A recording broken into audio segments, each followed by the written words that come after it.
The following programs were originally aired live, long before the advent of high fidelity. They were also duplicated using a variety of primitive technologies. This, in addition to some of their nearly century-old status, has led to variations in audio quality as well as some episodes being incomplete. I hope, however, that these imperfections will not take away from your pleasure in listening to these, some of the all-time favorite shows.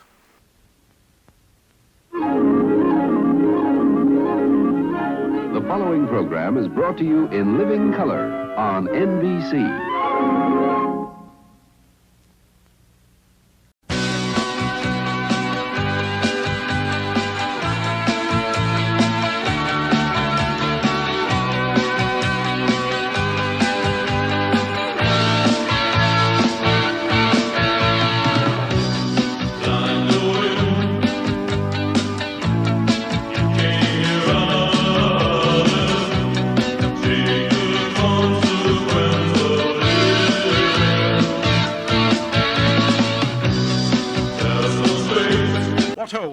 From the past, back for good this time. Sorry about that. There were several things that made it difficult for me to record these host segments for this stream for a couple of weeks. People in my family, including myself, was sick. There was a death that wasn't in my family, but somebody I knew. That left me feeling a little depressed, and then there was just life in general. And I would like to apologize for the fact that about a week ago I missed an episode on a Thursday. I thought I had uploaded one for that day, but it turned out I hadn't, and I apologize. It just all got a bit much for me. But I'm back. We're back to normal. There are timestamps in the video description to help you get to your favorite shows during these night-long streams if you don't have all night. And I would just like to call attention to a couple of other things. First, that you may enjoy the Saturday morning matinee every Saturday morning at 9. If that's when the stream comes out, of course you can watch it at any time. Also, you will find on this channel there's a playlist for unedited and unriffed versions of classic television and films, and I have started adding to that the television version of the radio program that is here, Space Patrol. I'm trying to add one episode a day until we get through the entire run of that. So that should be entertaining. And I would just like to thank everyone who subscribes and watches these streams. And thank you for your support. And it's great to be back. And one thing I would like some feedback on is, do you enjoy when I find a piece of radio history that doesn't easily get categorized? Do you enjoy when I put it in as an Easter egg? Or would you prefer me so that it comes as a surprise, such as when I stumble across a famous speech or something about, or some special broadcast I've stumbled across quite a bit about the history to do with Jack Benny's history in broadcasting. Do you enjoy when I put those in as an Easter egg so that they're a surprise, or would you prefer if I gave them their own timestamps, or would you prefer they be left out of these streams altogether? Let me know in the comments section below. And it is October the 7th, 2025, and here's what happened on this day in history. In 1571 AD, Battle of Lepanto, Holy League of Southern Europe nations formed by Pope Pius V destroys an Ottoman fleet in a significant loss off western Greece. In 1737, a cyclone causes a 40-foot waves that are believed to have killed 300,000 in Calcutta, India. In 1763, George III of Great Britain issues the Proclamation of 1763, closing lands in North America north and west of the Leganese to white settlement. In 1919, KLM, Royal Dutch Airlines, is founded in Amsterdam, one of the world's oldest airlines. In 2001, U.S. invasion of Afghanistan begins with an air assault and covert ground operations. In 2023, Hamas launches a major air and ground attack on Israel from Gaza, killing over 1,000 people and taking hundreds of hostages, prompting Prime Minister Benjamin Netanyahu to declare, "We are at war." In 1971, The French Connection, one of my favorite films of that decade, directed by William Friedkin and starring Gene Hackman, Roy Scheider, and Fernando Rey, premieres in the U.S. Academy Awards Best Picture, 1972. In 1982, musical Cats opens at Winter Garden Theater on Broadway, New York City. Runs for nearly 18 years before closing on September 10, 2000. Wins 7 Tony Awards and 1 Grammy. In 2000, last competitive soccer match at Wimbledon Stadium, England is defeated 1-0 by Germany, with the last goal scored by Liverpool's Damir Haman. Match is Tony Adams' 60th at Wimbledon, the record for most appearances at the stadium.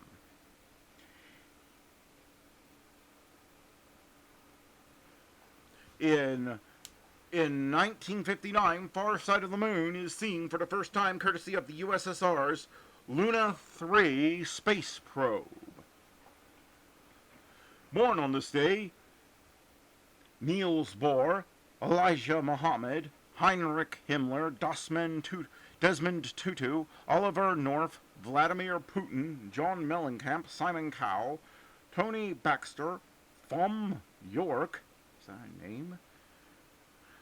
Fred Hovey, Chuck Klein, Anne Hayden Jones, Jane Torvell. Dying on this day, George Mason, Edgar Allan Poe, Alfred Deakin, Willis Carrier, Clarence Birdseye, and Leo Dursher. And that was This Day in History. Now, let's get on with the show. Get ready for fun with the world's easiest ventriloquist act with the Edgar Bergen and Charlie McCarthy show up next. The makers of Chase & Sanborn coffee, the blend of the world's choice coffees, which is now so very reasonable in price, present Josephine Hutchinson, Dorothy Lamour, W.C. Fields, Jose Iturbe, Edgar Bergen and Charlie McCarthy, Werner Jansen, Don Amici. This is the Chase & Sanborn Hour.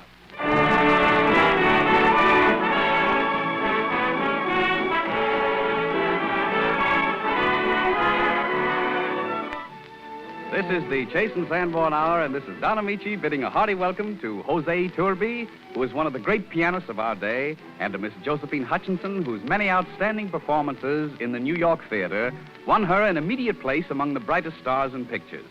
Mr. Iturbe and Miss Hutchinson join our regular company, W.C. Fields, Edgar Bergen and Charlie McCarthy, Dorothy Lamour, and Werner Jansen, America's foremost conductor, who leads the orchestra in the top tune of the day.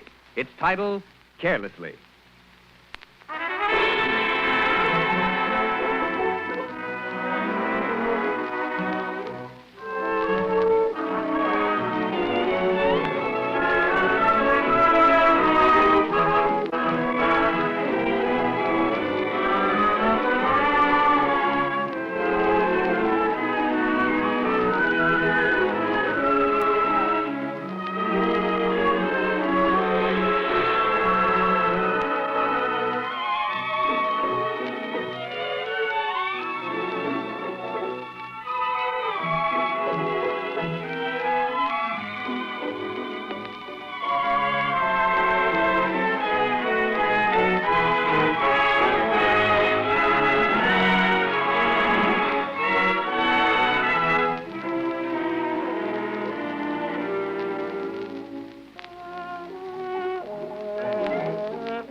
top hat a little on one side and monocle a bit foggy, Charlie McCarthy is still at large, followed anxiously by Edgar Bergen, without whom Charlie would just be a funny-looking wooden doll.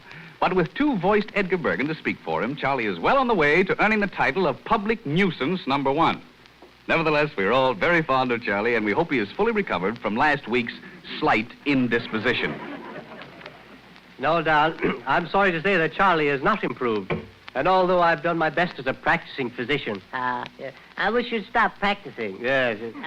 I'm sorry, Charlie, but your tonsils, they must come out. Is that so? Yes. You mean you'll have to? I'm afraid so. But, Doctor, I feel better. You do? Yes. I feel better. You do? I got you there, huh? No. I felt better as soon as I saw your slaughterhouse. Wait a minute here. That doesn't make a bit of difference, young man. No? No. Not even if I feel good? Not even if you feel good. Oh, you hate to lose a customer, don't you? Yes, I know. Yes. Well, now, let's talk this thing over, Doctor. Yes. I suggest we postpone this thing until tomorrow, huh? No. Let's get an early morning start at the crack of dawn around 11:30. No. I think we better do it now. But I would much rather do it tomorrow. It doesn't make any difference what you'd rather do. Oh, doesn't it? Not a bit. Well, that's another way of looking at it. I thought maybe as a favor. No, wouldn't make a bit of difference. I certainly got a drag around here. Yes. You understand, young man, I'm trying to help you. That's good of you. Yes. I guess there's no use kidding myself. I have suffered. Of course you have. Oh, how I've suffered. Oh, I suffer all the time. Yes. But it doesn't help. No. I don't think I'm suffering right. Maybe you're not. There must be a knack to it. Yes.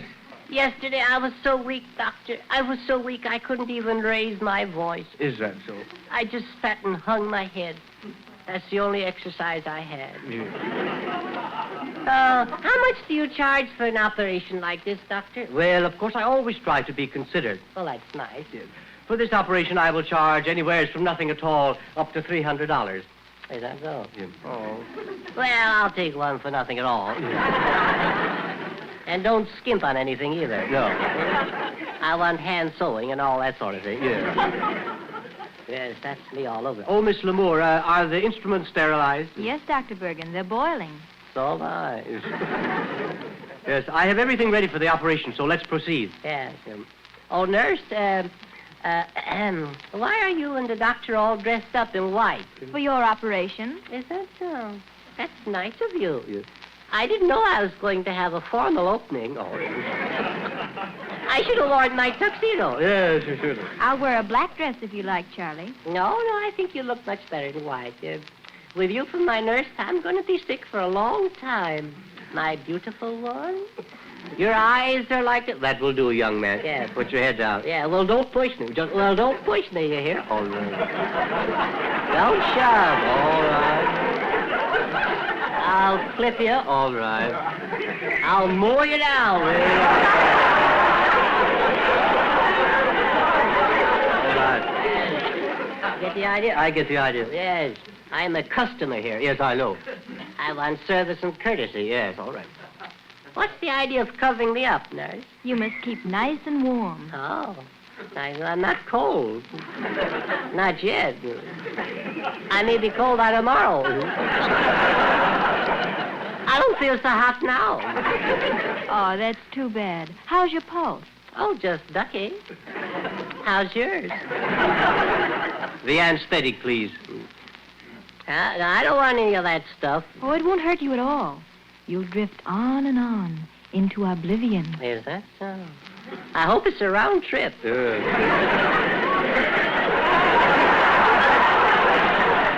Now, don't forget to count every time you take a breath. Yeah, I'll fool you. I won't breathe.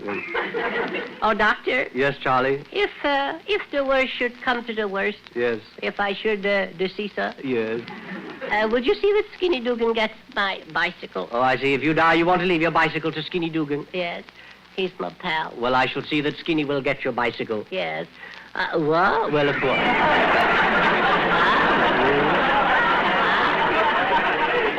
Only if you should die. Yes. Yeah. But you don't have to go out of your way, you know. No, put your head down. Yes. Now let me cover your eyes. Uh-huh. Now start counting. 1, 2. Oh, I smell embalming fluid. Now take a nice, deep breath. I can see Skinny riding my bicycle. Oh, redwood for a nose. Oh, I'll get even with Fields. That Bergen's a fake, too. Clang, clang. I feel so foolish. Oh. Good evening, Dr. Bergen. I heard you were operating, and I just dropped in to see if there were any prospects. Glad you called. Stand by, Mr. Gearfob. Oh, my, where am I? Oh, how long have I been sleeping? Is the operation over? No, Charlie, we haven't started yet. No? No. I want you to meet my very good friend here, Mr. Don Amici Gearfob. No. The Undertaker. Whoa! Wait a minute, aren't you a little early here? Is it? Say, is this operation serious? Oh, no. No? Have you lost many patients, Doctor? Only 2 of my patients have died. Only 2. Uh-huh. How many have you had? You're my third. Yeah, let me out of here.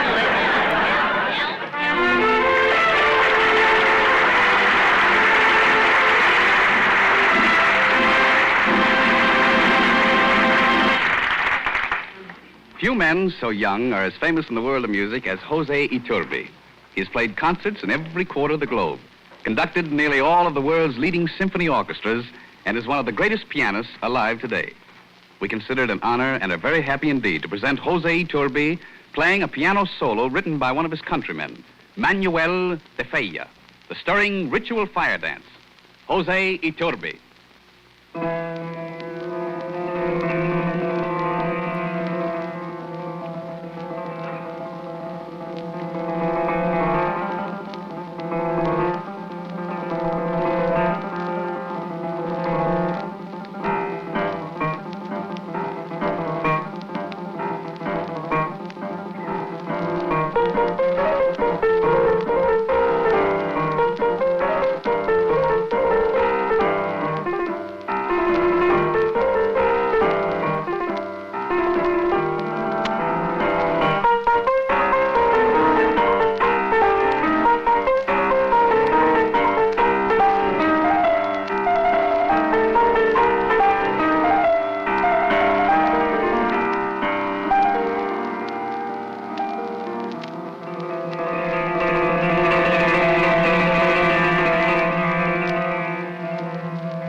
Easy to see why Jose Torby is acknowledged one of the world's greatest pianists. That's true, Mr. Amici. Very true. But can he play chopsticks? Well, with enough practice, Charlie, I really believe he can. But you'll have to postpone that burning question for a while. Jose Torby is going to play again later. Yeah. I'll postpone, but I'll ask you, betcha. Yes, I bet you. But why don't you just forget the whole matter while we hear from Donald Briggs? The warm weather that's just ahead gives us a chance to enjoy one of the most satisfying drinks ever created. A tall, refreshing, frosty glass of iced coffee. Now, there's a knack to making really delicious iced coffee. It pays to remember that melting ice dilutes the coffee. So in order to get full, rich flavor, make your coffee somewhat stronger than usual. And be sure to use the blend that gives you extra goodness. Chase and Sanborn coffee. Chase and Sanborn dated coffee is a blend of the world's choice coffees. And you get it at the peak of its marvelous flavor. For as soon as it's roasted, it's rushed to your grocer, plainly marked with the date of delivery. That date is your guarantee of freshness, your protection against flat, stale-tasting coffee, your assurance of full, rich, satisfying flavor. And dating saves you money, too. It enables us to pack this superb coffee in economical dated bags instead of expensive containers. And the saving goes to you. Enjoy this finer, fresher coffee. It's delicious, either hot or iced. Buy a pound of Chase and Sanborn dated coffee from your grocer tomorrow.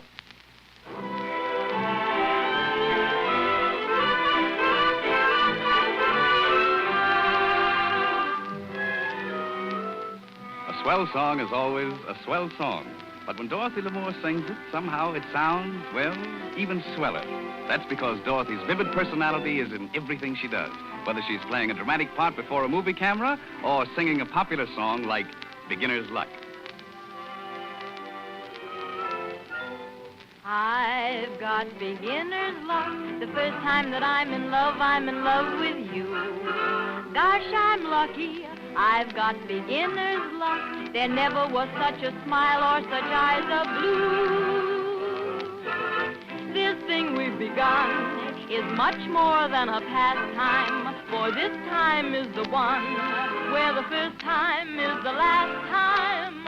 I've got beginner's luck, lucky through and through, 'cause the first time that I'm in love with you. I've got beginner's luck, the first time that I'm in love with you. Gosh, I'm lucky. I've got beginner's luck. There never was such a smile or such eyes of blue. Gosh, I'm fortunate, oh.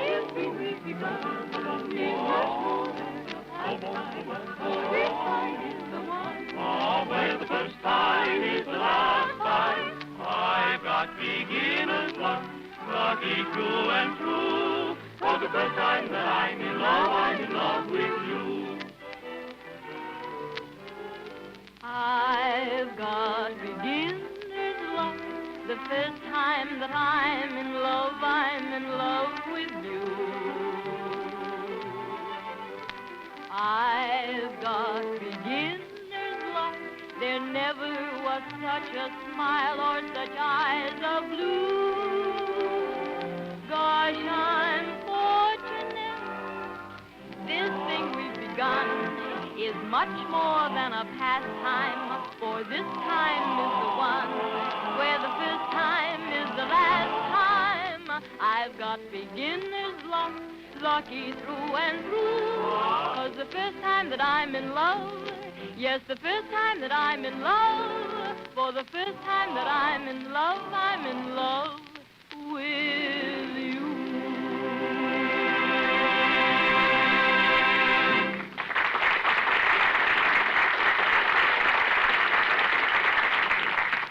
Mr. Amici, when am I going to get to talk to Jose and Turby about playing chopsticks? Now, please, Charlie, not now. Only a little while ago, at the Civic Repertory Theater, New York, Josephine Hutchinson won the hearts of even the stoniest critics with her beautiful performances and her ability to step from Russian tragedy into the low-heeled slippers of Alice wandering through Wonderland. For us, Josephine is going to play the part of Kitty Vane in The Dark Angel. I'm going to play her sweetheart, Ellen Trent.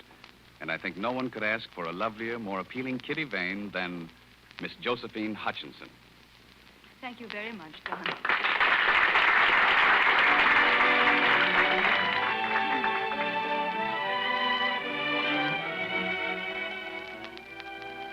Dark Angel. It is 1919 in a cottage in the English countryside. Alan Trent, who lost his sight in the World War, is sitting alone in his room when the landlady's children knock at his door. Yes? May we come in, Mr. Trent? Oh, no. Why? Come on, Sadie Cat. My brother wanted to look at you, Mr. Trent. He's never seen a blind man. Oh, are you cross with us? No, no. No, look at me by all means. Oh. I'm glad I'm amusing. Why now, what's all this? Oh, now don't cry, please, please. Here, where is that handkerchief? Here we are, there now. You're little Miss Scallop, aren't you? Yes, and this is my brother, Joe. How do you do? It was kind of you to come and see me. Shall we sit down? There's a big chair somewhere around. It's over here, sir. We'll pull it up for you. Oh, thanks. I thought you were angry. You weren't, were you? No, Betty. I'm never angry with little boys and girls. You know, I write books for boys and girls. You do? Yes. I once had 2 boys and girls myself. Make-believe boys and girls. Just for a few minutes. You did? Only for a few minutes? Yes. But that was a long time ago. It was at a little inn in Folkestone. You see, I was going to the war, and I was saying goodbye to someone I loved very much.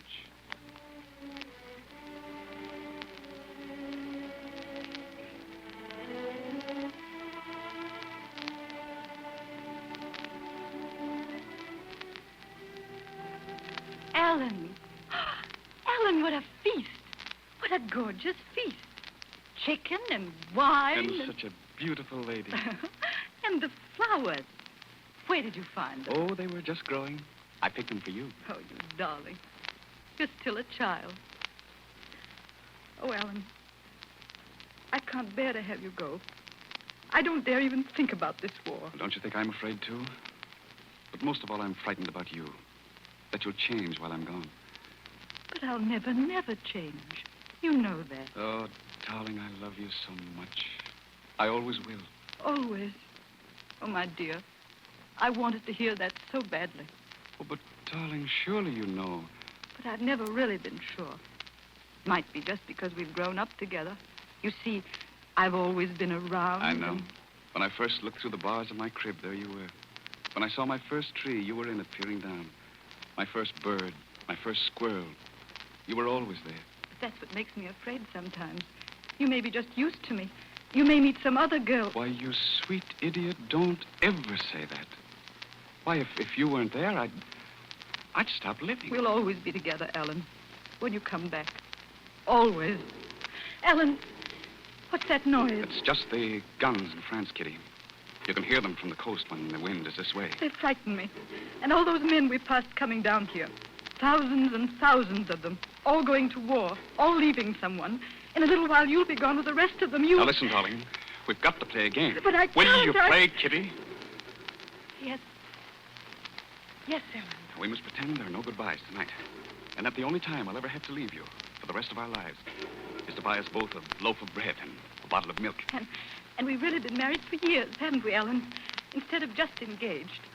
Our children are all sitting around the table. Don't you see them? Oh, yes, there's Agatha and Bertram.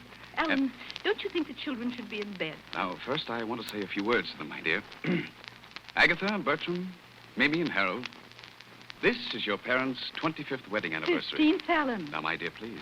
Children, 25 years ago today, your mother married your father. Your mother was a lovely sight. And your father, children. Kitty, can't you do anything with Mimi? She just bit little Harold. Mimi, come to order. Now, as I was saying, your father was the finest, dearest, kindest. Your father loved your mother as no one has ever loved before. I can't play anymore. Listen to those guns. Now, don't hear them, darling. Here, I'll cover your ears. I've got to go now. But, Kitty, I love you. I will always love you. Oh, darling. Darling. Darling.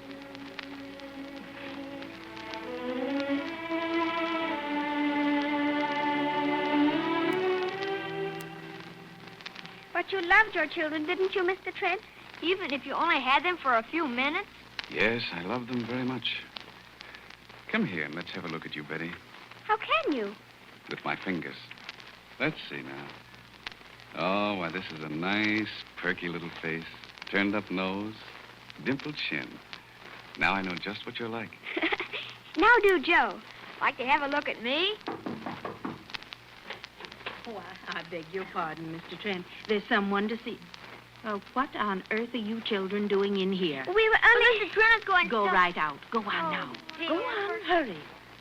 Someone to see me, Mrs. Gallup? It's a lady, sir. A Miss Vane. Kitty. Will you see her? Yes. Yes, I'll see her. Oh, Joe. Joe, tell the lady to come out. Mrs. Gallup, is this room as it usually is? Any furniture changed about it? I must be absolutely certain. This lady must not know I'm blind. Everything's right in its place, Mr. Trent. It's fine, fine. My pipe here on the tray. Yes, that's all right. Matches, cigarettes on the table. What kind of flowers are in the bowl today? Yellow tea roses. Tea roses. I must remember that. Mrs. Gallup, what is it like to live day in and day out with a blind man? Why, Mr. Trent, I don't think of you as blind. Aren't you watching every minute for fear I'll fall? For fear you'll say something? Right in there, ma'am. Oh, here she comes. I'll slip through the bedroom so she won't know that Ellen. Ellen, darling. Kitty. It's really, really you. I never believed you died in France. I always knew that sometime, somewhere... I'm very glad to see you, Kitty. Here's a comfortable chair. Cigarettes right there beside I you. looked for you everywhere. I wrote all the hospitals, but not a trace, until Mother saw you walking down the road. Have a cigarette, Kitty. The matches are on the table. Ellen, what's the matter? Ellen, why are you hiding? It's a whole year since the armistice. Ellen, where have you been? Why, here in the country, writing books for children. Here. So close to me. And you never let me know. You mind if I have a pipe? I'll show you around the garden later. I'm terribly proud of my tea roses. Just look at those yellow ones in the bowl. Pretty, aren't they? Ellen, what's happened to us? All these months, not knowing. And now you talk of roses. Why, there's very, very little to tell, Oh, really. you suffer, darling. Something's hurt you. Ellen, tell me. Well, it's hard to tell you, Kitty, but I've changed. Changed? After all, a war doesn't leave you quite where it found you. I spent months in a hospital, months in a prison camp. And when I came out, I wanted to be alone for a while. Oh, Ellen. I always meant to come back someday, but, well, I just didn't get around to it. Ellen, look at me. Why don't you look at me? You stopped loving me. Is that it, Ellen? I love you, Kitty. But in a different way. I see. I understand. Forgive me, Ellen. I've been making it difficult for you. I should have known that things wouldn't be the way they were.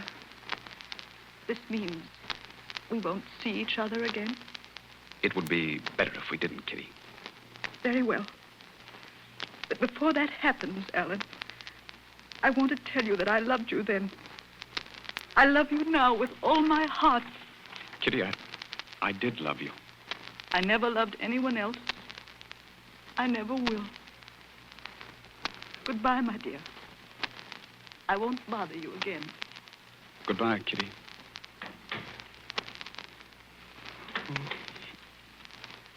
Come in, Mrs. Gallup.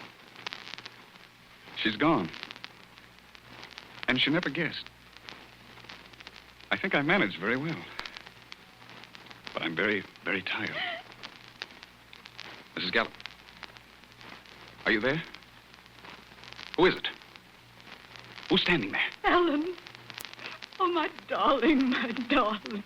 Kitty. Now I understand. Couldn't see me. You couldn't tell me that Kitty, you were... don't.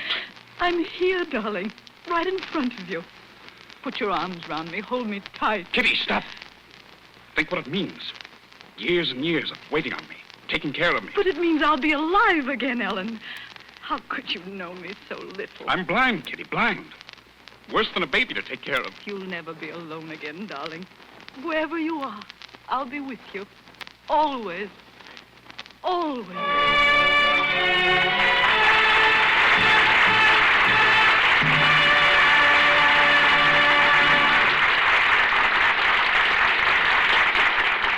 Hutchinson and myself, thank you. The Chase and Sanborn Hour with W.C. Fields, Edgar Bergen and Charlie McCarthy, Josephine Hutchinson, Dorothy Lamour, Jose Turby, and Werner Jansen continues in just a moment.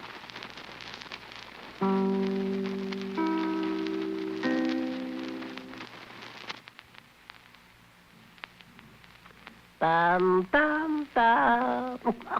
Can you hear me, Mother? Oh, now, Mr. Amici, you know, chopsticks, turby, yes, no? No, I'm sorry, not now, Charlie. Later.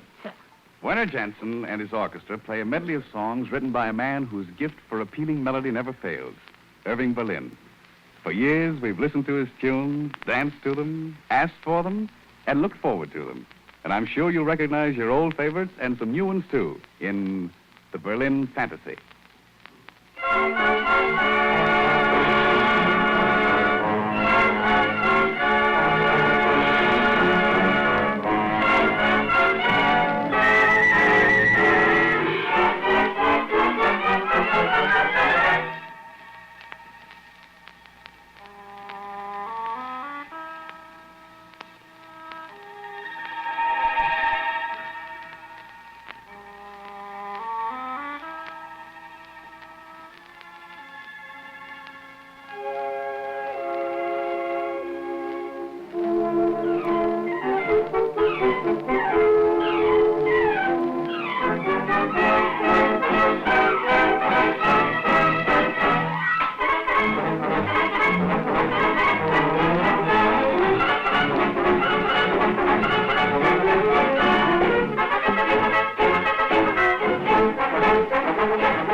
battered hat is a joy to behold. His bulbous nose is a warning signal, especially to Charlie McCarthy. His crooked cane is a magic wand. They all merge to produce W.C. Fields.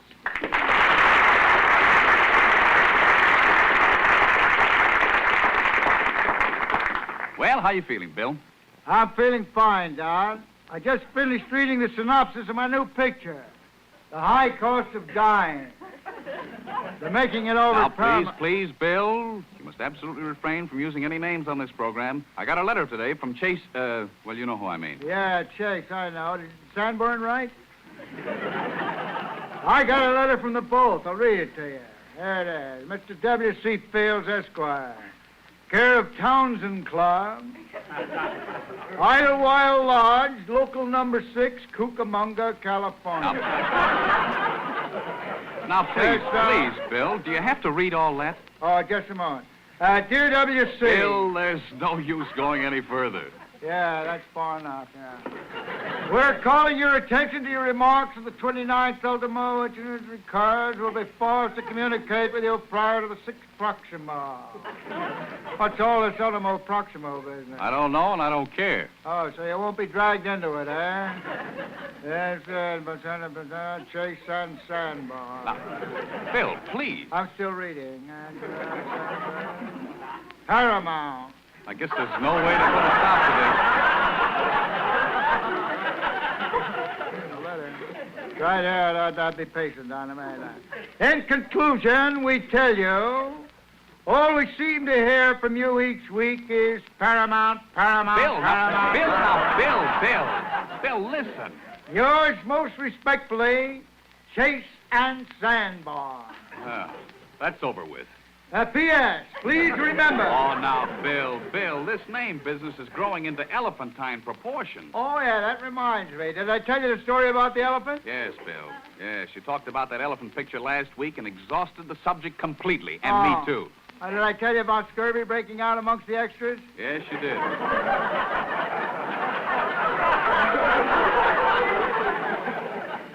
Did I tell you there weren't enough ambulances to take him off the hospital? I didn't tell you that, did I? No, you didn't tell me that. Oh, there you are. We tied a Pullman car on the side of an elephant and packed the extras into that. One big, strong elephant called Tom. Did I tell you about Tom? No, you didn't, but don't bother. We strapped a dining car on each side of him. He carried one under his trunk. We tried to hang one on his tail, but he wouldn't stand for it. Every time he tried to switch the flies off him, we had a train wreck. Well, what happened when you got to the hospital? Oh, yes. Clang, clang, clang. What is the sound I hear? Bill. The ambulance is coming. Bill, you've got this all mixed up. It isn't you going to the hospital this time. This was the extras. Oh, yes. Thanks, Don. Thanks very much. On our way to the hospitals, one of the porters left a window open in the Pullman car, and the elephants caught scurvy. Did you ever hear of elephant scurvy? No, I can't say that I did. I reminded you to tell you about it. All the elephants caught scurvy except Sophie.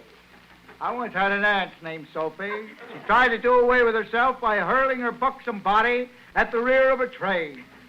Well, now, wait a minute, Bill. Huh? People usually hurl themselves in front of a train. Everybody does, yes, that's right. But Aunt Sophie was very backward. And you know, Don, she's as hale and hearty today as though she'd never taken a drink in her life. Now, look, Bill, what happened when the elephants got to the hospital?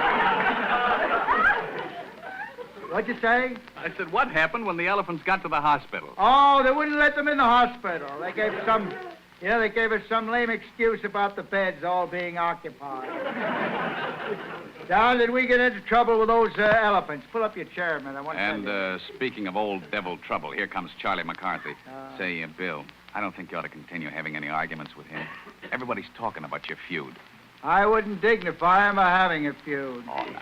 Don't be vindictive, Bill. I'm not vindictive, but I certainly don't want that cord of wood on my knee. If Bergen wants to sit there, it's okay.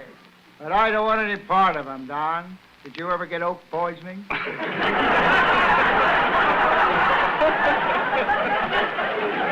No. Now, I'll look out for that guy. Bill, I really believe he... Oh, don't talk nonsense. You'll get people to thinking I don't like the rat. Bill, will you shake hands with him? And get splinters in my fingers? Positively no. Why, that little rat... Quiet. Wait a minute, Bill. Well, hello, Charlie. Oh, hello, Mr. Nietzsche. Hello, Mr. Field. Watch me being polite. Greetings, my diminutive little chum.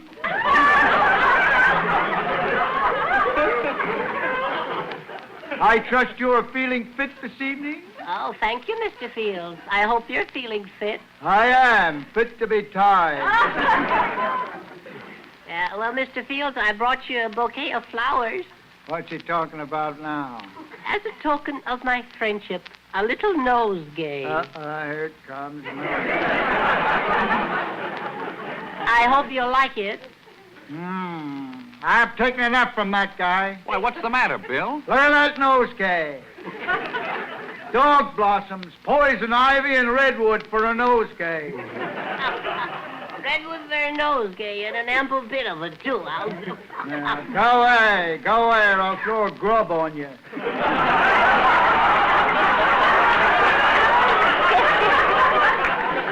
Now, Bill, don't be too angry with Charlie. He isn't feeling well today. He needs a doctor. He needs a tree surgeon.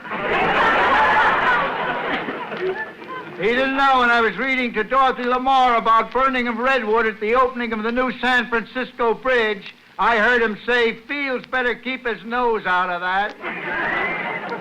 Go away, leprosy. Now, did I ever tell you the director of our picture got leprosy? No. Yeah, they sent him to Molokai.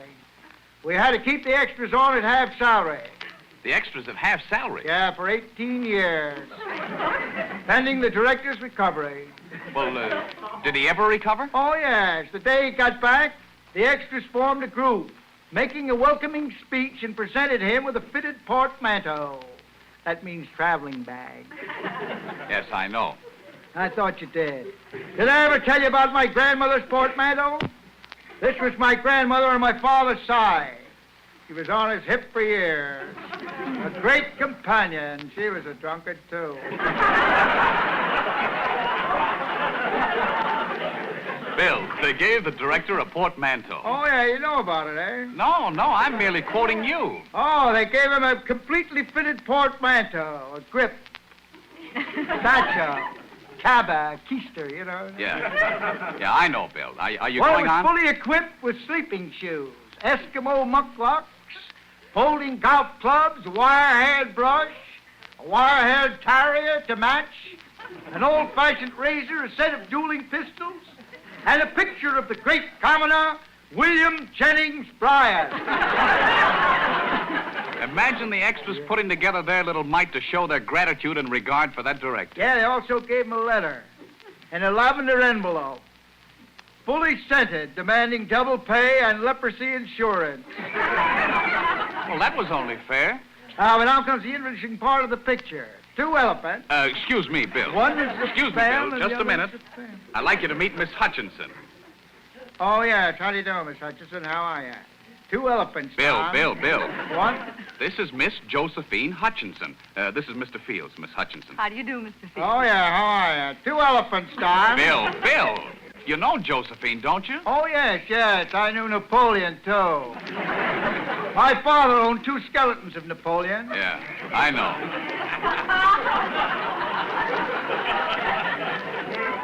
One when he was a little boy and one when he was grown up.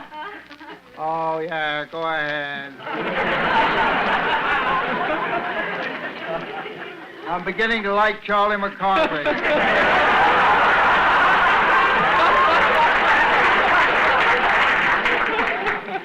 Well, anyhow, you ought to know Josephine Hutchinson. Remember that grand performance she gave as Alice in Alice in Wonderland? Oh, yes. How are you, Alice? No. Bill, look, Miss Josephine Hutchinson played Alice in Wonderland.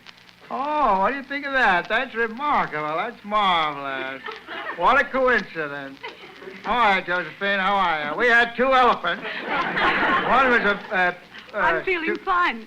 I wish you were the same. Yeah, I wish I could, too. I had 2 elephants once. Yeah, I know you had 2 elephants. But, Miss Hutchinson, how about that famous Jabberwocky poem that Lewis Carroll wrote in Alice in Wonderland? We'd like to hear that, wouldn't we, Bill? Speak for yourself.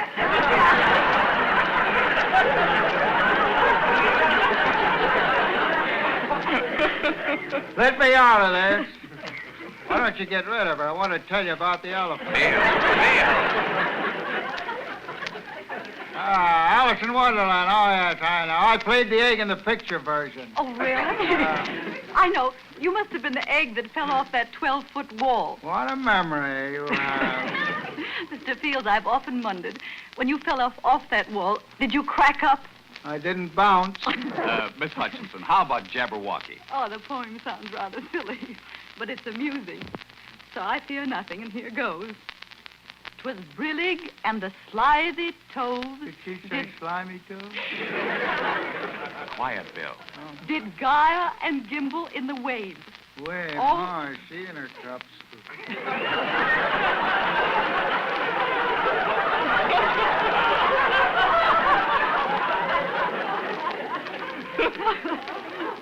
All mimsy were the borogoves, and the mome ras outgraved.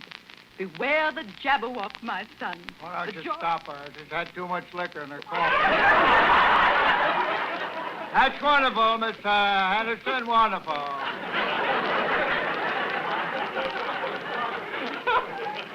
Did you ever... Say, John, did you ever hear this one?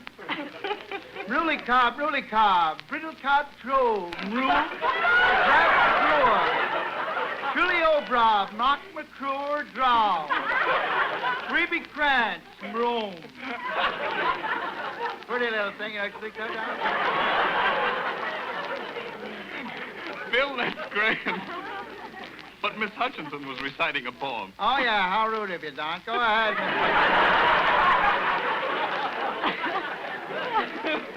Send her relation to that Hutchinson, Topeka, and Kansas. Beware the jub bird and shun the frumious bandit. That reminds me of an incident that happened when I was in the Himalayas. I was up there with the Prince Ranji Singhi, the Ketwar of Baroda, and Cooch Bahar.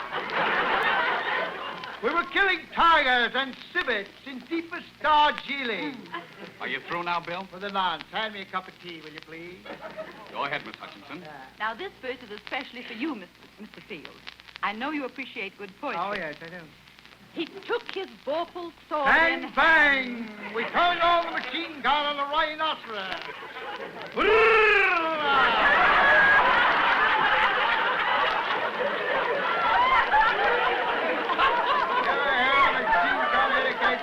Long time the Manxon foe he sought. The bullet struck against the rhinoceros' thick hide and nonchalantly dropped to the ground. So rested he by the tum-tum tree. The rhinoceros looked up at us with a grateful smile, licked up the bullets with her great big tongue. And stood a while in thought. And so she licked the bullets up with her big tongue. She thought we were feeding her Russian caviar. And as in uppish thought... Royal caviar, $80 a can.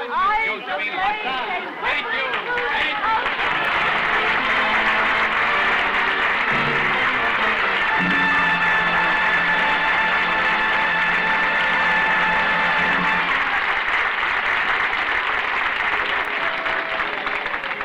Sometimes I hear a song I like so much I can't get it out of my head.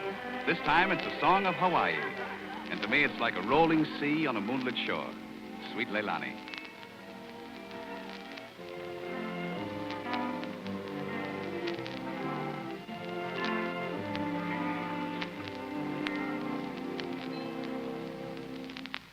Sweet Leilani, heavenly flower. Nature fashioned roses kissed with you. And then she placed them in a bower. It was the start of you. Sweet Leilani, heavenly flower. I dreamed of paradise for two.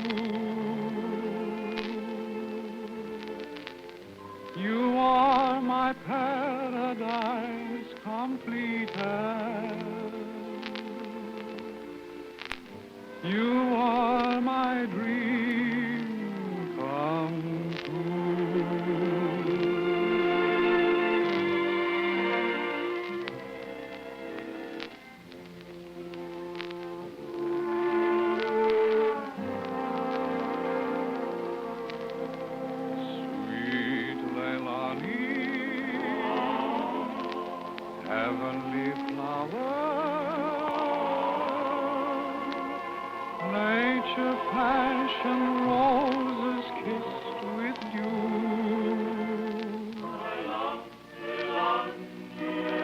And then she placed them in a bower.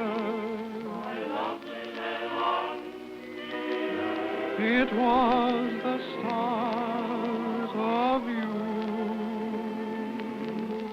sweet Leilani, heavenly flower.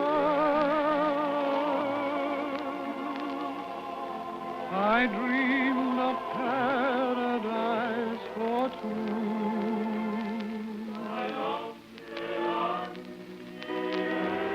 You are my paradise completed.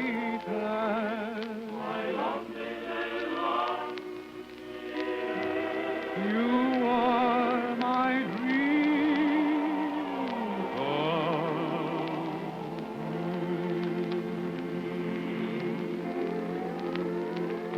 come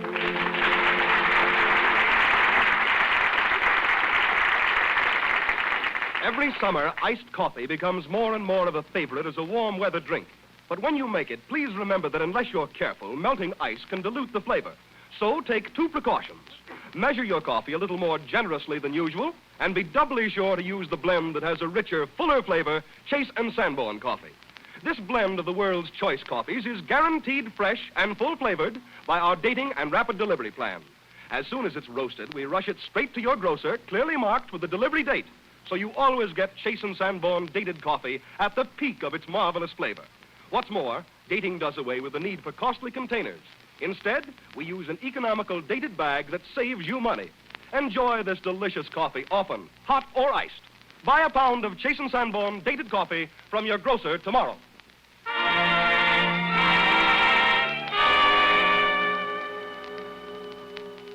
Oh, Mr. Amici, can I ask Mr. Turby now? Now is the time, Charlie. Mr. Turby, I want you to meet Edgar Bergen and Charlie McCarthy. How do you do? This is a great honor, Mr. Turby. Thank you, Mr. Bergen. That goes double for me. Yes, it does. And incidentally, Mr. Turby, we have a great deal in common. Really? Don't tell me. Yeah. Yes, I too am a pianist. And why shouldn't I be? I took lessons for 3 weeks. I paid as high as $1 for a half-hour lesson. Do you realize what that amounts to in 5 years? Charlie, you said you only studied for 3 weeks. Well, that's a very short time, after all. Yes, well, but it's a mess of do-re-mi, believe me.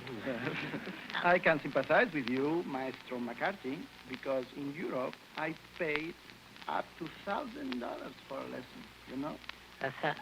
Is he trying to make a punk out of me? Yes, and Mr. Turby studied for 20 years. Is that so? They must have nicked you for quite a hunk, huh? Tell me, do you know Mr. Bach and Mr. Chopin? I don't think they took lessons from my teacher. You see, it was only a sideline with her. She was married. Her husband worked at the filling station. You see that... All right, all right. Mr. Turby is not interested in all that. No? No. I find Charlie very interesting. I beg your pardon. If he will tell me his favorite number, I will try to play for him. See, now that's nice. Well, I don't want to embarrass you, Jose. Will 4 sharps throw you?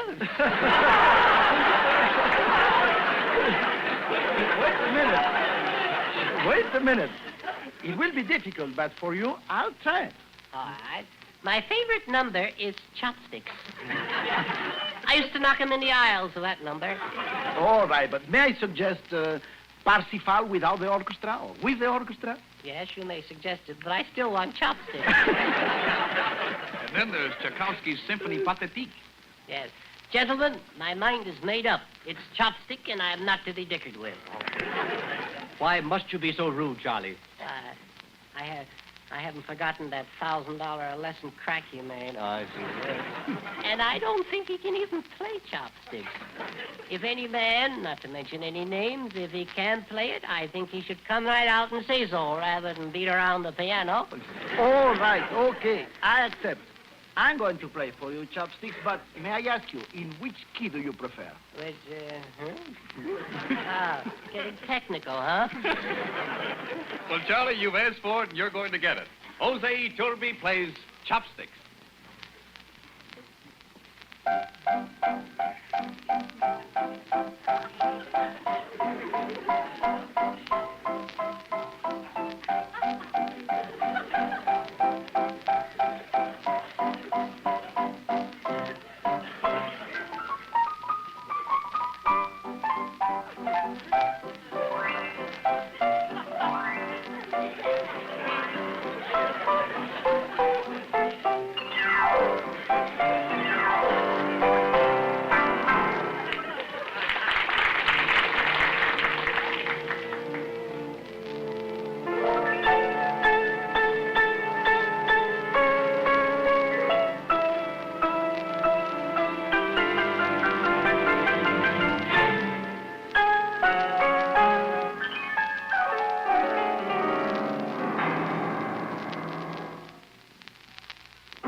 And that, Charlie, is Chopsticks. I've been framed, that's what I did. Yes, frankly, Charlie, you were. And the framers were Werner Jansen, who made that great musical arrangement, and, of course, Jose Iturbi at the piano. Next Sunday at the same time, W.C. Fields, Edgar Bergen, and Charlie McCarthy, Dorothy Lamour, Werner Jansen, and I will have as our guests Ray Middleton and Constance Bennett. Until then, this is yours sincerely, Don Amici, saying au revoir.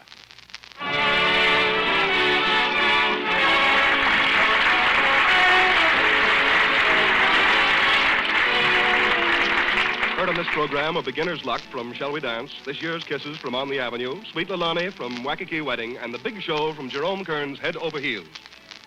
This is the Red Network of the National Broadcasting Company.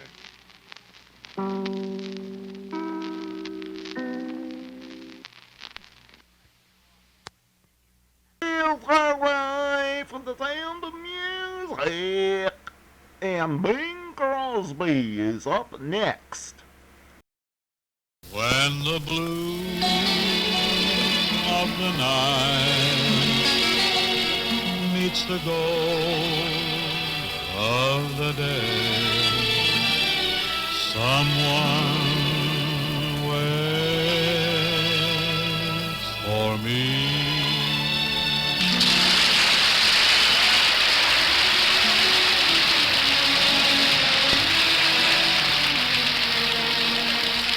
This is Ken Carpenter welcoming you to the Bing Crosby Show, brought to you by the General Electric Company, makers of famous, dependable kitchen and home laundry appliances. Produced and transcribed in Paris, France, with John Scott Trotter and his orchestra. And now, ladies and gentlemen, here's Bing.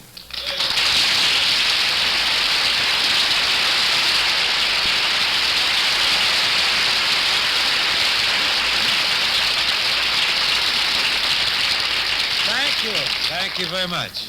Thank you, too, Ken. Greetings, folks. Greetings from Touristville on the Seine. I'm kidding on the square, too, because I just fell smack dab off a sightseeing bus out in front here. Well, I guess I better lay aside my street guide, my brownie camera, kick off my ground grippers, and get along with a pretty Parisian song called Mademoiselle de Paris. This is a big tune locally now and elsewhere on the continent. It's featured in the Folie Bergère. It was written by Paul Durand and Henri Coté. So for those of you over there who are assembled around your radios on this mellow May evening, here's a picture of what you might see here on the Rue de la Paix on a beautiful May morning. Monsieur Trotter, s'il vous plaît.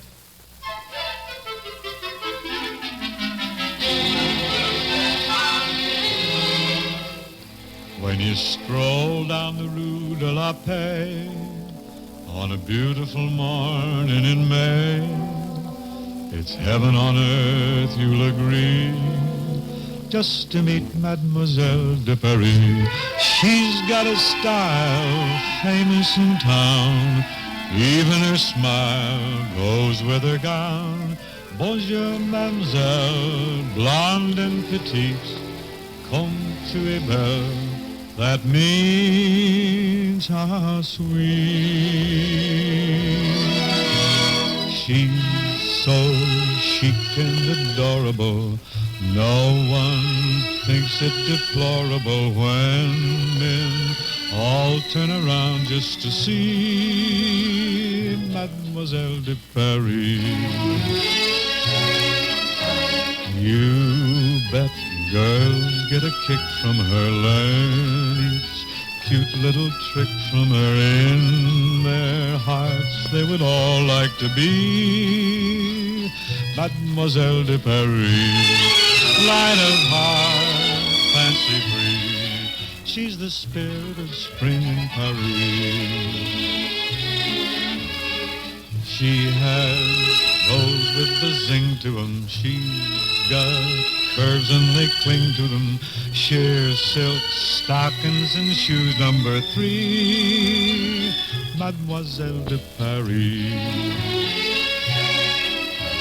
When she frowns, there's disdain in it, but her smile has champagne in it. She breaks hearts and collects the debris, Mademoiselle de Paris. Ooh la la, oui oui.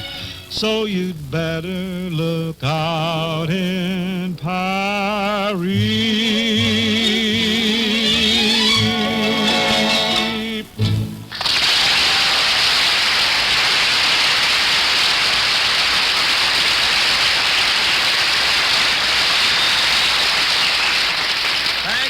Thank you. Say, Bing, have you ever given much thought to the problem of space in a small kitchen? Well, it's just been my prime thought ever since I hit Paris. Matter of fact, I've thought of little else but the problem of space in a small kitchen. Well, Bing, you can quit thinking. The problem's been fully solved by General Electric's new 24-inch Space Maker range. This is a GE exclusive, Bing. This compact 24-inch beauty gives you all the important deluxe cooking features of a full-size GE range. This midget-sized marvel has a mighty huge oven with a big, convenient, wide opening. Indeed it does. You can bake 4 regular-sized layers of cake on a single shelf at the same time in this oven. And to further delight Madame Housewife, this great new GE bakes and roasts perfectly, or broils the delicious GE charcoal way. Yes, sir, and the whole range is easy cleaning, and one of the Calrod surface units is an extra high-speed unit. And Ken, A little bird tells me you can control the heat of any unit simply by pushing a button. Push-button controls, no less. Right, and the price is a marvel, too. Only $194.95. So, mes amis, why don't you stroll down the boulevard to your GE dealers and see this marvelous Mighty Mite, the exclusive General Electric 24-inch range. Well, and so to some music here. This being spring and Paris, a parley like that calls for something romantic. What better than Rodgers and Hammerstein's lovely song from The King and I, Hello, Young Lovers.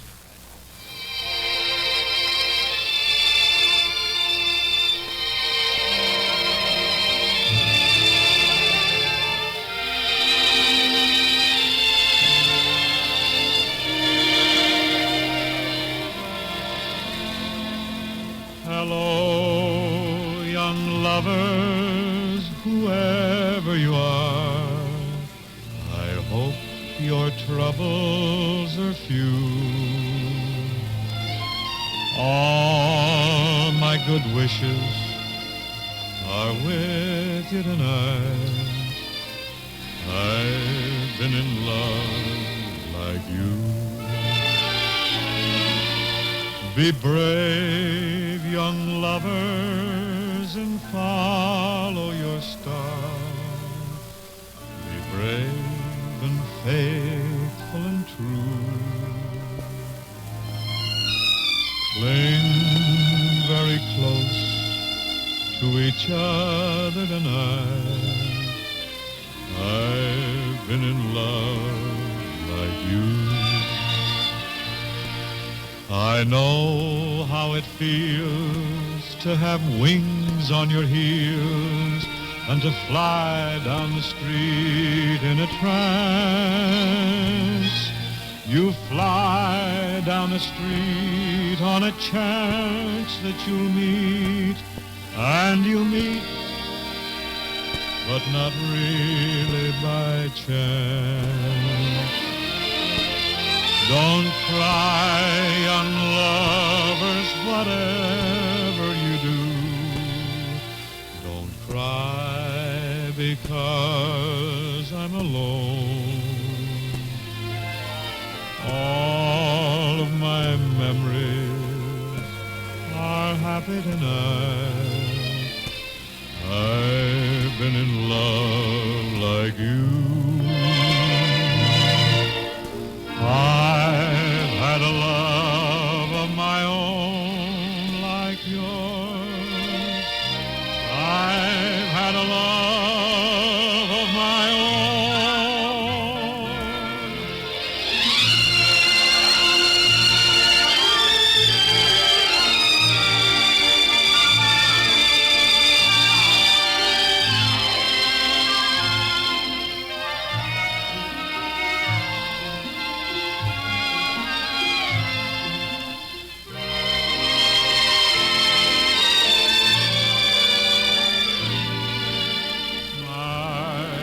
Had a love of my own like yours. I've had a love of my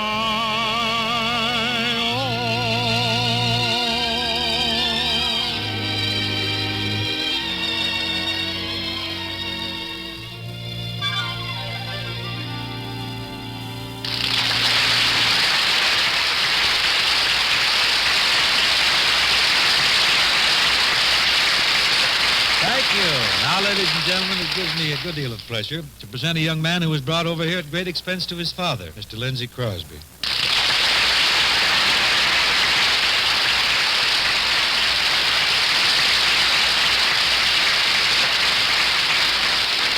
Thanks, Dad.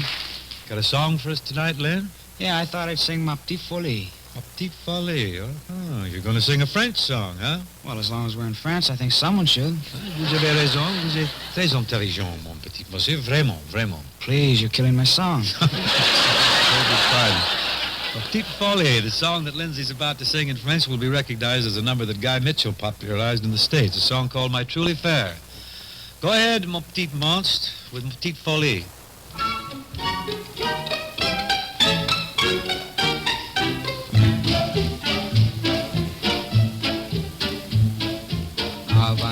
J'étais sérieux, même mon pouce est vert.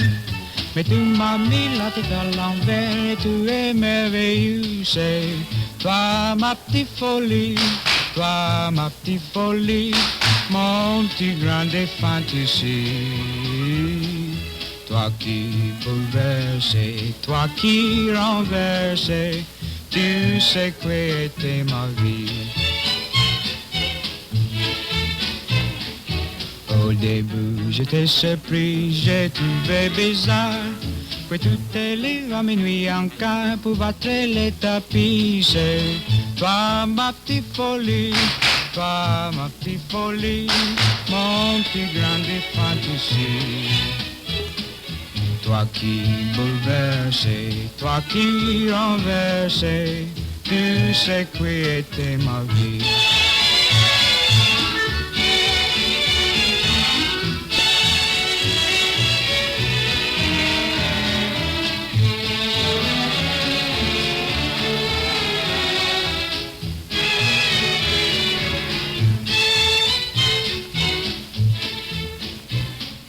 Quand je vis des copains, ils demandent dans la liste.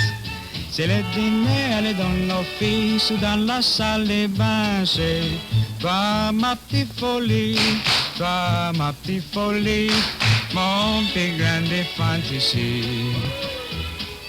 Toi qui bouleverse, toi qui renverse, tu sais quoi était ma vie. Mais j'étais mal la folie.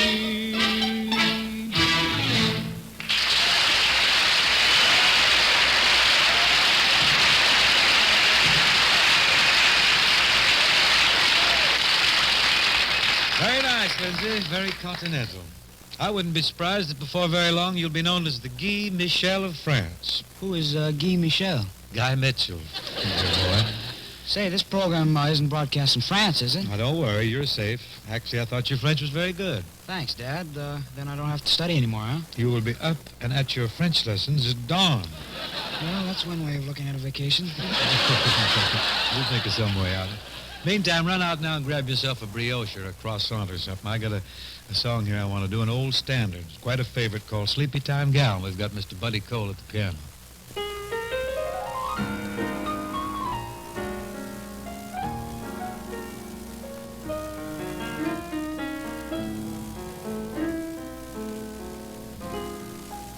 Sleepy time gal, you're turning night into day. Sleepy time gal, you've danced the evening away. Before each silvery star fades out of sight, just give me one little kiss, then let us whisper goodnight. It's getting late and dear, your pillow's waiting. Sleepy time gal, when all your dancing is through. Sleepy time gal, I'll find a cottage for you. You'll learn to cook and to sew. What's more, you're gonna love it, I know. When you're a stay-at-home, play-at-home, 8 o'clock sleepy time gal. Sleepy time gal, you're turning night into day. Sleepy time gal, you dance the evening away. Before each silvery star fades out of sight, just give me one little kiss, and then let us whisper goodnight. Sleepy time gal, when all your dancing is through. Sleepy time gal, I'll build a cottage for you. You learn to cook and to sew. What's more, you're gonna love it, I know. When you're a stay-at-home, play-at-home, 8 o'clock, sleepy time, gal.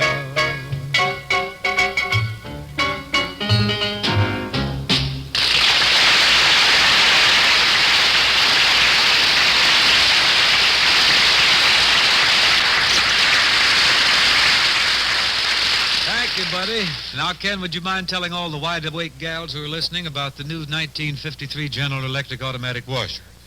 Just how clean a wash they'll get if they nab one of these beauties.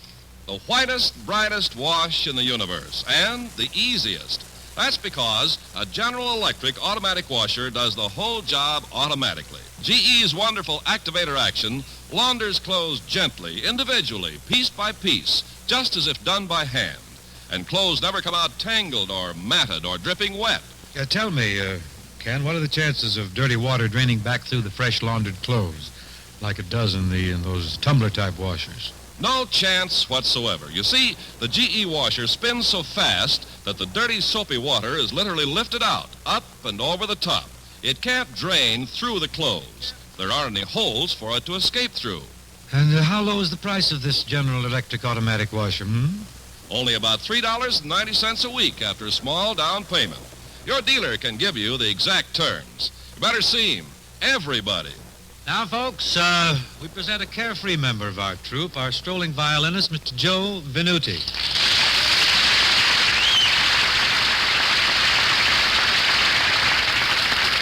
Oh, Joe. Is this the place? This is Paris, Joe, and this is definitely the place. What are you going to play for us, Joe? My selection tonight will be the last time I saw Paris, I was better equipped for it. What a dolorous thing to reflect upon. See, I got a load of you in the Louvre yesterday. I noticed you had to put on your glasses to see the paintings. Was I in the Louvre? You were Swifty Morgan. I don't know which. No kidding, Joe. What are you going to play? My selection is the Blue Tango. It's a very continental choice, I would think. Here we go.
Very nice. And for a man with the whips, you stroked it pretty good, too. Now, we have here the #1 ballad from Roz Russell's hit show. A show called Wonderful Town, and the song is called Quiet Girl.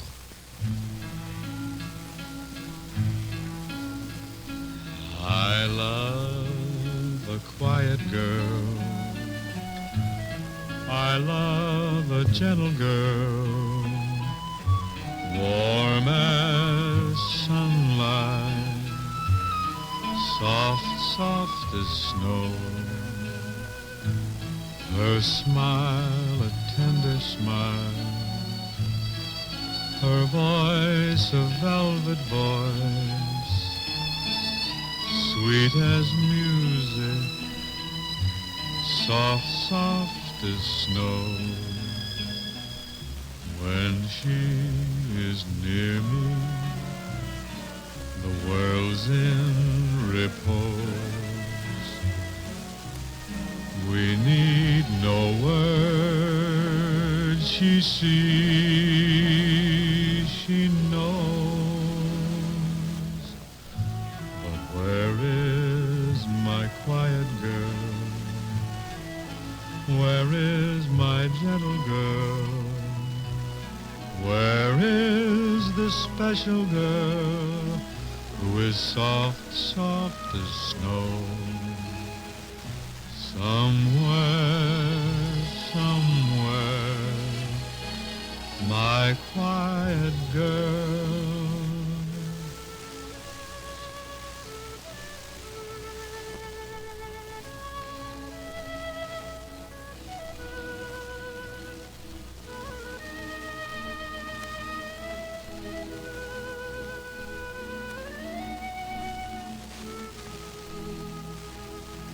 When she is near me, the world's in repose.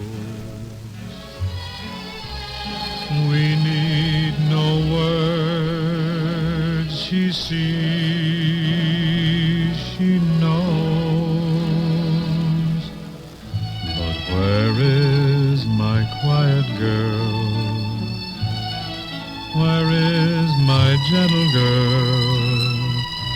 Where is the special girl who is soft, soft as snow?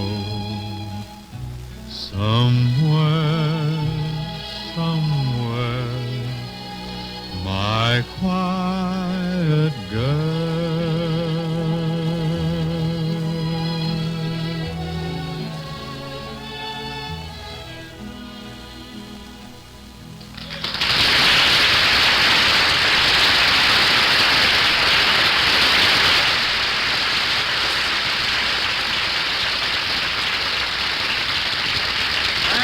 Thank you. It's the kitchen of tomorrow. It's General Electric's spectacular all-electric kitchen. And Madam Housewife can have it today for only about $47.20 a month after a small down payment. Julie, this must be the GE plan that gives one a refrigerator, a range, a dishwasher, a garbage disposal, and storage cabinets. Right, Bing. And plus that, a specialist in General Electric kitchens will place the appliances for convenience, for efficiency, and for eye-dazzling good looks. Got to charge a fortune. Just got to do it. Nary a cent. He does it free. And by the by, if you're buying or building a home, why don't you really do the job up spanking neat and plan a General Electric all-electric kitchen into it? In most cases, you can include it right in your long-term mortgage. This electrical fairyland costs you only about $47.20 a month over a 3-year period. After, of course, a small down payment. See your dealer for exact terms.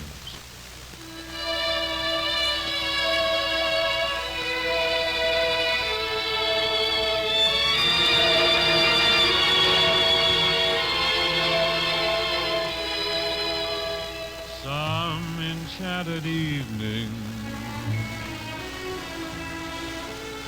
you may see a stranger. You may see a stranger across a crowded room, and somehow you know even then, that somewhere you'll see her again.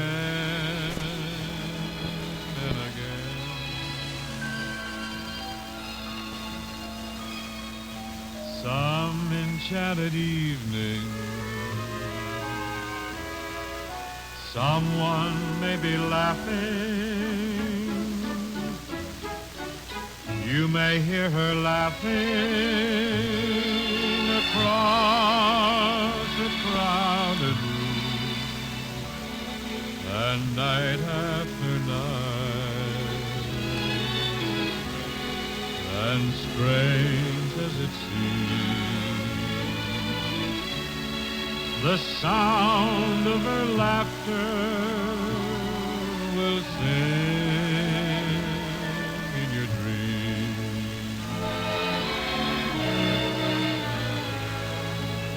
Who can explain it? Who can tell you why? Fools give you reason, wise men never try.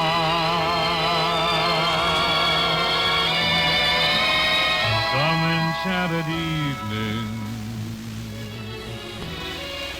when you find your true love,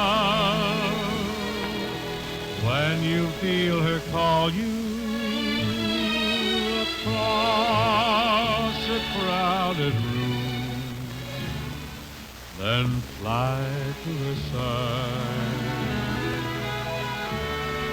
and make her your own. For all through your life you may dream all alone.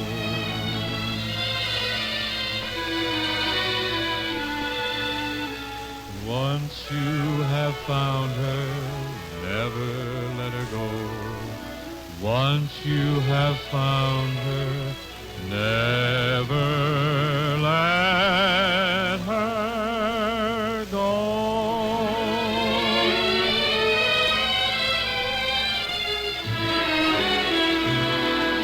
Some enchanted evening, when you find your true love, when you feel her call you across a crowded room, then fly to her side and make her your own.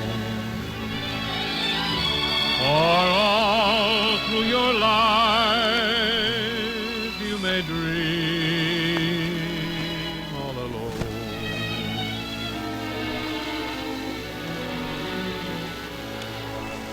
Once you have found her, never let her go. Once you have found her, never let her go.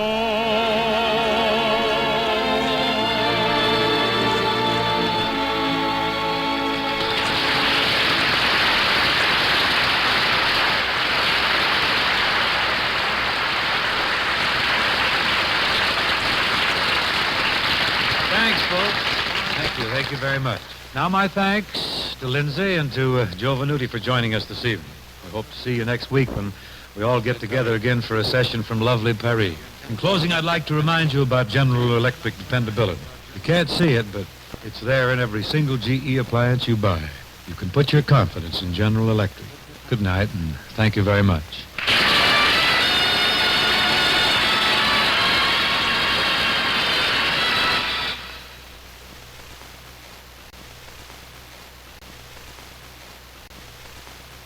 One of old-time radio's longest-running and most popular programs, CBS Mystery Theater, is up next.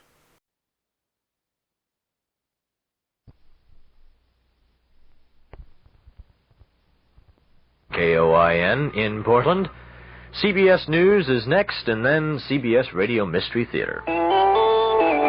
CBS News. North Vietnam's premier has thanked the Soviet Union and other communist countries for their help in the communist victory in South Vietnam. This is Doug Poling reporting on the CBS Radio Network. Premier Phan Van Dong expressed his gratitude and said he thanks the Soviet people for playing an important part in the victories in the South. In Cambodia, the new communist government says it has begun to build what it calls a sound, clean social system based on agriculture. Radio Phnom Penh denounced the regime of former President Lon Nol, saying it had imported everything from abroad. Vietnamese refugees continue to arrive in this country. The refugee population at Camp Pendleton, California, has swelled to over 18,000. Arrivals are now being diverted to other camps in the Midwest and the South. The relocation of refugees in the U.S. continues to be controversial. Singer Eartha Kitt, who was an outspoken critic of the Vietnam War while it was going on, says America's minorities and poor should get priority over the Vietnamese homeless. Senator James Buckley, Republican of New York, says the nation should go ahead and accept the Vietnamese. These people are desperate. They have nowhere to turn. They are the victims of a war in which we participated. But more than that, I think that the fears that seem to be expressed are way overextended. It is not conceivable that this nation, 210 million people, can't absorb 130 or 150,000, of whom fewer than 40,000 would actually be in a job market. Senator James Buckley. CBS News continues in a moment. In popular libraries, best-selling novel 34 East. A ceasefire line is drawn in the Sinai. On one side, Egyptian and Soviet troops. On the other, Israel and its American allies. Then, Arab fanatics kidnap the President of the United States, forcing the great powers to start the countdown for nuclear war. The suspense reaches a shattering climax in 34 East, the international bestseller, now in paperback. 34 East. Read it today while it's still fiction. If you ever use a hemorrhoid preparation, you should know this. Vaseline Brands has news. It's Hemorrhoid Ointment. Hemorrhoid works fast, helps protect with a proven medical ingredient for soothing occlusion. And Hemorrhoid gives you only this key ingredient, so it gives you more than the leading preparation. Now, at your first sign of pain, burning, and itching, turn to soothing Hemorrhoid. Hemorrhoid from Vaseline Brands. Use only as directed. The strike by anesthesiologists at hospitals in San Francisco is starting to spread. Some of the doctors who work at hospitals in Santa Cruz County, California, now say they'll work only in emergency cases. The anesthesiologists began the walkout 10 days ago to protest skyrocketing costs of malpractice insurance. One physician involved in the protest, Dr. Sanford Marcus of the Union of American Physicians, says many hospitals could be in serious trouble if the problem is not solved soon. Several hospitals in the San Francisco Bay Area are at less than 50% of occupancy. The hospital conference claims that they are losing over $400,000 a day, and we feel that if this situation is allowed to deteriorate further, several hospitals may become bankrupt. Dr. Marcus says it is not a doctor's strike. He terms the situation a lockout by the insurance carriers. Near Ashland, Oregon, Friday, a bus carrying some high school students from California struck a car and rolled down the side of a mountain. 3 people on the bus were killed, 17 others hurt. 2 of the dead have been identified. They are the bus driver and a 16-year-old girl. The bus was transporting some students from Mount Shasta, California to Harris Beach State Park in Oregon for a weekend field trip.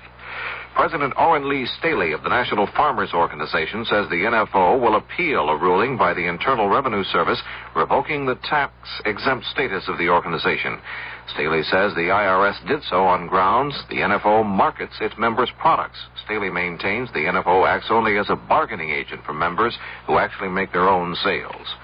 The Agriculture Department Friday forecast a record wheat crop for this year. The winter wheat crop is estimated at 1.62 million bushels, up 16% from last year. Now this.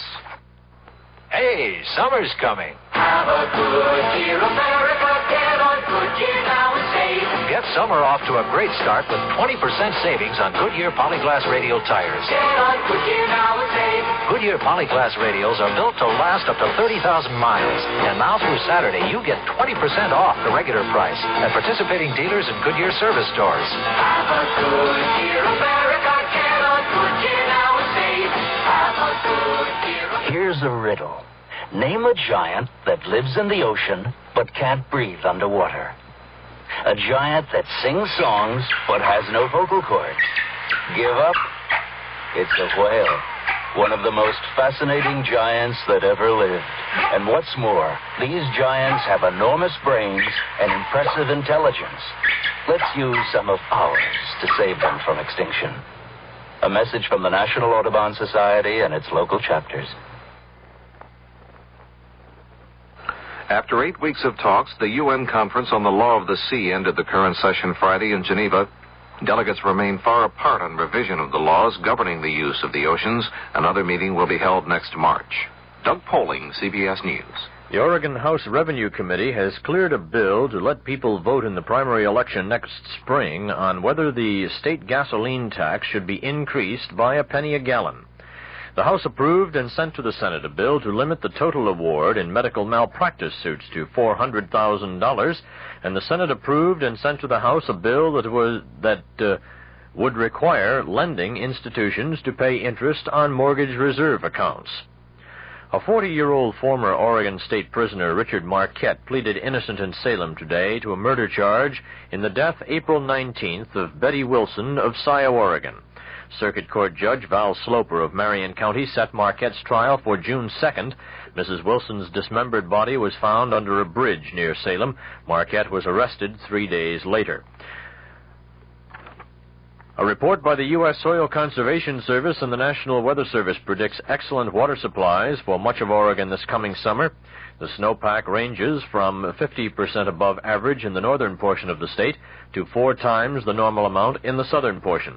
And all of the state except the Central Cascades got more precipitation than normal during the past month.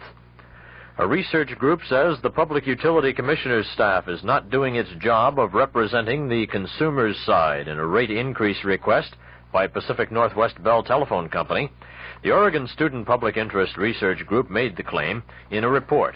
It criticizes the staff's support of the telephone company's request to charge 20 cents for each call for directory assistance and for each call from a pay telephone.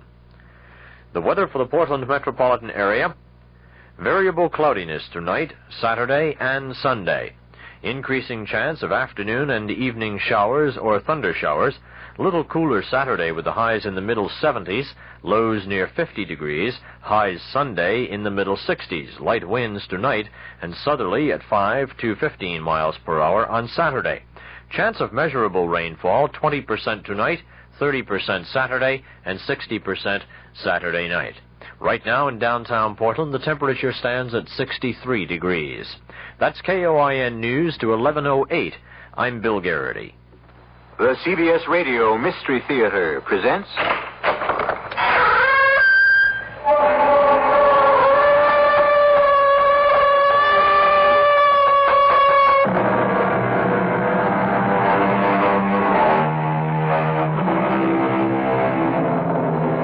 Come in.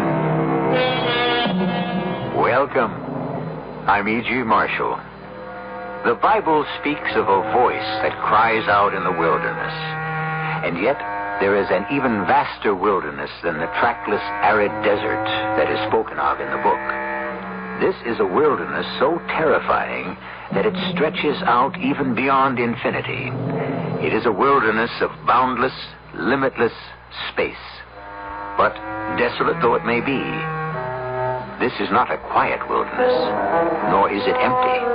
It hums and buzzes and crackles with noise and sound, and even voices.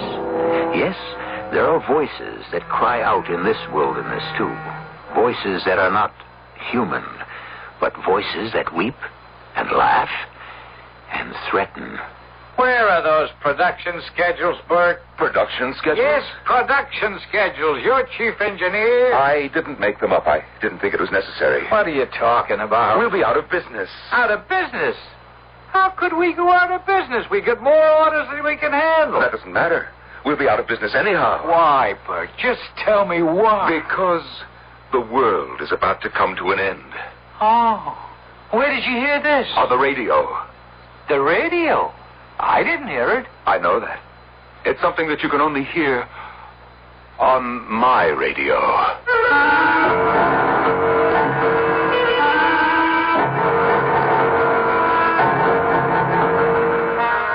Our mystery drama, The Voices of Death, was written especially for the Mystery Theater by Sam Dan and stars Norman Rose.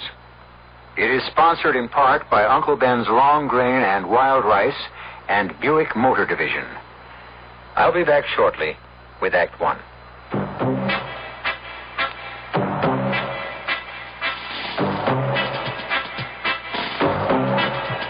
When you say bud, you've said a lot of things nobody else can say. When you say bud, you've gone as far as you can go to get the very best. When you say bud, you've said the word that means you like to do it all. When you say bud, you say you care enough to only want the king of beers. There is no other one, there's only something left, because the king of beers is leading all the rest.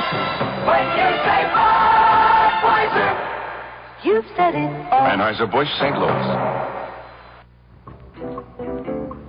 When you dine at the Captain's Corner, you've found the corner on excellent dining in downtown Portland. It's a select menu at our Captain's Corner, proudly served in a warm, friendly atmosphere. We feel quality service is just as important as a quality menu, and at the Captain's Corner, you get both. For a relaxing lunch, for that gracious dinner after 5, it's the Captain's Corner, downtown in the Century Tower building on Southwest 12th between Jefferson and Main, with free parking. The newspaper reporter was almost in tears. Mr. Coward, she cried. Haven't you anything to say to the star? Certainly, said Mr. Coward. Twinkle. Noel Coward's wit and music breezes onto the stage in the Blue Room at the Portland Civic Theater. Oh, Coward, a new musical comedy review, is now playing on Thursday, Friday, and Saturday nights at 8:30. Call 226-3048 for reservations. Do your spring thing with Oh, Coward at Portland Civic Theater.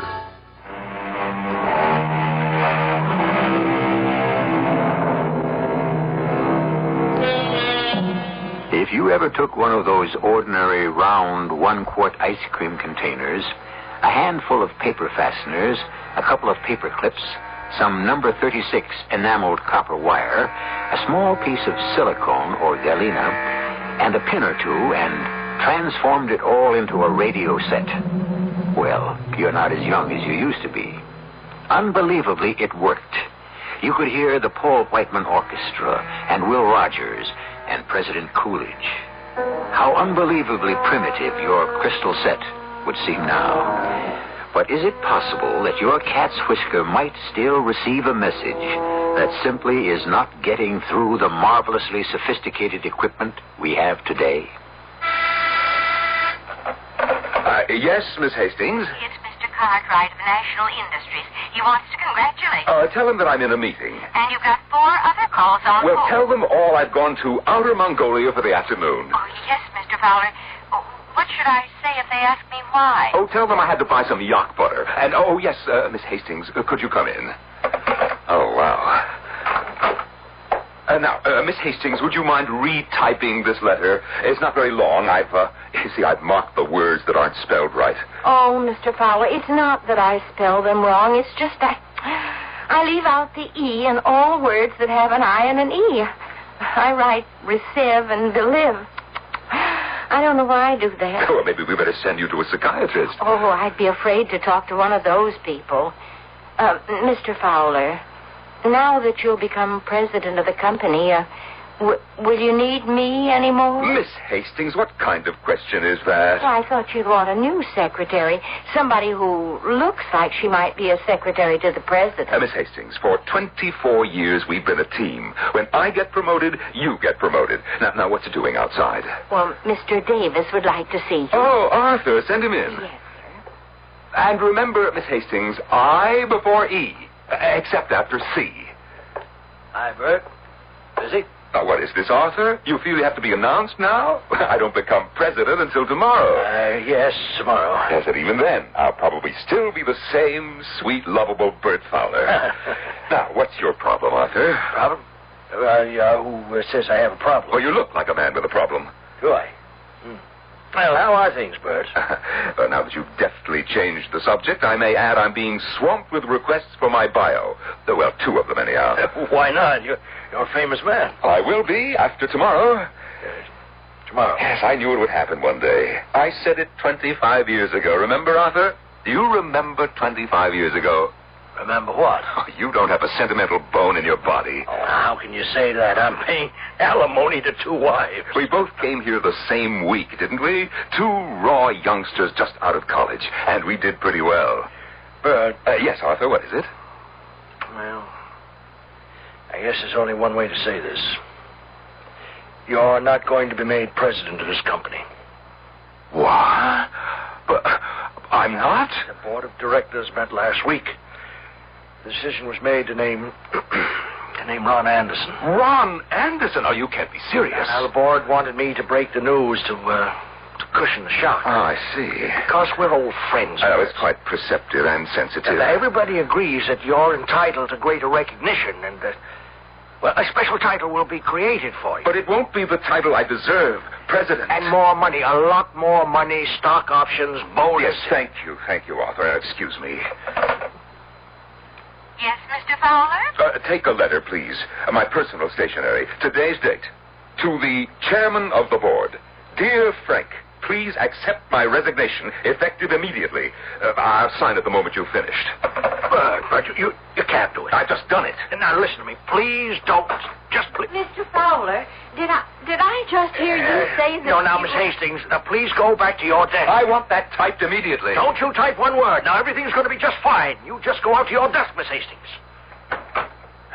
Now, Bert. The board of directors. There was no board of directors 25 years ago. Huh.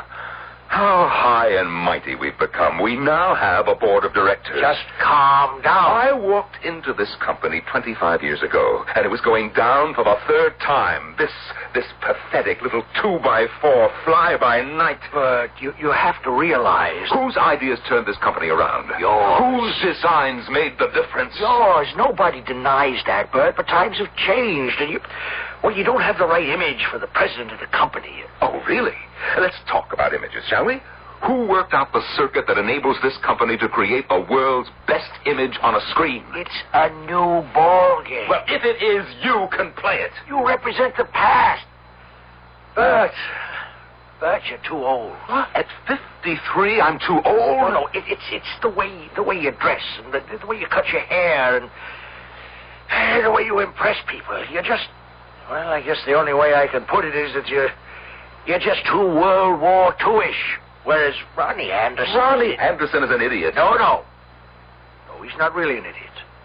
It's just that he talks their language. Whose language? The language of the people who pull the buying strings today. It's the accent on youth. And he sports that long hair, and he wears clothes that are called mod or whatever. And well, he's just that fresh, bright, vibrant image the board thinks that this company needs. But he doesn't know one end of a receiver from the other. He doesn't have to, Bert. The engineers don't run companies anymore. You know that. It's all in the hands of the marketing people. Well, if you'll excuse me, Arthur, I'd like to clear my desk and go home. Where are you going? You heard me. I said I'm going home. Are you? Tell me, Bert. Where's home? Where's home? It's here. And what's home? This company. It has been your wife, your kids. What else do you have? Will you excuse me, Arthur? You gave everything to this company. The company is all you have to show for your life. You can't leave it. The company's leaving me, Arthur. Ronnie Anderson is a temporary madness that's come over the company. Oh, Ronnie Anderson. Who says God has no sense of humor? You want to go to lunch? Well, Ronnie Anderson's invited everybody to be his guest in the penthouse. I have a previous engagement. Why don't you go and score some points? That was a low blow. I'll see you later, Bert. Yeah. Yes, sir? Miss Hastings, call the garage. I want my car.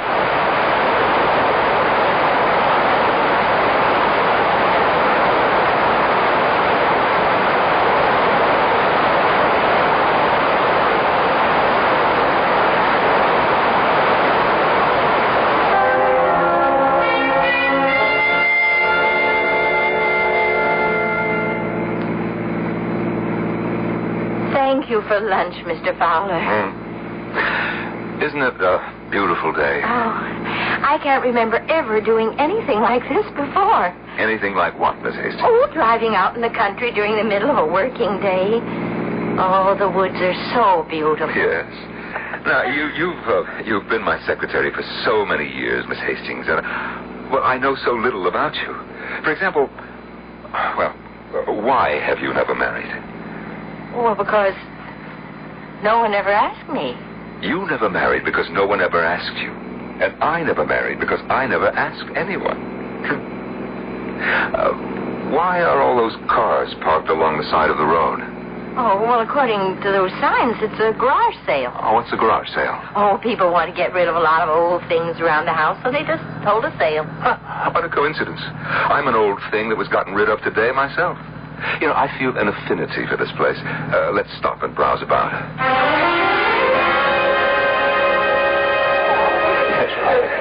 Oh, I've never seen so much junk. Oh, usually you see some old books and pictures. You see that stuff over there, Miss Hastings? It's typical of what you'd see in a home about, 50 years ago. Look, there's an old, broken-down, wind-up phonograph, a clothes dummy, a coffee grinder, and Mr. Fowler? Mr. Fowler, are you all right? No. Oh, no, it can't be. Mr. Fowler, you're so pale. But it's mine. Mr. Fowler, something's wrong. Miss Hastings, you see that thing on the table? It looks like a round container with some wire wrapped around it. Oh, yes? See what price is marked on it, Oh, there isn't any. Oh, the woman at the gate. Ask her how much she wants. Oh, Mr. Fowler, you're shaking. Are you ill? No. Find out how much she wants. I have to have it.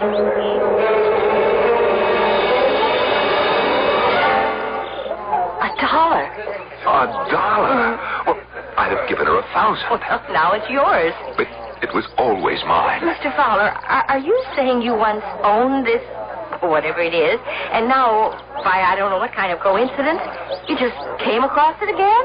What do you think this is, Miss Hastings? I couldn't tell you. It's a radio. A radio? Well, it looks more like a carton for ice cream or sauerkraut. This was my first design. My very first design. You designed this, Mr. Fowler? My first design. My first prize. There was a magazine called American Youth, and it offered a prize for the best and most simple design for a crystal set. And, well, I submitted this one, and I won. I was 10 years old, and I won. The magazine printed the diagram for this, and youngsters all over the country copied their own sets from it. Just think about it. More than 40 years ago, a kid who lived in this house made this radio from my design. Oh, I still remember the prize. Oh, a gold medal, and on it was inscribed, "To Bertram Fowler, a great scientist of the future." And it came true. You are a great scientist. No, I never became a scientist. I just tinkered around with gadgets. Do you mean a thing like this could actually work? Oh, sure. Look, put on the earphones. But how wouldn't it need a new battery? No battery, no electricity. It works by itself. Oh. You see, it's just a coil of wire, a crystal detector, which is made of silicon or galena. Let's see, we need an aerial. Oh, we can use the metal clothesline the lady has stretched in her yard. Oh, this will be fine. Now listen through those earphones. All right. Now, what do you hear? Anything? Oh, yeah, I do hear a kind of scratchy noise. Wait. Music. Yeah, I think I hear music. Clearly? Well, listen for yourself. Oh, yes. May I have those earphones?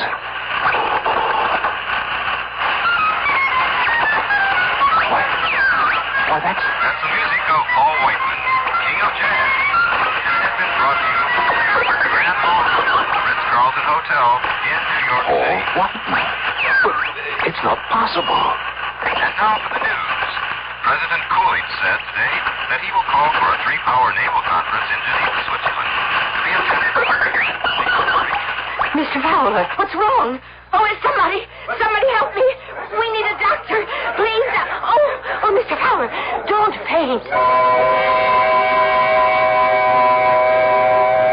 Anyone would have a right to pass out if he tunes in the news and he gets the bad news of 1927. But why is he picking up that kind of news and that kind of music now? What kind of radio set did our friend Bert Fowler design anyhow? I'll be back shortly with Act 2. Hi, I'm Burl Ive. You know, I've been telling you that Uncle Ben's long grain and wild rice is a wonderful way to make an ordinary meal a great meal, and to keep a great meal from becoming ordinary. That's because it's a delicious combination of Uncle Ben's rice, natural wild rice, herbs, and seasonings. It has a really distinctive taste just about every grown-up loves. But what about those everyday family meals? Well, now Uncle Ben's has a way to make them special, too, with Uncle Ben's new fast-cooking long grain and wild rice. It's flavored with a delicious but milder blend of herbs and seasonings, so it has a milder taste. It cooks in just 5 minutes, so it's easy to serve anytime. With anything, chicken, hamburgers, whatever's on the family menu. So try Uncle Ben's new 5-minute fast-cooking long grain and wild rice. The whole family will love its milder taste. Hey, when's the last time you made a wish? I wish I could get an A in geometry. I wish for a place to live. I wish I was in Omaha with my grandmother and grandfather. Wishing is very important, you know. I think I wish for all the children in the world to be well and healthy and have enough to eat. I wish I could lose 100 pounds. I wish I had a bike. My wish is for good health. Wishing means you hope for better things. I wish we could find solutions to the crime problem. I wish that we win every soccer game in our league. I wish, and I really wish, the price of food would go down. If you want hope, you've got to make a wish. If I have one wish, it's to understand my children. I wish that everything works out between my boyfriend and me. I just wish for a job. I wish all the lost children would come home to their fathers. Because without a wish, there can be no hope. Yeah, I wish there were more love and truth and less loneliness in the world. From the Franciscans, with love.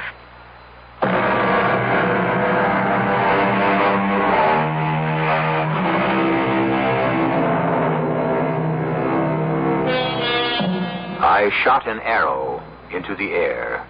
It fell to earth, I know not where, said Mr. Longfellow. But the fact of the matter is, the arrow did fall, finally, to the earth. There is evidently then a significant difference between arrows and words. When you shoot or utter or discharge, however you want to put it, a word into the air, apparently it never falls to earth again. It enters the ether and stays there forever. Or does it? How else may we account for the fact that Bert Fowler is now hearing words that entered the airwaves more than 45 years ago? You say that you heard an actual Paul Whiteman broadcast. And I heard a news broadcast, which could only have been made in 1927. Why? Because it was about the conference to restrict the number of battleships. Mm-hmm. It was called by President Coolidge. You've heard of him. Yes. And you heard all this on that ice cream carton? This ice cream carton is actually a variable inductance tuning coil, a crystal detector, and... look, Doctor, I don't want to get into anything here. I know what I heard. Well, when Miss Hastings brought you here to my office, she said that you'd had a very shattering experience earlier in the day in your business affairs. Yeah, you could say that. Well, that was one shock to your system.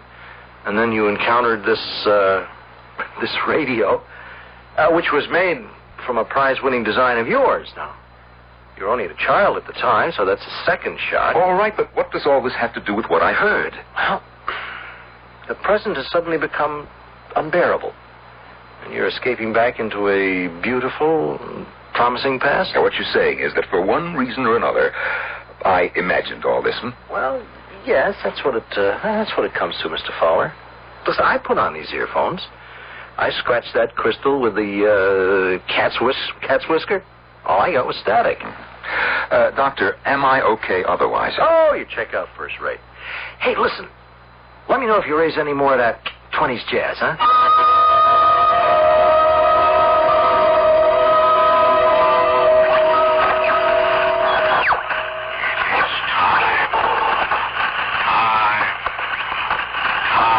It is time, Aretha. No, Zitha, no, please. I beg you. Aretha, I have waited and waited. Mr. Fowler. Wait. Mr. Fowler. Yes. Yeah, what is it, Miss Hastings? Oh, let me take these Mr. earphones Fowler. off. Let me take these earphones off.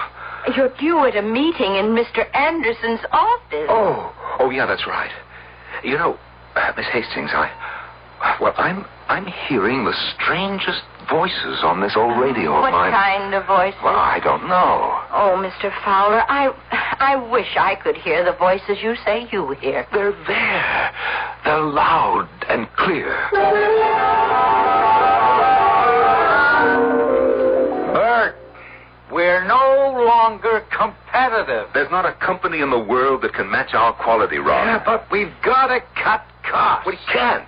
You mean you can't? If you know someone who can produce this quality for less money, well, I'll step aside. How about less quality? There goes the reputation of this company. Well, don't you worry about our reputation. I have to. I created it. Why didn't you resign, Bert? You know, I'd have resigned if they'd named you president. That would be the easy way out.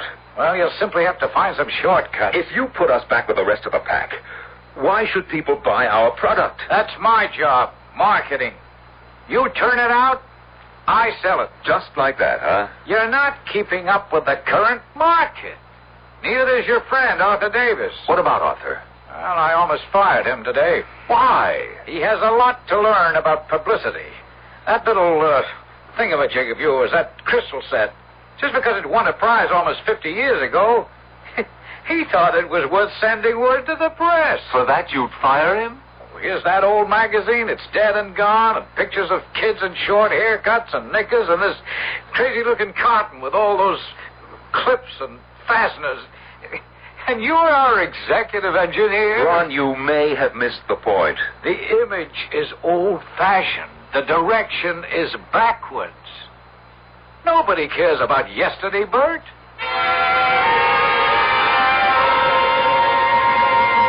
Mr. Anderson's secretary just called. You're supposed to have a cost analysis ready for the meeting tomorrow morning. I know. Well, if you don't give it to me to type, they won't have it. That's very well put. And I know you haven't even started it. That's right. Now, Mr. Fowler, don't you think that you ought... and Aletha.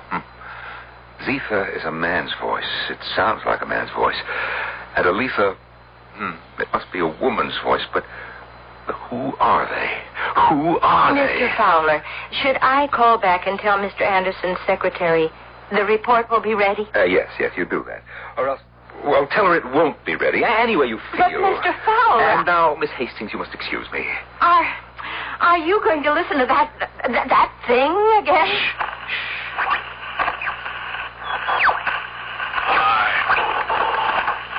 It's time, Aretha. No, Zitha, give them a chance. How many chances? How many? One more. You say one more. I give one more. Then they do something even more frightful. The children of today, they are different. There's so little space, so few planets that are green and cool and fertile. Another chance. Either you and I, we would use the space wisely. What space? What space? Young men and women, they will be different.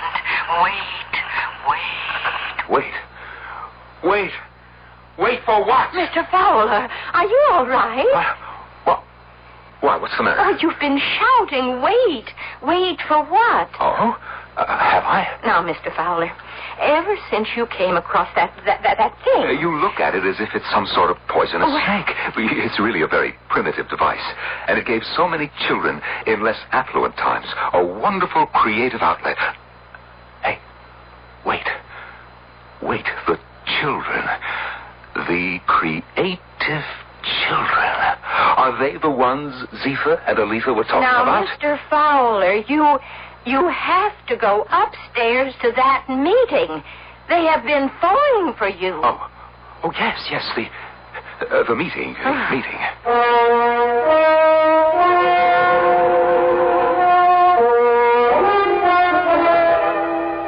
I don't see where there's a reduction in any of these costs, Bert. That's right, Ron, you don't.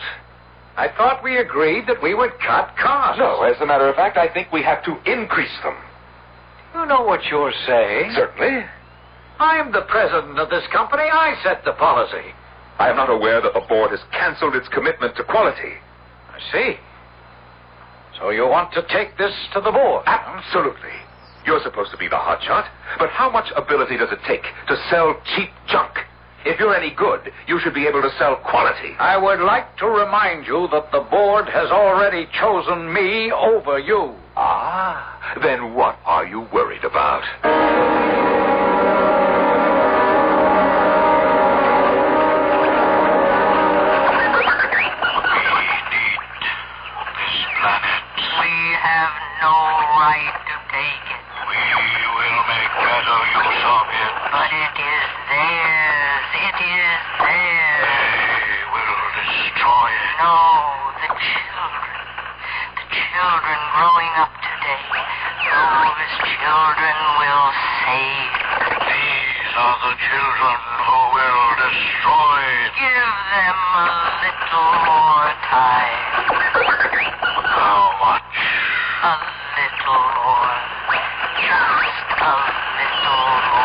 We have to stop. Do you hear, Miss Hastings? We have to stop. Mr. Fowler, I don't understand you. What are you saying? We have to stop. Stop what? Stop destroying the world. Oh. Miss Hastings, tell Arthur Davis I must see him in my office right away. Arthur, I want you to contact the science editors and writers of all the newspapers, magazines, and wire services. What for, Bert? What for? I'm going to hold a press conference, that's what for. Well, what? Well, have you cleared it with Ron? No, I haven't cleared it with Ron, and I don't intend to clear it with Ron either. Now, you just get these guys to meet with me, say, Tuesday morning. You'd have to tell me why. And I would have to check it out. Arthur, I'm asking you to do this for me. Please, Bert. Ron calls the shots, you know that. Sure. Yes, sure. Okay, Arthur, I'm sorry that I asked. Look, Bert, I am on your side, but you understand my position. Oh, absolutely. And so why don't you leave before we both burst into tears? Yes, sir? Miss Hastings, call the scientific editors of all the newspapers, magazines, networks, wire services, and tell them I'm having a press conference on Tuesday morning at 10. Oh, but that's Mr. Davis's job. I know, but he needs some help.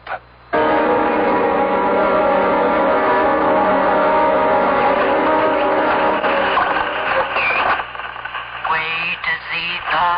I beg you, wait. Every day, they do further damage, wreak greater havoc, sow sorrier destruction. It will be too late. Give them just a little more time. More time. Now, what I have just played back for you, ladies and gentlemen, is the tape recording of voices that were picked up on this old crystal detector. The message is clear. The world is in danger. It will be taken over by another race or kind, or call it what you will, unless... What is this guy? No, wait, please, don't go. Listen to me. Please listen. There's almost no time left. We're running out of time. Now, please, Mr. Fowler, you can't get so excited. They don't believe me, Miss Hastings. They don't believe me.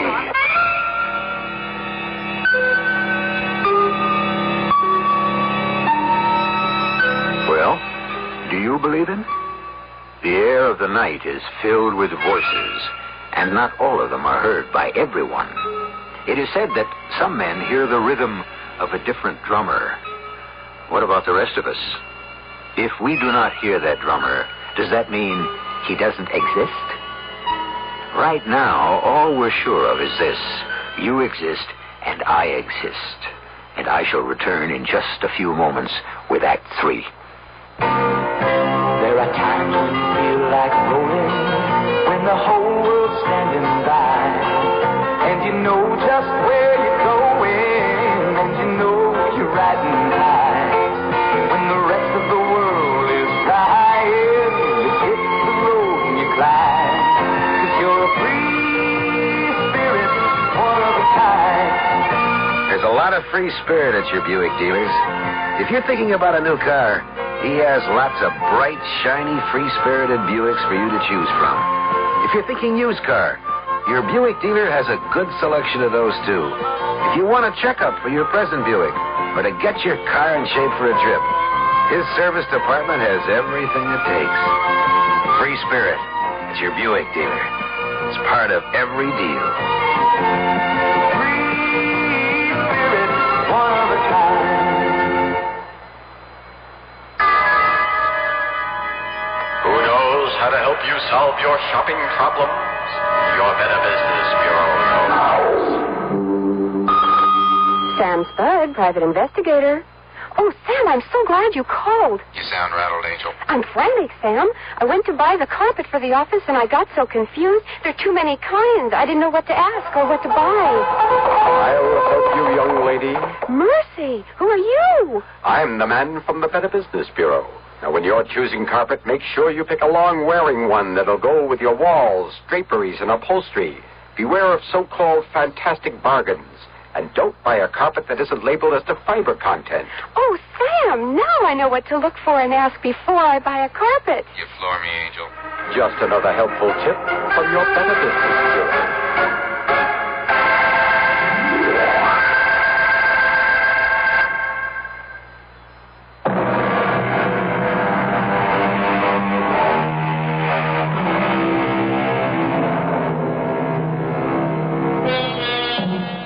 Easygoing, amiable Bert Fowler is suddenly cast, or he seems to have cast himself, in the role of a prophet of doom.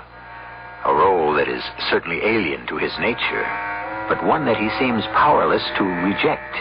Prophets of doom, historically, don't do very well. Indeed, most of them come to a rather unfortunate end. Is this the fate that awaits our Bert Fowler? Gentlemen, this meeting was called originally to acquaint this board with some fundamental policy differences between Bert Fowler and me. But that is insignificant now. Anyone who has read the papers, who has seen or heard the news broadcasts, is aware of the fact that Bert Fowler has made this company a laughingstock. You had no right to call a press conference. Gentlemen, please listen to me. We must put a stop to this. Put a stop to what? Put a stop to this exclusive pursuit of our own private interests. And what does that mean, Bert? We are in danger. Of what? Of running out of time to save ourselves. From whom? Well, from whom? It's here. You can hear it on this crystal detector. Look, Bert, all of us have clamped on those earphones. All of us have humored The you. voices are there. The voices are clear. And so I can only conclude that you do not wish to hear them. Gentlemen, I recommend we relieve Bert of his duties as Chief of Engineering and Design and retire him on his very generous pension. Now listen, we have to devote ourselves to peace, to the betterment of the... Bert, you're out of order. Now, why don't you just leave quiet? Take your hands off of me. Bert, for your own good. I'm only take your hands off of me.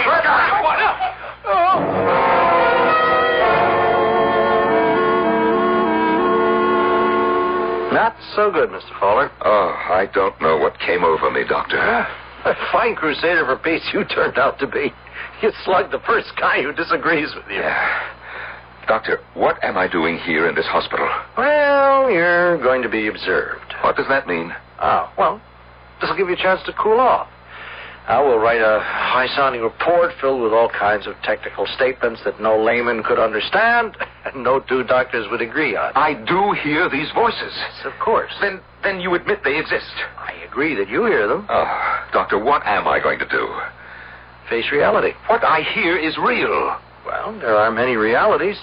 And the problem is, you have to get along with the one that's popular. Now, The voices you hear are your voices, Mr. Fowler. They remind you of a happier time. No, I am not talking about the news and the music. I mean Zephyr and Aletha. Ah, Aletha and Zephyr. Yes, A to Z. See, that's how you see your life. It's completely fouled up. It's no wife, no kids, no real fame. You know, it's a brilliant potential that was never realized. That's how you account for it. Bert, I'm on your side. I think the whole thing is absolutely wild. According to Aletha and Zephyr, the young people of my generation should have turned things around. I guess we only made them worse. How about your generation, Doctor? Well, we make a lot of noise, but we'll get older, too. But, Doctor, if we do nothing, the world will come to an end. You want to know what I think? I think the world came to an end a long time ago.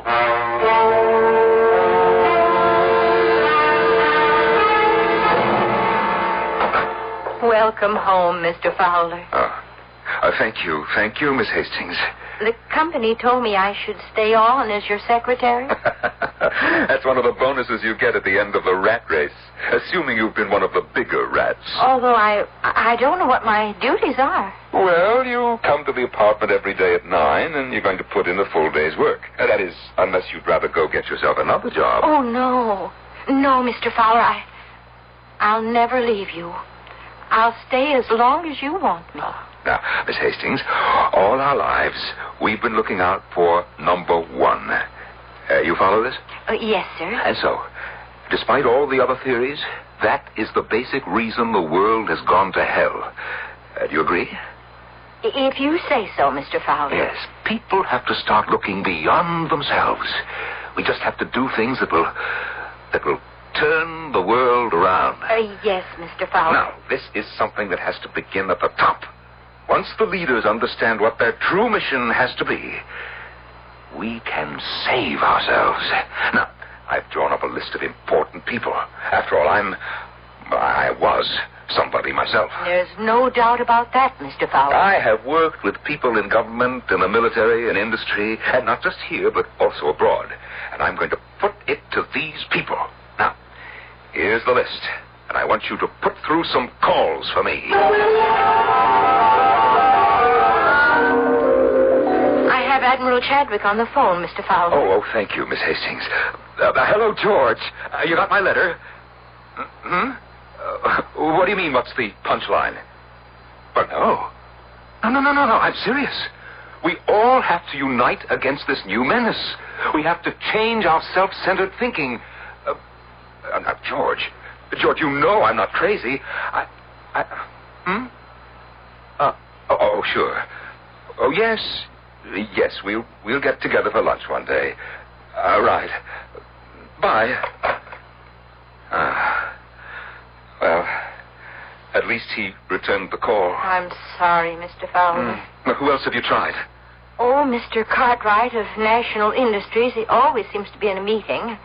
Mr. Taylor's out of town. I just can't get anybody. I'll see who it is. Hello, Miss Hastings. Oh, good morning, Mr. Davis. What? Arthur, sit down. You like a drink? No. Well, what is it, Arthur?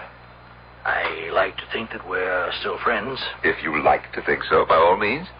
But what you're doing is, well, to a person who knows you, it's heartbreaking. And what am I doing?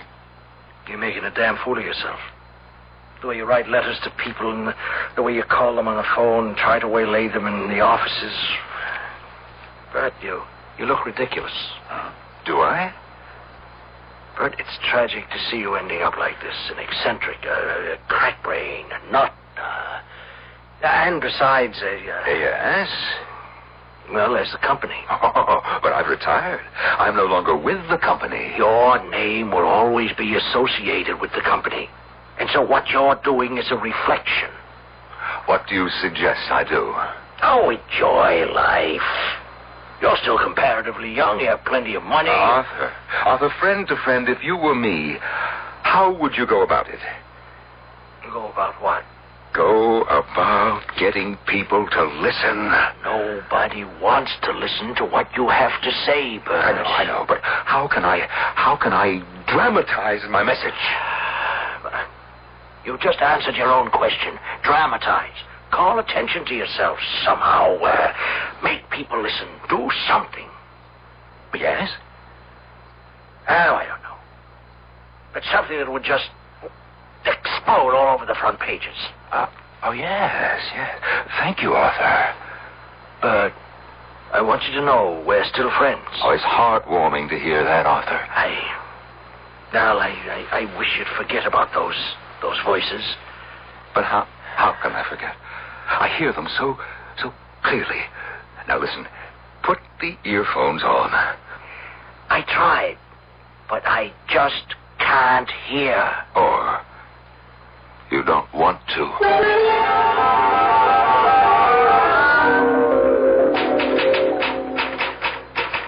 Miss Hastings, what are you doing? Oh, I'm typing your letter to the President of the United States and a copy for the Premier of the Soviet and the Prime Minister of China. Well, just hold off on that for a little while. Oh, yes, sir. Miss Hastings, you don't think that I'm crazy, do you?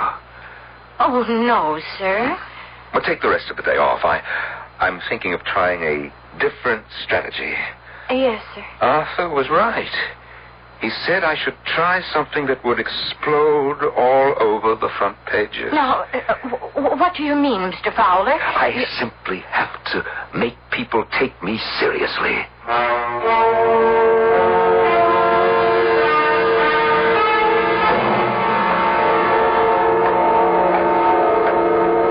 Who's that? What? Bert, it's you. Yes, Ron. It's me. What are you doing here? Oh, I got lonesome for the place. I thought I'd come by for a little visit. At 10 o'clock at night? Well, you're still here, Ron. Wait. What have you got in that valise? What do you think I've got? I'm going to call a security guard. I just saw him. He's asleep. But he's outside. He won't get hurt. What have you got in that valise? Fuses. Wiring. For explosives. Well, you're crazy. Nobody wants to listen. I'll have you thrown into jail. Get out of here. I don't want anybody hurt, not even you. This place will go up in 30 seconds. Well, you're a maniac. Run for your life! You run! Why are you standing there? Because it's my company. I'll stay with it. You're out of your mind. Better run for your life!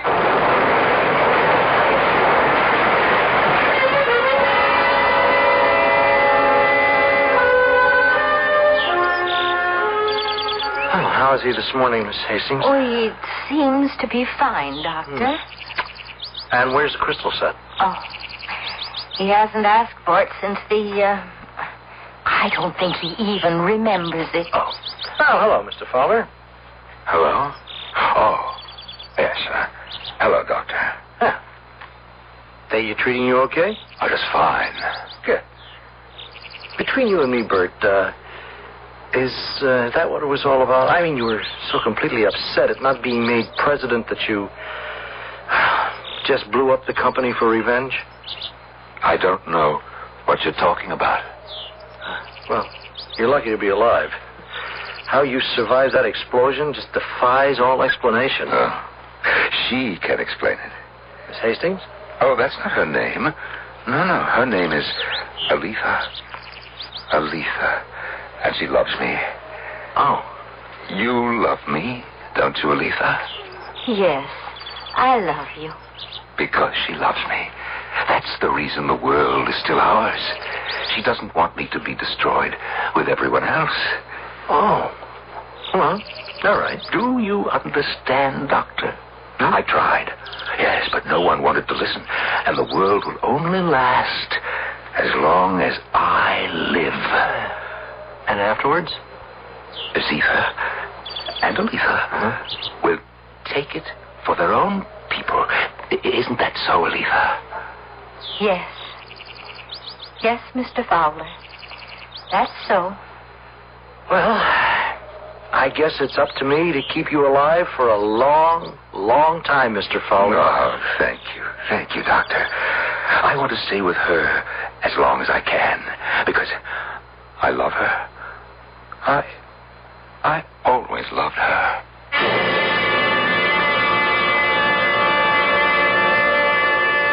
Let's hope he stays with her for a long, long time.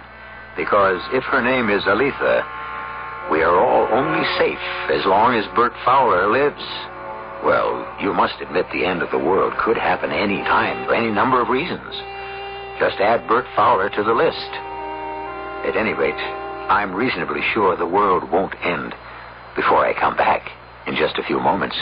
In popular libraries, best-selling novel 34 East, a ceasefire line is drawn in the Sinai. On one, Soviet troops.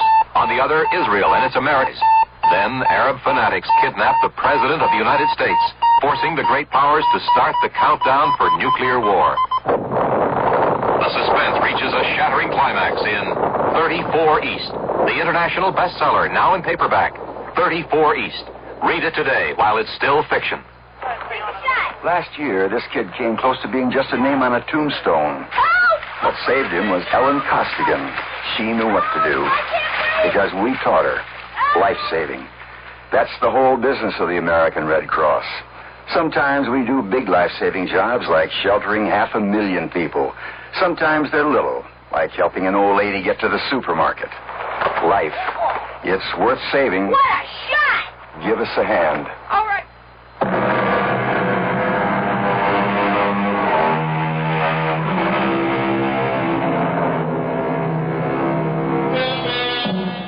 The incredibly complex and sophisticated electronic communications of today sprang from simple pieces of wire and crystal.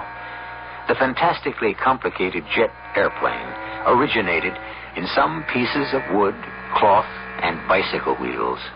Our age of technology has come into being within the memory of people who are still alive today. It is so new, so strange that we hardly believe it or understand it. Are we using it properly? What were we supposed to do with it? Our cast included Norman Rose, Mary Jane Higby, Earl Hammond, and Ian Martin. The entire production was under the direction of Hyman Brown. And now, a preview of our next tale. Marvin Hale Prentice, MHP. In the poetry, all of Creston's writings, the first line always starts with a word that begins with an M. The second line starts with a word that begins with an H. And the third with a P. Well, that could be a... That could be what? Coincidence? Remember what I just quoted over the TV show. The first line begins, millions reach out. There's your M. Second line, here we are prisoners. And the third line, poetry. Only in poetry is, there's the P. And the final three-word sentence, must hope perish. MHP, Marvin Hale Prentice. Now, do you know why I feel V.K. Creston's reaching out to me? One man's thoughts reaching out across thousands of miles and touching my own. That's why I'm fighting this trade bill. It's for V.K. Creston. Radio Mystery Theater was sponsored in part by Anheuser-Busch Incorporated, brewers of Budweiser. This is E.G. Marshall inviting you to return to our Mystery Theater for another adventure in the macabre. Until next time, pleasant dreams.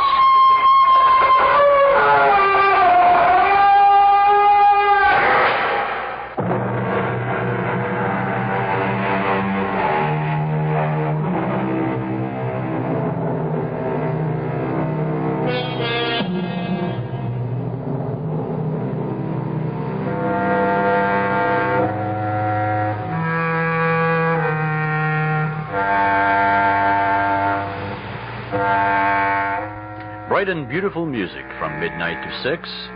World and national news on the hour with CBS. Chuck Knopf has local news.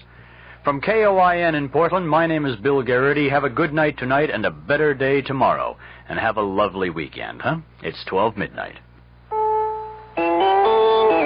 CBS News. The numbers of Vietnamese refugees in the U.S. continue to swell, but getting them settled here is taking time.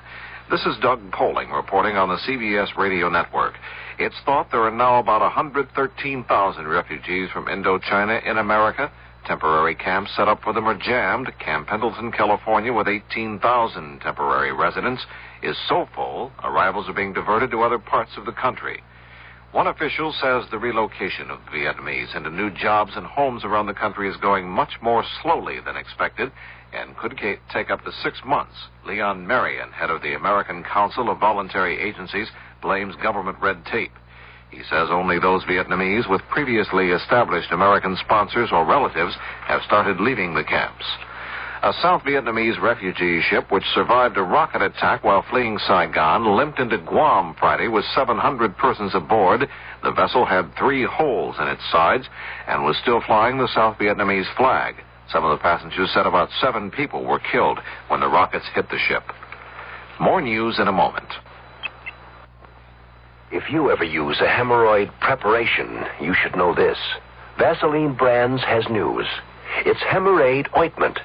Hemorrhoid works fast, helps protect with a proven medical ingredient for soothing occlusion.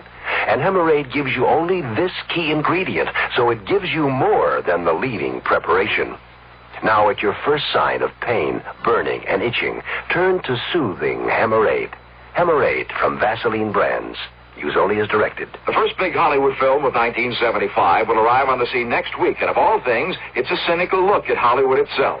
I'm Shirley Dunphy, your host for Entertainment West, heard every Saturday over most of these CBS radio network stations.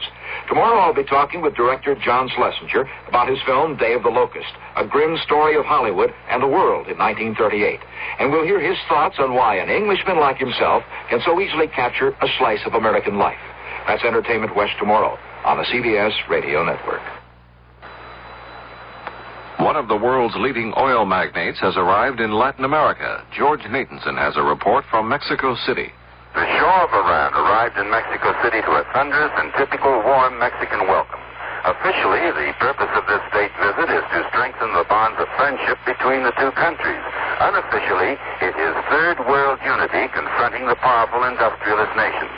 In the case of Iran and Mexico, oil is the key issue and the possibility of petrodollars invested in Mexico. Sunday, he travels to various industrial sites in the country where Mexico is seeking heavy investment. But if Mexico needs petrodollars, Iran and the oil-producing exporting countries need Mexico to support petroleum price and production standards. The Shah is the 4th head of state to visit Mexico this year. 5 more follow before the year is up. All the heads of state represent third world nations, indicating Mexico's intensive campaign to assume a major leading role among the developing countries. George Nathanson for CBS News in Mexico City. Some good news for the nation's economy. The government reports that retail sales rose 1.4% during April. It also reported that business inventories declined $1.9 billion during March.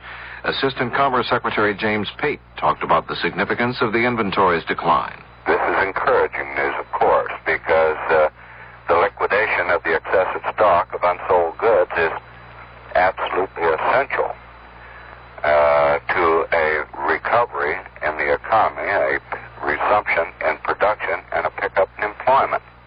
Officials also say the decline in inventory should help cut down on inflation. Senate and House conferees have agreed on a congressional alternative to President Ford's budget. It is $367 billion and includes a deficit of $68.8 billion. That's about $8 billion higher than the deficit recommended by the president. The Justice Department has recommended that the Penn Central and other financially troubled railroads in the Northeast and the Midwest be sold at auction to more prosperous railroads. A law passed by Congress last year requires the administration to submit a plan for reorganization of those railroads that are in trouble. That plan has to be submitted by law no later than July 26th. CBS News continues in a moment.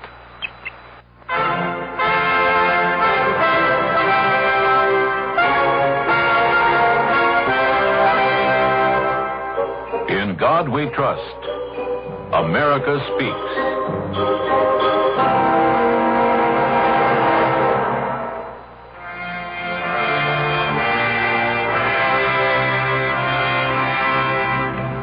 Abraham Lincoln's Creed.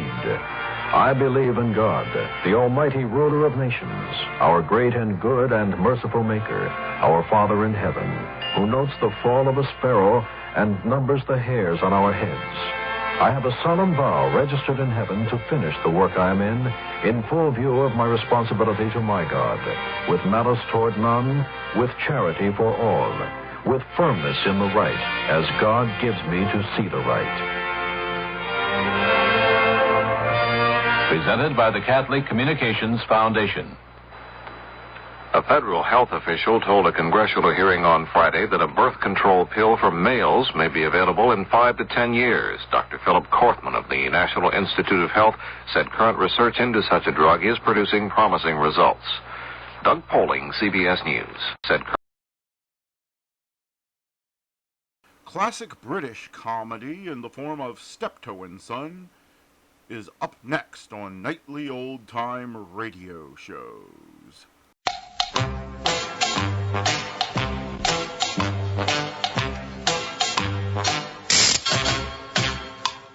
We now present another episode in a radio series based on the world-famous BBC comedy success, Steptoe and Son.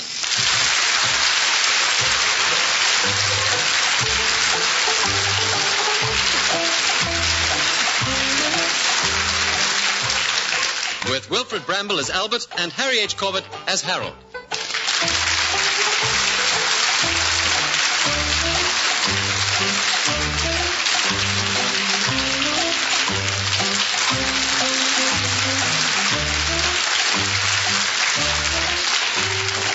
This week, Cuckoo in the Nest. Come on, hurry up. It's your move. Dead? Dead? Are you dead? I'm thinking. Well, it's your move, and you're in chip. I know. Now what do you think you're doing? I'm moving my queen. That's not your queen. That's my bishop. The salt cellar's my queen. No, it's not. The pepper pot is your queen. I thought that was your queen. No. My queen is the bottle of Angostura bitters. There it is. Now, if you move your thimble, you're in check. How can we play a proper game if you don't know what your pieces are? Have you been moving anything else of mine? Well, I don't know now. Is that egg cup yours? Yeah. Oh, well, I moved that. Twice. That's my king's rook. Oh, well, that's that, isn't it? And you cocked up my Sicilian defence. I mean, there's no point in carrying on. I was trying out Novochensky's opening gambit from the World Championships. No wonder it won't coming off. Oh, it's no good. We'll have to get a proper set if we're going to play. I'll go. You set 'em up again. We'll give it another try. And don't eat any more of my pawns. Yeah. G'day to you. Does Mr. Albert Steptoe live here? Yes, he does. So the old fellow's still alive then? He's still alive. Just. Good. Well, don't go to stand here like a couple of raw prawns. Oh, you better come in. Ta. Here, in here. Through to the lounge. Dad, there's a gentleman here to see you. Hello, Dad.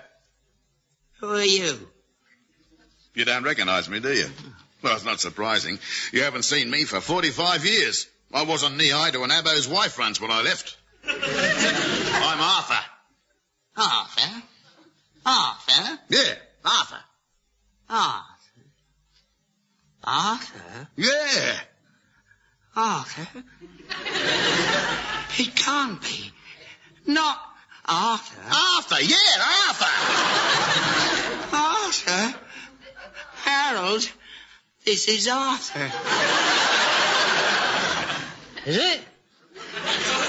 I don't believe it after all these years. Little Arthur. There, Dad, don't get upset.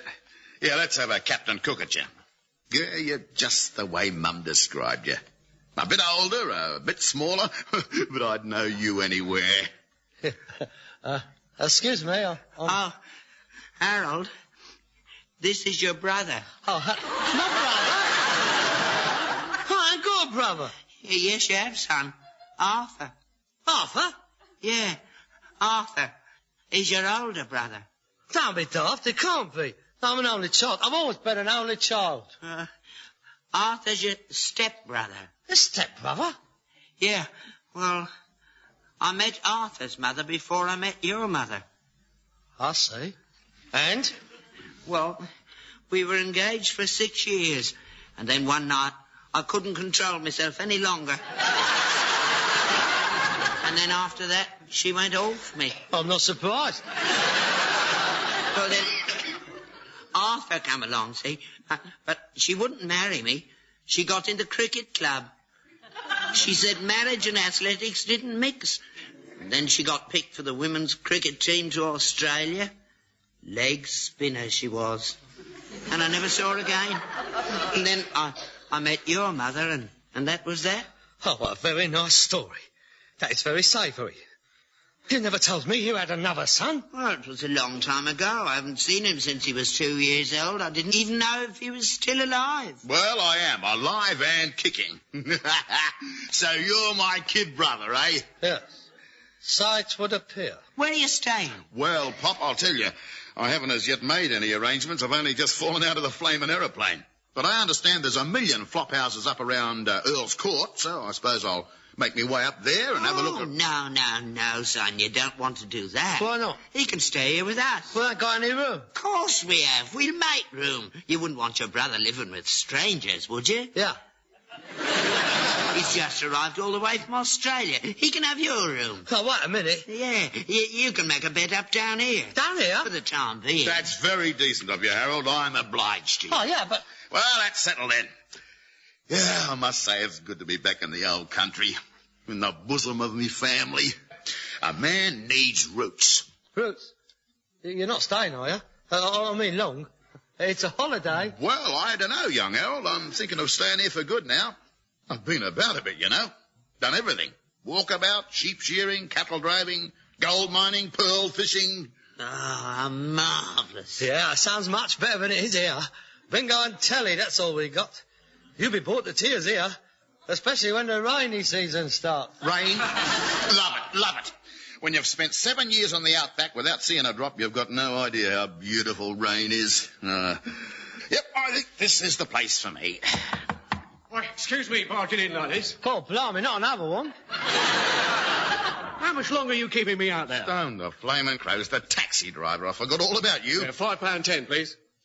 £5.10? Well, I turned the clock off when you got out. Yeah, maybe you did, but I think you turned it on when I left Melbourne. Are you going to pay up, or do I call the police? No, let's keep the wallopers out of it. £5.10. Harold, I don't seem to have any pommy money on me. I wonder if you'd mind paying Ned Kelly here for me. For £5.10? I paid the man, Harold. Arthur'll give it back to you. Oh, too right. Just as soon as I've changed me traveller's checks. Yeah, of course he will. Here you are, £5.10. Oh, thanks, Governor. Good morning. Thanks, Harold. Just put that on the slate. Oh, it's marvellous to have you here, Arthur. How's your mother? Oh, it's very sad. Sorry to say the poor old lady passed on last month. Oh, dear. Oh, I'm very sorry. Yeah, a bit of a shock, really. She'd never been crook in her life. Active right up to the last. What happened to her? Well, she keeled over with a half-shaved merino ram between her legs. New South Wales shearing championships it was. She would have won, too. 39 seconds and she only had the back legs left. Oh. Great tragedy. A year's supply of Swan Lager she was on. Oh, not that it would have lasted her long, you understand. Did she ever marry? Oh, no, not her, no. She shacked up with some high-type plonk grower when I was 7, but he used to beat the bejesus out of her. Finally, one night he come home stewed to the gills. She smashed him across the back of the head with a quart jar of his Vino Redo. He loaded up the Ford and we didn't stop for 300 miles.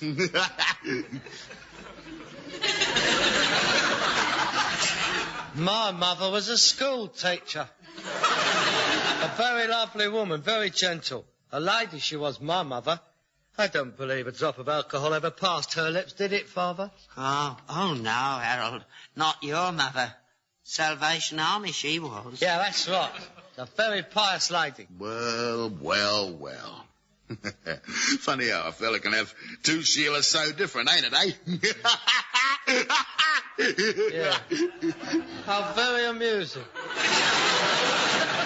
Well, Now you come home, Arthur, we'd better start making plans for the future. What plans? Well, now he's going to stay with us. He's got to start thinking about work, hasn't he? Work? Yeah, well, good idea.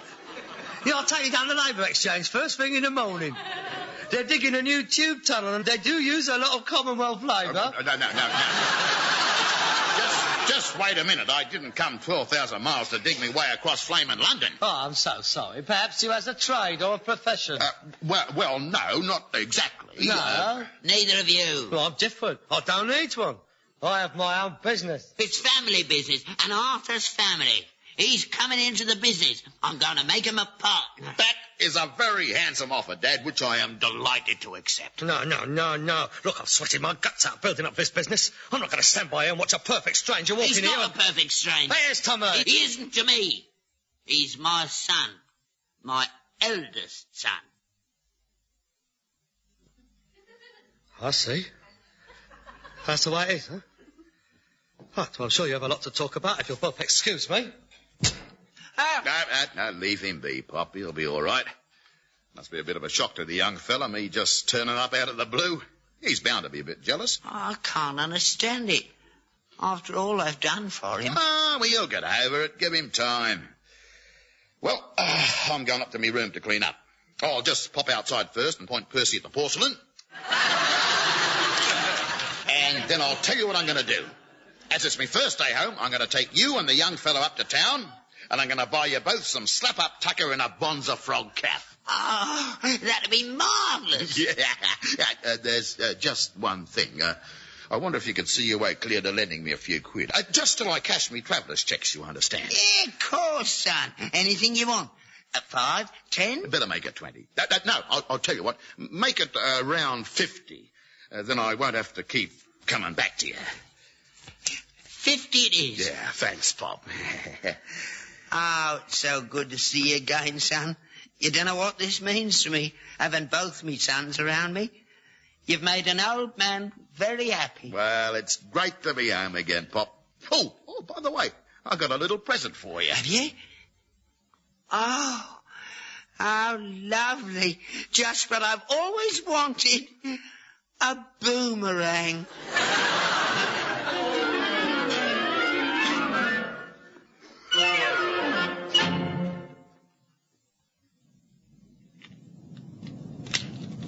What are you doing? Oh, it's very nice. You've painted that well. It's on the gates now, is it? The whole world can see it now. Steptoe and Sons. It's official now, is it? He's rolled himself in. He's agreed to join the firm? Yes. I don't suppose he needed much persuading. Harold, I can't understand you. Why are you taking this attitude? Why do you resent him? He's your brother. How do you know? How can you be sure? It could be anybody. It says he's your son and you believe it. You're so gullible. Ah, he's me son, all right. All them photographs he's shown me, him and his mother, and the things he's told me. Ah, yes, he's me son, all right. He's got my ears. And me nose. And your money. Where is he now? He's in bed. I just took his breakfast up. You see? You never brought me breakfast in bed in my life. Well, it makes me sick the way you runs round after him. I don't run round after him. Well, get him up. If he's a partner, let him do his full share. He can help me turn his cart round for a start. Come on, get him up. He can't get up. He's not well. It's our weather. It's playing up his old war wound. Oh, he's got a war wound as well, has he? It runs in the family, don't it? Nobody can do any work round here except me. He was a prisoner of war to the Japanese. And I bet they were glad to get rid of him and all. He certainly ain't seen the rising sun since he's been here. You're very bitter, Harold. Yes, all right. I am bitter. I'm resentful. I'm jealous. I'm all of these things. Because I think it's diabolical that a man can work as hard as I do and see it given away like this to someone who hasn't even put a thing into the firm. That's where you're wrong. He has. He's put his shares up in Luke Capital. Shares? What shares? He's invested all his money in an Australian nickel mine. Dad, he's a con man. He's a ponce. You don't like him, do you? No, I don't. They never give me no boomerang. That seconds me to see the way you have been taken in by him. You think the sun shines out of his ear holes? I don't exist anymore as far as you're concerned. Well, it's natural for a man to have a deep affection for his firstborn. You've been very childish. You know it makes sense. Arthur's just the sort of man we need in this firm. We've never had a good financial brain running the business. Thank you very much. I've managed perfectly well up to now. I'm not blaming you. You do your best you can. It's just that Arthur's more, he's had a much better education than you have. Everybody's had a better education than I've had. I used to spend more time on the horse and cart than I did in school. Well, you didn't like school. You was always up in the wag. That is no reason for not sending me. You should have made me go. I couldn't. You were too big. You were heavier than me when you was 11. I tried to make you go to school, but you kept threatening to wallop me. Wallop you? When I was 11? Yeah. I was frightened of you. I couldn't control you. I tried to get you into Borstal, but they wouldn't have you. Again, thank you very much. Ho, ho, ho, what an idyllic childhood I did have. Well, it's true. It is not true. I never had a chance. I was so far behind at school it was humiliating. 3 years running I was kept back. 14 when I left school. I was the only bloke in the class in long trousers. I must be the only man around here who left school while I was still in the juniors. If I hadn't gone into the army, I still wouldn't have been able to read and write. You crippled my mind, you did. And now you're holding it against me. I could have been a doctor. Or a band leader or something. I always liked music. You never helped me there, neither, did you, eh? That teacher said I was musically inclined, and you ought to encourage me. But you wouldn't buy me a piano, would you? Oh, you taught me how to whistle instead. I got you that piano off the round. There was 32 notes missing. I couldn't even play chopsticks on it. And the lid kept falling down on me fingers. Clunk. Aversion therapy, they calls that today. No, mate, I never stood a chance. Doomed I was, from the day I was born. You neglected me. I never knew you wanted to be a band leader. You never bothered to find out, did you? You just weren't interested. That's what I can't forgive. You're more concerned with yourself than in my future. And now what little I've managed to build up for myself, you expect me to share with him. Well, I'm sorry, Dad, it's not on. You're going to have to choose. Me or him. That's not fair. You can't ask a man to choose between his sons. Not just like that. Yes, I can. It's very simple. Either he goes or I go. Why can't we all stay together? No, one or the other. Go on, make up your mind. I can't, Harold. Right, I'm off. No, Harold. No, I'm sorry, but that's the way it is. I would have gone before, but I've always had you to look after. Well, that's changed now. Hey, it's his turn. I've had you for 40 years. Now he can have a go. Good luck to you. And what about the business? Let him run it. If you can get him up, that is. No, you can't go. Harold, not now. It's time to go out on the round. I've completed my last round for this firm. Well, who's going to do it? May I suggest you go into the house and turf Wallaby Jim of the Islands out of bed? Give him a map, put him on the cart and let him get on with it. What? He won't be able to drive that horse. You know she won't go out with anyone else but you. Nobody else can handle her. Then I suggest he sells off a few of his nickel shares and buys himself a kangaroo.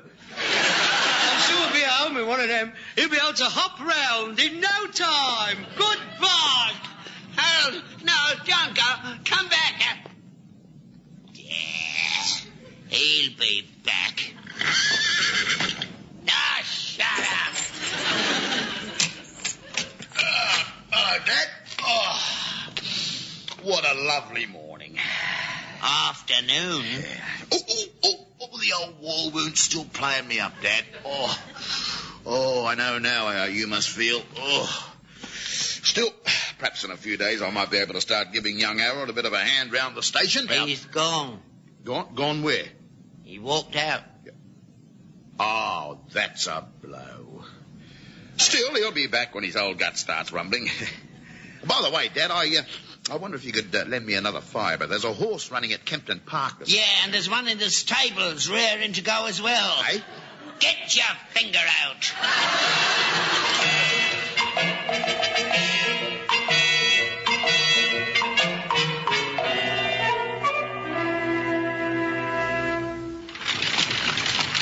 Hello there, Mr. Steptoe.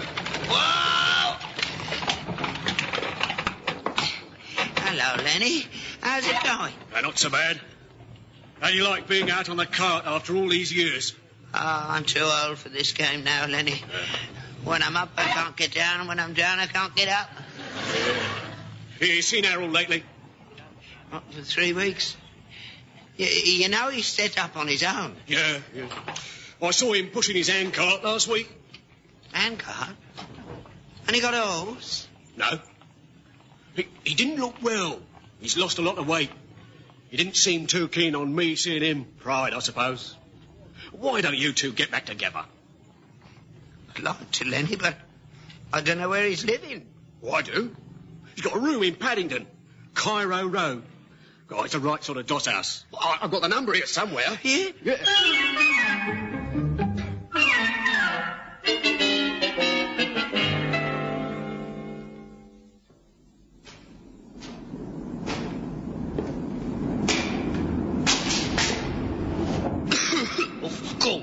Freezing all these stairs. I never left that door open. Hello? What you doing there? Hello, son. The landlady let me in. I've been looking for you for 3 weeks now. Oh, yes? Lenny Jenkins told me where you was living. I put a shilling in the gas meter. Oh, good. Oh, there's no need. Thank you very much. I'm quite capable of providing my own eating. Oh, well. What brings you into this neck of the woods?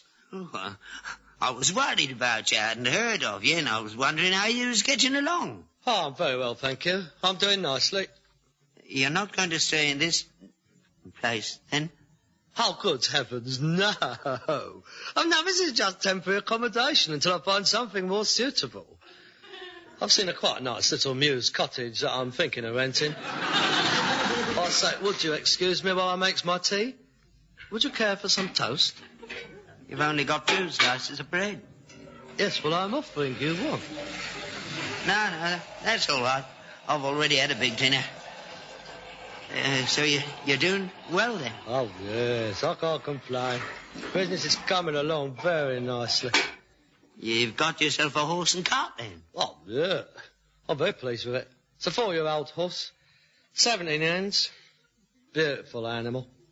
I'm particularly pleased with the cart. It's brand new, bigger than yours, of course. But I've had to have it to handle the volume of trade, what I'm doing. Oh, good. Aren't you going to put any jam on your toast? You always have jam with it. I ain't got any... I'm on a diet. I've given up jam. A businessmen eat far too much, you know. And digging their grave with their own teeth, as my specialist puts it. Harold. Yes? Come back, Harold. Please. I think we've had all that out. I don't see the advantage of discussing it any further. I need you, Harold. The business needs you. I'm sure your new managing director can look after the business. He's gone. He gone? He's opted. Gone to Australia, I think. You were right, Harold. He was a ponce, a lazy, no-good con man. I told you he was. When a bloke like him wouldn't take the horse and cart out. Oh, he took it out, all right. The only trouble was he didn't bring it back. He flogged it. I had to go out and buy it back. I haven't seen him since. But what did you expect? Come back, Harold. I can't manage on my own. Oh, no, I don't know. I mean, I'd like to help you. Really, I would. But, it's going to be very difficult to untangle all my financial affairs. I mean, there's all my commitments to the wholesalers. There's a lot of people relying on me. Yeah, I realise I couldn't ask you to close down just like that. I thought we could put it on a proper business footing, a merger between your firm and mine. We could call it Steptoe And Steptoe. You mean a reverse takeover? Do I? Yes. It's quite a common arrangement when a smaller firm appears to merge with a larger firm, but in effect takes it over with a view to getting the stock exchange quote. Yes. That's interesting, I must admit. I suppose we could enter into exploratory dialogue. Of course, my accountants would have to go into your books. I mean, I must be guided by them. Oh, cool. I mean, the assets of the two companies would have to be fully analysed as to... Blimey. That shilling didn't last long. She's got that well rigged. I haven't got any more shillings. Oh. Well, I only carry notes. Look, I'll tell you what, Harold. Let's carry on the explanatory talks round home. The fire's on. I banked it up before I come out. Well, of course, psychologically, I would be at a disadvantage talking to you on your home ground. I've got steak and kidney pudding in the oven. Oh, no, have you? And a sherry trifle and an upside-down cake. Oh, yeah? I've got some jam as well. Oh, well, I suppose the venue of the talks doesn't really have any bearing on the eventual outcome. Yes, all right. I'll concede the point. Good. Shall we go now? You do realise these are just exploratory talks. I mean, my loss of freedom must be considered in the eventual financial assessment. Yeah. Come on, then. All right, let's get out of this rat hole. Come on.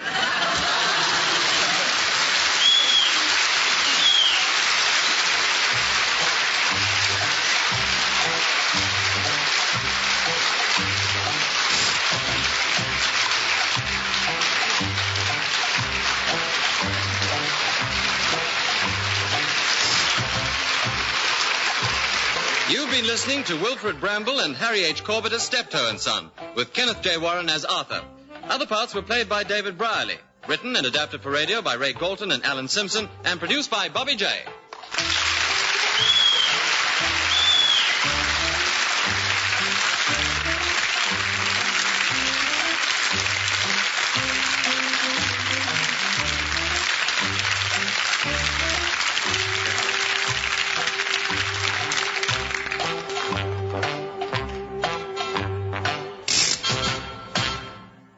Up next, do you dare set foot in the Black Museum? This is Orson Welles, speaking from London.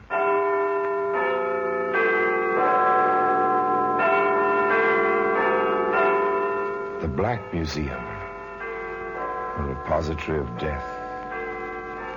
Yes, here in the grim stone structure on the Thames which houses Scotland Yard is a warehouse of homicide, where everyday objects, a teapot, a sewing needle, a folding camera, all are touched by murder. Now, here's a handkerchief, a khaki handkerchief, soldier's handkerchief. It's a common enough sort of thing during the war. A handkerchief stock. Fairly clean, if a bit moldy. That would be from exposure, Thompson. Looks like army issue. It is, but no hero used it. You can bet on that.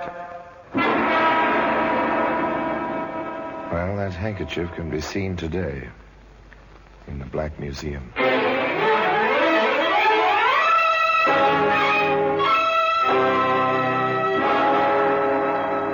From the annals of the Criminal Investigation Department of the London Police, we bring you the dramatic stories of the crimes recorded by the objects in Scotland Yard's Gallery of Death, the Black Museum.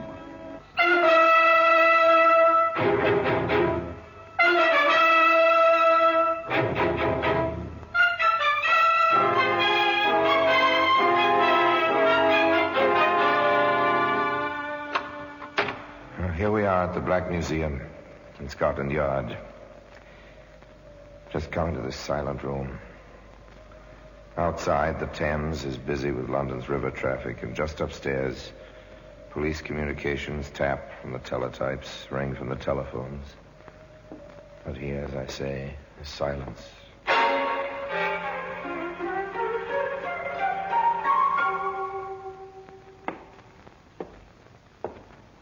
Now, here's a length of garden hose. Once it was connected to an exhaust of a car. From there up through the floorboards. The time was winter. The driver rode with all the windows closed, and the car crashed. The man died. It wasn't exactly an accident, no. It was murder. Here's a German Mauser, war trophy, heavy gun. Strange, a tiny woman held it with 2 hands, smudged her own fingerprints. She was found out. Her hands gave her away. The paraffin test, you know, for gunpowder smoke. Ah, here we are. Here it is, the khaki handkerchief. Originally, it was intended for camouflage. Fairly shouted for recognition at the right time in the wrong place. Yet the trouble first appeared as the commonplace ringing of a telephone.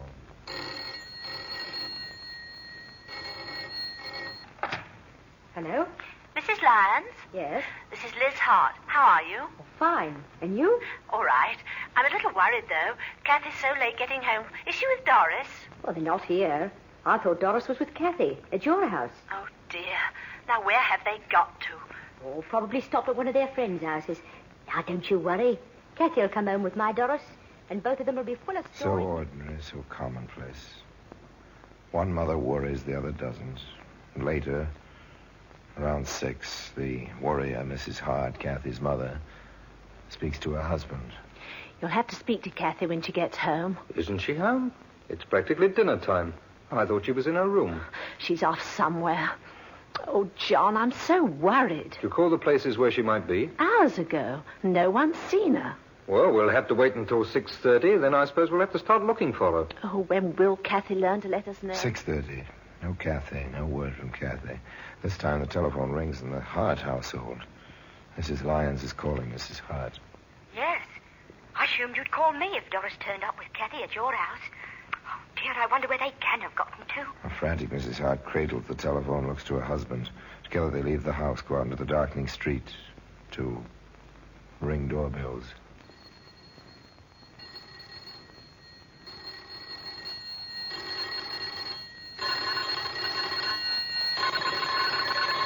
I'm sorry to disturb you, but I'm trying to find my girl. But the Carters haven't seen Kathy. Excuse us, old man, but our Kathy seems to be among the unaccounted for. No, the Bradleys haven't seen Kathy. Sorry to bother you. Have you seen anything of Arlo? No. The Corbetts haven't seen Kathy. Oh, please. I'm almost frantic. Where's my... Oh. No one has seen Kathy. No one's seen Doris. Word is getting around now. The rumors spread. The time grows later. All of Penn, rustic Penn in Buckinghamshire, is buzzing now. At the inn, the tap room is crowded. Closing time draws near. Still, no word. Penn Inn landlord speaking. Oh, this is John Hart. Look, Lyons and I are together at my place. Do you think some of the men would help us start a search? Well, I'll ask them, Mr. Hart. I'm sure they will. Now, you stay right where you are. We'll be along very soon. Can I have your attention, men? Your attention, men. Hart and Lyons need help. They want to start a search. Now, how many of you fellas will help? After all, neighbors are neighbors. And if we can... So it begins. The long, hard search continues. It's 6 hours now they've been missing. It's dark, very, very little moon. The lanterns of the searchers move around the village of Penn through the fields and the clumps of trees in ever-widening circles. The men beat the fields. At the Hart home, 2 mothers wait and wait and wait. Yes? Nothing yet, dear. Try not to worry. Nothing yet. The sun rides high above the fields and woods of Buckinghamshire. Sun passes its course, descending behind the hills to the west. Already the searchers, hundreds of them now, have moved outward from Penn, some 4 miles outward. The night is coming on. The doorbell rings. Yes? Just on my way to the inn, ma'am, for more lanterns. Just to tell you, we'll keep at it all night, if need be. Then there's nothing yet. Night again. Now the police are in the search, and with them a group of soldiers from a nearby camp. Steadily, monotonously, the men work, their voices subdued, the lanterns bobbing and weaving over the countryside. Outward, always outward from Penn. 5 miles now, 6 miles. As the radius lengthens, there's more ground to cover. False dawn grays the sky to the east, and the morning star low in the west begins to pale. Over here, mate. This way. Hello! You found something, matey? I found something. Yeah? Covered up with leaves they were. Just behind me here.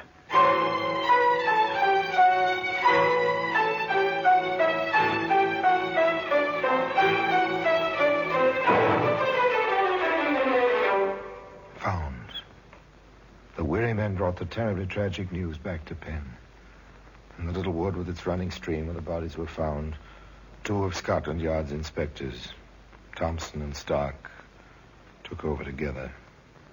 Now was the time for professionals at manhunting.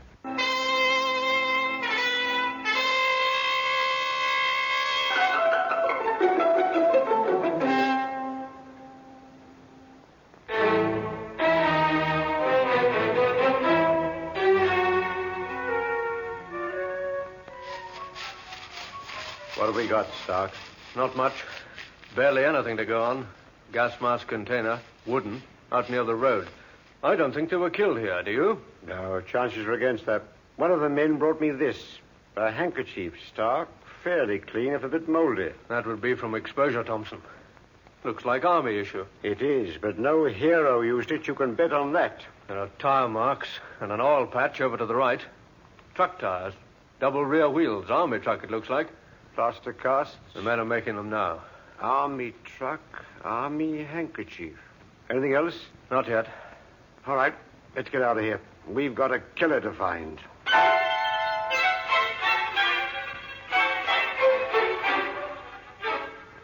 They know the routine, these two.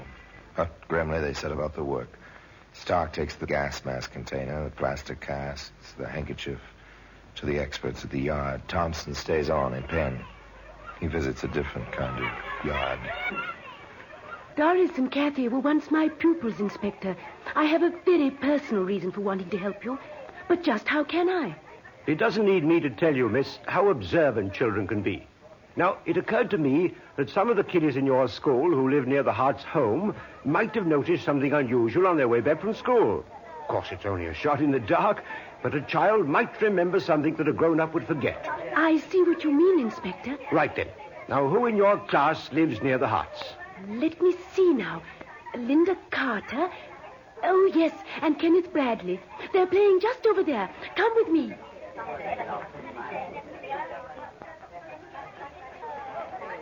Now then, what's your name, young lady? Linda Carter. And yours, my lad? Kenneth Bradley, sir. I understand you two both live in the same street as the Harts. Yes, sir. I live next door. Kenneth's a couple of houses down. Right, Kenneth? Yes, sir. Now, I know you'd like to help me if you could. I think your teacher told you I'm from Scotland Yard. She sure did. You don't look like a detective. Detectives usually don't look like detectives. Now, let me tell you something. We're looking for a truck. A large, heavy truck. An army truck, maybe? Maybe. Why, did you see one, say, day before yesterday? Yes, sir. At the crossroads. Just standing there. Oh, I saw it, too. It was a big one. Oh, anyone in it? Just the driver. He had an awful red face, and he had glasses on with silver rims. He was sitting there smoking. Can you tell me anything about the truck? No, I just remember the man in it.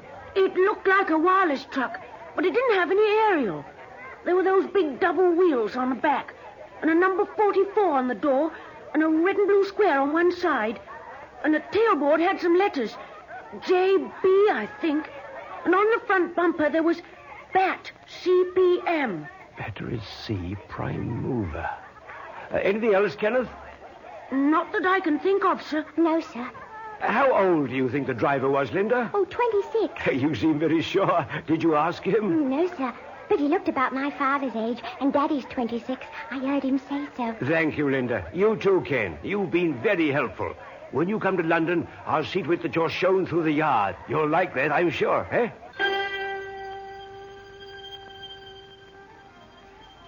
Inspector Thompson sought out his colleague Stark at Scotland Yard. I've got good descriptions. The truck and the driver. How about you, old man? Laundry mark in the handkerchief. Print on gas mask container, that's all. Anybody seen them in the truck? A man and a woman, about a mile apart, along the line from the school towards where they were found. Any numbers in the truck? Battery, regiment, and division insignia. That laundry mark's going through the mill. H2503 is being checked in every laundry in the county of Buckingham. Good. I'll get onto Army intelligence. We'll find that truck, the outfit that uses it, and the man who drives it. A leaky axle drips oil, does it? We'll see about that. Well, that handkerchief can be seen today in the Black Museum.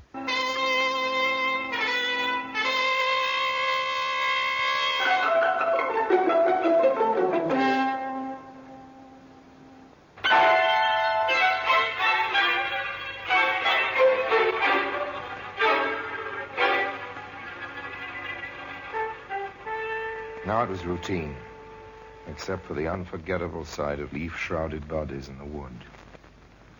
The mechanics of tracing a laundry mark are routine. Preservation of plaster casts of tire marks, that's routine, grim routine, with an inevitability about it. Pursuing the routine, Inspector Thompson called Army intelligence and spoke with a colonel whose main function was liaison with the civilian police. Those are the details, Colonel. Well, I have it all down. Large number 44, red and blue square, JB on the tailboard. Yes. Battery C, PM on the front bumper. That's it. Sounds like one of those Fords and 6x6s we've been getting for our field artillery. I'll call you back, Inspector. Thank you. Like war, crime detection is largely a matter of waiting for information, waiting for results when the wanted alarms are sent out, waiting for a suspect to appear at a certain place. And now Thompson and Stark waited for answers to their inquiries. In a matter of hours, the answers began to come in. There's a report on the laundry mark, Thompson. Ties in with a Series given an army outfit stationed about 5 miles outside of Penn Village. It begins to fit. It begins to fit. Patiently and grimly, the two men went on waiting. Once again, the telephone. Inspector Thompson here. Colonel Gardner, Inspector. I have your information. Here he comes, Stark. Good. Go ahead, Colonel. That truck apparently belongs to the 44th Battalion Devonshire Blues, a Battery C prime mover. Where is that outfit, sir? They've been in camp 5 miles outside Penn Village. They've just been moved to Yoxford on the south coast for further field training. Thank you, Colonel. Shall I advise the CO down there to expect you? If you would. It should take us about 2 hours. You move fast, don't you? I'll tell him. And good hunting. Hope you get your man. Thank you again, sir. If he's still with that outfit, we'll get him. If he's still alive, we'll get him. Yoxford, Stark. Get a car and a driver. We're going to the country. Traffic was light and gasoline-rationed England. Some 2 hours later, Thompson and Stark conferred with the major commanding the battalion. Yes, we do have a prime mover with a leaky axle, gentlemen. As a matter of fact, it's in the shed just outside. May we see it, Major? Yes, of course. This way.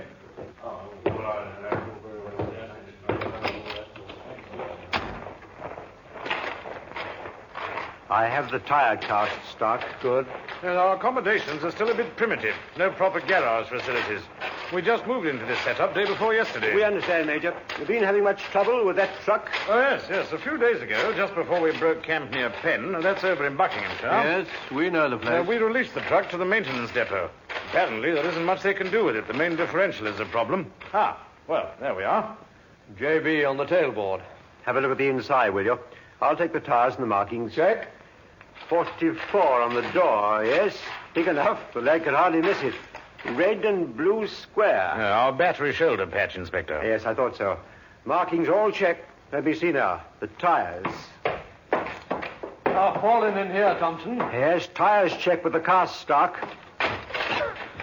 Well, we expected that. Here's something on the tarpaulin. What do you make of these stains? Want to guess, old man? Oh, your guess is as good as mine, and it'll be confirmed by pathology. Blood. I think we're through here, Major. Maybe go back to your office, please. Blood on the tarpaulin, crumpled up and tossed into a corner of the truck. I don't think they were killed here, do you? No. Chances are against that. No blood around here. But blood on the tarpaulin in the truck. The two detectives and the major went back to the orderly room. I think we'd better see the driver of that truck, Major. Oh, yes, of course. Sergeant Carroll. Do you know who drives the prime mover for Battery C? Oh, that'll be Driscoll, sir. Oh, where is he now? Oh, I expect he's in the battery day room, sir. Oh, bring him over, will you? With his gear, duffel bag, the whole outfit. Yes, sir. The sergeant turned and left. The major, with Thompson and Stark, waited silently, each busy with his own thoughts. An army is a cross-section of the population, they say. If this Driscoll did this thing, part of that cross-section, I suppose. That blood stain. I hope there's enough for pathology to type it. Laundry marks. His shirts and underwear ought to have the same mark as the handkerchief, if he's the man. In the day room of Battery C, the situation was normal. The sergeant walked in without attracting too much attention. Oh, here you are, Driscoll. Well, what's up, Sarge? You are. Major wants you. Well, what's wrong now? He didn't tell me. Let's get over to quarters first. Well, what for? Major wants to see your gear. All of it. Oh. Let's go. Was the waiting over? Out of the seeming anonymity of the army, had they found their man, and so quickly? In my office, Sergeant. Yes, sir. Oh! Gunner Driscoll, Major. Thank you, Sergeant. Dismiss. At ease, Driscoll. Thank you, sir. This is Inspector Thompson and Inspector Stark, Scotland Yard. They have some questions, Driscoll. Answer them. I'll try, sir. Well, he's all yours, gentlemen. May I examine your duffel bag, Driscoll? Of course, sir. The blouse is rather wet, isn't it? Caught in the rain, sir. Must have been quite a rain to go through the pockets like this. It was, sir. You're sure you didn't wash it yourself and pack it before it was dried? No, sir. It was the rain, sir. How do you explain the shirt? The cuffs cut off like this. Came back from the laundry with the cuffs all frayed. I cut them off. Only used a shirt round the truck, sir. I see. Driscoll, does this handkerchief look familiar to you? Like any other handkerchief, Inspector? Thompson, the laundry marks. Here, collar of the shirt. I see it. We'll try again, Driscoll. Look at the laundry marks on the shirt and on the handkerchief.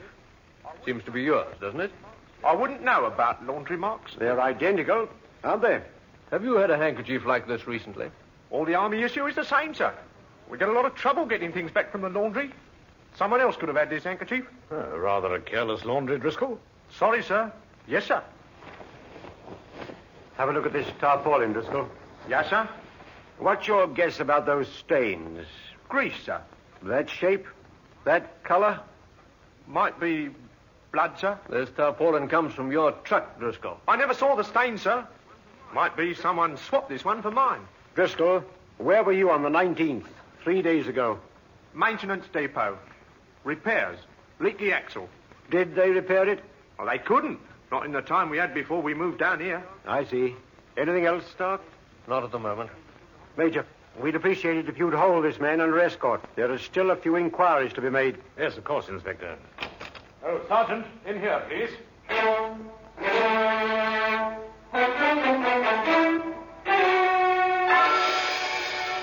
There were still the loose ends on identification on the laundry problem. Driscoll wore horn-rimmed glasses. Inspector Thompson asked some more questions. I see, Corporal. He wore army issue and suddenly he bought himself the horn frame. You joked with him about it, and he didn't like it. Grew angry, did he? Inspector Stark visited the regimental laundry depot. No complaints from Gunner Driscoll about losing things for him. Never tore or frayed his shirts. I see. Thank you. Stark stayed with the shirt. A battery mate of Driscoll's had noticed the missing cuffs. The night you rolled in here, you noticed the cuffs missing. That was the night of the 20th. Very good. Inspector Thompson turned up an interesting item. Say that again, Sergeant. Night we came in here, we heard about those two in the woods. We were shooting the breeze about it in the day room. All at once, Driscoll looks around and says, 10 to 1 there's a murderer in here, that's what. And once again, a telephone. Yes? Oh, it's for you, Inspector. Thank you, Major. Inspector Thompson speaking. He did? I see. It's been checked at criminal records. Good. Very good. Yes, of course I wanted the word at once. Thank you very much. They found something? The crew we left at Payne turned up the second gas mask container. Metal, this one. Had a print on it. They checked in criminal records. The fingerprint belongs to an Oscar Driscoll. Served a term 8 years ago for molesting and impairing the morals of a minor. Oscar Driscoll, you're under arrest. The charge is willful murder of Kathy Hart and Doris Lyons on the afternoon of October the 19th. Well, that handkerchief can be seen today in the Black Museum.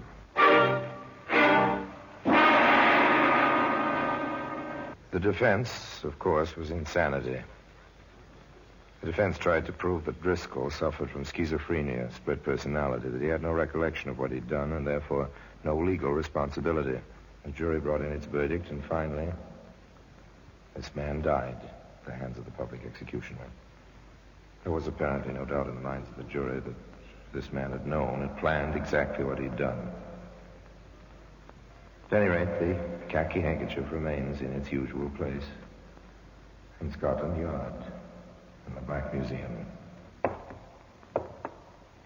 And now, until next time, till we meet again in the same place, and I tell you another story of the Black Museum, I remain, as always, obediently yours.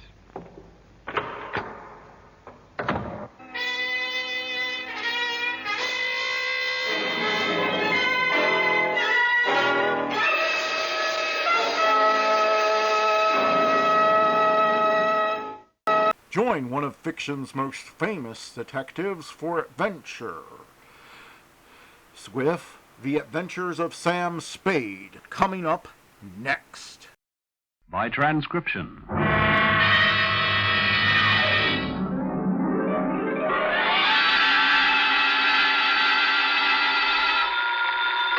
Sam Spade Detective Agency. Finitum est. Mr. Who? Finitum est. It is finished. Latin. Oh. Sam?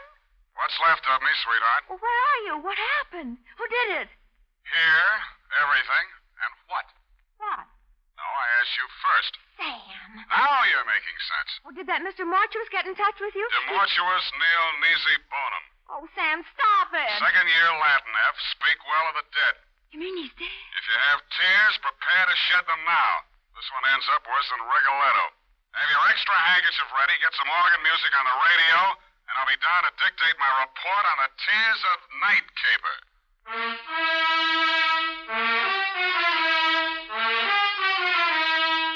Dashiell Hammett, America's leading detective fiction writer and creator of Sam Spade, the hard-boiled private eye, and William Spear, radio's outstanding producer-director of mystery and crime drama, join their talents to make your hair stand on end with the adventures of Sam Spade. Presented by the makers of Wild Root Cream Oil for the hair.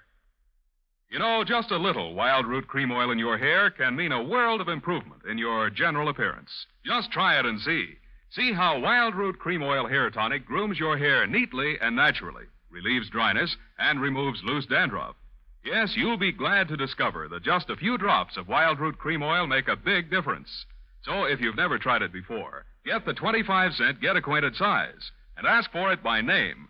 Wild Root Cream Oil Hair Tonic. Again and again, the choice of men and women and children, too.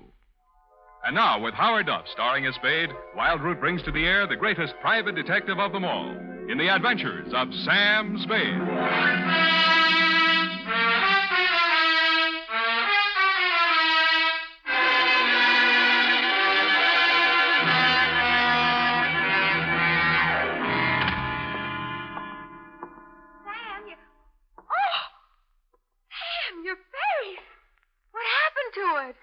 Many things, Eph. But it's also kind of raw. Oh, Sam. In time, Effie, my wounds will heal. Oh, I'll bet that Mamie Gagan had something to do with it. I could tell when she came in here that she was going to be... Mortuus nil nisi bonum. Huh? Latin, speak well of the dead, remember? Oh, One thing at a time, sweetheart. Let's get this over with. I want to find a doctor. Oh, you're so brave, Sam. Carrying on in the face of your face. Sure. You won't be satisfied until you just die for your profession. Yeah, well, if I do, nil nisi bonum, Effie. Nil nisi bonum. That means? Latin means, bony knees. Date, July 24, 1949, to Miss Daphne Arlington from Samuel Spade, San Francisco, license number 137596. Subject, The Tears of Night. Dear Daphne, I hope this will clear up a few things in your mind. I hope it'll let you know how you got where you are and what happened to put you there.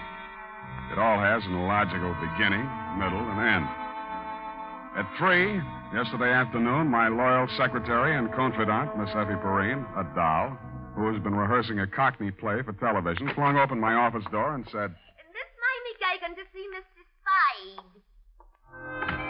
I said, cooey. Miss Mamie Gagan looked everything the name implied, from her lately blonded hair to her genuine alligator shoes. I might add, she weighed in at approximately 160 and was in very good condition. You, Spade. I am he.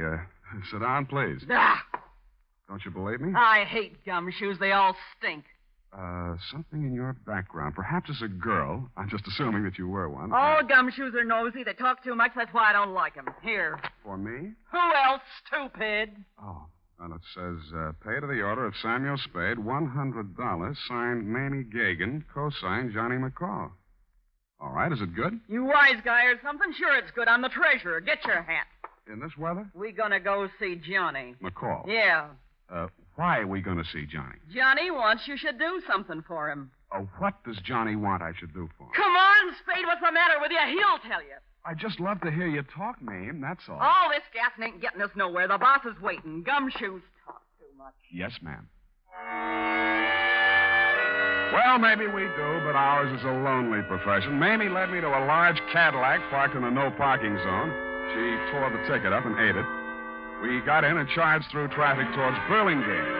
About a half a mile this side of the main highway, we turned off to the left, and pretty soon we were winding up a private road to a fine old colonial mansion. 2 or 3 private patrolmen were guarding the entrance. They all needed shaves.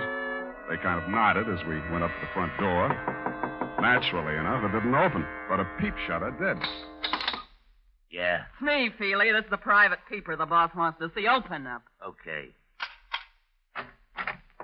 How are you feeling, Mr. Feely? Screw. All kinds of folks around. This way, Spade. Yeah, who is it? Mamie, I got your peeper. Okay. Inside. Here he is, Johnny, flat feet and all. His name's Spade. I know. I picked him myself. Go on, beat it. I hate gumshoes. Boo. I don't mind Mamie. She's kind of bitter. Yes, she is. Yeah. We did a lousy job on her hair last time. It's all streaky. Yeah, I noticed. Go on, sit down. Nice place, Johnny. Nice place. How's the gross? Oh, ain't as good as running beer, but them days are gone. I do all right. 2 crap tables, 2 faro games, a little roulette in the living room, but I have to be careful. You seem to have plenty of muscle outside to keep you safe and comfy. Punks, all of them. But the best I can get nowadays, no good gunsels left. Guess they all got married and settled down or something. All right, Johnny, it's cool and it's nice out here. You make a living, and I got a check for $100. Why? Well, in my line, I don't generally have much use for a private eye. I don't generally like them. Neither does Mamie. But I can use one right now.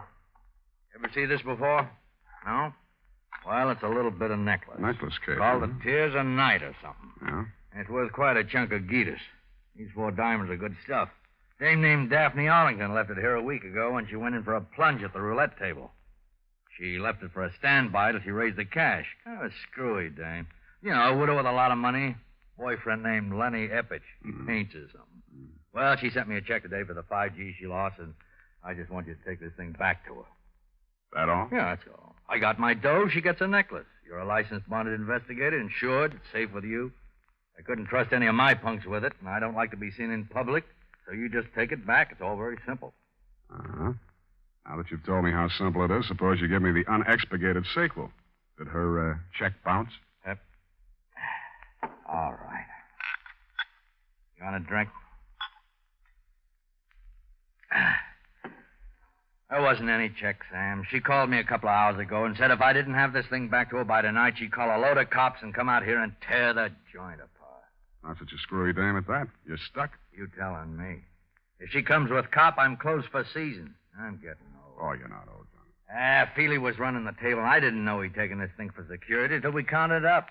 Stupid Feely. I should have pushed his mush in or something. Letting a dame like that make us a setup. Well, maybe you'll do better next time. Oh, ain't gonna be no next time, Spade. Well, here's her address. Here's the ice. Just take it to her, and I'll chalk it up to experience. You better get yourself a new boy at that table, Johnny. You telling me. You telling me. Well, bye.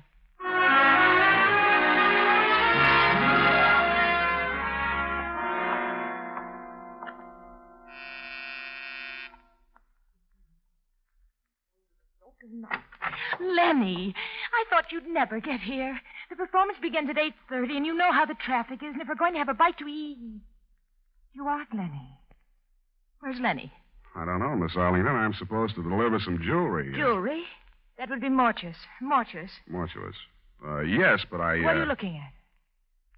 Your throat. Really? Well, really, Mr. Spade, Sam Spade. Well, really, Mr. Spade. I'm only waiting for Lenny to get here so we can make the first curtain of Streetcar, and we're going to be late if he doesn't get here. You can understand that, Mr. Spade. You're going to be a little early. Streetcar doesn't open until Monday. And I'm all ready, and he hasn't shown up. Well, good night, Mr. Spade. Hey! The white ermine cape you were wearing and the black strapless thing needed a touch, but you had it. A diamond necklace. In fact, the Tears of Night, the same one I had in my pocket, Daphne, was hanging around your lovely neck. I rebuzzed your buzzer and knocked on your door for quite a while until it was quite evident that you were not going to open up. Under the hallway light, I snapped open the necklace case. Mortuous, you had said. And mortuous was what it said stamped inside the case. A gloomy word with a gloomy address. The White Hotel on Turk Street.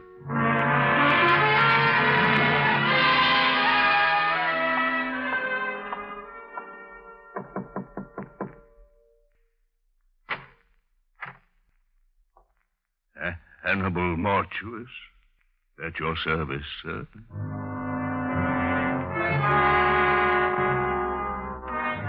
If ever a man had the look of death, it was this one who had its name. He was older than old, cadaverous, and in his skull-like head his eyes were white. He was wearing a flannel nightshirt. You find me a bit indisposed, Mr. Spade. The clerk at the desk said it was a matter of jewelry. Therefore, Hannibal Mortuous is at your service. Now then, sir, what is so urgent? I came to ask you about a diamond necklace. I found your name stamped on the inside here.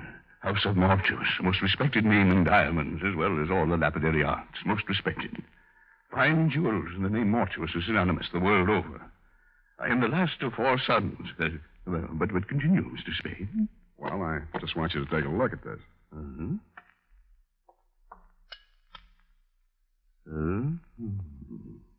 And how do you come in possession of the Tears of Night, sir? Well, a man named Johnny McCall, who runs a gambling club, hired me to deliver it to a lady named Daphne Arlington. She lost it at the roulette table. She left it there until she could raise the cash. Deplorable conduct on her part. Daphne Arlington, most indiscreet young lady, to be sure. I recall my interview with her when her late husband, Sidney, ordered this necklace. A lovely body, propelled by a ridiculous mind. For shame, such conduct, a gambling house, the Tears of Night, a pawn. Well, this is real, then? It isn't phony? Mr. Spade, I am a gemologist. The House of Mortuous. Of course, it's real. Take a good look.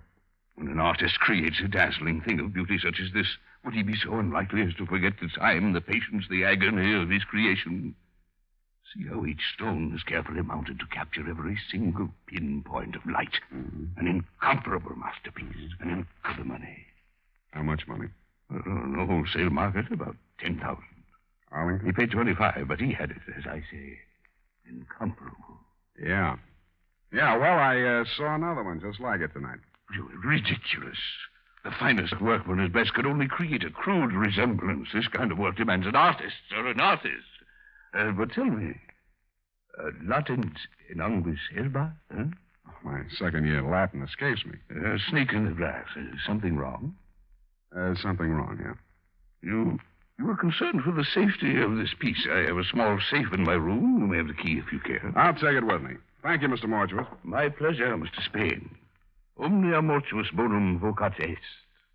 All speak well of Mortuus, of Panza. Good evening.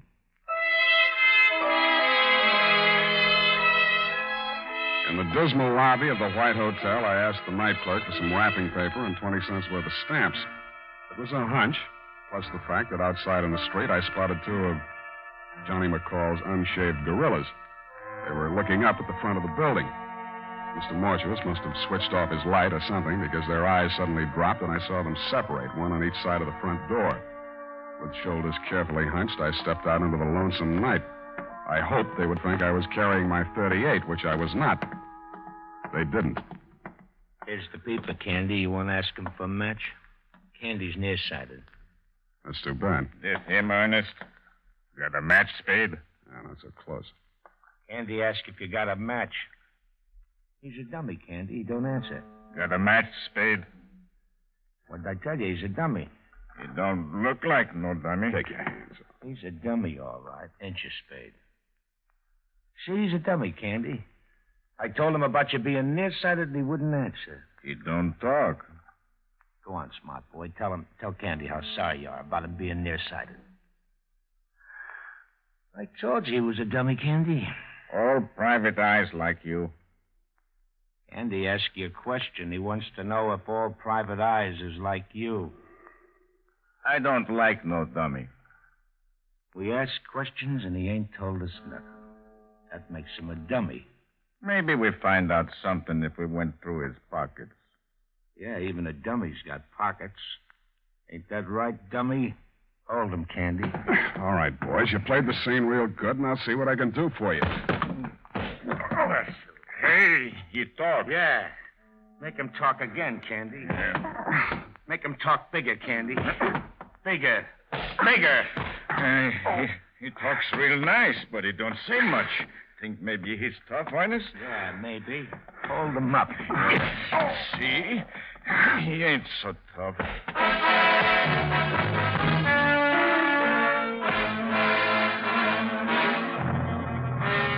I wasn't.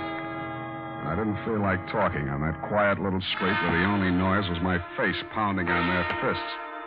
I didn't have the necklace anymore, but they had to find out the hard way. The hard way for me.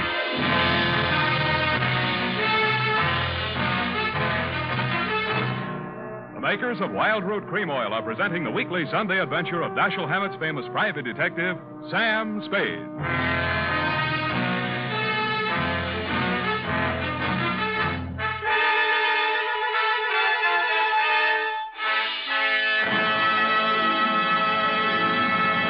Now, here's important news on good grooming.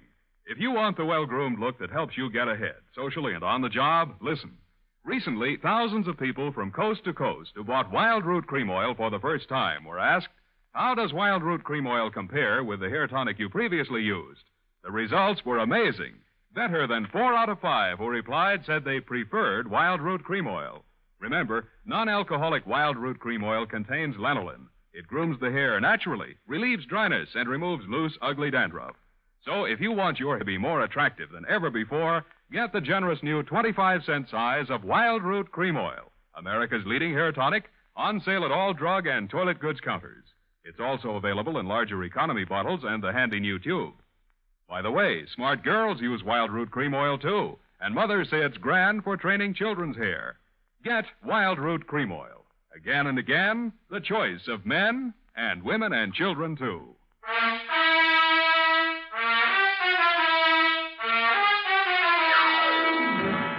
And now, back to the Tears of Night caper. Tonight's adventure with Sam Spade.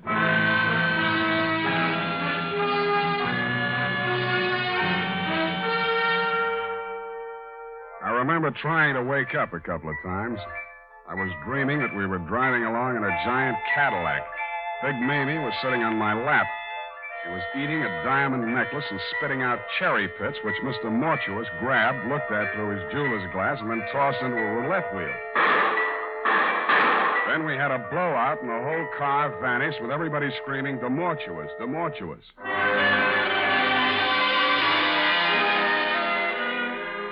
Somewhere around 7 in the a.m., I began to get a feeling. Several feelings, and all of them hurt. I had been dumped in the grass in a fairly nice neighborhood. In your neighborhood, as a matter of fact, Daphne. And 5 minutes later, I was climbing the steps to your apartment. I thought maybe you'd let me wash my face in your bathroom. Also, you seemed the logical one to question since nothing else made sense. You were sitting in a large chair. The drapes were drawn, the door was slightly open, and only the light from the hall seeped in. You had the phone on your lap. The receiver was off. My guess was right. You were looking at nothing. Oh, Mr. Spade, it's you. You came back. You've been in an accident. I don't think you'll need this. Oh, well then, Mr. Spade. Well then, I suppose you've met some people tonight who know a great deal about me.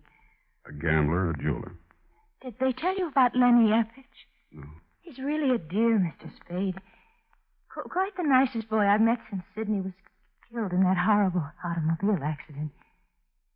Sidney and I had so many things together. I do think he enjoyed being alive with me. I mean, I cried when Sidney was killed. I really did. I cried. Miss Arlington, I didn't know what to do. I cried. That was 3 years ago, but now I have Lenny. He's really a dear. I do think that Lenny will be a very prominent artist someday. I do. Lenny asked me to marry him tonight. He did? I've been very lonely since Sidney died. Lenny isn't interested in my money. Lenny has some money of his own. What is enough? I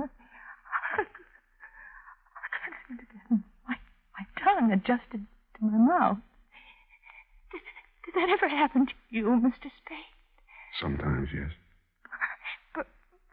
Perhaps I should see a correctionist. I'm glad you came by again. I didn't know you were a detective the first time. Who told you? Why, Mr. McCall. I really can't understand money. Please, Miss Arlington. I know it must be strange to you, but look at them. But some people live for it, and some people die. Please, Miss Arlington, we can't get anything done. Look, they do look so funny. So very funny. I've seen them count money. So much money. And I really believe that is all they live for. Oh, look.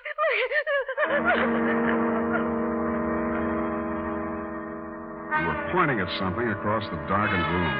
It took me 10 seconds to find the light switch. Stretched out on your floor, they looked funny, all right. Candy and Ernest. Both of them as dead as you can get.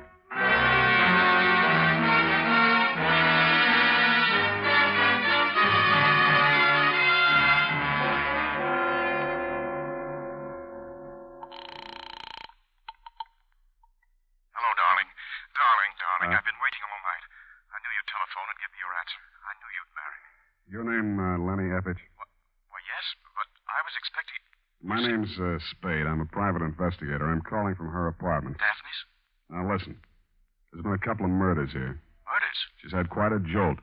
She's going to need you and all the help she can get to bring her out of it. I've called homicide, and it might be pretty rough for her. I'll be right over. Bring a doctor. Right. And a lawyer. I'm afraid she'll need one of those, too. I've got a good one. We'll be there. Thanks, Mr. Spade. He showed up about the same time the crew from homicide got there. Your fiancé's a good guy. He talked fast and urgently, as did the doctor and lawyer he brought with him, and through their combined efforts, you were removed not to police headquarters, but to the private hospital in which you are now a patient. It was obvious from the powder test that you could not have fired the .45 which ended the lives of Candy and Ernest. It was also obvious that the murders had been done elsewhere, but who had done them remained to be seen. Spade, I've been expecting you. Come in, sir. I've been amusing myself with your chessboard. Sit down. Oh, you had a hectic night. Yeah, your boys were pretty rough. Candy and Ernest. Two men of another world, Mr. Spade, not our world. Allow me to apologize for that action. I want more than an apology, Mr. Mortuus. And if that's my gun and it looks like it, it's got a hair trigger. And if you'll pardon me for saying so, your hands are a little shaky. I underestimated you, Spade. Such an ingenious method of protecting the tears of night. Why, sir, by the simple expedient of placing it in an envelope and mailing it to yourself from my hotel lobby, you hired as guardians the entire United States Postal Service, not to mention the armed forces. Thanks. What happens now? We wait for the mail. Just tell me where I'm wrong, will you, Mr. Mortuus? McCall wanted me to get caught with it. He didn't know it was real. You'd made a phony for him. Only you found out it wasn't phony when I came to your place. Then there was a double cross. If you can bear my vanity, I have invented a new word. Triple cross. It has a ring to it, Oh. Including Mamie? Mamie and her friends have been very valuable to me, but I must necessarily exclude them from sharing the profits. Mamie knocked off Candy and Ernest? Abetted by the last of the House of Mortuus. You planted them in Daphne's place. Mamie and I. A crude touch, I thought, but it had a purpose. I happen to know that Mrs. Arlington has for a long time been on the verge of a nervous breakdown.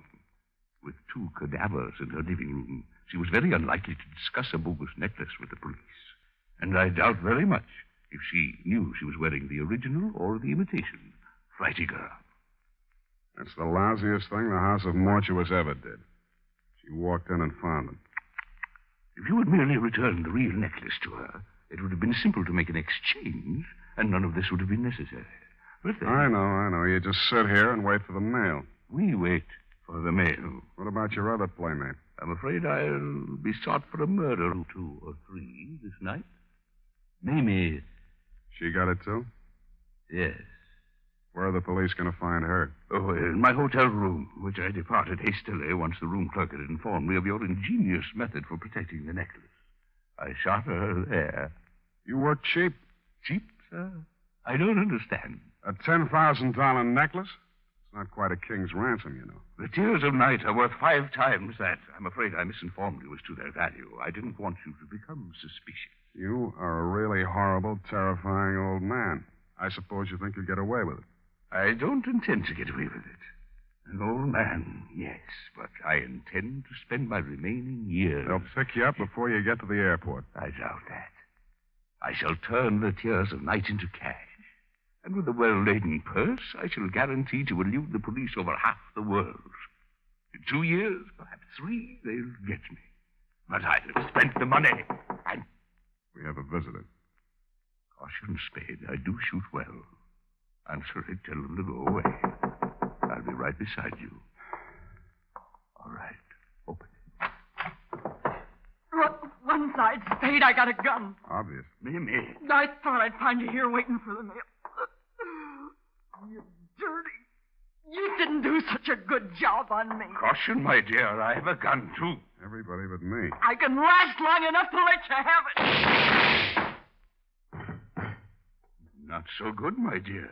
Your loss of blood has made you groggy. Still good enough to... Well. It was almost a photo finish. He kind of leaned into the wall with a pained and amazed look on his face, then he seemed to try to walk. Mr. Spade. Mr. Spade, sir, I believe I've been shot. I'll need a little assistance. I can't seem to hold my feet, sir. I can't seem to hold my feet. This was an awkward plan at best. The mortuus nil nisi bonum, Spade. Or if your second year Latin escapes your memory, speak well of the dead.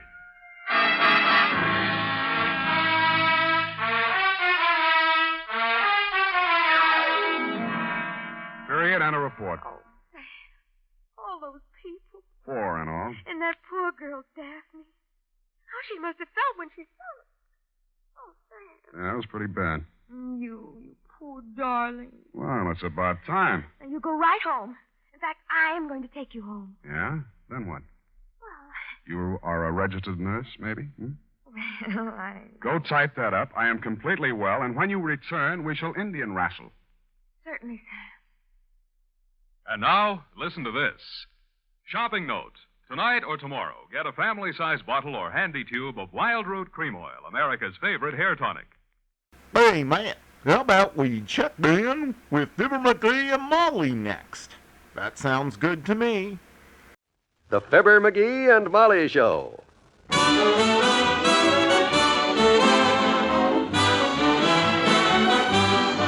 NBC and Richard Hudnut, makers of enriched cream shampoo and cream rinse, present Fibber, McGee, and Molly transcribed. The show is written by Phil Leslie and Ralph Goodman and directed by Max Hutto.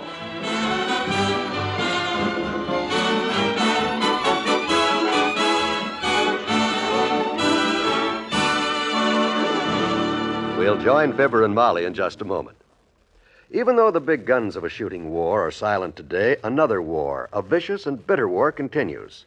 It is the Cold War of propaganda versus truth that is raging throughout the world. The people immediately concerned are the 70 million inhabitants of the Iron Curtain countries. But don't think for a minute that every American hasn't a stake in its outcome, too. You can help to combat the vicious lies that are being spread throughout Europe by joining in the Crusade for Freedom, which offers each of us as individuals the opportunity to strike a blow against tyranny. This blow can be struck through Radio Free Europe, an independent citizen-sponsored organization which broadcasts the message of democracy through the Iron Curtain every day, hour after hour. It brings hope and truth to enslaved peoples, spiking lies and undermining the influence of red rulers. Radio Free Europe is a partnership of Americans and exiles of enslaved countries who broadcast to their compatriots in their own idiom.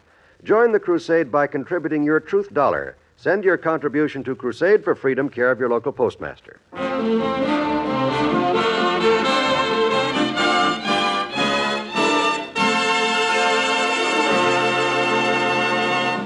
Hey, Molly, I was just listening to the newscast on the radio. Anything good happen? No, but the chief of police has just issued a warning to all housewives. Oh, really? Mm-hmm. Some guy's going around from door to door offering to fix vacuum cleaners and toasters and appliances and stuff. It's a racket.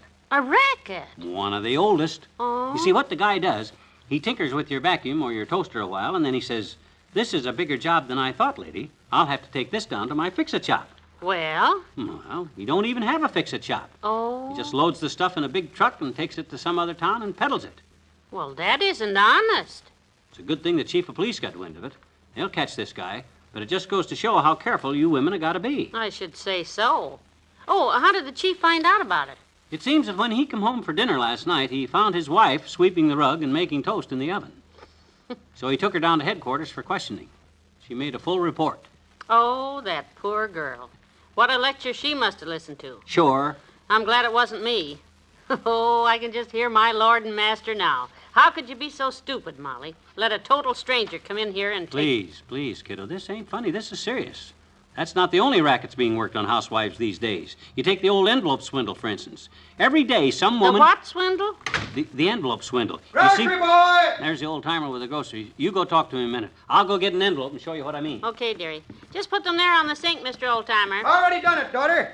Hey, it sure is a beautiful day outside. Makes me feel like an 80-year-old kid again. You sound pretty chipper, all right. Had me a big morning, daughter. Just made $30,000. $30,000? I just beat Teeny a game of Monopoly.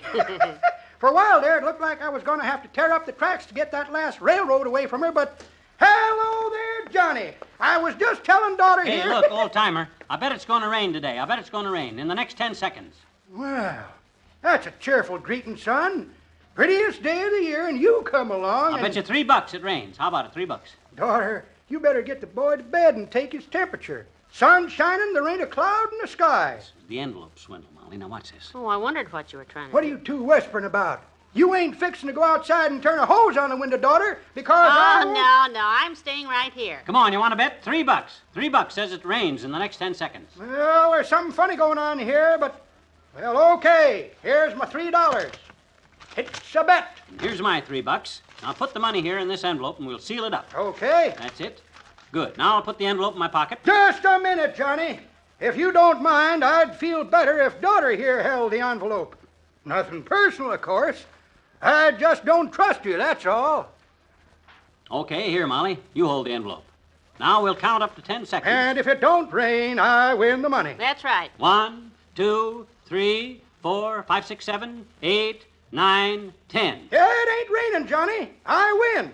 Don't tell me there's a fine drizzle I can't see because... No, you're right. It didn't rain. You win the dough. Well, give him the envelope, Molly. Thanks a lot, Johnny. This I don't get, McGee. You just gave away 3 perfectly good dollars. You'll see in a minute. I gotta be getting back now, so thanks. Why don't you open the envelope first and take out the money? Oh, good idea. Might forget I had it and... Hey! There ain't no money in here. There isn't? No, there ain't. Just a bunch of cut-up old newspaper clippings. You see there, Molly? Here's the envelope with the money in it. When I stuck it in my pocket, I switched them. 2 envelopes. Oh, so that's the swindle, huh? Right. You ought to be careful, old-timer. You see, if I wasn't honest, I'd let you walk out of here with them clippings instead of your money, see? No, not me, son. Nobody'd ever trick me with an old gag like that. Well, I just done it. Here's your money. Right alongside of mine, right here in this original envelope. Whoa! What's the matter? This other envelope, it's full of Monopoly money. Where's my $3? Right here, Johnny, palmed in my hand. What? A bet's a bet, son. I won it fair and square. So long, kid. Hey, wait a minute. Hey, come back here, old-timer. Hey, that ain't fair, old-timer. Hey, give me my $3. Hey, wait a minute.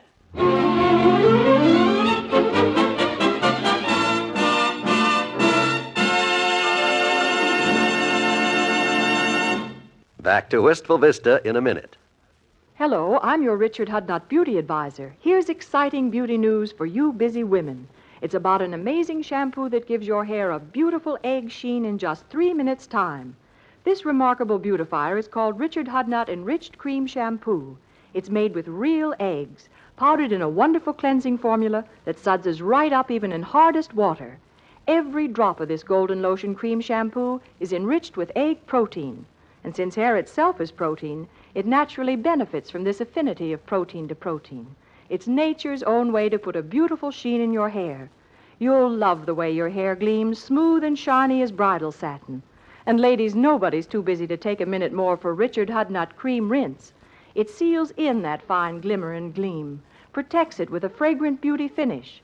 Take my advice and try this quick 2-step way to truly beautiful hair. Richard Hudnut Enriched Cream Shampoo and Richard Hudnut Cream Rinse.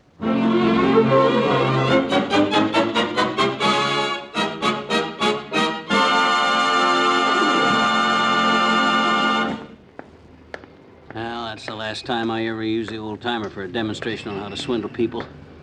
Argue with him all the way down here in that dad-dreaded truck, and then he won't drive me home. Got my $3 back, though. Hey, McGee, you want a lift? Oh, hi, Doc. Boy, I sure do. Hop in. Where you been? Grocery store. The old-timer tried to run off with my $3 after I showed him the envelope switch when I bet him it was going to rain. It didn't because I was teaching Molly a lesson on how to watch out for swindlers. I got it back, though. Would you mind playing that backwards? Maybe it'll make more sense that way. Why don't you listen, flap ears?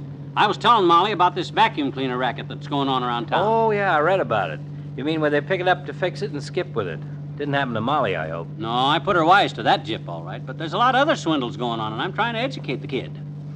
That's what I was demonstrating with the old-timer, you know, the envelope switch. Well, that's the one where you make a bet with a stranger and both of you put your money in an envelope and a third party holds it? Yeah. And when you win and open the envelope, it's full of old newspaper clippings and the slick stranger who switched the envelopes is gone? Hey, how did you know that one? Don't you remember? What? I was the third party the day you met that stranger on the bus last summer. Oh. Well, that's why I'm warning Molly. If it could happen to a guy as sophisticated as me, just think what an easy market trusting girl like Molly could be. Yeah, if she trusts you, she'll trust anybody. Yeah. Helpless housewives have to be protected from swindlers like that, and by George, I'm home. Well, thanks for the lift, Doc.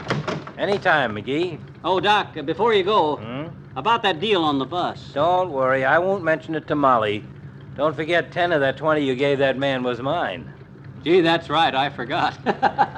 Well, so long, fellow sucker. I'll see you later. I'll meet you next month at the Pigeons Convention. Yeah. Boy, it's a good thing Doc was in that thing with me. Molly ever found out about that. Now, it's me, kiddo. I got my $3 back from the old-timer. Hey, what's this big package here on the table, Molly? Oh, hello, McGee. I didn't hear you come in. What's this package? Well, that's for Sally Nelson next door. The delivery boy said she wasn't home. And it was COD, and you paid for it. That's right. How'd you know? How did I know? Oh, Molly, that's the oldest swindle of all of them. The what? How much was this thing? $14.80. Oh. I don't know what's in it, but Well, I'll tell you what's in it. A bunch of old newspapers, that's what's in Oh, it. Mcgee, don't be silly. I can understand you looking out for swindles, but this thing is getting a little ridiculous. Ridiculous, huh? Well, we'll see. What are you doing? Mcgee, stop that. That isn't for us. You're tearing the package. You're darn right. Now, take a look inside.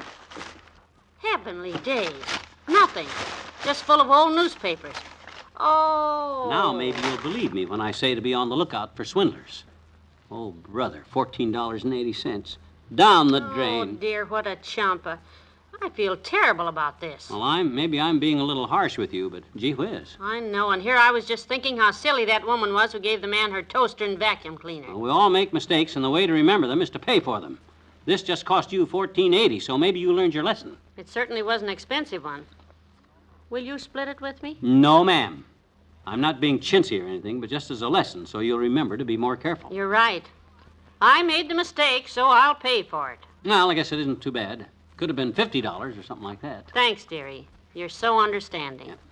Well, I'll take these old papers out back and burn them, and we'll never mention this again. Except for a little lecture I'm going to give you when I get back.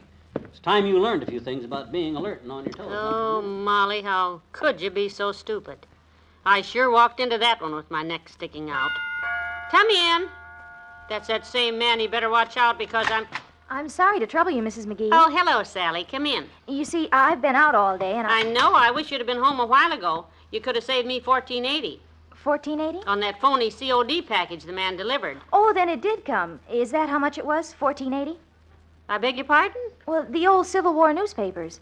You see, my dad's birthday's coming up, and he collects stamps and old newspapers. When I saw these old papers in the hobby shop, I knew that'd be just what he wanted. So that unhappy incident just went up in smoke, Molly. We can forget all about it.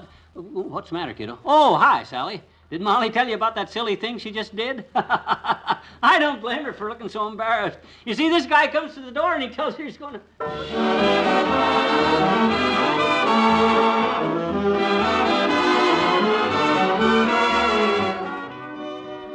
Fibber and Molly will be right back. Every time you turn on your radio receiver, you're looking for entertainment, news, or relaxation. And you'll find all three right here at the NBC spot on your dial. Tomorrow night is packed with action-filled entertainment. Frank Sinatra stars as Rocky Fortune, a young man with a penchant for trouble. It seems that every time Rocky Fortune accepts a new job, somebody gets murdered, and the blame is laid at his feet. You'll enjoy the light touches that run throughout every episode of Rocky Fortune. So make a date to listen tomorrow. And be sure to tune to NBC tomorrow for Barry Craig, starring William Gargan in the role of this two-fisted confidential investigator. There's always a fast-paced story awaiting you on the Barry Craig series, so listen tomorrow. Then for true stories of your police force in action, hear Dragnet. From crime to punishment, Dragnet takes you step by step on the side of the law in the solution of an actual case from the files of the Los Angeles Police Department. Jack Webb stars as Sergeant Joe Friday with Ben Alexander as Frank Smith. Don't miss Dragnet tomorrow on the NBC Radio Network.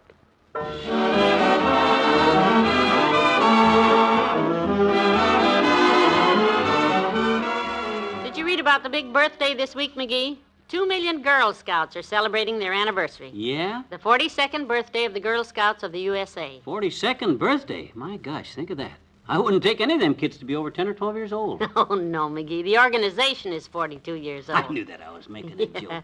Since 1912, the Girl Scouts have played a big part in building one of the greatest resources the nation has, our young American womanhood. Right.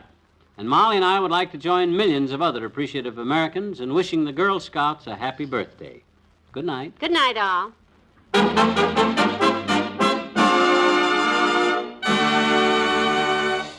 NBC and Richard Hudnut, makers of enriched cream shampoo and cream rinse, have brought you the Fibber, Mcgee, and Molly program transcribed, with Bill Thompson as the old-timer, Arthur Q. Bryan as Dr. Campbell, and Mary Lou Harrington as Sally Nelson. This is John Wald inviting you to be with us again tomorrow night when big business enters the lives of Fibber, Mcgee, and Molly.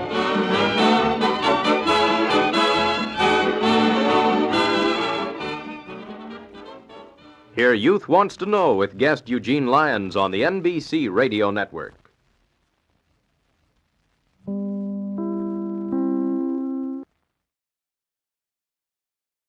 Chapter 40.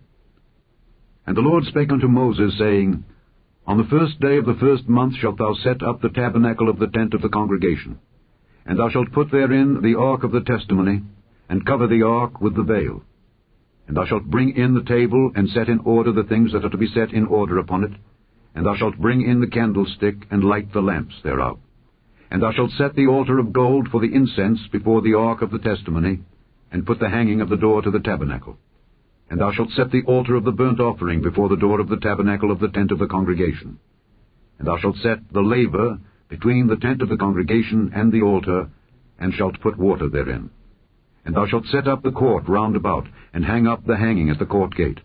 And thou shalt take the anointing oil, and anoint the tabernacle, and all that is therein, and shalt hallow it, and all the vessels thereof, and it shall be holy. And thou shalt anoint the altar of the burnt offering, and all his vessels, and sanctify the altar, and it shall be an altar most holy. And thou shalt anoint the laver and his foot, and sanctify it.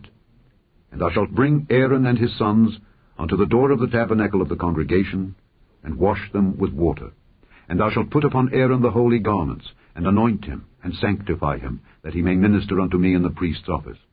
And thou shalt bring his sons, and clothe them with coats.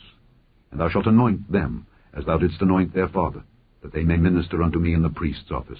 For their anointing shall surely be an everlasting priesthood throughout their generations. Thus did Moses. According to all that the Lord commanded him, so did he. And it came to pass in the first month, in the second year, on the first day of the month, that the tabernacle was reared up. And Moses reared up the tabernacle, and fastened his sockets, and set up the boards thereof, and put in the bars thereof, and reared up his pillars. And he spread abroad the tent over the tabernacle, and put the covering of the tent above upon it, as the Lord commanded Moses. And he took and put the testimony into the ark, and set the staves on the ark, and put the mercy seat above upon the ark. And he brought the ark into the tabernacle, and set up the veil of the covering, and covered the ark of the testimony, as the Lord commanded Moses. And he put the table in the tent of the congregation upon the side of the tabernacle northward, without the veil. And he set the bread in order upon it before the Lord, as the Lord had commanded Moses. And he put the candlestick in the tent of the congregation over against the table on the side of the tabernacle southward. And he lighted the lamps before the Lord, as the Lord commanded Moses. And he put the golden altar in the tent of the congregation before the veil. And he burnt sweet incense thereon, as the Lord commanded Moses. And he set up the hanging at the door of the tabernacle. And he put the altar of burnt offering by the door of the tabernacle of the tent of the congregation, and offered upon it the burnt offering and the meat offering, as the Lord commanded Moses. And he set the laver between the tent of the congregation and the altar, and put water there to wash withal. And Moses and Aaron and his sons washed their hands and their feet thereat. When they went into the tent of the congregation, and when they came near unto the altar, they washed, as the Lord commanded Moses. And he reared up the court round about the tabernacle and the altar, and set up the hanging of the court gate. So Moses finished the work. Then a cloud covered the tent of the congregation, and the glory of the Lord filled the tabernacle. And Moses was not able to enter into the tent of the congregation, because the cloud abode thereon, and the glory of the Lord filled the tabernacle. And when the cloud was taken up from over the tabernacle, the children of Israel went onward in all their journeys. But if the cloud were not taken up, then they journeyed not till the day that it was taken up. For the cloud of the Lord was upon the tabernacle by day, and fire was on it by night, in the sight of all the house of Israel, throughout all their journeys. The end of the second book of Moses, called Exodus. It's elementary that Sherlock Holmes is up next on Nightly Old-Time Radio Shows.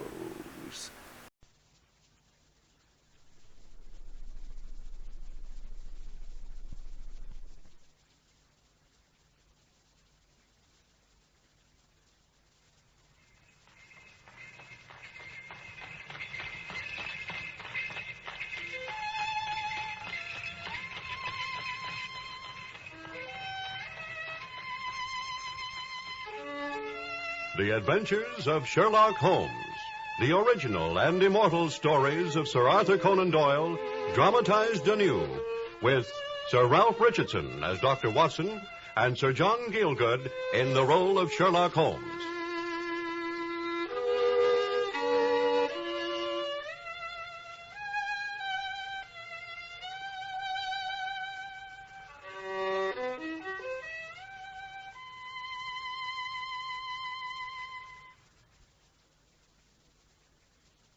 To Sherlock Holmes, she was always the woman. The woman, Watson. The most elegant, the most enchanting of her sex. Born in New Jersey in the year 1858, prima donna La Scala, Imperial Opera of Warsaw, retired from the operatic stage to live in London. The woman, Watson. Irene Adler.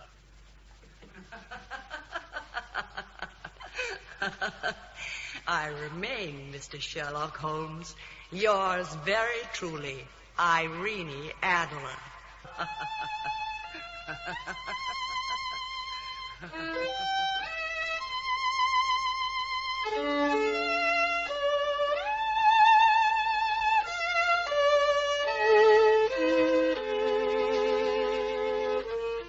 It was in 1888 that we encountered her. 7 years had gone by since my own first meeting with Sherlock Holmes. Perhaps, in my humble way, I'd even enhanced his fame a little. Then I'd married and returned to medical practice in Paddington. But one March evening, returning from a visit to a patient, my way led me through Baker Street, and so towards the well-remembered door of number 221B.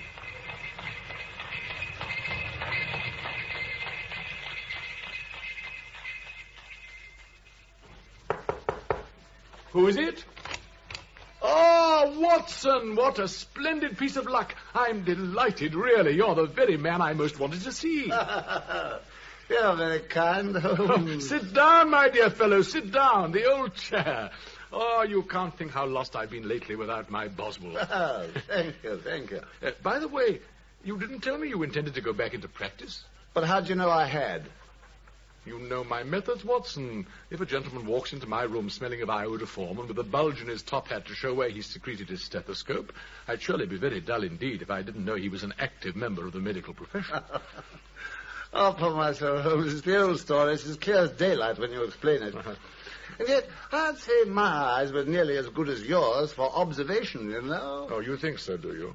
Then pray make use of them now, Watson, and tell me what you see in this letter that has just come by special messenger. Read it. They will call upon Mr. Sherlock Holmes tonight, a gentleman who desires to consult him. His recent services to one of the royal houses of Europe have shown that Mr. Holmes may safely be trusted with matters of the utmost discretion. He is not to take it amiss if his visitor wears a mask. Aha. Well, well. Just so, Watson. Intriguing, is it not? What on earth do you imagine it can mean, Holmes? Well, I have no data yet, and it's a fundamental mistake to theorize before one has some data. But the notepaper man, what do you deduce from that? Oh, well, it's very thick, tinted pink. Couldn't be bought for under £half a crown a packet, I'd say, so the writer must be fairly well-to-do. It's rather a peculiar paper. That's the very word, Watson. It isn't English paper at all, you see. Hold it up to the light and look at the watermark. Large E, small g, large P, large G, with a small P. Which stands quite simply for Gesellschaft. German for company. The P is for Papier, of course. And the EG? For Egria. A glance at the Open Continental Gazetteer on the table there will show you, Watson, that... It's the only city in a German-speaking country where the main factories are paper mills. You've marked it, Holmes. Wonderful. Not so far from Carlsbad and in Bohemia. Quite so, Watson. And since our distinguished visitor... But here he comes, if I'm not mistaken, in a brougham and pair by the sound of it. And a pair of beauties at that, I'd guess. Look, there, you see? 150 guineas apiece, those horses, or I'm no judge. There's money in this case if there's nothing else, Watson. And here I break my narrative for a moment to describe our singular visitor of that far-off evening. 6 feet in height, with the chest and limbs of a Hercules, a deep blue cloak lined with flame-colored silk, an opulent and barbaric apparition indeed in our drab old England. And across his face, a black vizard mask.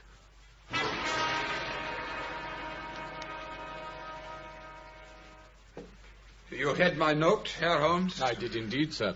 Pray take a seat and tell me whom I have the honor of addressing. You may refer to me as the Count von Kram, a Bohemian nobleman, sir. And this gentleman?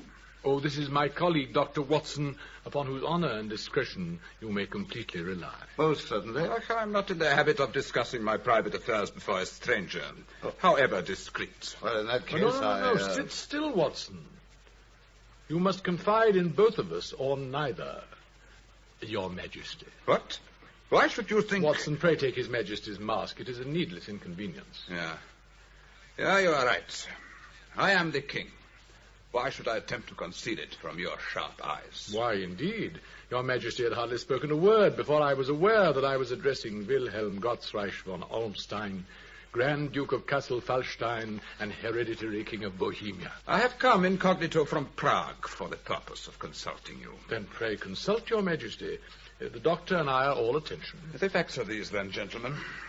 When I was in Warsaw 5 years ago, I made the acquaintance of a lady whose name may be familiar to you. The adventuress Irene Adler. Adventuress, Your Majesty? I know of the celebrated prima donna, of course. And adventuress, gentlemen. I use the word deliberately. I see.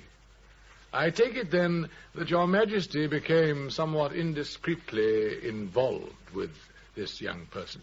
I did. I will not deny it. I was young. I was only the crown prince then. And there were some compromising letters, no doubt, which Your Majesty wishes me to recover. Precisely. But how did you know? Because I know something of the world, Your Majesty, even sitting in this humble room of mine in Baker Street. There was no secret marriage or anything of that sort. None, Herr Holmes. Well, I fail to follow you, sir. If the lady should produce her letters for blackmail or any other purpose, how would she be able to prove their authenticity? Do you think I did not ask her so, Herr Holmes, when I begged for their return? I asked her that very question. How was she to prove their authenticity? But your writing, Wilhelm, it's so distinctive. I could swear it had been forged. Your private notepaper, Wilhelm. Stolen. Your seal, Wilhelm. Imitated. Your photograph, Wilhelm. Bought. I will swear it all, Irene, and you are without the case against me. You forget, Wilhelm. You surely forget, my dear friend. What do I forget? That we are both in the photograph together, hand in hand. Love, Wilhelm. And a little too much champagne, perhaps. Just a little. That magic night. Irene, you wouldn't dare to expose me. No, Wilhelm. But I may consider myself to have been deeply wronged. You can have half my fortune. You promised it to me before. I beg of you, Irene. I am to be married. So I've heard, Your Majesty. To the second daughter of the King of Scandinavia. A most politic match. She will be enchanted, no doubt, when I send her the photograph. Irene, you cannot. On the day that your betrothal is proclaimed, my dear. That very day. Oh, Wilhelm. Poor, compromised Wilhelm. And I tell you that she will do it, Herr Holmes. If only you knew her, you would never doubt it for a moment. She always keeps her word.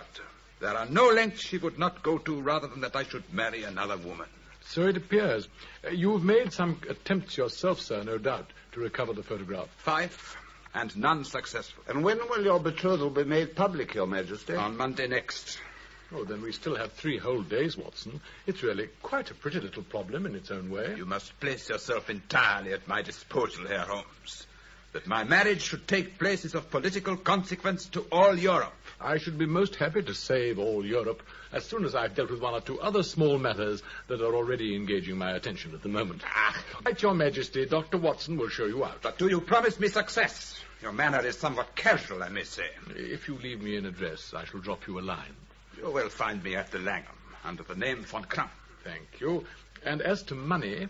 You have carte blanche. For immediate expenses, this bag contains 300 pounds in gold and 700 in notes. Oh, will you take charge of this, Watson? Just one more question, Your Majesty. The photograph you speak of was cabinet size. It was. Uh-huh. And you will surely require Miss Adler's address as well. Well, it might be as well to have it, yes. It is Brioni Lodge, Serpentine Avenue, St. John's Wood. Yeah. Gute Nacht, Herr Holmes. Und Sie auch, Dr. Watson. Good night, Your Majesty.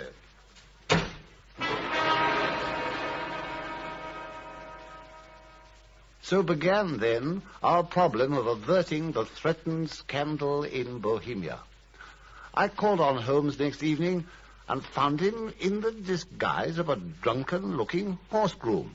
Pass me my makeup tray, would you, Watson, and I'll tell you the whole thing while I remove the semblance of the inebriated Bert Stevens. Then back to Sherlock Holmes.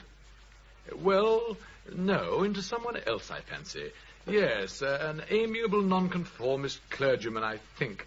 That should serve admirably. Really, Holmes? Yes. Rather simple-minded, perhaps. White-haired and short-sighted. Now, look here, I have the whole outfit ready. You see, baggy trousers, broad black hat, egg stains on the waistcoat. Oh, splendid, splendid. I suppose you want me to serve as your curate, even more simple-minded. No, only as yourself, Watson. Hey. Oh, forgive me, my dear fellow, I didn't mean... Well, quite so. Now, while you're making up, tell me the tale of your adventures, Holmes. Very well. It happened like this, Watson. There was I, Sherlock Holmes, got up as a horse coper, sitting in the pub opposite, watching Briony Lodge. Of course, I stood the local cabbie to a beer and soon got all the information I wanted. About Miss Adler? About Miss Adler. She's the daintiest thing under a bonnet, it appears. She's turned the head of every man in the neighborhood. Pass me the cold cream, would you, Watson? Or does she have a great many male visitors? No, only one. That's the very crux of the whole matter. One moment, I must just whiten my eyebrows. This visitor of Miss Adler's, Watson, a certain Mr. Godfrey Norton of the Inner Temple. Very dark and dashing, so my friend the cabbie told me. When you were the ostler? Exactly. And while I was watching, our dashing gentleman friend rushes up to the house in a tearing hurry, stops there for half an hour, and then rushes out again shouting for a cab. Drive like the devil, cabbie. Groston, Hankey's, and the jewellers in Regent Street. Then the church of St. Monica in Edgware Road. Half a sovereign if you do it in 20 minutes. And a moment later, out of Briony Lodge dashes someone else, Watson. What? Miss Adler? You saw her? Yes, at last. And it's true. What a lovely face. Though I only caught a glimpse of it through her veil. And she called a cab, too. The church of St. Monica in the Edgware Road. And half a sovereign if you reach it in 20 minutes. On which, of course, Mr. Sherlock Holmes called a cab, in spite of his own somewhat disreputable appearance, and reached the church at precisely 5 minutes to 12. Inside was a surpliced clergyman with Miss Adler and Mr. Norton. Norton, seeing me rush down the aisle, took my arm and cried, Quick, my man, you do. 3 minutes to 12 and the license expires, eh? We need a witness to a marriage, man. A witness to a marriage, Watson, my humble self. All done in an instant, tying up Irene Adler, spinster, to Godfrey Norton, bachelor. Good heavens. And a sovereign as a tip from the bride, which I shall wear on my watch chain forever. Well, this certainly is an unexpected development, Holmes. Indeed it is, my dear fellow. What's more unexpected? They parted at the door of the church, and I heard her say that she'd drive as usual in the park from 5 till 7, so all is well. Our schemes can go ahead. There, now, black overcoat, yes. Badly rolled umbrella. Oh, and hand me that little parcel, would you mind, Watson? Thank you. Now we're quite ready for our little visit to one of my most charming parishioners at Briony Lodge.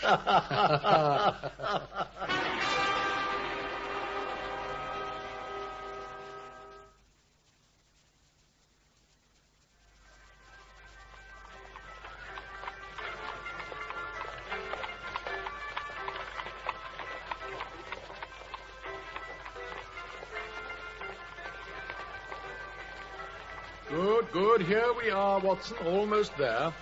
Now let me give you your final instructions. I'm all eagerness. You don't mind breaking the law, of course. Not in the least. It'll hardly be the first time in your company. Very well, then.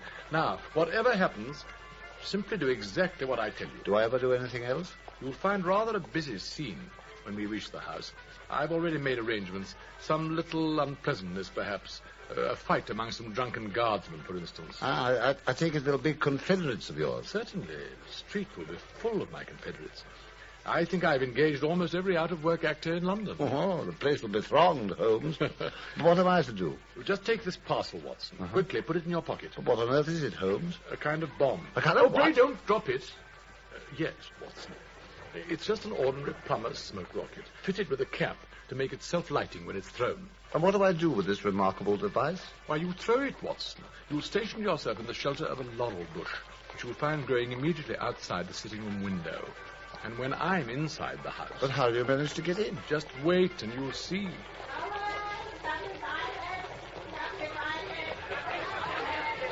Ah, here we are. The house itself.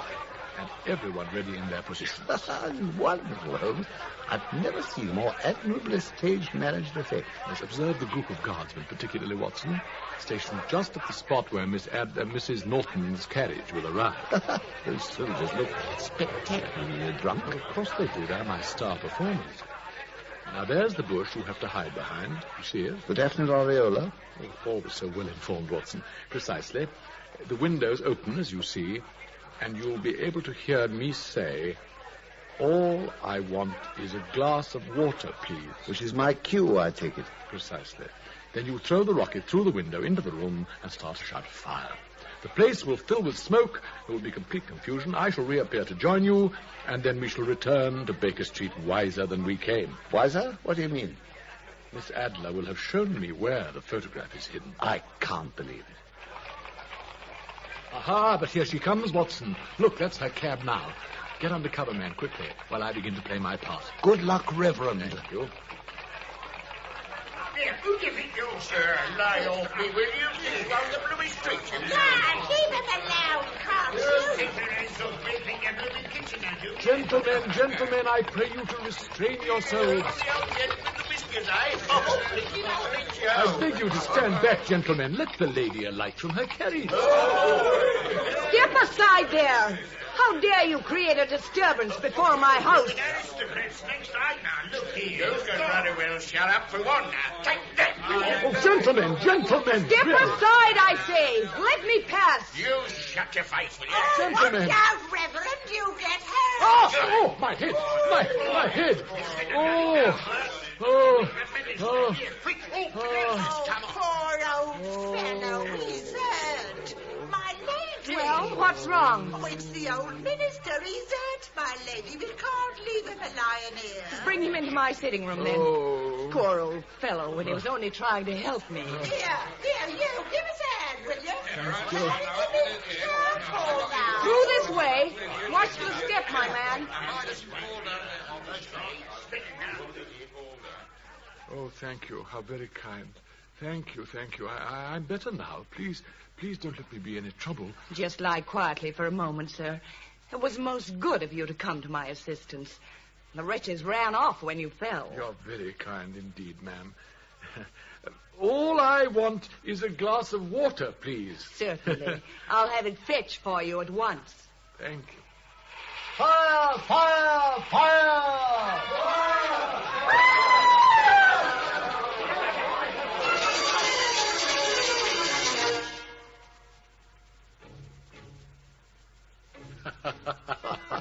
Well, Watson. Good old Watson. Well, I'm delighted, Holmes. Your team played their parts to perfection. Well, so did you, my dear fellow. I knew I could rely on you. So, you got the photograph? Of course not, Watson. What? Well, then what in heaven's name was it all about? I wanted to find out where it was hidden, my dear fellow. And did you? Of course, I told you. Miss Adler showed me. Showed you? Oh, come, Holmes. My dear Watson, when a woman thinks that our house is on fire, she rushes for the one thing she values most. A married woman grabs her baby, an unmarried one her jewel box. In Miss Adler's case... Of course. Exactly. The photograph is hidden in a recess behind a sliding panel close to the right-hand bell pull. I even caught a glimpse of it before she realized that the fire was a false alarm and thrust it back again. And what will you do now? Send a telegram to His Majesty and have some dinner. Tomorrow morning we shall visit Bryony Lodge again. His Majesty will come with us. About 8 o'clock, before the lady is yet up. We shall be shown into the sitting room to await her, and when she comes down, she will find neither ourselves nor her photograph. No doubt it will delight the king to get it back with his own hands. Wonderful. Holmes is a masterpiece. Wonderful. Well, here we are home again, or at least you are. I've still to get back to Paddington. Oh, you would insist on getting married, Watson. But come in, won't you, while I take my disguise off and stay for a bite of dinner? Good night, Mr. Sherlock Holmes. What? Did you hear that, Watson? What? Oh, was a young man there going down the street? Yes, but I thought I recognized the voice. Something about its tone, you know. Oh, no. Just a passing acquaintance. I dare say.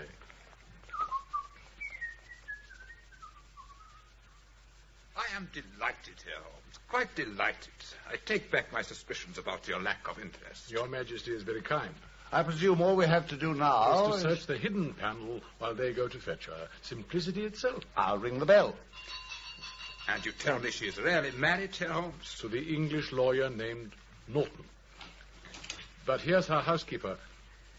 Well, gentlemen? Good morning. May we see Miss Irene Adler, please? You are Monsieur Sherlock Holmes, I presume. I am. How did you know that, pray?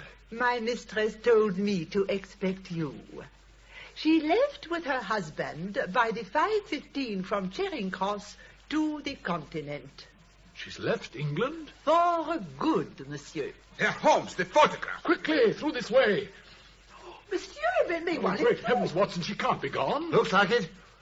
Look, there's the panel you mentioned. Yeah. Open and empty. No, Doctor. Look, there's something still there. Ah. The photograph itself. What? No, it's a different photograph, Your Majesty. Different? Yes. Look, sir. A photograph of Miss Adler alone. Without your hand in hers. Oh, Gottes Willen.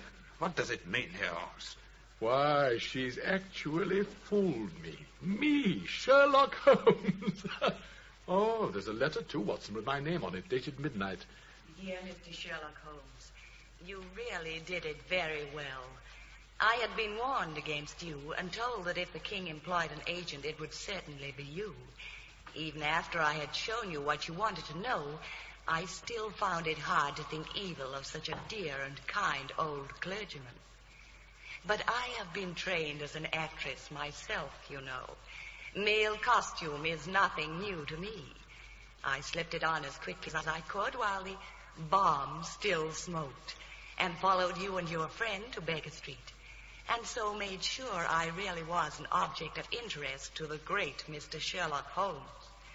I even imprudently wished you good night. Of course, that boy who passed us in the street. My husband and I both thought that flight was best when faced with so formidable an antagonist. Aha, thank you. As to the photograph, your client may rest in peace. I love a man better than he ever was, and suddenly decided this very morning to agree to his proposal of marriage. Did you know that, too? I wonder, Mr. Holmes. I only kept the wretched photograph to safeguard myself, but I give your client my assurance that I will never use it. I leave instead another photograph of myself alone for him to keep as a memento. And I remain, dear Mr. Sherlock Holmes, very truly yours, Irene Norton, née Adler. What a woman, what a woman. She would have made such a queen if she had only been on my level. Yes, from what I've seen, she's indeed on a very different level from you, Your Majesty. Oh, you've failed, Holmes. What? For once, you've failed. No, Herr Doctor. She will not break her word. She will never trouble me again. I am safe. I am relieved to hear Your Majesty say so. Pray tell me in what way I can reward you, sir. This emerald ring. Oh, thank you, but Your Majesty has something that I should value even more highly. What then? That photograph, sir. Irene's? Ah, certainly, Herr Holmes. I'm very much obliged to Your Majesty. I have the honor to wish you a very good morning. Well. And that was how a great scandal threatened the kingdom of Bohemia and how the clever plans of Mr. Sherlock Holmes were beaten by a woman's wit. But sometimes he glances at that photograph upon his table, and then he speaks of her always with such affectionate admiration. The woman, Watson. The woman.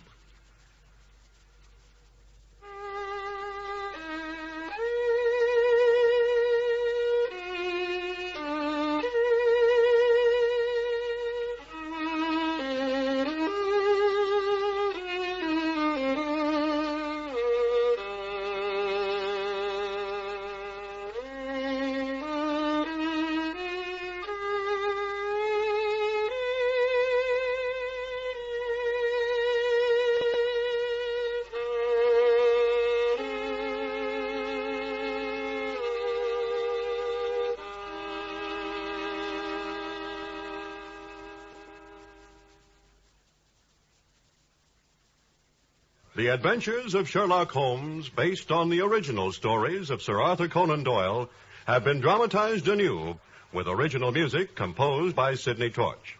Sir Ralph Richardson played the part of Dr. Watson, and Sir John Gielgud that of Sherlock Holmes. The program was produced by Harry Allen Towers.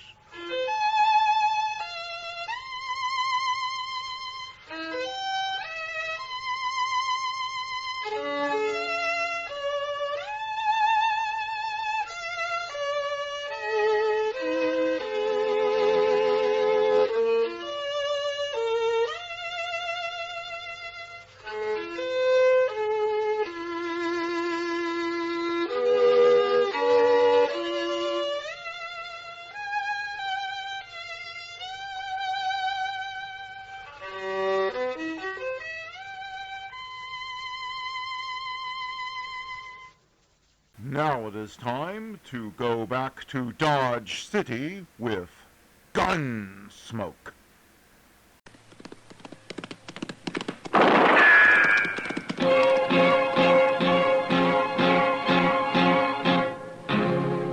Gunsmoke, brought to you by L&M Filters. This is it. L&M is best, stands out from all the rest.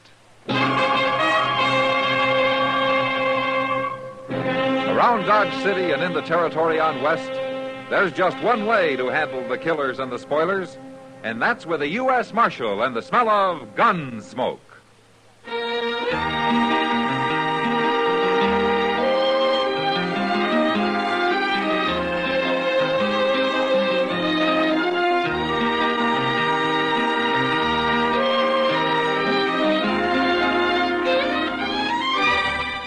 Gunsmoke, starring William Conrad, the transcribed story of the violence that moved west with young America, and the story of a man who moved with it. I'm that man, Matt Dillon, United States Marshal. The first man they look for and the last they want to meet. It's a chancy job, and it makes a man watchful and a little lonely.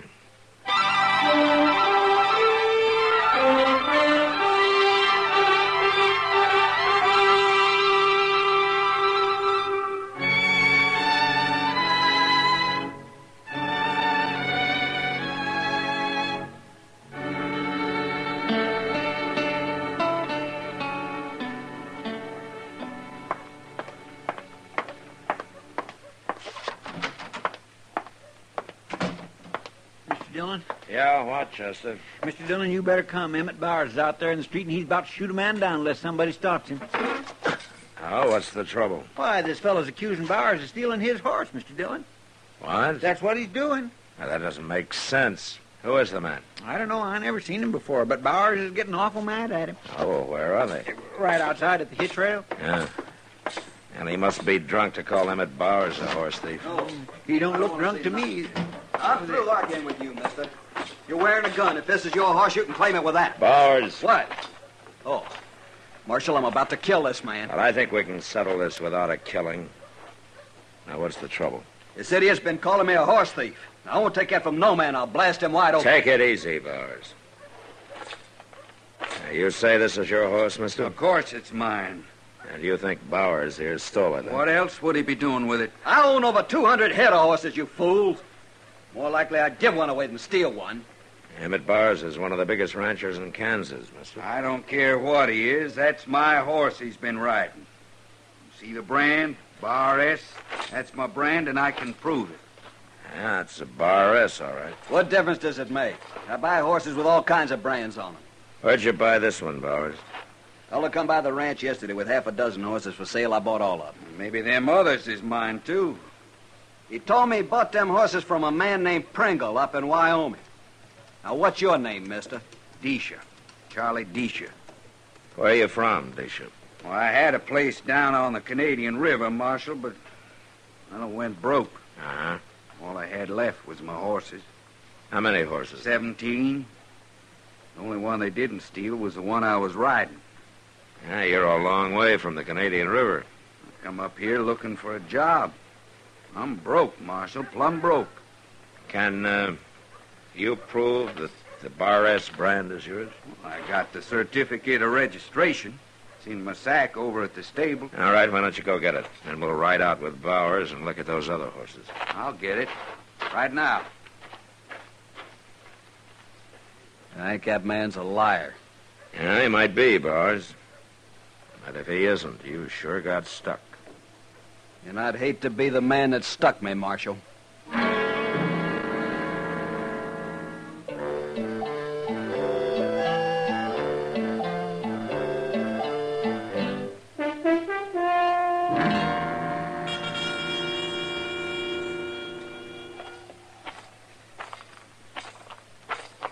They're in the little corral there, Marshal.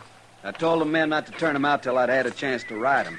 I like to get on every horse I buy at least once. Them are my horses. I can tell from here. Are they all branded, Bishop? Ask Bowers. He's seen them. Yeah, it's true. There's a Bar S on all of them. Oh, by golly, look at him. I thought I'd never see him again. Yeah, you're awful lucky, Bishop. Sure, he's lucky, but what about me? Well, there's not much you can do, Bowers. What with that brand being registered to Disha? How much did you pay for them? $30 apiece. $30, huh? You sold them cheap. They're worth more than that. I bought them because they were cheap. Tell me something, Bowers. How come you didn't buy the rest of them? According to Disha, there must have been 10 more. I picked out the best 6. I didn't want the other. Now, you say the man was alone, Bowers. Did he give you a name? Yeah. Vic Lowry. Vic Lowry. Well, did you ever hear that name, Disha? Vic Lowry? No, huh? What do you look like, Bowers? Tall, thin fella. Black hair, kind of sharp-faced. Uh-huh. Well, does that mean anything to you, Disha? Can't think of anybody in particular. Well, he's gone now. Probably cleared out of the country. He'll sell the rest a long way from here. You ain't going after him, Marshal? Which way would I start riding, Mr. Bowers? It's mighty big land. Well, he's got to be caught. I'm real sorry about it, Bowers, but you can't blame me for I ain't my blaming horse. you, Dish. It's the idea of a horse thief going unhung that don't set with me. He's probably 100 miles from here by now, Bowers. You might never find him, Marshal, but I got 20 riders working for me, and they cover a lot of territory. I'll get the word to everyone. Now, wait a minute, Bowers. You can't stop me, Marshal. You know there ain't a man in the country won't back up hanging a horse thief. That's not hanging, Bowers. That's lynching. I don't care what you call it. I care, and I'll hold you responsible for whatever happens out here. I'll be responsible for it, Marshal. And you'll go to jail for it, Bowers. Them riders of mine carry guns, too. Maybe I ought to lock you up right now. You'd look fine locking up an honest rancher and letting a horse thief wander loose.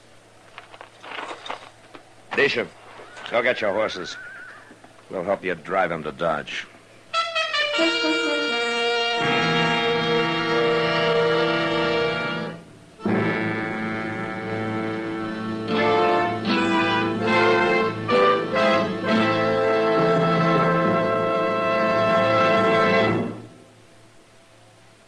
This is it, L&M Filters. It stands out from all the rest.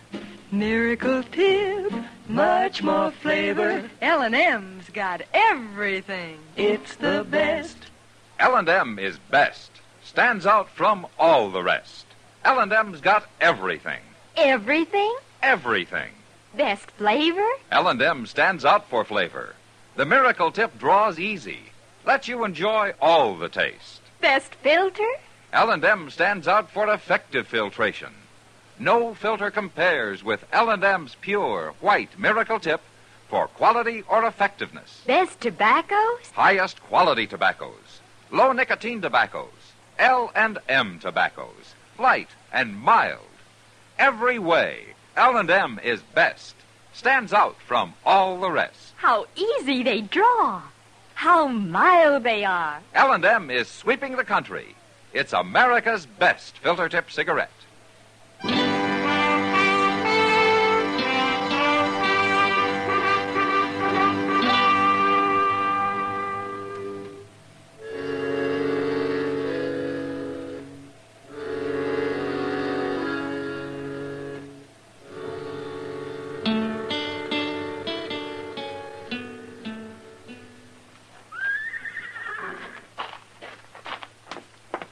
Well, I can't find Moss Grimmick nowheres, Mr. Dillon. He left this stable plumb deserted. Where's Disha? Oh, he's out back. He wanted to put some hay down for his horses. Oh, there.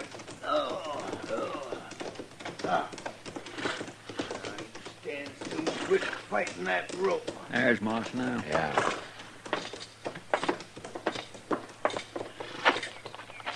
Hey, Moss. Oh, hello there, Marshal. Chester. How are you, Moss? Yeah. What have you been doing here? We brought some horses in with Charlie Disha. Oh, him. He's been keeping one here. Where did he get the others? They were stolen from him down on the Canadian and sold to Emmett Bowers yesterday. That's so. Yeah. Bowers rode into town on one of them this morning, and Disha spotted it. Say, I bet Bowers ain't fit to live with. Well, he's not very happy about it. I was out his way. If I'd known, I'd have stopped by just to burr him a little. Where's that boy I left here? Oh, what boy? Well, I've been gone since yesterday morning, Marshal. Went out past Bowers' place to see a friend of mine. That's why I got these horses. Oh? Fella come by selling a bunch, and I picked these two out. Pretty good horses for $30, ain't they, Martin? I'm looking at the brands, Moss. What about the brand? You're not going to be any more fit to live with than Bowers is, Moss. Those are both Bar-S. That's Disha's brand.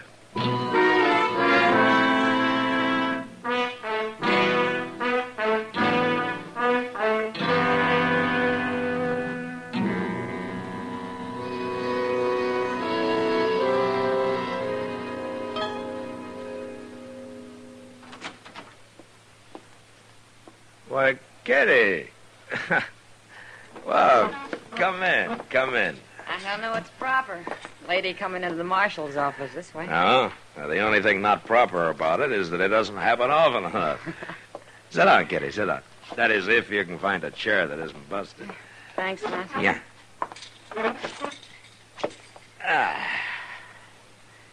You know, you're the first woman that's been in here since the night I pulled Frogmouth Kate off of that buffalo hunter she was about to cut up. I remember. I've always wondered how you got the nerve to do battle with her. And if I'd have had any sense, I'd have let him take care of himself. Well, what's on your mind, Kitty? Well, it's no business of mine, but I've been hearing a lot of talk about this man who's riding around the country selling the horses he stole from Charlie Disha. Ah. Word sure gets out fast, doesn't it? Mm-hmm. Only started 2 days ago. And, people are wondering why you haven't gone after him. I've even heard him say it's because you're plain lazy. You know something, Kitty? They're about right. I'm going to let somebody else do the work for me. What do you mean, Matt? Well, all I need's a little luck And everybody's going to be real surprised. How? Mr. Dillon, Oh, Miss Kitty. Hello, Chester. Guess what, Mr. Dillon? I just run into Moss Grimmick out in the street, and he's headed for the Dodge House for a meeting. For a meeting? A meeting. Him and Bowers and Disha and Jake Worth. He said they're going to do something about that horse thief. What's Jake Worth got to do with it? He got robbed, too. He bought 6 head of them horses yesterday, and when he come to town today, he heard about Charlie Disha and everything, and Moss says they're going to get organized. They are, huh? Well, maybe we better join that meeting, Chester.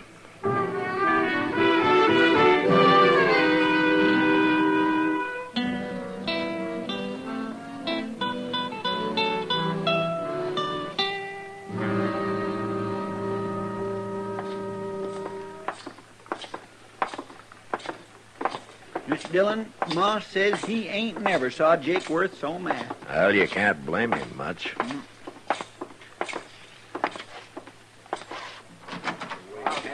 There they are. Yeah. Oh, now hold it, man.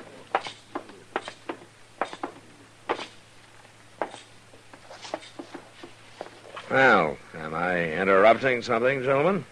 What do you want, Marshal? I heard that Jake Worth got stuck with 6 of those bar-ass horses. I'll get my money back, Marshal. No? How you planning on doing that, Jake? We'll handle this, Marshal. Sure. Between you and Bars, you got some 30 cowboys working for you. And Moss Grimmick here and Disha make 2 more riders, so you're going to fan out over the whole country and try to find this man, huh? Okay, that's what we're going to do. I don't see nothing wrong with it. I do. Why? Because if you do catch him, you'll put a rope on him and hang him. He deserves it. I don't care what he's done, Bowers. That's lynch law. And I'm here to stop it. How are you going to stop it?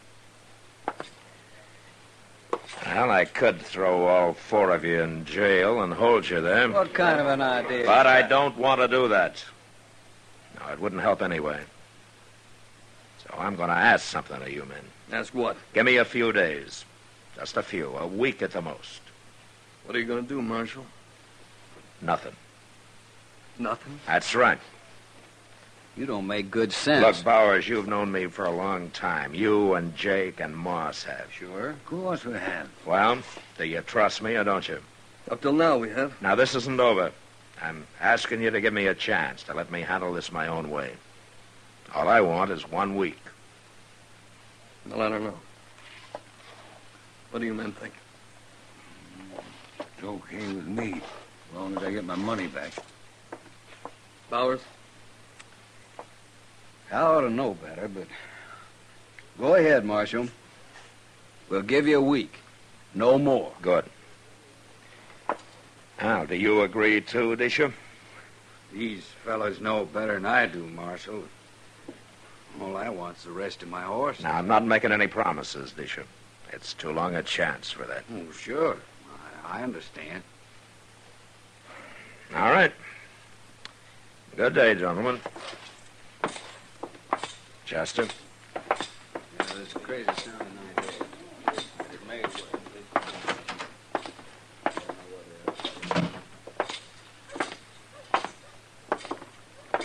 well.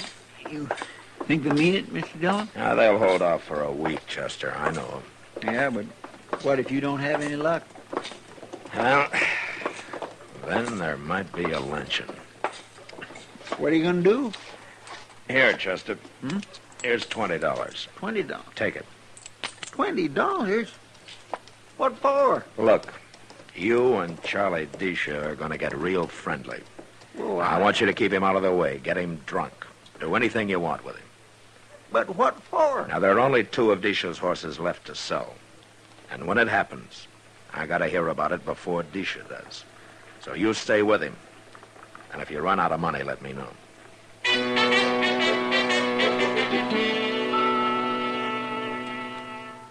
Chester worked hard at spending my money the next couple of days.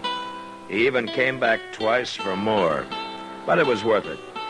On the 3rd day, Moss Grimmick came in and told me that a cowboy named Ed Harper had just come into his stable with the last 2 of Disha's stolen horses.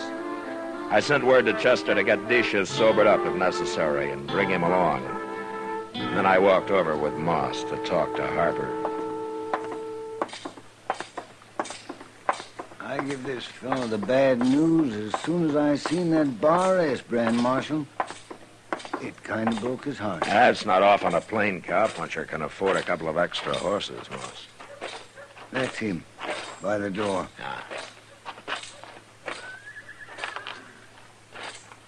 This here's Marshal Dillon, Harper. Marshal? Hello, Harper. That true about them bar S horses, Marshal? Yeah, I'm afraid so. Who sold them to you? Said his name was Lowry. Hawk-faced fellow. Yeah, that's him. Where was this, Harper? I run into him on the prairie, some 30 miles west of here. Uh-huh. What did you pay for the horses? Only $20 apiece. It's all I had, and he seemed in a hurry to get rid of them. I might have known. Tell me something, Harper. How would you like to get your money back? I worked over 2 months for that money, Marshal. All right. Now, the man they were stolen from will be here directly. Now, I want you to tell him that you paid $90 apiece for them. $90? Tell him that you had a year's wages, that you got drunk. Tell him anything. I don't follow you. Well, just do as I say. Well, I guess somebody must have thought you had brains or they wouldn't have made you a marshal. I'll do it. Here come Deesh and Chester already, Marshal. Oh, good. What did you want us for, Mr. Dillon? We was having a fine sleep out back at the Longhorn. Needed it, too. Disha, this is Ed Harper.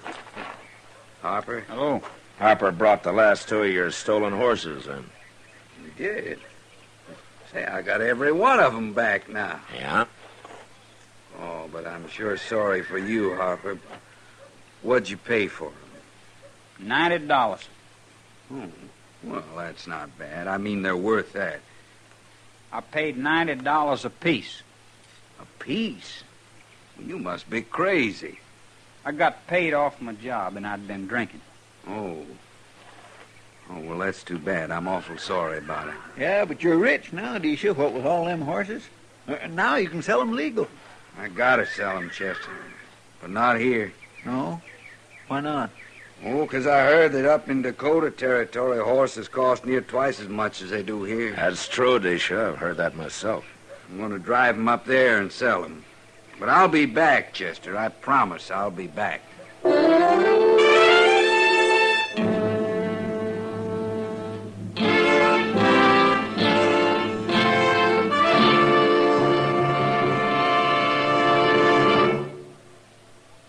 I've got L&M.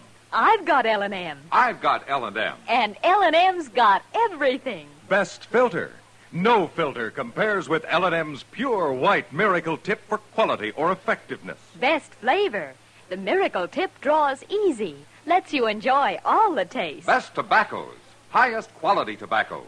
Low nicotine tobaccos. L&M tobaccos. Light and mild. Today, buy L&M. It's sweeping the country because it's America's best filter tip cigarette. Yes, today. Why don't you get L&M? Because L&M's got everything. This is it. L&M filters. L&M's got everything. It's the best.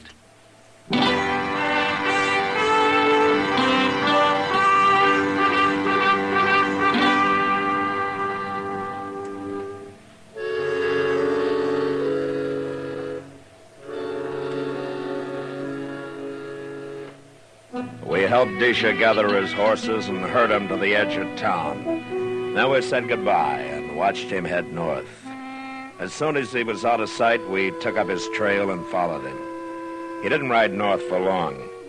Soon he changed his direction and circled west. It was near dark and some 20 miles further on when we came to the top of a small bluff and stopped. At the foot of it was a tiny cabin with a corral at one side, full of horses. We dismounted, went down on foot to within shooting distance of the place.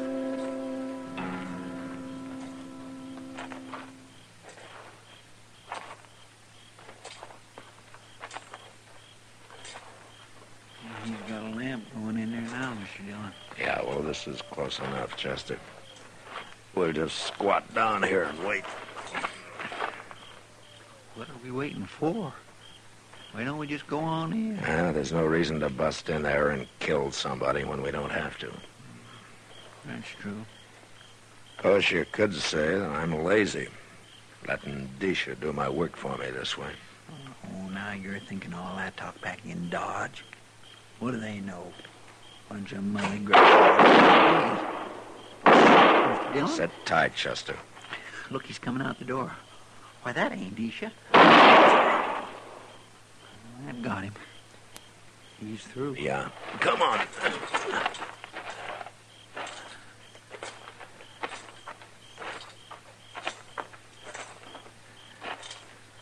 That fellow's dead, Mr. Dillon. He ain't moving none at all. Yeah. Who is he? I've never seen him before. Stand away from the door, Chester. It's Marshal Dillon, Disha. Come on out of there. I can't move. Sounds like he's been hit. Then slide your gun across the floor and let me hear it.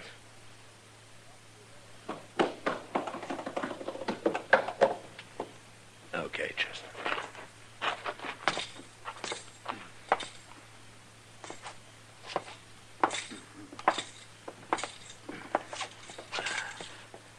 You hit bad, Disha?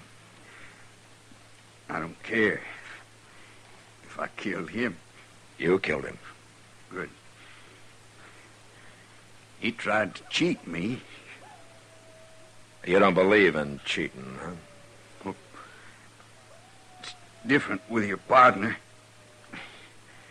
He told me that cowboy only give him $20 apiece for them last 2 horses. You heard him yourself. It was 90. Your partner didn't lie to you, Disha. I told that cowboy to say it was 90. You did? It was as easy a way as any to catch a couple of thieves. What were you going to do, divide the money your partner got and go someplace else to sell and recover the horses all over again? We sold them twice already. But we ain't going to sell them again. We ain't going to do nothing. You can't even put us in jail, Marshal. Smart as you are. I'm going to die now. I feel it coming.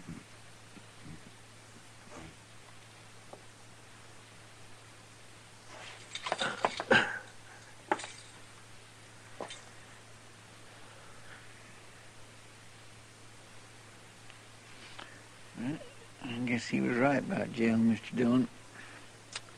Now they're both dead. Yeah. Well, at least we didn't have to kill him.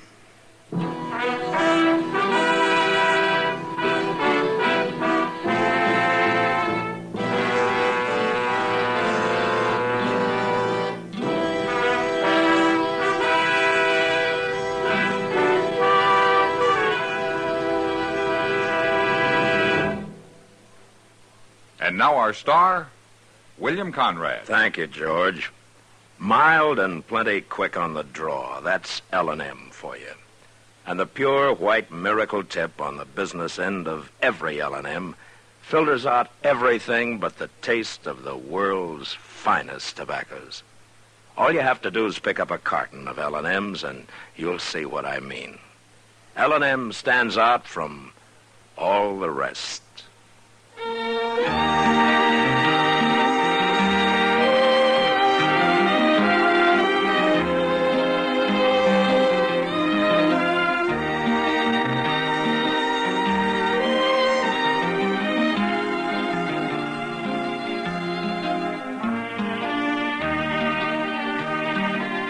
Gunsmoke, produced and directed by Norman Macdonald, stars William Conrad as Matt Dillon, U.S. Marshal.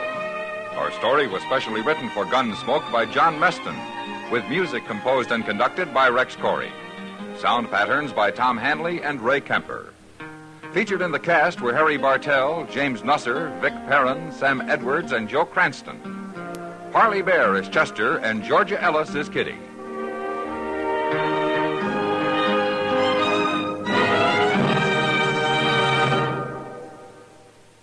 Stop. Start smoking with a smile with Chesterfield. Smiling all the while with Chesterfield. Put a smile in your smoking, just give 'em a try. Light up a Chesterfield, they satisfy. Put a smile in your smoking. Buy Chesterfield. So smooth, so satisfying. Chesterfield.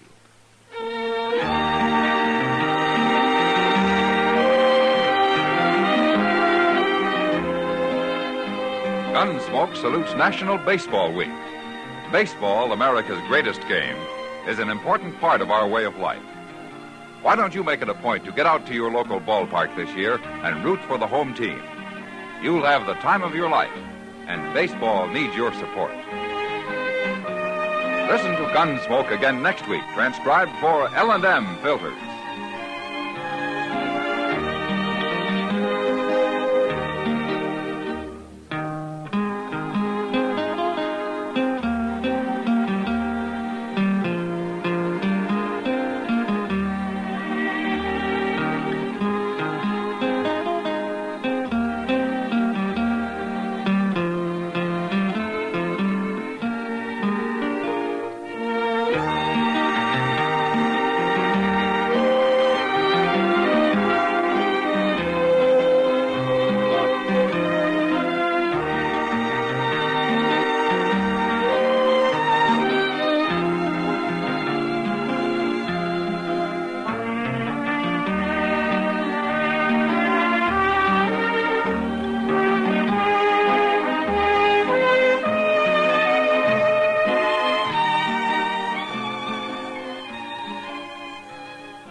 Our next guest will give you the laughs. Just don't ask him to lend you money.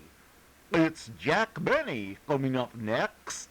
The Jack Benny Program, presented by Lucky Strike. Let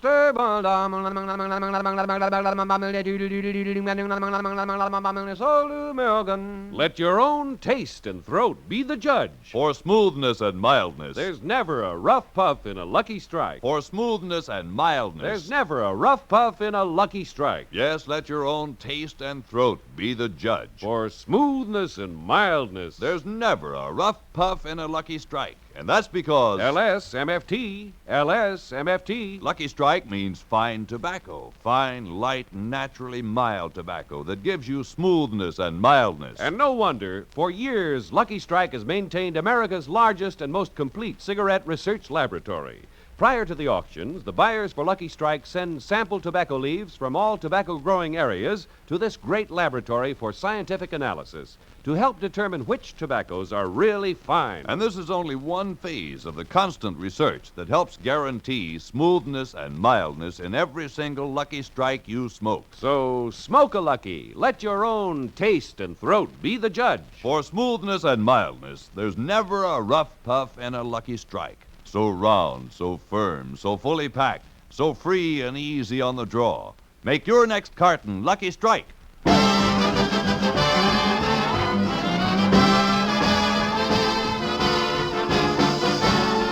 The Lucky Strike program starring Jack Benny with Mary Livingston, Phil Harris, Rochester, Dennis Day, and yours truly, Don Wilson.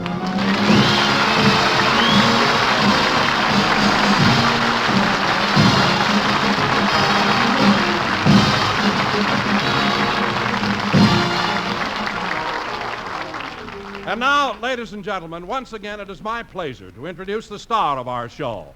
And since today is March the 5th... How do you do, ladies and gentlemen? This is Phil Harris, the one and only... Phil, that introduction was for me. Oh, I'm sorry, Dad, but when Donzie said 5th, I just naturally opened my mouth.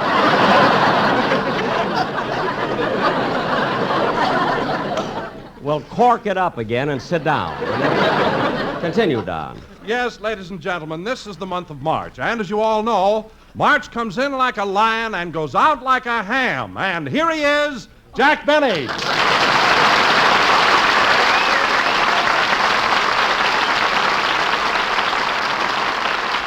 Thank you, thank you, thank you. This is Jack Benny talking, and Donzie boy, for your information, the word is lamb, not ham. I know, Jack. I was only trying to be cute. Well, Don, when I want something your size to be cute, I'll get an elephant that toe dances.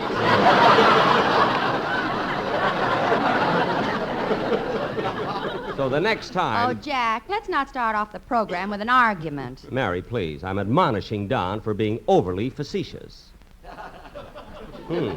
That new writer I've got is working out swell.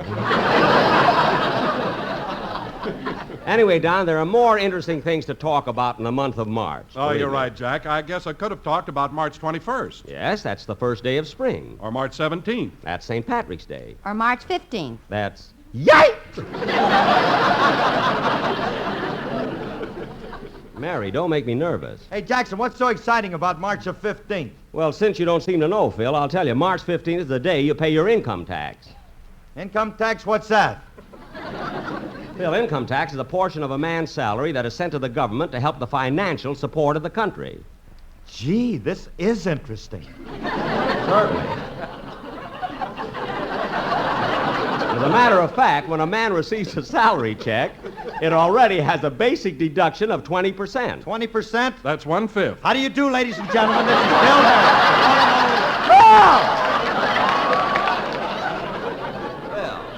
Sorry, Dad, it slipped out subconscientiously. Well, go sit down. Anyway, if I'm going to discuss income tax, I should talk to Alice, not to one of her dependents.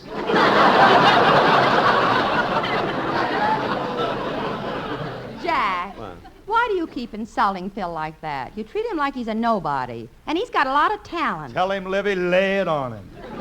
He has a great personality and a lot of charm. Loaded with it. He even writes his own songs and leads a band. Keep talking, Bonammy. You ain't scratched the surface yet.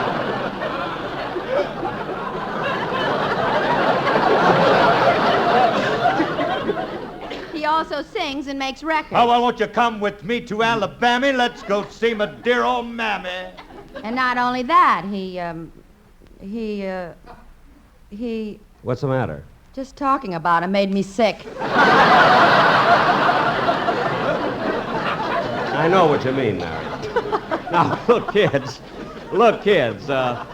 Hey, you had a lot to do today, didn't you? Look, kids, let's not waste any more time. I want to see that everything is right before our guest star arrives. As you know, we're going to be honored today by the presence of one of England's most famous daughters, Miss Sarah Churchill. Oh, she's the daughter of Winston Churchill, isn't she? Yes, Don, when she gets here, I want everybody on their good behavior. In fact, I made a few notes on that subject. Mary, did I give you the paper with the notes on it? Yes, Jack, here it is. Good. Read it, will you? Okay. To the boys in the orchestra, if the musical arrangement calls for the trombone section to be muted, please hold a derby in front of the horn instead of stuffing your socks into it. That's right. That's right, Mary. Very good, good. And to those who have no tuxedos, keep your coats buttoned so the bibs to your overalls don't show. Yes. And another thing, kids, when Miss Churchill arrives, I want everybody to stand up. Now, come on, let's rehearse it once. Everybody, including the orchestra. Stand up. Very good, very good. Now, sit down. Now, Mary, you're the only girl in the cast, so I think it's up to you. Oh, that must be Miss Churchill now. Come on, everybody. Up. That's it. Good. Coming. Hello, Mr. Benny.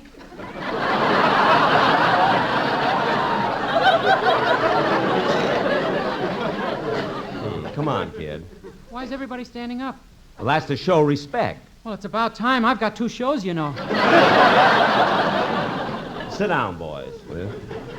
Dennis, for your information, we were expecting Miss Sarah Churchill. Who's she?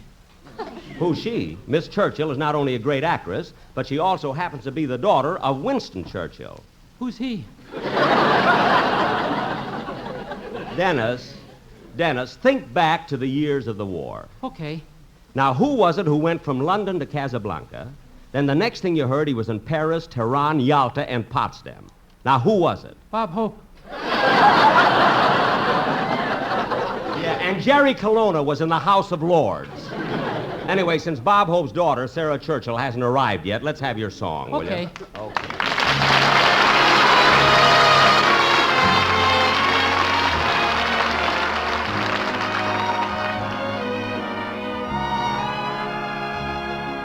They met in the spring under blossoming trees. A song of romance seemed to dance on the breeze. And who saw him kiss her and whisper of all the blossoms, pretty blossoms on the bough? He left her a dream and a tear in her eye, a kiss on her lips to remember him by. Who said forget him but didn't say how? The blossoms, pretty blossoms on the bough. Oh, sometimes words may be spoken that later prove untrue, and sometimes a promise is broken as hearts are broken too.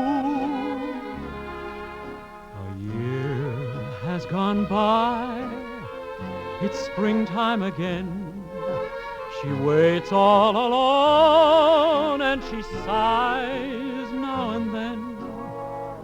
Who knows her story and weeps with her now? The blossoms, pretty blossoms on the bough.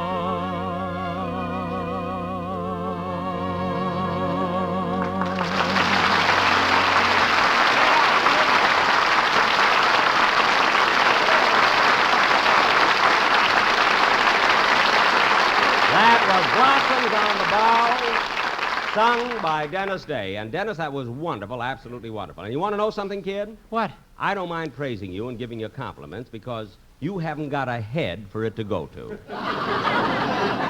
Thank you. And now, oh, kids, I almost forgot. When Miss Churchill gets here, I'm going to invite her over to my house for dinner this evening, and I want you all to come. Well, it's about time, Jackson. I haven't had dinner at your house since September the 10th. Now, wait a minute, Phil. It hasn't been that long since you've had dinner at my house. It was September the 10th, and I got the canceled check to prove it. Gosh, how time flies. Anyway, kids, don't forget to be at my... Oh, that must be Miss Churchill now. All right, everybody, up, up, up, up. Coming, coming. Well, hello, Miss Churchill. Hello, Mr. Benny.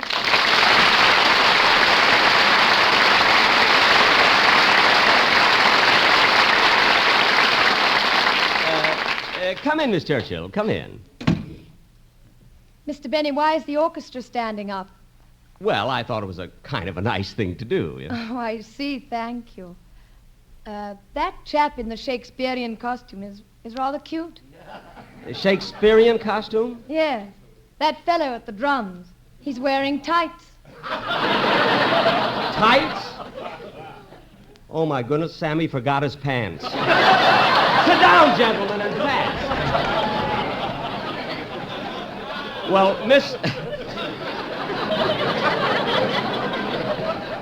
Miss Churchill, it's really swell seeing you again. The last time I saw you was during my visit to London. That's right. You were appearing at the Palladium Theater. Yes, and you know, I never did get a chance to thank you. It was nice of you to come backstage to see me. It was nice of you to ask me. And it was nice of you to attend my opening. It was nice of you to sell me a ticket.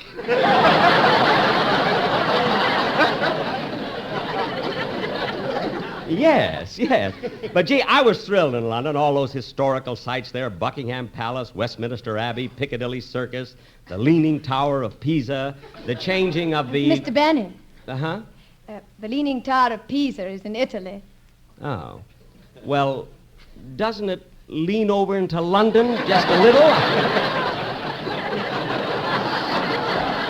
You know, maybe a teensy-weensy there? I'm afraid not. Well, live and learn, I always say. Oh, Miss Churchill, I'd like you to meet the members of my cast. You remember Mary. You met her in London. Hello, Miss Churchill. Hello, Mary. Oh, please, everybody call me Sarah. Well, thank you. And Sarah, this is my orchestra leader, Phil Harris. I'm sure you remember him. He also appeared with us at the Palladium. Oh, yes. Old ham hocks and turnip green. That's me. He's proud of it yet. Now, Sarah, this is my announcer, Don Wilson. Nice meeting you, Mr. Wilson. Well, I'm thrilled, Miss Churchill, and I'd like to take this opportunity to tell you that I've always been a great admirer of your father. Well, thank you. In fact, we all admire your father. That's right, Mary. What does he do? Phil. I didn't say nothing wrong. What does he do? He's a painter.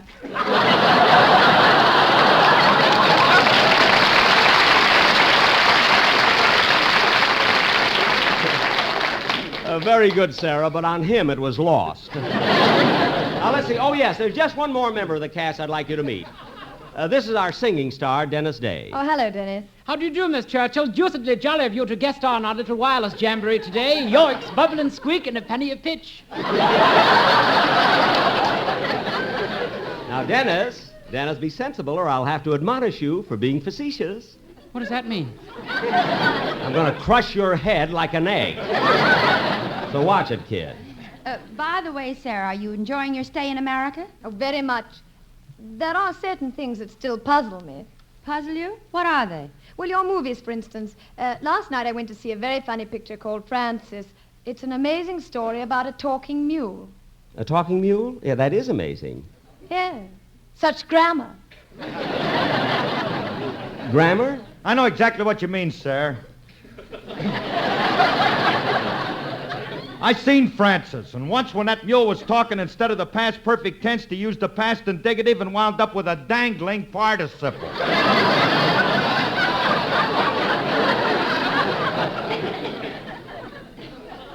Well, now, that's very interesting, Mr. Harris. Are you a student of grammar? Yes, ma'am. There ain't nothing I don't know about English. Well, Sarah, now that you paid us the compliment of being with us today, is there anything we can do to entertain you? Is there anything you'd like to see, one of our sketches, or, well, anything? Well, Jack, I've always listened to your program, and years ago you used to do Western sketches in which you played the part of Buck Benny. Uh-huh. Well, I always enjoyed those so much. Would it be possible for you to do one today? You mean Buck Benny rides again? Why, certainly. Gosh, we haven't done that for so long. It'll be fun for us, too. Do you think you could find a part in it for me? You? In a Western? I mean, playing the part of a cowgirl? Well, Jack, I think I could do it so well you wouldn't even have to admonish me. Admonish you? Yes. You've been using that word as though it was something new.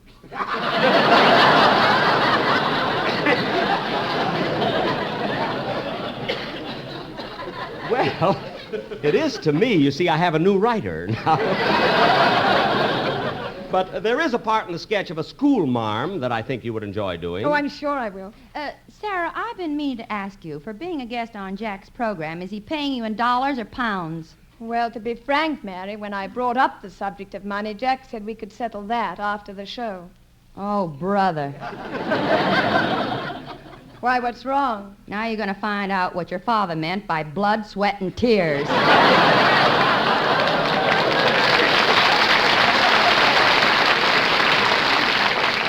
Mary, stop that. Now, if we're going to do our sketch, let's get started. Now, come on, Don, you set the scene, and then Mr. Benny, have you got a part for me in it? Huh? Oh, Mel Blanc. Now, let's see. Yes, Mel, I may have a part for you, but it won't be very important, you know. Oh, I don't care. I'll do anything. Really, Mr. Benny, I don't care. Well, fine, Mel, fine. Now, Don, set the scene so... Oh, excuse me. Hello? Hello, Mr. Benny. This is Rochester.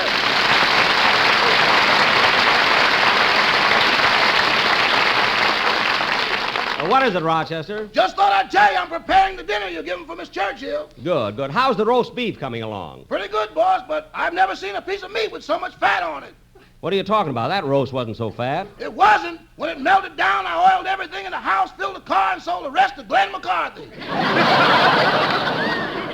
Glenn McCarthy? He's laying a pipeline tomorrow. Rochester, stop being so silly. And don't forget, when you're making out the place cards, I want Miss Churchill to sit at my right. Yes, sir. And by the way, Rochester, did you make that phone call? Yes, sir. I called Washington like you told me to. Uh-huh. But they said that even though you're giving a dinner for someone from Europe, you'll have to pay for it yourself. It has nothing to do with the Marshall Plan.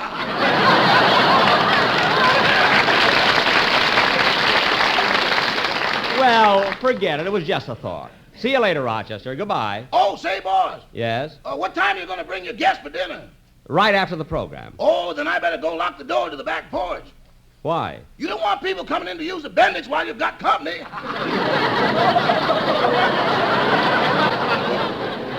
Well, I don't mind them using the machine, but hanging the clothes in the living room is murder. Last night I had some friends in and we had to watch television through Ronald Coleman's underwear. Anyway, I'm glad you thought of that, Rochester. Goodbye. Goodbye. Now, let's see. Where were we? You were getting ready to start the sketch, Buck Benny Rides Again. Oh, yes. Now, Sarah, the action of our play takes place way out west, where men are men and women are women. Well, you can't ask for a better arrangement than that. No, ma'am.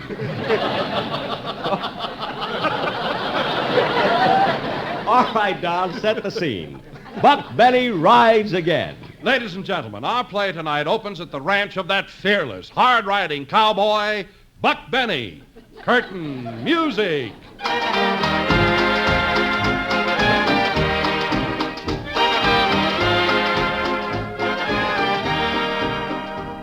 I'm an old cowhand from the Rio Grande. I learned to ride for I learned to stand, but I can't sing with this lousy band. Yippee-yi-yo-ki-yay. Well, I better mosey down to the corral and see how my foreman, Cassidy, is doing. Oh, here he comes now. Morning, Buck. Morning, drag-along.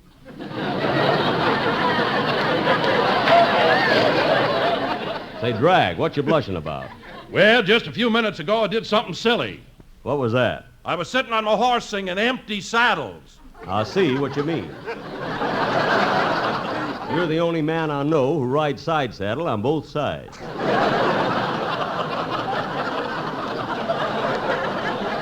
Well, I'm going into town. I want to see what's going on at the Golden Nugget. So long, drag-along. So long, Buck. Easy getting up on that horse. Don't worry about me.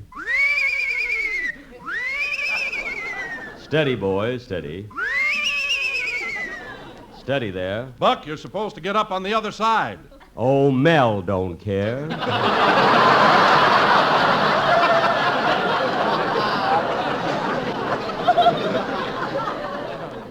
Steady, boy, steady.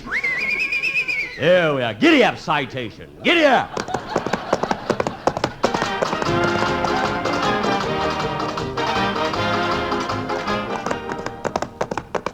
Ah, here's the Golden Nugget. Whoa, boy.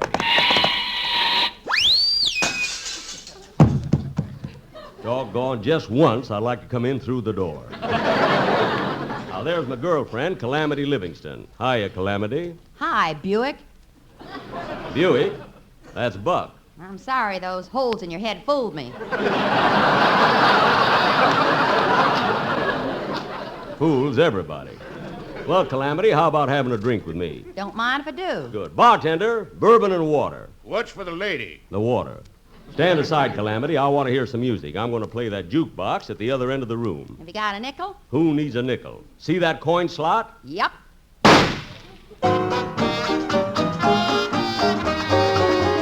From this valley they say you're a queen. We shall miss your sweet face and your smile. Just because you are weary and tired, you are changing your range for a while. Then come sit here a while ere I leave you. Do not hasten to bid me adieu. Just remember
Well, Buck, how are things down at the...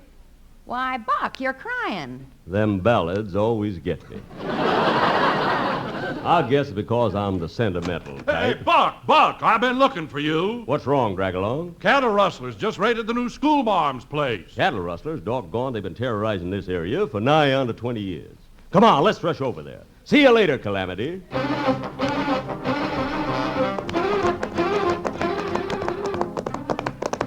There's the schoolmarm's house over yonder. Here we are. Whoa!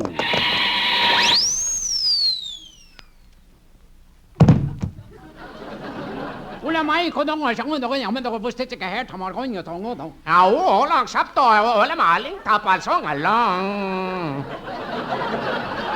Boy, he really threw me that time.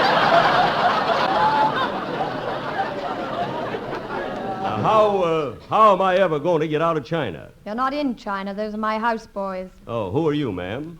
I'm the new schoolmarm, Sarah Jones, whose father has just bought the old Z-Bar Ranch. But the rustlers are trying to steal our cattle to force us to sell the land cheap because they know that the old abandoned mine under it really has a rich vein of gold which we do not know about at all, I reckon.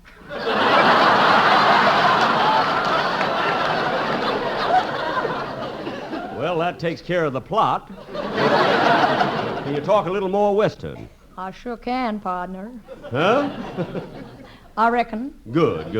Now, what's this I hear about cattle rustlers? They been a-bothering you? Yep. They took all my cows except that... Oh, look. What's wrong? There's an Indian coming towards us. Oh, yeah.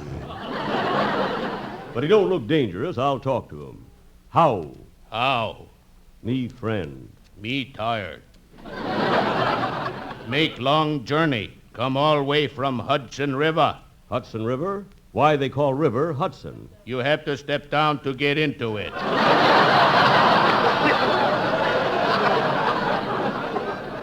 Oh, well, what do you want? Nothing. Me just come to do joke. Goodbye. Just came to do the joke, eh? Watch this, Sarah. Buck, you shot that poor Indian right through the head. Oh, Mel don't care. Now tell me, Missy Ma'am, about those rustlers. You see any of them? Yep, I saw the leader. He's a medium-built fella, kind of cute-looking. He's a Mexican. A Mexican? Yep, here he comes now. Whoa, tamale, whoa. Hello, senorita. You too, gringo. Stick up your hands, for I am the Mexican bandit, Senor Deniso McNulty. So you're the bandit, eh? Si, senor. You ought to be ashamed of yourself, hombre, robbing poor women. Oh, I cannot help being a bandit, senor. What do you mean you can't help it? I won the giant jackpot on the radio quiz program, and I'm doing this to pay the taxes. Oh. What'd you do before you became a bandit? Oh, senorita, I was a bullfighter. I was the most dashing, the boldest, the fightingest, the most reckless, the bravest, the most fearless bullfighter in all Mexico. Why did you quit? I'm a little yellow.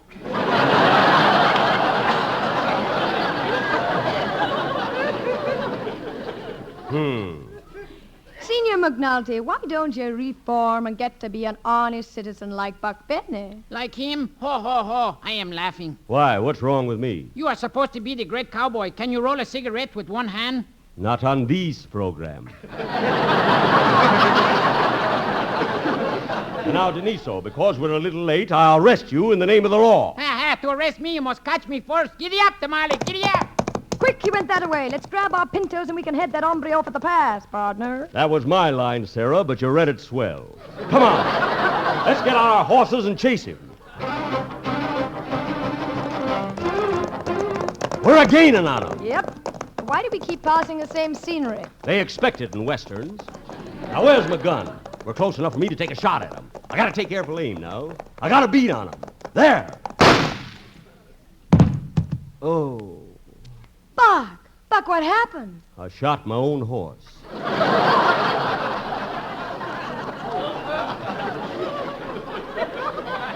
Look, my poor horse is dead. Well, that's all right. Mel don't care. I guess not. Come on, Sarah, let's go to the Golden Nugget and play the jukebox. Jack will be back in just a moment, but first... Let your own taste and throat be the judge. For smoothness and mildness. There's never a rough puff in a Lucky Strike. Let your own taste and throat be the judge. For smoothness and mildness. There's never a rough puff in a Lucky Strike, and that's because... LSMFT, LSMFT. Lucky Strike means fine tobacco. Fine, light, naturally mild tobacco that gives you smoothness and mildness with never a rough puff. Listen to what Mr. Linwood L. Sturdivant, an independent tobacco warehouseman from Lewisburg, North Carolina, recently said. I've seen plenty of tobacco bought and sold, about 150 million pounds. And year after year, I've seen Lucky Strike by fine light leaf that makes extra enjoyable smoking. I've smoked Luckies for 11 years. Millions of smokers, including the famous movie and television star Robert Montgomery, take a tip from the experts and smoke Lucky Strike. Just recently, Mr. Montgomery said, Luckies are really smooth. That's why I smoke them regularly. And for your own real deep-down smoking enjoyment, light up a Lucky. Let your own taste and throat be the judge. For smoothness and mildness, there's never a rough puff in a Lucky Strike. Get a carton today. Thank you very much, Miss Churchill. Good night, everybody. Be sure to hear Dennis Day and a Day in the Life of Dennis Day. Stay tuned for the Amos and Andy Show, which follows immediately. This is CBS, the Columbia Broadcasting System.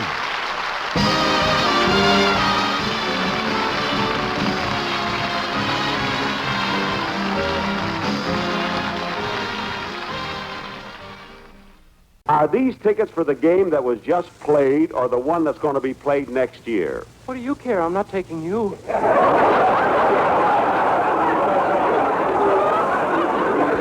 Look, Dennis, I can't stand this crazy talk. Now, do me a favor. Will you go outside and come back in again? Okay.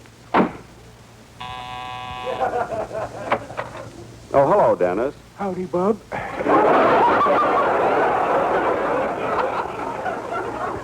Well, that's better. Now you're Titus Moody. Yep, and I've got 2 tickets to the Rose Bowl game.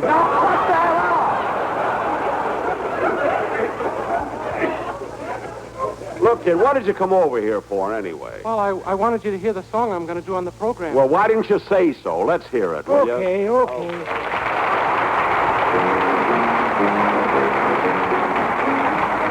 Clancy was a peaceful man, if you know what I mean. The cops picked up the pieces after Clancy left the scene. He never looked for trouble, that's a fact you can assume. But nevertheless, when trouble would press, Clancy lowered the boom. Oh, that Clancy! Oh, that Clancy! Whenever they got his Irish up, Clancy lowered the boom. Boom, boom, boom, boom, boom, boom. O'Leary was a fighting man, they all knew he was tough. He strutted round the neighborhood, just shooting off his gun. He picked a fight with Clancy, then and there he sealed his doom. Before you could shout, "O'Leary, look out!" Clancy lowered the boom. Oh, that Clancy! Oh, that Clancy! Whenever they got his Irish up, Clancy lowered the boom. Boom, boom, boom, boom, boom, boom, boom. Now Clancy left the barber shop with tonic on his hair. He walked into the pool room and he met O'Reilly there. O'Reilly said, "For goodness sakes, now do I smell perfume?" Before you could stack your cue in the rack, Clancy lowered the boom. Oh, that Clancy! Oh, that Clancy! Whenever they got his Irish up, Clancy lowered the boom. Boom, boom, boom, boom, boom, boom, boom. The neighbors all turned out for Kate O'Grady's wedding night. McDougal said, "Let's have some fun. I think I'll start a fight." He wrecked the hall, then kissed the bride and pulverized the groom. Then quick as a wink, before you could think, Clancy lowered the boom. Oh, that Clancy! Oh, that Clancy! Whenever they got his Irish up, Clancy lowered the boom. Oh, that Clancy! Oh, that Clancy! Whenever they got his Irish up, Clancy lowered the boom. Boom, boom, boom, boom, boom, boom, boom, boom. Sure, it was the greatest sight you ever did see when Clancy lowered the boom. Yes, that is Dennis Day, lest you forget, and we certainly haven't. Another alumnus of the Jack Benny program, both radio and, as of October 28th, 1950, television. He also starred in his own radio show, A Day in the Life of Dennis Day. which appeared on NBC October 3rd, 1946, and ran until 1951. He co-starred in a musical comedy on the television show Max Liebman Presents, which ran on Saturday nights from 9 to 10:30 over NBC from September 12th, 1954 until June 6th, 1956. In the particular episode in which Dennis Day co-starred, which was entitled Babes in Toyland, he shared the billing with Dave Garroway, Jack E. Leonard, and Wally Cox. Incidentally, Max Liebman produced Sid Caesar's Your Show of Shows, which had just left the air in 1954. He starred on alternate weeks with Enzio Pinza on the TV variety series The RCA Victor Show. In it, he played himself with longtime Benny character actress Verna Felton, again playing Dennis's mother. Cliff Arquette, playing a character by which he'd be known for the next 30 years, Charlie Weaver. And Hal March, later the host of many quiz programs, as well as having played Harry Morton, that is Blanche Morton's husband, on the very first George Burns and Gracie Allen television show. In 1952, Dennis Day became the sole star of the RCA Victor Show, and in 1953, the show's title was changed to the rather obvious The Dennis Day Show. He appeared in a single episode of All-Star Review, a comedy variety show for NBC during the 1952-53 season. He was also on the trailblazing Hourglass television variety program during the 1946-1947 season. And we'll talk about that at greater length just as soon as I officially welcome our special guest, Mr. Dennis Day, to our make-believe living room. Mr. Day, welcome. Well, now, for heaven's sake, Gary, cut that out. You sound like Jack. Oh, gosh. How are you, Gary? Fine, thank you. You sound very much like Philadelphian John Gordon. Do you know that one? Old John, I think he is down at the Irish pub. Oh, sure, he We're is. all listening. Right here on Walnut Street, across from the Forest Theater. That's right. That's John right. Gordon's Irish pub. A belated. Every night, practically. Yes, in fact, I got a call from John, and we spoke about you, and he speaks in glowing terms of Dennis Day. He's a great man, a great friend of mine, and I love the man dearly. A very good voice, too. He is, yeah. He was gracious enough to let me have one of his albums, and I'm going to be going home tonight and playing it, and I'm sure enjoying the music. Oh, great. Incidentally, a belated happy birthday, Dennis Day. Thank you very much. You know, it's hard to imagine that another year has gone by and I'm 39 again. Yes, you do sound a lot like Jack Benny, as a matter of fact. Yeah, well, this past Wednesday was my 30th anniversary of being 39. Yes, it was. I was not going to divulge that. In fact, when I saw it on our teletype here and our WCAU-AM Radio Classics Almanac turned the page for me, I saw that how old you were, and I was not going to divulge the age because you are forever the young fellow on Jack Benny's show to me. Jack Benny, strangely enough, you know, I was in my 50s and he was still calling me that crazy kid. That crazy kid. Well, you sounded like it. You did. Incidentally, Jack was, to me, was eternally young, too. I never thought of him as an old man. Because not only that, physically and mentally, the man was like a young man. That was the secret, I think, of his longevity and his success, because he never looked back. He hated to talk nostalgia about vaudeville or the old days. He always wanted to look forward and think about who he was going to have on his next program or where he was going to be, what he was going to be doing. He always wanted to be doing something because show business was his entire life. He had no hobbies outside of making money, and but other than that, no. Jack was just loved show business. I think he loved laughter. This was the thing that was something he saw, humor where so many other people couldn't see it right away. He was the first to know it, and the greatest audience that ever was. Oh, yes. You know, all I would have to say, or George Burns just say, Jack, and Benny would be on the floor. because he knew that something funny was going to be coming out. I spoke to Mel Blanc last night, and incidentally, before I forget, best wishes to you from Mel Blanc. Oh, fine. Gosh, I haven't seen Mel in a couple of years now. They had a dinner for him here at or luncheon rather, the Pacific Pioneer Broadcasters about a year and a half ago, and I saw him then.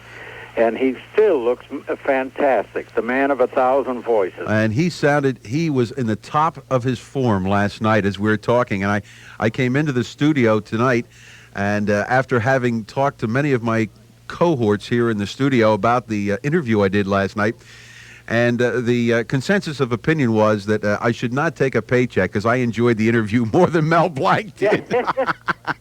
Well, he's a very funny man, and of course, all the characters, you never know which is the real Mel Blanc. That's right. Talk about a split personality. Oh, gosh, yes. He's still working, as a matter of fact. Oh, yes. Well, he's undoubtedly, is he doing voiceovers? Oh, he does a lot of voiceovers, and of course, his son has a studio, Noel, and they do all of their voiceovers at his studio. And also, he goes to a lot of colleges and universities. He's on the lecture circuit. Oh, my. Oh, he is a busy Very man. busy man. He sure is. And he's not cheap, either. I can pays more than Benny. Gets paid more than Benny. I wonder if he has a scale depending upon which voice he's bringing with him. I mean, is Bugs Bunny more expensive than Pepe Le Pew? Or no, I think they're all expensive. How did you and what age did you begin your show business career? Well, I was fresh out of Manhattan College in New York, and I loved singing, but I never thought I was going to make a living at singing because I had not a great deal of formal training. I had a natural tenor voice, and I was in the Glee Club when I was in my senior year in college. I won a contest among the metropolitan colleges in New York City, and the prize for that contest was for me to be able to sing with Larry Clinton and his orchestra, starring B. Wayne at the time. And I did. I was on that program twice. And I recorded both of the songs that I sang at the time. I took an acetate, what you call. Yeah. Mm-hmm. At that time, they didn't have tape. And I went up, I remember it was at Glen Island Casino. I went there for to sing with Larry Clinton, and I had a great time. I recorded the two songs on acetates, and I guess about 6 or 8 months later, thank goodness, Kenny Baker, my predecessor on the Benny Show, he had a little disagreement with Jack. I think it was about money or something. But anyway, he left the program, and Jack and his agents are looking for a new singer to take his place. Well, singers from all over the country. I think the total was over 500 who really sent in records and did audition for Benny's agents and for Benny. It was a total of 500 singers. Well, somebody suggested, why don't I send over the songs that I had done on the Clinton show? And I did. I never thought anything was going to come of it. But by good fortune, Mary Livingston happened to be in Arthur Lyons. Lyons and Lyons were Jack's agents at the time. Happened to be in there and listening to a lot of recordings. And she was in there with Jesse Block and Eve Sully, I think it was. And they were a very popular comedy team at the time. And they happened to be listening to records. And Mary heard mine, and she liked it. And she's the one who went to Jack and persuaded him to audition me. And he did audition me at NBC Studios in New York, I'll never forget, on the 8th floor. It was a small studio. And I auditioned there for him. I sang for about 15, 20 minutes, and then they were in the control booth, and I heard them say, "Take a rest, Dennis," and I was talking to my accompanist, and a few minutes later, I heard over the speakers where somebody said, "Dennis," and I turned and I said, "Yes, please." And, you know, Benny told me many months later that was one of the things that persuaded him that this was the one he wanted. That's the Yes Please story. Yes, please. Yeah, they used it a lot on the Benny show. Part of the character that he was looking for. And from that, you not only got a job singing, but you were also, as he did with everyone, he actually wrote them as a character. Well, that's what he did with he built characters. That's why we were exclusive. That was same with Phil Harris, the drunken orchestra leader. Yeah. And Remley, his drunken guitar player. And the drunken left-handed guitar player. But all of these characters, Don Wilson, Mary Livingston, who was not his sweetheart on there at all, she was just somebody there whenever he might need her. And even though in real life he was married to Mary. But this was the thing that he wanted. I was the silly, naive, sometimes downright stupid kid on that show, as you could hear. But the logic of it was, of course, simply to annoy the hell out of Benny. And I did it every Sunday, practically, in some silly, stupid way. And this was the thing. He built characters, and that's why we were exclusive. When I signed that first contract with Jack, it was a 5-year contract, and I had to make good in the first 2 weeks, or he had the option of dropping me and looking for somebody else. So in that 5 years, I was exclusive. I could not go on any other program unless I got Jack's permission to do so. And the real reason behind it was he wanted to protect the character. He was afraid if you went on somebody else's program, the writing would not be consistent with the character that he had built or he was building. And that's why he had that protective clause of an exclusivity. And also, he paid us very well. We didn't have to do other shows. He was a generous man. He was not the cheapskate and the tightwad. Well, you joined Jack Benny and the rest of those zanies on the Jack Benny gang crew in September of 1939. Right. We're going to update that just a tad after the 9 o'clock news. I would like to return to you, if I may, Mr. Day. And absolutely, Gary. I want to get back into this because we have yet to scratch the surface, and I certainly want to get into it and perhaps throw the phones open. Ask the folks out in the Delaware Valley if they wouldn't like to speak with you as well. May we call you back after the 9 o'clock news? Okay, fine, very good, and thank you very much, Mr. Day. We will be returning to you right after the 9 o'clock news. Now more of the 4th anniversary celebration of Radio Classics with Gary Hudson on the 50,000-watt voice of Philadelphia, News Talk 1210 WCAU AM. All this week, in addition to your favorite regular episodes, Gary has special guests to help celebrate. Once again, here's our host for Radio Classics, Gary Hudson. Thank you, Eric. Thank you very much. And welcome back, everyone, to WCAU AM's Make-Believe Living Room. Yes, this is the 50,000-watt voice of Philadelphia, WCAU AM. And we're in the midst right now of speaking to one of the luminaries of the old days of radio broadcasting, the days that we call the halcyon days, the golden days of radio. Mr. Dennis Day, if that name is not familiar to you, let's have another memory piece from Dennis Day. Mr. Benny, hello, everybody. Why, Dennis!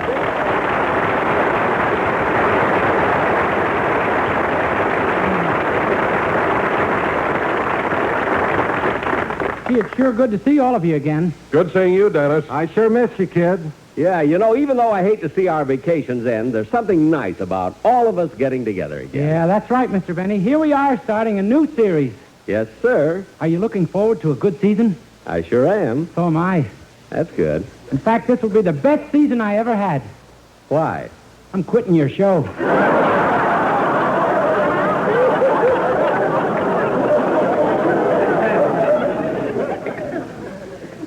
We just started. You're quitting the show? Uh-huh. Don, get me a chair. I know this is going to lead into something, and I want to be comfortable. You know? There we are. Now, Dennis, why? Why are you quitting my show? Well, I think a man who is married and has 9 children should be in business for himself. Dennis, look at me. Yes, sir? Dennis, do you have 9 children? No. Are you married? No. Then why would you say you're leaving my show because you're married and have 9 children? I did that for your sake.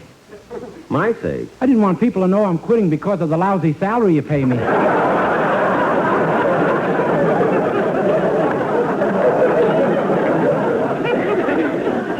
What? I grasped your character 12 years ago.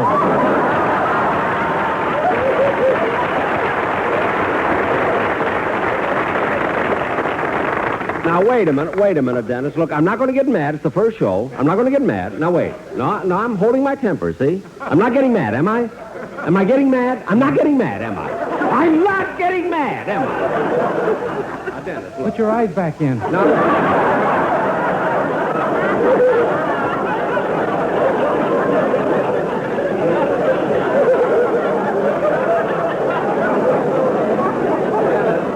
I only want to ask you something. I'm not getting mad. Do I look mad? I'm not mad, am I?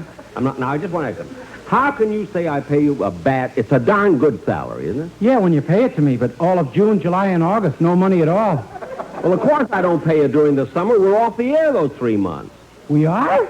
Oh, certainly. Gee, and every Sunday I came down here and sang my heart out. Well, Dennis, that's your own fault. When you came down here every Sunday and saw a completely empty studio, not a soul in it, what did you think? I thought you were slipping.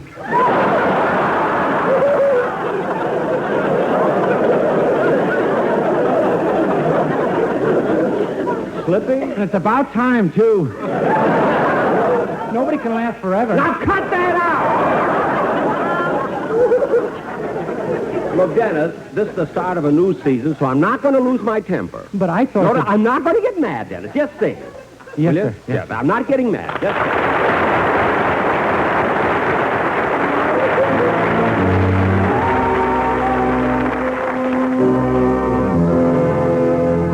If the sun should tumble from the sky, if the sea should suddenly run dry, if you love me, really love me, let it happen, I won't care.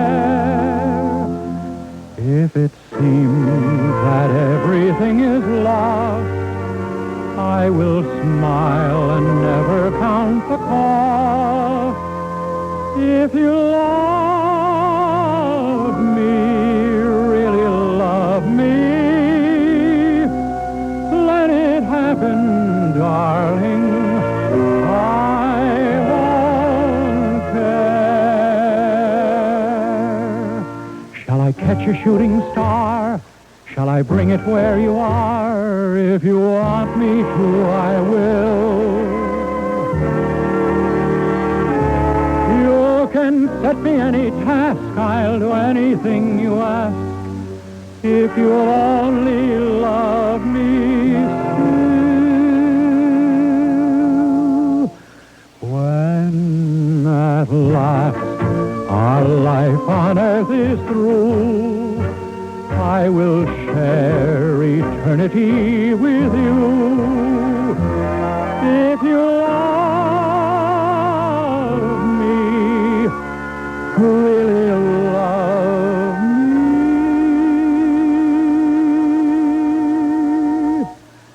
and whatever happens,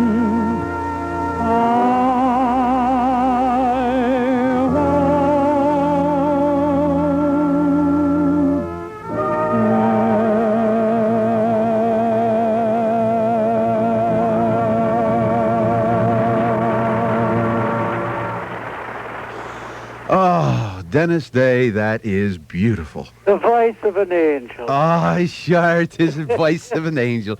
Oh, that is beautiful. And, you know, in that one piece, it is rather lengthy indeed, but I wanted to use it because it does show the two characters and the depth of Dennis Day on the Jack Benny Show. The one, the kid who is kind of, I guess, a neophyte. And on the other side, almost, I guess, almost like, what's that other singer that was on the Marine show? Jim Nabors. Jim Nabors. Yes, yeah. Jim Nabors had that same kind of multiplicity about his character. Uh-huh. The doltish person from back in the sticks somewhere, and then he'd come out and he'd sing this gorgeous ballad with his beautiful voice. I think that the juxtaposition of the two, I think, probably was one of the things that really made that character click. Right. Well, that was the amazing thing about the character that I did on the Benny Show. The audiences would separate the fact that you could sing a beautiful song and you had a good voice. They would separate that from the idiot. Just heard. Oh, that voice is gorgeous. I was listening to a couple of the tapes that I have in my own library, tapes that unfortunately we can't do here, but every one of those where you sing a song, it is just beautiful. And it brought to mind the fact that out of all of the singers, Frank Parker and Kenny Baker, yourself, there was only one who was a baritone, Larry Stevens. Yeah, right. Mm-hmm. I guess Mr. Benny liked... Well, Benny was partial to tenors. Mm-hmm. Yes, in fact, I guess he was, because that's what he got. Yeah. And he got whatever he wanted. That's right. It seems that there's a strand of quitting that goes through the Benny shows. It's a very interesting strand because I'm sure that what it's supposed to do is to put Jack on the spot, that one of his cast is leaving, and he's very upset about the fact. I think Phil Harris and Bob Crosby at one time talked about quitting, and of course he was always trying to fire the Sportsman's Quartet. Right. I'm sure that you can't speak for Milt Josephsberg, who we had on this program about 3 or 4 nights ago. Yeah. But was there a reason behind that? Was that a planned thing that every now and again he'd have to have somebody quit or be fired or something? Well, of course, they were very popular characters, all of those that were on the on the show. Certain people like Phil Harris and certain people like Rochester over anybody else, or Don Wilson. And I think they were important to the show, and every time they came on, it was a natural thing to get laughs. And Benny was playing straight. Mm-hmm. Played straight for us, for every one of us on the show. He didn't care how many laughs we got. The more laughs we got on the show from the material that we had, the happier he was, because people would go down the street or say, "Did you hear Dennis, or did you hear Phil Harris on the Jack Benny show?" Because he was the catalyst who held the whole thing together and moved it. So I think it's probably, I think another thing, a very astute man who was one of the head writers on the Benny show that you should talk to one of these days is George Balzer. Oh, yes. And George was a great writer, got a great sense of humor. And, of course, he could fill you in on a lot of things, too, that, see, Milt Josephsberg had left the show. He was only 13 years with the show, and Balzer was 25. Oh, my goodness. So he and, Perrin and, of course, Goldman and Gordon were on the show, and you had a number of others that wrote on the specials that Benny did. But Balzer would be a great one for you to talk to. Well, I just wish I knew where to get in touch. If you do, and if you feel free to give our producer, before we finally leave the air tonight, if you can feel free to give our producer Bob Gelb the information where I can get in touch with him, I certainly will. I'll give you his phone number. Okay, very well. And we I don't have it here with me. It's downstairs. Okay. Upstairs. But I'll get it before, and give it to your producer. Very well. I really appreciate that. And I also would like to send you, I have a 3-record album of all the radio shows, songs I did on my own radio show and other radio... Oh. And I'll send you one of those. Oh, Dennis Day, it would be wonderful. That would be wonderful. You've got such a wonderful voice, and that's not... that's not pap. When I listen to the Jack Benny Show, you do have a gorgeous voice, and I could never get over the fact that your character was so much out of keeping with a beautiful voice. And where did you learn to sing? I mean, did you take any lessons? Well, I had a natural voice, and then when after I got on with Benny, I took lessons. I studied all the years that I was with Benny. and I had a coach and everything else, so helped me with voice production, and I certainly went through the gamut. I had, as a matter of fact, every time we came into New York, I used to use Frank Parker's old teacher, Carolina Lazzari, and I worked with her for every time I was in New York, especially during vacation time. My parents lived in New York, and I might be back in that area because I did a lot of personal appearances in the summertime. But I worked with a teacher practically ever since I went on the Benny show, at least for 20 years, I would say, so that there were various ones, not always the same one. But I think you have to keep working at it because you have to exercise them, otherwise it gets rusty. I'm going to ask you one more question, and we have some callers here that would like to speak with you. Sure. Did you have any serious doubts about the show, the Jack Benny show, going to TV and making it a hit on TV? No, well, Jack did have doubts in the beginning.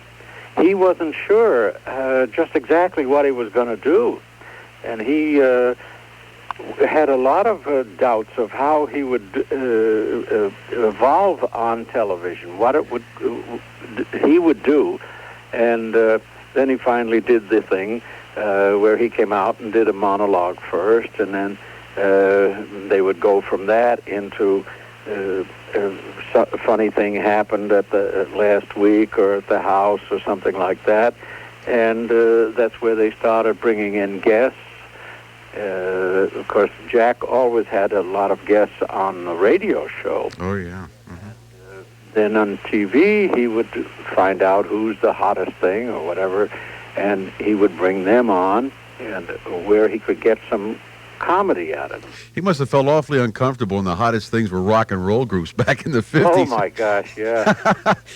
Dennis Day, if you will, please, we'd like to have a couple of our callers ask you questions. Okay, fine. Let's go right to the phones right now. Hi there, Gary Hudson, WCAU AM. Hello? Hello? Hello, yes, you're on with Dennis Day. Yes. Mr. Day? Yes. Yes, you sound great. Well, thank you. You sound terrific. I wish you many more years of good health. You sound terrific. Well, thank you. I'd like to ask you one or two questions. First, did you ever work up in the Catskills, during your early years when you were singing? Did I ever what? Work up in the Catskills. Before I ever went with Benny, that summer, which would be the summer of '39, I did 2 weeks up there. Well, that's at Grossinger's. Right. I believe my father's got a picture of you many years ago. Yeah, it'd have to be 1939. Right. And he's got a few of them, the entertainers that he worked with up there. Uh-huh. Tell me something. Did you ever get rid of those 2 Rose Bowl tickets that you were going to give Mr. Benny?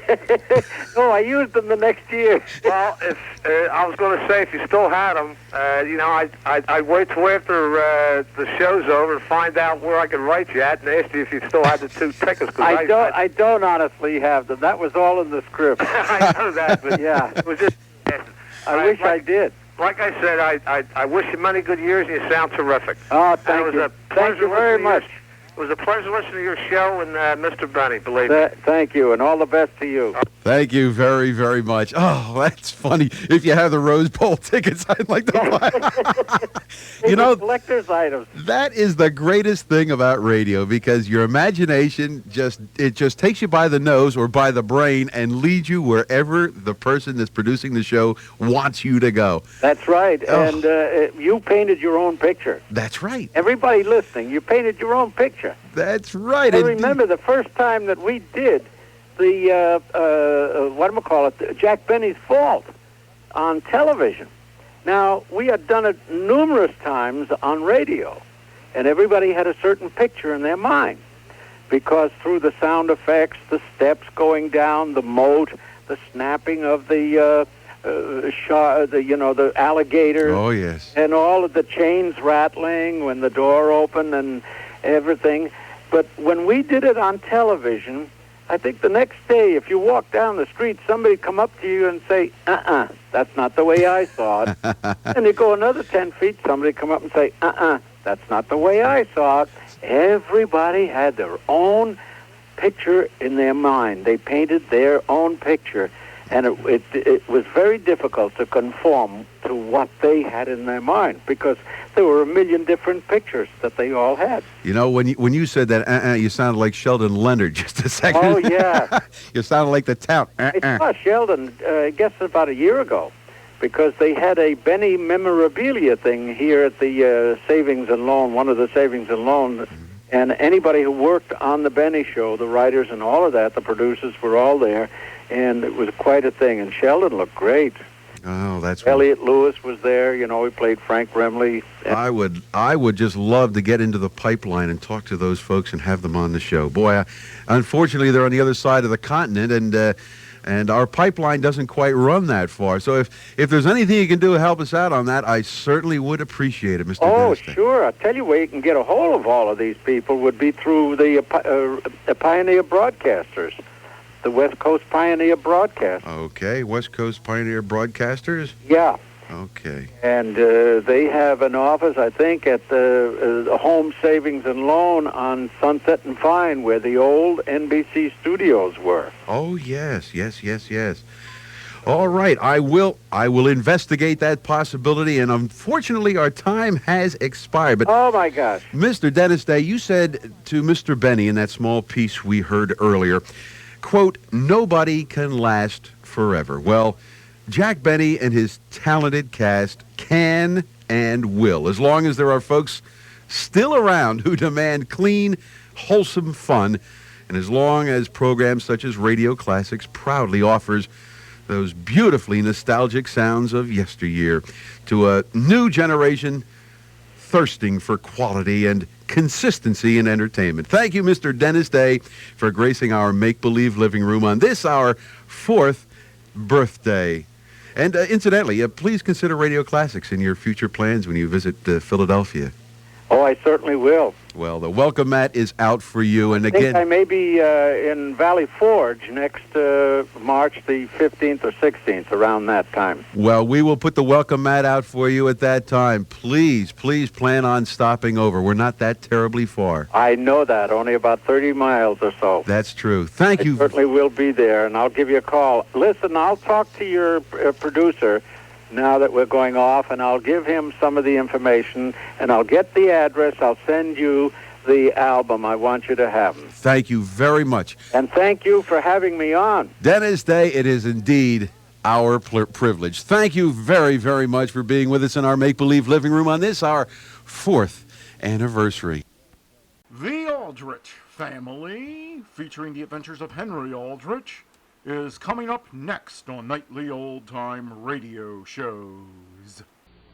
The Aldrich Family, based on characters originated by Clifford Goldsmith and starring Ezra Stone as Henry with Jackie Kelk as Homer. Henry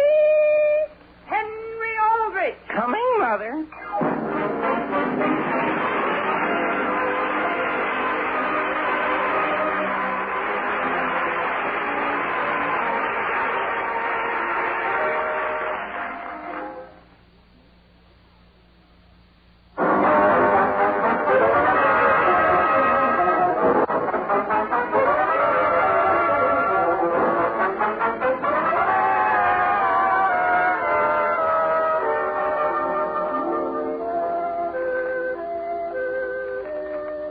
In the comfortable home at 117 Elm Street, Centerville, USA, live friends and neighbors of yours, the Aldrich family. You know Sam and Alice Aldrich and their daughter Mary, and if you've ever come in contact with a teenage boy, you certainly know Henry Aldrich. Now it is Saturday morning. The scene opens in the Aldrich living room. Is it taller, is it? Is it what, Henry? All I want to know is whether you think it is. Whether I think what is. Peanut butter, Father. Is it rationed? Henry, do you realize I put aside this whole day to work on my income tax, and you begin by mixing me up with a thing like peanut butter? Oh, excuse me. Aren't they both under the government now? Is there any reason why you can't ask your mother? Well, she's up on the 3rd floor, and I thought if I yelled at her, it would only disturb you. Henry, I have no idea as to what the government is going to do about peanut butter. But I do know what they'd do if I don't get my tax in. Yes, sir, and I'm very sorry to have bothered you. Mother! Father! Mother!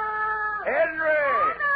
Father, do you realize the terrible fix you've gotten me into? What's that, Mary? My goodness, I'll never be able to face Joe Graham again for as long as I live. Mary, I'm trying to do my income tax. Now, please get away. But, Father, you told me we were going to have a snowstorm and it would last 2 or 3 days. All right, if I told you, then we'll probably eventually have it. Now, get away. Well, today's the day. What's that? I took your word and called everybody up and told them Joe Graham and I were giving a sleigh ride party tonight. Everything's all arranged, and now look. What? The sun's shining. Isn't it terrible? It's just like a spring day. Mary, for the last time, I am not interested in the weather or in peanut butter. What's that? Mary, you're not to bother your father. Mother, all I'm doing is telling him how upset I am. Well, dear, if it's about your sleigh ride party, it isn't your father's fault it turned warm. My goodness, even the crocuses are coming out. But Father said we were in for a terrible 3 days blizzard. Mary, anybody can make a mistake like that. But not that much of a mistake. I'm sorry, I agree with your father, Mary. It isn't important. Now, please run along and let him get his income tax done. Yes, Mother, I'll go. Only I've got to phone practically everybody in this town and apologize for Father. Thank you, Alice. Sam, do you want any of the things that are in this box thrown out? What box are you talking about? I just brought it down from the attic. Alice, how do I know whether I want any of those things? Look at them all. All right, dear. Can't you go through it if I'm willing to wait for you? Just put the box under the table for now. Dear, I'm trying to clean this house up, not make it look worse, and my goodness. So warm in here, I don't see how you can even begin to figure your tax. Alice, what are you doing? I'm opening the windows. Time we air out the house. Alice, my papers. Put a book on them. Just a nice little breeze. Anyhow, I want you to go up to the attic with me and bring down all the blankets. What for? I want to hang them on the line, dear. This is too nice a day not to take advantage of it. Now, Alice. I'll be back and help you just as soon as I've taken care of something. Henry! Yes, Mother, I'm out in the kitchen. Henry, where in the world did you get that caramel layer cake? That isn't cake, Mother. What is it? It's a triple-decker peanut butter sandwich. And exactly how are you going to get your mouth around anything that big? That's for me, Mrs. Aldrich. I can handle it all right. We're going on a picnic. A picnic? Sure. And I told Homer, there goes half a month's ration. But your peanut butter isn't ration. It isn't? Oh, boy, hand me that knife, Henry. Now, wait a minute, Homer. Henry, all I want to do is make one for Wilbur. For Wilbur? Your little nephew? Sure. Is he visiting you this weekend, Homer? Yes, Mrs. Aldrich. His folks seem to like to leave him with us. If you boys don't mind taking a thermos bottle, I'll make some hot soup for you. Hot soup, Mother, on a hot March day like this? Mrs. Aldrich, we're taking some ice-cold milk. And how are you going to keep it cold? We'll put it in the thermos bottle and cork it up real quick. Now, listen, Homer. Do you mean to say you're planning to let little Wilbur ruin our party? Henry, I can't help it if I have to take care of him. I know, but... Listen, I'm his uncle, aren't I? Sure, but I'm not. Henry, if I don't take him along, my allowance gets cut off. Now, that's all there is to it. Okay, Homer. If you want to spoil the first swell spring day we've had this winter, you can count me out. You're not going? No. And you can also stop spreading our peanut butter around as though we're free as dirt. Now, wait, Henry. Give me one good, sound reason why Wilbur shouldn't go. I mean, outside of the fact that you just don't like him. We're going on our bicycles, aren't we? And how could Wilbur possibly run along beside us and keep up with us? See, as he always has, hasn't he?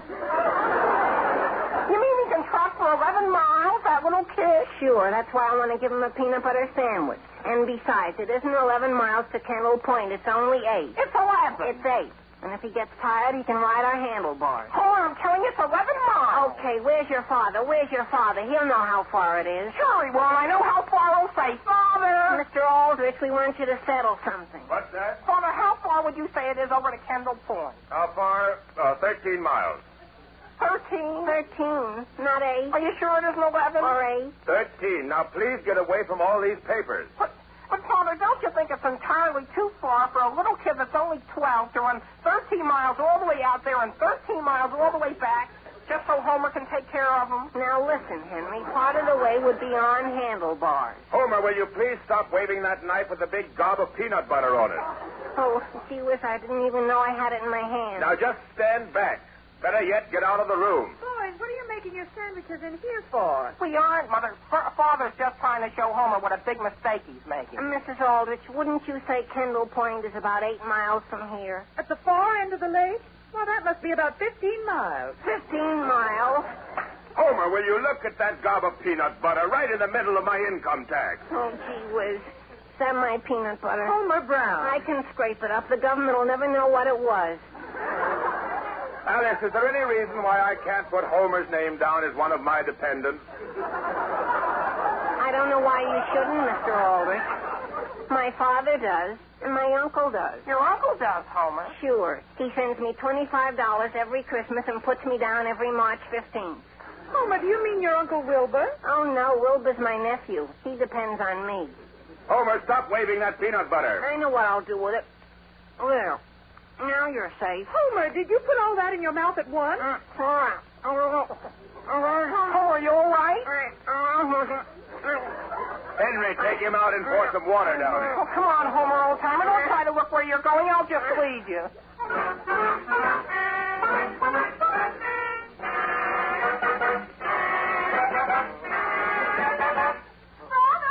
Mary, I'm out here in the backyard. Oh, Homer's father is on the phone and wants to know whether it's legal to deduct for broken fishing tackle. Tell him it's not unless he was fishing for business reasons. He also wants you to explain about the surtax or something. Tell him I'll call him just as soon as I get this wash hung up. Now, Sam, all we're hanging up is blankets. Blankets and bathing suits. I haven't been near my income tax for an hour and a half. The idea of hanging bathing suits out in broad daylight at this time of year. Sam, I found them strewn all over the attic floor. And incidentally, have you any idea as to what could have become of Henry's suit? Isn't it here? Mother, now what do you think has happened? What, Mary? I was just talking with Jimmy Anderson, and you know how his father's editor of the paper, don't you? Yes. Well, Jimmy says he thinks it's the funniest thing he's ever heard, and he's going to have his father print a whole story about it. About what? By inviting everybody to a sleigh ride party on the hottest day of the year, just because Father said we were going to have a blizzard. Mary, it isn't the hottest day of the year. Look at me. I've still got my coat on. But, Father, I've been trying to phone the livery stable all morning to cancel my order for the sleigh, and they don't answer. So what? Mary, no one in his right mind is going to deliver a sleigh on a day like this. Why, they couldn't even move a sleigh without any snow. But Father said there would be snow. All right, Mary, but I can't go out and buy some for you. Incidentally, Sam, do you see what I see? Where? Off there in the sky, right over there. What do you mean, that little cloud off toward Kendall Point? Yes, Sam, where the boys went. Doesn't that look as though it might rain over there? Now, Alice, there isn't a drop of water in that It cloud. looks like rain to me, Father. Mary, it isn't as large as one of these blankets. Alice! Alice! Sam, where are you? One of the clothesline broke. He's under all those blankets. Alice! Sam, get up before you get them dirty.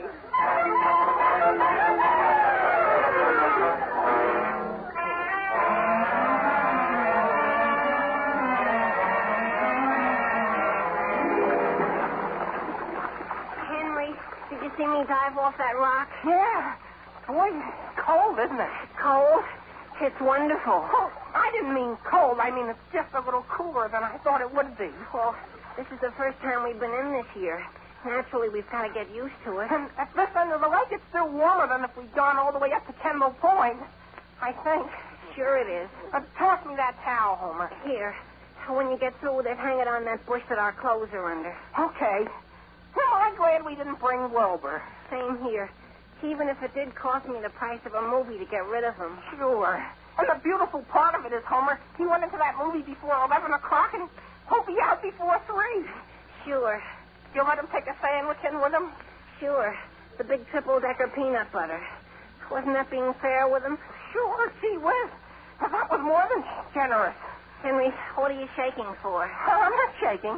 Come on, let's get into the water again. Henry, do you see that island out there? Yeah. And do you see that cabin on it? Let's swim out and explore it. All the way? Oh, why not? By the time we get there, the sun will be out again. Okay, come on. Come on yourself. Oh, boy. Oh, boy.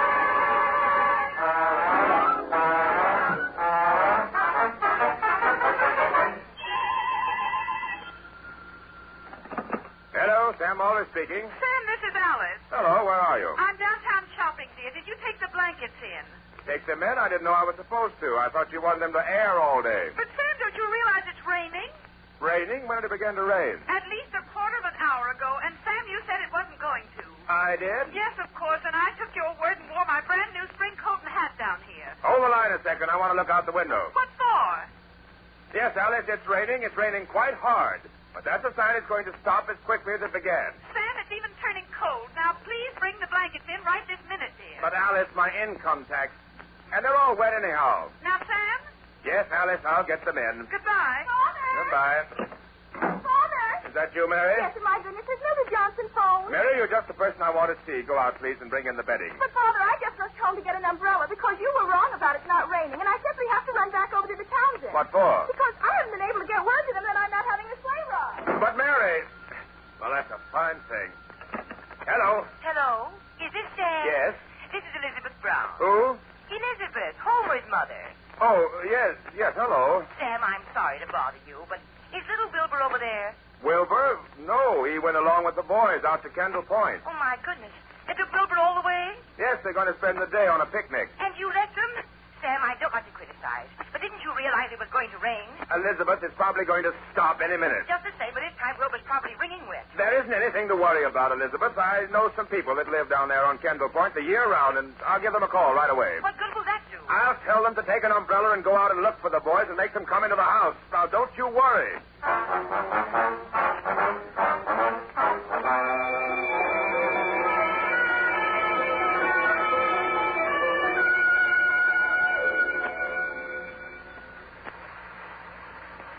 There's no use looking out the door every 10 minutes. When it stops raining, it'll stop raining. I wonder why they built this cabin without any windows. That's what I was thinking. Close the door, Henry.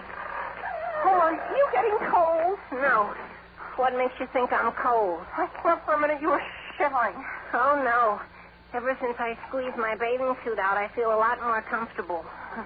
You know, Homer, I sort of wish we had gone to that movie with Wilbur. Same here. Even if I have seen it once. Did you say it was pretty good? Boy, it's one of the most exciting movies I ever saw. It scares the daylights out of you for about 2 days. It does? Gee, Wilbur ought to like it. And the best part of it is, Henry, his folks don't like him to go to the movies. No? Why not? I don't know. They've only let him see about 2 in his life. It ought to be a special treat for him. It's in a lumber camp, see? And there were 2 men fighting by a river. And a tree starts to fall on them, and they jump in the river to get out of the way, and, boy, the current carries them right down to the dam. Yeah? To the dam? Yeah. Boy, when I saw that tree fall, I yelled right out loud. And then, boy, when the dam broke, did I make a fool of myself. Homer, I think it stopped raining. I don't hear anything. Oh, boy. Didn't I tell you it would clear? Let's swim back. Sure, it'll warm us up. Open the door. Oh, boy! Henry, what did you trip on? I didn't trip. I slipped on the ice. On what ice? Oh, boy! Homer, get off me! Gee whiz, where did all this ice come from? You can't even see the ground. Imagine a thing like that, Homer. How do you suppose the water will be? Oh, why worry about that, Henry? How are we going to get to the water? Oh, come on. Oh, little boy, you're mighty cold on that ice. Henry, let go of me. Do you want me to slip again? Oh, how about you letting go of me? Oh, boy. And look, Homer, isn't it beginning to snow? Gee whiz, imagine snow at a time like this. Homer, do I see a crust on the lake? No, I don't think so. But you dive in first. Homer, who's that over there? Where? That fellow standing on the shore. He's watching us. Oh, it looks like Ned Metcalf. Oh, yeah. Look, he's going on. Well, it has to be done. It's got to be done. You mean you're going in? How is it? Oh, boy, come on in. Oh, boy. Homer, I can't open my eyes. I can't even breathe. Oh, boy. Oh, boy.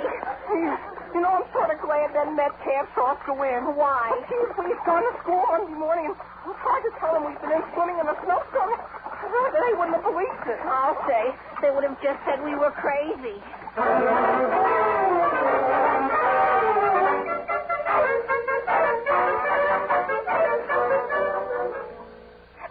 It's a regular blizzard out. Of course it is, Mary. Didn't I tell you all the time? But what am I going to do? You should have believed me in the first place and never canceled your party. Look, there's at least 4 inches out there on the ground already. I've never been able to account for it, but whenever there's a 3 or 4 day blizzard on the way, I just feel it in my left knee. Well, my goodness, there isn't any reason why we couldn't have the sleigh ride party. Of course not. You better go right to that phone and start calling people up. Yes, I will. I wonder what Joe Graham's going to say. Sam. Yes, Alice, are you back? I think ma'am, and frankly, I was never so upset in my life. Mother, just look at your hat and coat. Yes, dear. Now, Alice, calm down. When your things dry up, they'll be as good as new. You told me, Sam, it wasn't going to rain. I said it wasn't going to rain very long, and it didn't. It turned to snow. But, Sam, have you forgotten Henry? Henry? Don't you realize what happened? I just saw Ned Metcalf downtown, and he said he'd seen Henry and Homer in swimming. Where, in the YMCA? No, dear, in a blizzard at the lake. Now, Alice, don't be ridiculous. That's where they went, Sam, this morning. Alice, let's be sensible about this. Henry and Homer are all warm and comfortable. How do you know they are? Because I called down to Kendall Point and told the family there to go out and get them. Oh. Well, why didn't you tell me? And, Mother, I'm sure there isn't anything to worry about. You know, you can't believe half the things Ned Metcalf says. You can't, Mary? That's right, Alice. You know his father. Oh, all right, Sam. If you say there's nothing to worry about, then there's nothing to worry about.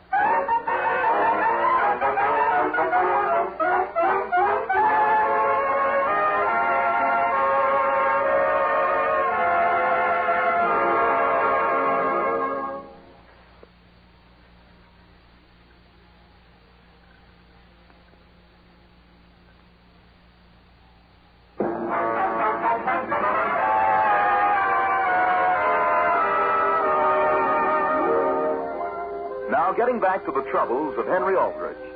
Henry and Homer have gotten rid of Homer's young nephew, Wilbur, by sending him to a movie in order that they might go on a picnic. But what started off to be a pleasant spring day has become a midwinter blizzard. The scene opens with the two boys standing near the edge of the lake in their bathing suits.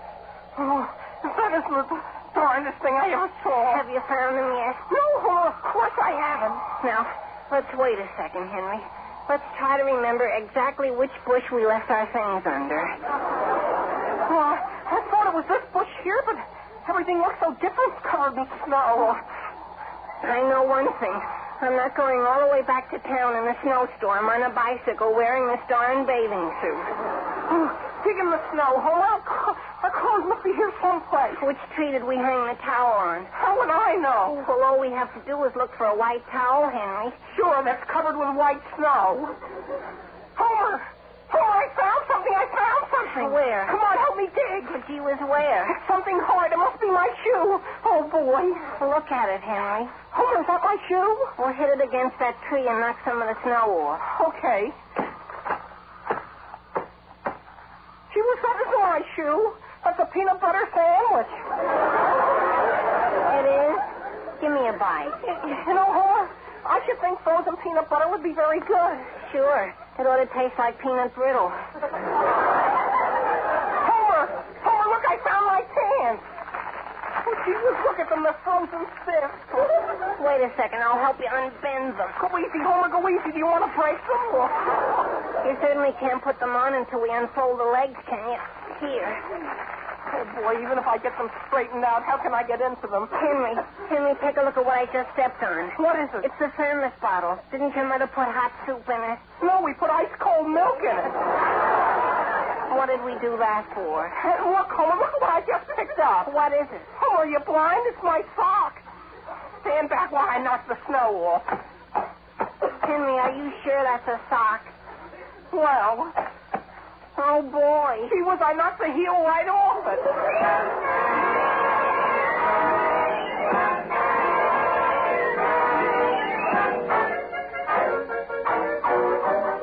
I said, Joe, you made me look ridiculous. And you owe my father an apology for doubting his word. He said it was going to snow all the time. And, Mary, did Joe say he thought you ought to give the party? Yes, Mother, of course. And I've called the stable and hired the sleigh and everything. Well, that's just fine, dear. Look out the window, Mother. Did you ever see the snow come down nicer? Oh, it is pretty, isn't it? What are those boards Father's carrying into the basement? Those are not boards. Those are our blankets. Oh, my goodness. He can hardly get them through the cellar door. What do you suppose that is? I'll answer it. Hello? Hello. Is this Alice? Yes? This is Elizabeth Brown. Oh, hello. Oh, Alice, I have something terrible to tell you. What's that? We found Wilbur. Who? Wilbur, we found him. What are we going to do?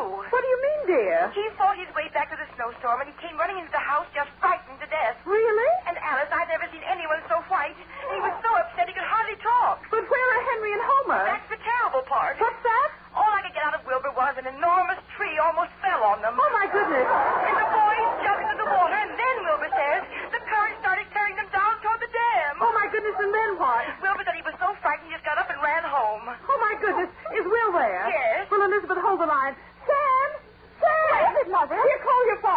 right here, Alice. What's happened? Sam, the blizzard blew a tree down. Where, out in front? No, out on Kendall Point where the boys are, and it knocked them into the lake. What's that? How do you know? Wilbur ran back 13 miles through the blizzard just to tell Homer and Lois who's on the line right now. Well, Alice, tell her to tell Will to get some warm clothes on, and we'll start in 15 minutes. Yes, Sam. Do you want to take along some hot soup? No, tell him to get an axe and a length of chain if he has it. But, Sam, I don't think you can get the car through. I am not going to take the car. Mary. Yes, Father? As soon as your mother hangs up, call the livery stable and tell them you want that sleigh you ordered right away with a team of 2 horses. Really, Father? Hello? Yes, Alice. Elizabeth, Sam says to tell Will he's coming over to pick him up. Oh, and Alice, I forgot to tell you.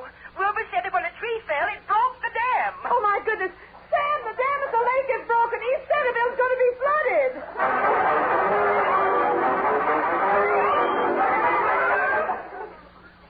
Well, how do you boys feel now? Gee, we feel fine, Mr. McDowell. You good and warm? Oh, sure. We never felt better in our lives. And, gee, this is good hot soup your wife fixed for us. It's the one of you boys didn't get pneumonia out there. Oh, gee, pushing our bicycles up the road kept us warm. Sure. And boy, were we lucky it was hardly 3 minutes from where we found our clothes until we got here. Oh, where's Mrs. McDowell? She's out in the kitchen getting your clothes dried out. She says they're almost ready. Look, it stopped snowing. Yeah, it stopped a half an hour ago. It's cleared up real nice. Say, what's that I see out there? Whereabouts? Up on the hillside. It's a team of horses pulling a sleigh. Oh, gee whiz, that's a swell idea. I wish I were on it. Me too. I wonder where those 2 fellas in it think they're going. Boy, they're traveling fast. Oh, I guess what they're trying to do is take a shortcut over to Kendall Point. But I wish they'd keep off my wheat. Just a second while I answer this phone. Hello? Hello, this is an emergency call. Lining up all able-bodied men. Yeah, what's the trouble? The dam at the lake has been blown up. What's that? Who did it? Nobody knows.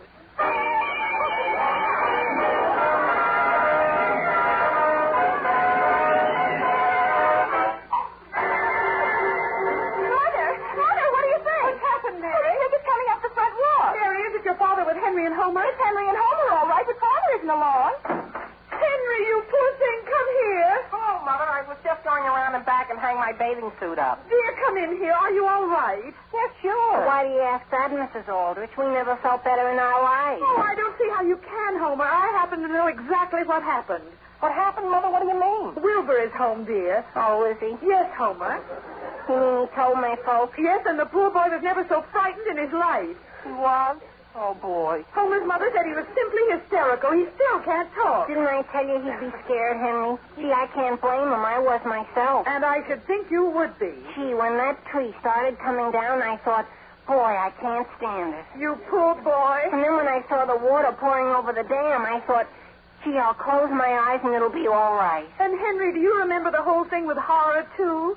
Why, Mother, I don't remember any of it. My goodness, Mother, will you take a look out the window? What's happened? The snow is all melted. There isn't a drop on the ground. Of course not, Mary. There hasn't been any for the last hour. Oh, what am I going to do about my sleigh ride party? My goodness, the sun's just streaming down. I think I'll open the window. I feel like some fresh air. Sure, Henry. Mother, I'll never be able to face anybody again. You know, Homer, if you look out of here, it hardly seems possible that this was the day we had that blizzard. Henry, I'm worried about Wilbur. Now, there isn't one thing for you to worry about. Just look out there on the lawn. There's another crocus coming up. Oh, gee whiz, look what's coming down the street. Oh, boy. 2 men on horseback. Really?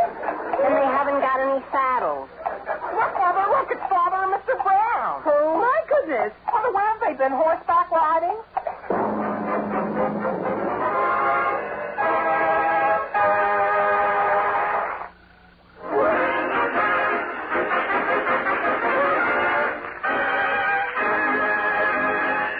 Listen again next week, same time, same station, for another sparkling half hour with your favorite youngster, his family, and his pals. The Aldrich Family, starring Ezra Stone, is written by Clifford Goldsmith. Adventure awaits with the Lord of the Jungle, Tarzan, up next on Nightly Old Time Radio Shows.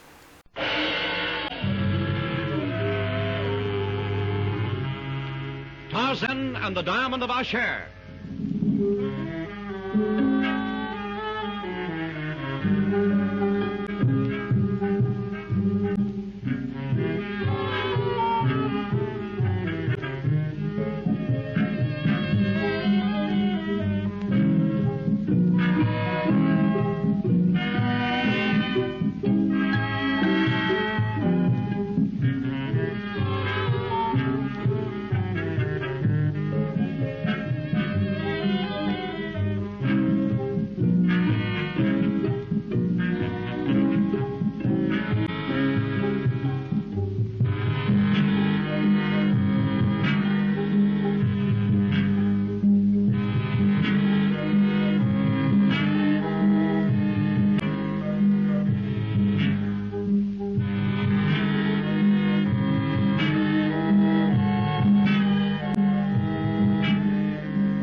Tarzan is leading an expedition organized to search for Brian Gregory in the Belgian Congo.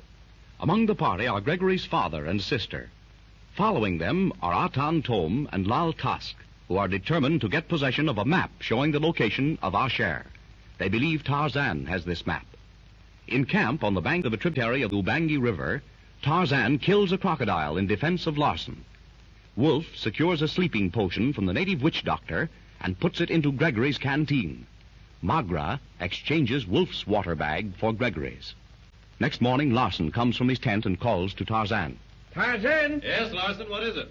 Something been wrong with the Dutchman? Something wrong? What do you mean? He's asleep. I can't wake him up. You can't wake him up? Sure. He's generally the first run up in the morning. Now he been sleeping like a buffalo, and I can't wake him up. No. Wait, Tarzan. He seemed to be all right last night, Larson. Yeah, sure. He was sound asleep when I turned in. What is it, Tarzan? Wolf. Larson says he can't wake him up. We'll have a look at him and see what's wrong. Come on. Oh, a touch of fever, perhaps, and maybe too much quinine. A little fever couldn't knock that feller out. He's been in the jungle too long. Look, there he is in his cot, spread out like a wet blanket. He did not remove his clothing last night, eh?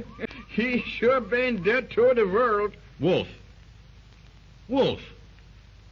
Wake up. Attendez, Tarzan. Let me have a look at him. You see, his eyes look as if he had taken something, make him sleep. Oh, Larson, go to the cook tent and bring me some vinegar or a lemon, huh? Yeah, sure, Lieutenant. This looked like a narcotic of some kind, Tarzan. Quinine doesn't act that way. No, but it do. It is something much stronger. A different action entirely. Here been the vinegar, Lieutenant. Merci, Larson. Now, that canteen and the tin cup. Yeah, sure. Then, if I could get my arm under here... That water isn't clear, Darno. Here, let me take it. Here, you try it. Tell me what you think. Sakai, that fool has been drinking native mbang chai. And it's strong. So that's it, eh? No wonder I couldn't wake him up. Give me your canteen, Larson, and empty this one, eh? Yeah, sure. Now, if we can get this down his throat... Here, I'll lift him up. Nom d'un chien! I cannot get his jaws apart. Wait a minute. I'll pry them apart with my knife blade. Now. That been froth on his mouth, Lieutenant. Yes, the vinegar counteracts the narcotic. Once more, Tarzan. Right. A little more. So. Now, Larson, we will get him on his feet and walk him around outside. Now, let me handle him, Darno. No. You go back to the others and explain matters. We will have him in good shape in no time. Come, Larson. Yeah, sure. What's the trouble now, Tarzan? Wolf sick? Nothing serious, Gregory. Anything I can do? No, we'll take care of him. Let me have him, Darno. Larson and I will walk him around. You go with Gregory. On voudrait. Just keep him walking, and he will come out of it presently. Come, Monsieur Gregory, our friend Wolf. What's the matter, Dad? What's wrong with Wolf? Tarzan and Darno say it's nothing serious. Oh, vraiment, Mademoiselle Helene. You will be all right in a few moments. Do not worry yourself. Perhaps only a touch of fever, no? No, Mademoiselle Margaret, au contraire. Fever does not affect one in that way. He ate something last night which did not agree with him. Or perhaps drank something, Lieutenant Darno. But we all ate and drank the same thing. And you all feel well this morning? Personally, I never felt better. And I, Mr. Gregory. Et vous, Mademoiselle Helene? Oh, I'm fine. Campfire always agreed with me. Wolf seems to be coming out of it nicely. He's walking along with Tarzan and looking like a drum major. I'm certainly glad it was nothing serious. How is it, Tarzan? We've got him awake. He'll be all right now. The Dutchman sure was in a bad fix. He ain't thought if they forget neither. How is it now, Wolf? I'm all right. Fierce headache, that's all. Was anyone else down? No one. Wolf, did you eat or drink anything last night that did not sit well with you? Nothing. Only what everyone else had. How do you feel, Herr Gregory? Me? Fine. I was just telling Darno I never felt better. That's funny. I had an experience once, something like this, a long time ago. I ate some bad elephant meat. Bad elephant meat? Oh, that must have been terrible. Well, it was, Margaret. I was pretty sick. Saw things like Saber the lioness climbing up into the trees after me, and Hister the snake. I've never since eaten elephant meat. Mais, mon vieux, we are going to get away soon, no? It is late. No, we'll stay in camp today. Give Wolf's head a chance to clear. All right, Gregory? Of course. A day or two won't make any difference. I'll be glad for the rest. I'd like it myself. It'll give me a chance to do some very necessary mending. You know, these jungle trails are terribly hard on clothes. That is a good idea, Helen. My things are also in rags. Now, let the natives know, Larson, that we don't move until morning. Yeah, sure. They won't be sorry. But I'm all right, Tarzan. Just a little hazy. No, we'll rest today. You take it easy. Me, it is so hot. Vous savez, I would enjoy a dip in that river. We may not have another such opportunity for a long time. After Mr. Larson's experience of last night? Oh, I will stay as far from the river as possible. A dip in that river, Lieutenant? Oh, no, thank you. Why, it's a nest of crocodiles. Come on, Margaret, we'll do our housework. And now, Dad, you keep away from the water. A swim sounds interesting, Darno. But I don't know. Crocodiles. Do you think it's safe? Qu'est-ce que vous pensez, Tarzan? Dare we risk it? Why not? I'll watch Gimli and his brothers. They won't bother you.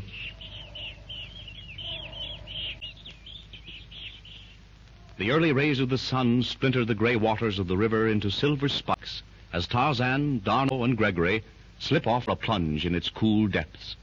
Larson, after relaying Tarzan's orders to the natives, follows the three men, and despite his experience of the night before, joined them on the riverbank. He starts unlacing his heavy shoes. You're certainly not going in, Larson. Yeah, sure I am. Why not? After last night? Oh, that. All in a day's work, Mr. Gregory.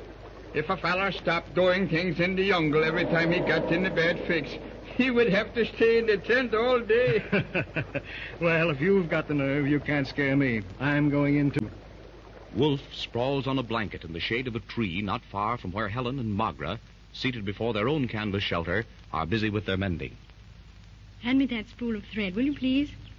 You know, it's absolutely uncanny the way Tarzan slips through bushes simply bristling with thorns without even so much as a single scratch. He glides through apparently solid walls of underbrush without even disturbing a twig. A passage seems to open before him as if by magic.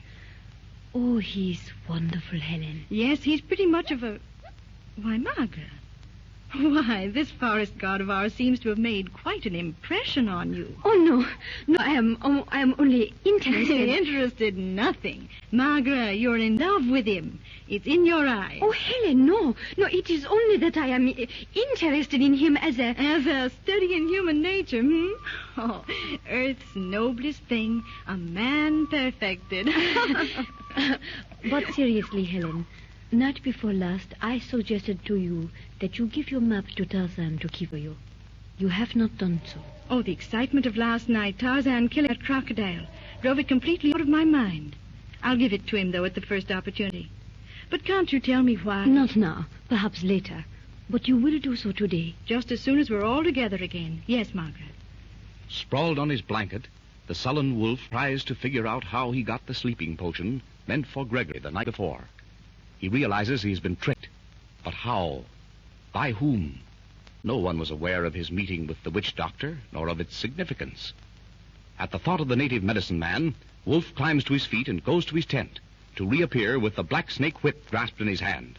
Then, keeping his own tent between himself and the two young women, he makes his way quickly to the ragged shelter of the witch doctor. He enters unceremoniously. Meanwhile, Tarzan, Darno, Larson, and Gregory have returned from their bathing and have found Helen and Magra busily engaged in their sewing. How's the sewing circle progressing, ladies? Oh, fine, Dad. I've just finished one of your shirts. Here, look it over.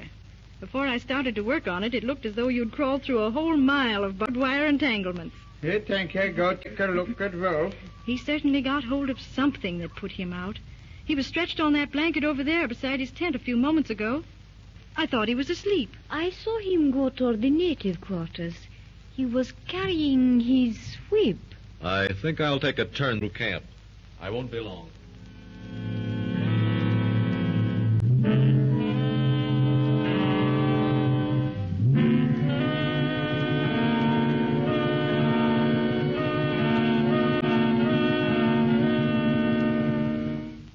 You you tell me, Umbly, who got that stuff from you last night, or I drag it out of you with this whip. Bully no sabe.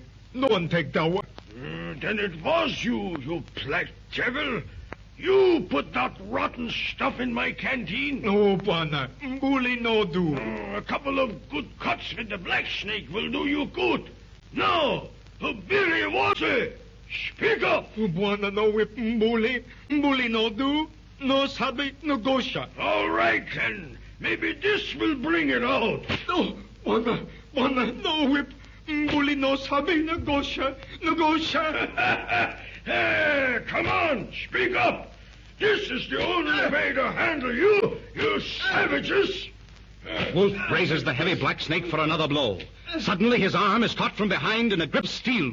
Like a helpless child, he spun around to look into the grim, cold eyes of... The following program has been provided by the Pacifica Radio Archives Preservation and Access Project. For more information, call 1-800-735-0230 or log on to pacificaradioarchives.org.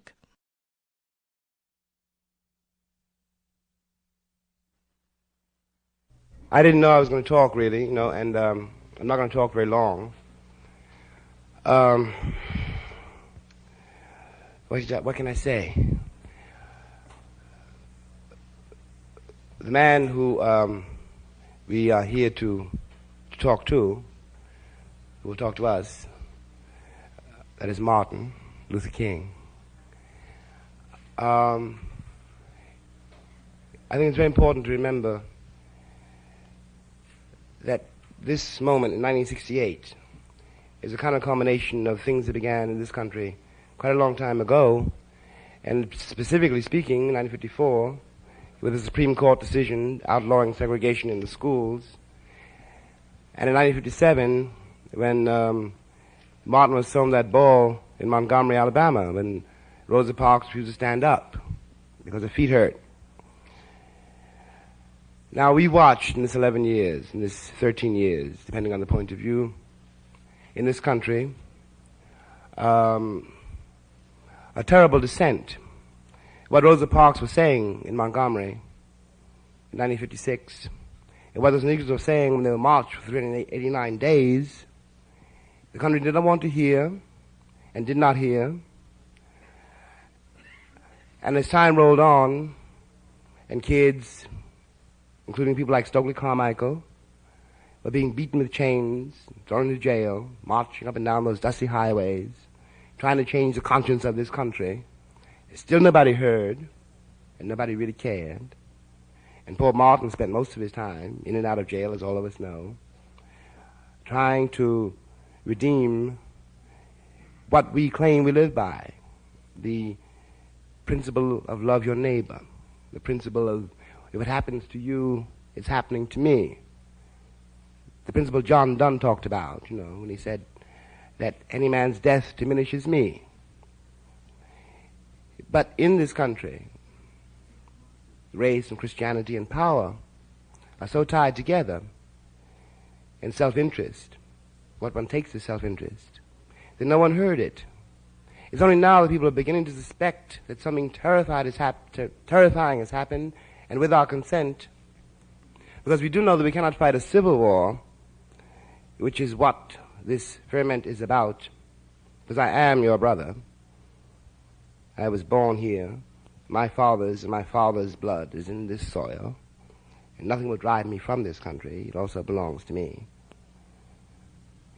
You cannot fight a civil war and a global war, too, at the same time. And especially if both are predicated on the same principle. And I'm not now accusing the Americans of being wicked. I'm accusing us of having allowed ourselves to be brainwashed into a state of ignorance which allows us to forget that the peasant in Saigon and the peasant in Detroit are the same people. And what we don't know about the peasant in Saigon is what we don't know about Sambo here. And that has destroyed the American sense of reality. And I suppose what we're here to do tonight is begin to correct that.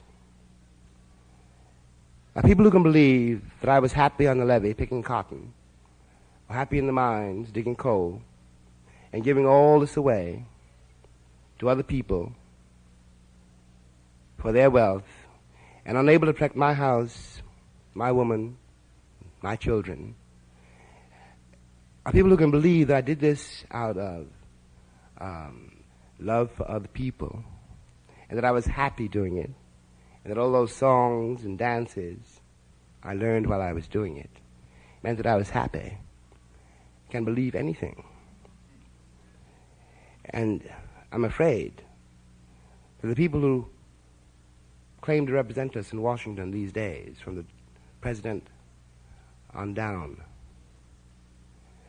do believe that. And do believe, as they believe so long, that they have the right to tell me how to live. And are unable to begin to suspect that other people, Sambo, for example, can teach us a great deal about how to live.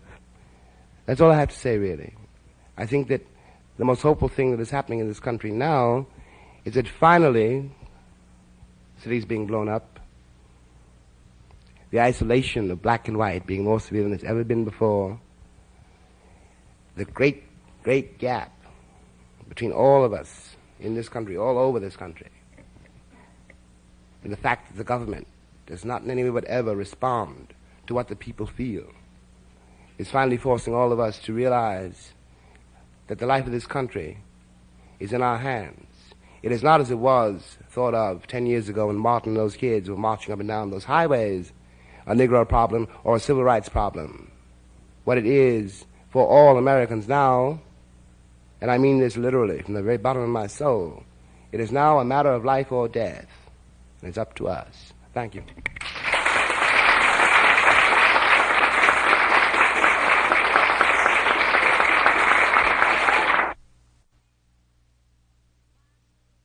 Thank you very kindly for your heartwarming applause.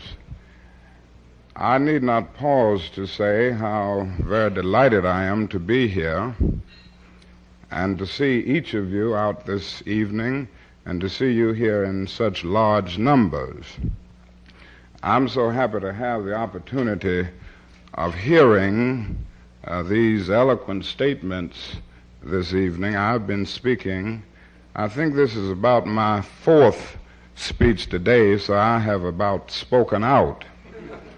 So since you won't hear much from me, you have already heard some very excellent statements, and I want to thank all of those who have preceded me for what they have said. Now, I'm going to try to be very brief, and I can assure you that brevity is a magnificent accomplishment for the Baptist preacher. And since I have 2 sermons to preach in Los Angeles tomorrow morning, I can assure you that I'll hold the lengthy message until that time. But I do want to thank you for your presence, and I think your presence is indicative of the fact that you are concerned about the great problems that we face in our nation and all over the world. We have just heard from Marlon Brando that these are confusing times, and I don't think anyone would disagree with that. We are faced with a situation where we find restlessness among the poor and discontent among the affluent. And for some reason, it seems that this mammoth ship of state is not moving toward new and more secure shores, but toward old destructive rocks. It seems somehow that things are mixed up in our country. We have confused policies, confused priorities, and indeed confused purposes. I remember so well that President Johnson raised a question some weeks ago when he was giving his State of the Union address. He talked of all of the beautiful television sets that we have over the nation. In fact, he gave the number, about 70 or 80 million. And he talked about the beautiful automobiles and the massive expressways that will hold our automobiles up and keep them flowing. He talked about the number of automobiles, new automobiles that come out every year. And he said after that, yet that is questioning in the land. That is a strange restlessness. And I guess he raised the question because he didn't quite know what was wrong. Well, there is something radically wrong, and I suspect it is that in all too many instances we have allowed the means by which we live to outdistance the ends for which we live. We have maximized the minimum and minimized the maximum. And so we've ended up with guided missiles and misguided men. And I guess that's the basis of the questioning and the restlessness facing this generation. Our nation is in a mess. The world is in a mess. Now the question is, what do we do? And I must confess that I have no pretense to omniscience. I don't know everything, and the answers are hard to find today because of the great ambiguities of life and history. But we have to do something. Marlon Brando also mentioned the riot report, the Kerner report, that came out a few days ago. And it said some things to us that we cannot ignore. Some of us have been saying these things all along, but nobody paid much attention to them. Now, maybe after they have now been said by a presidential commission, and now that these things have the halo of respectability about them, maybe some people will listen.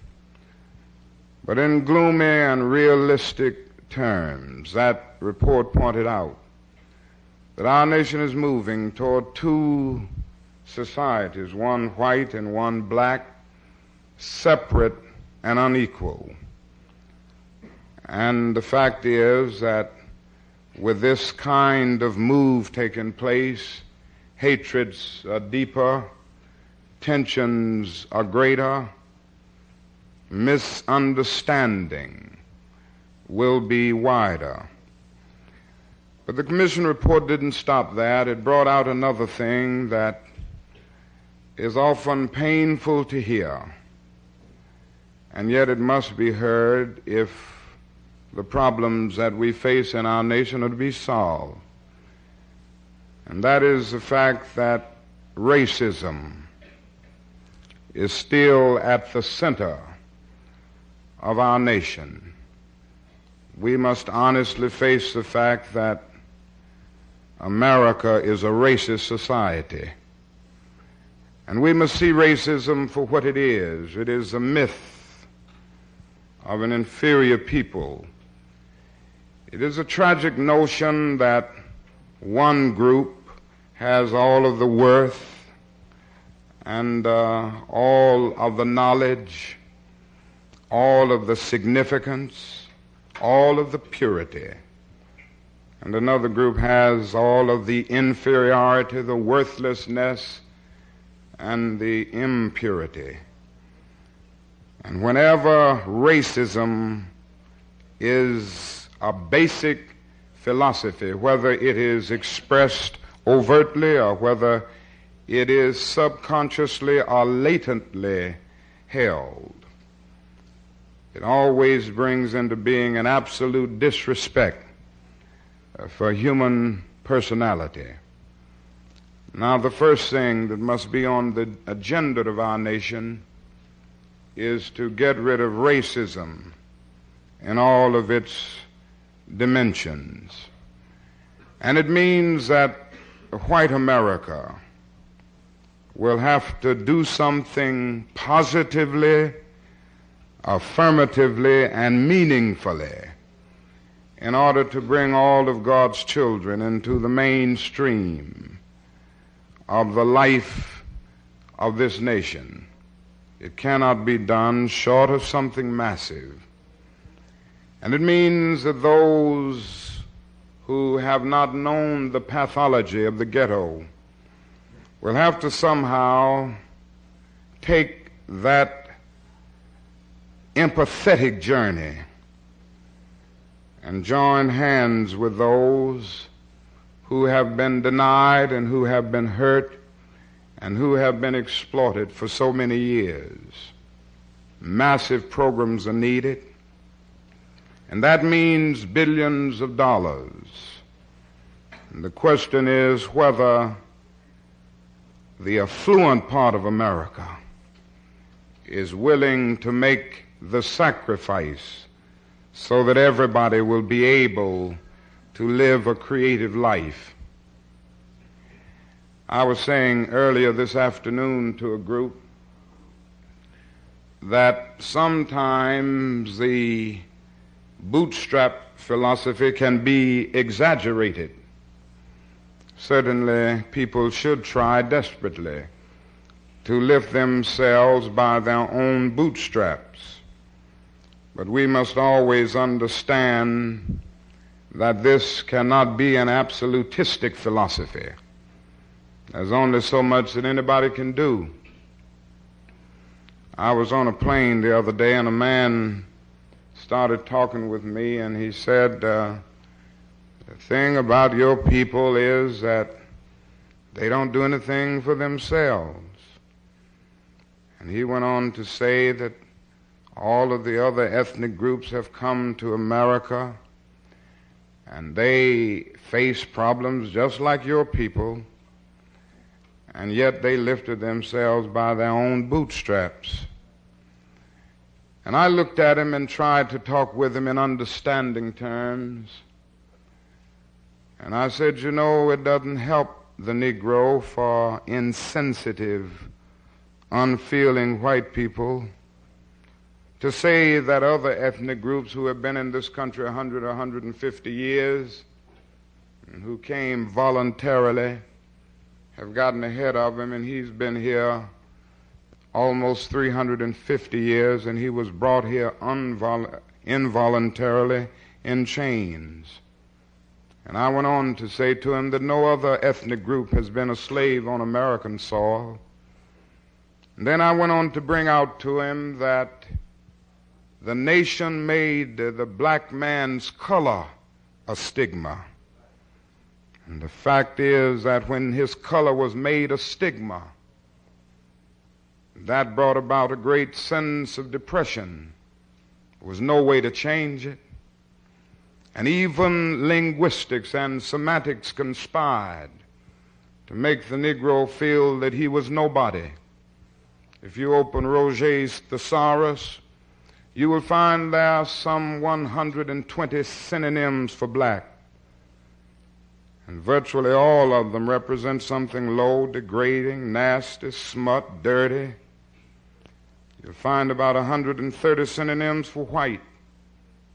Almost everyone represents something high, pure, chaste, noble. And in a real sense, our children have so often been taught day in and day out 120 ways to feel that they are inferior, and whites have been taught 130 ways to feel that they are superior. And so white lie in our society is a little better than a black lie. If somebody goes wrong in the family, we don't call them a white sheep, we call them a black sheep.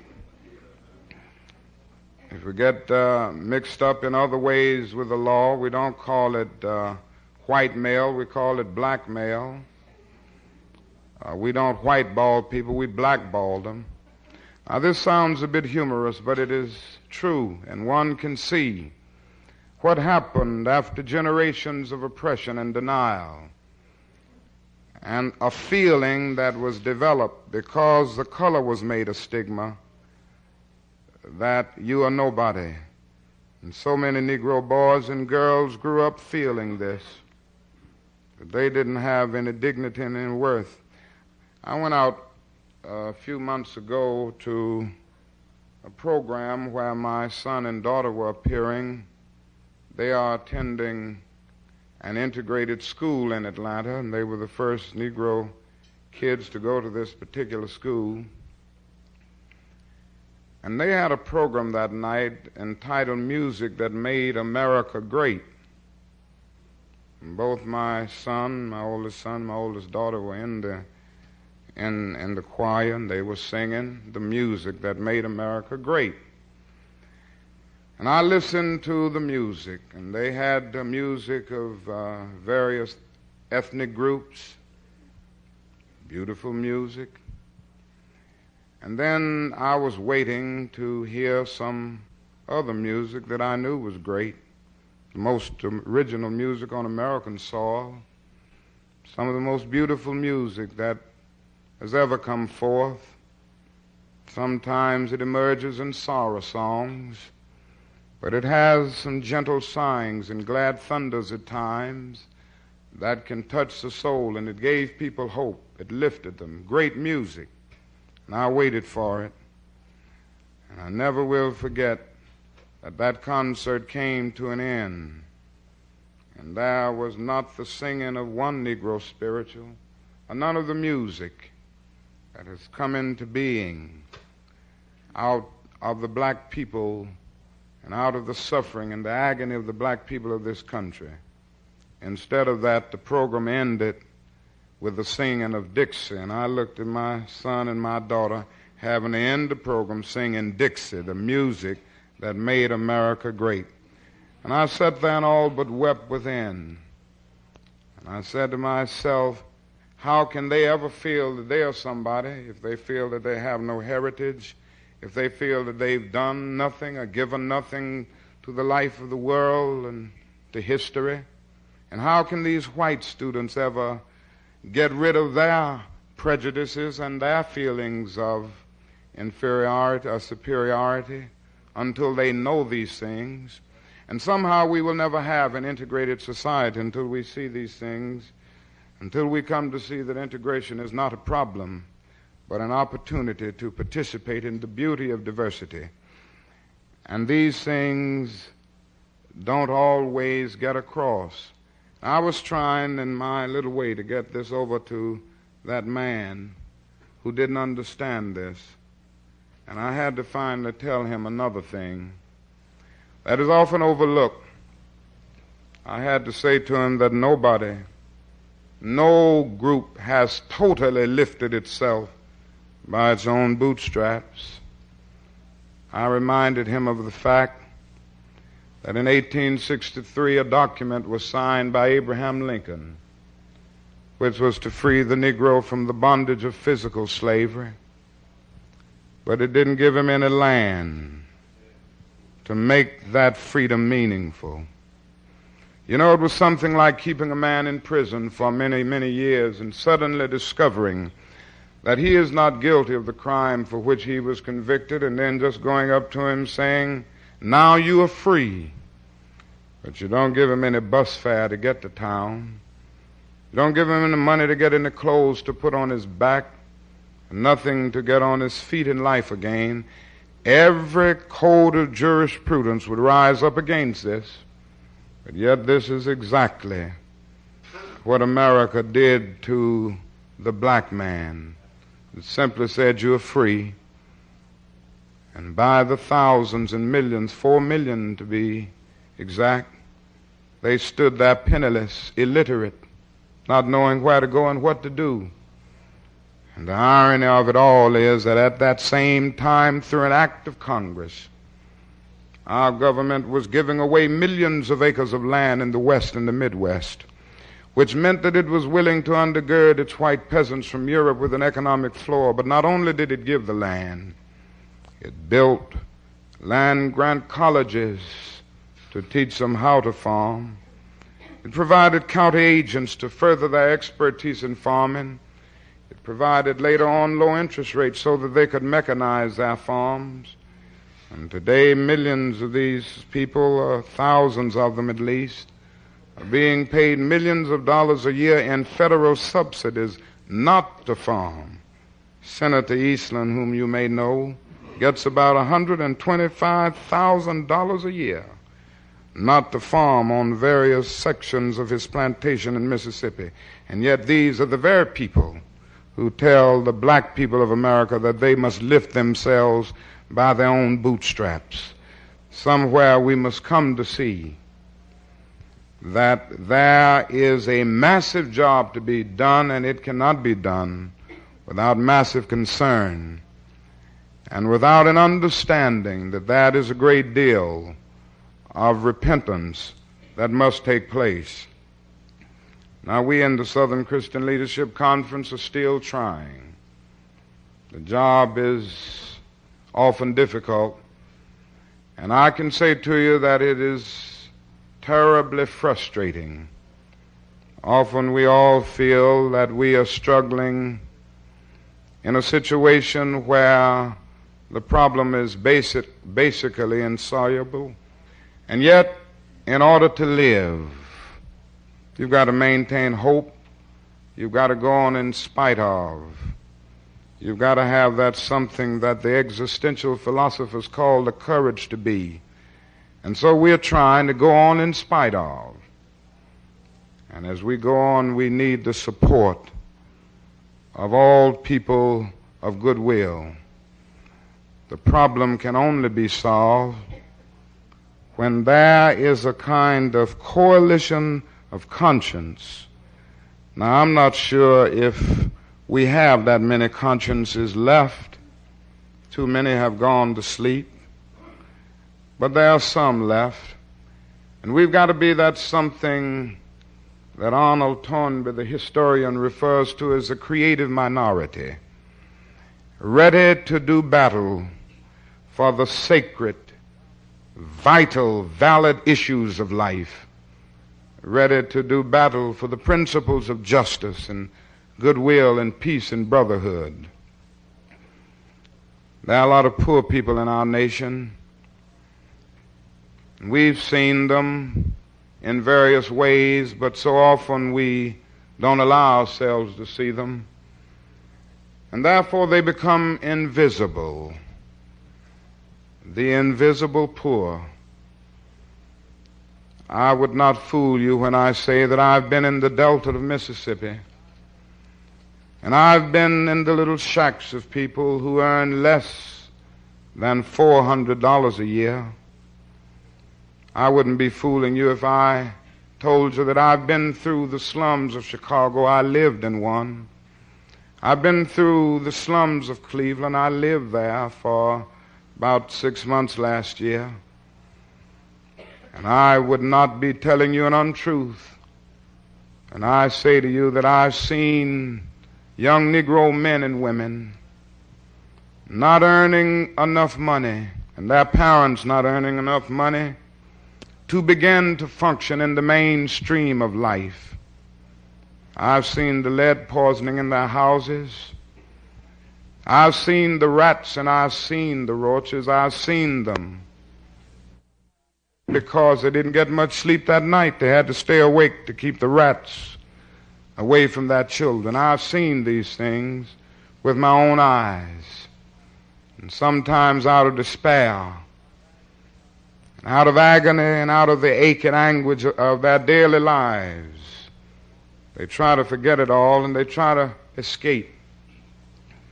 Sometimes they turn out of humiliation to dope addiction, alcoholism, not wanting to face it.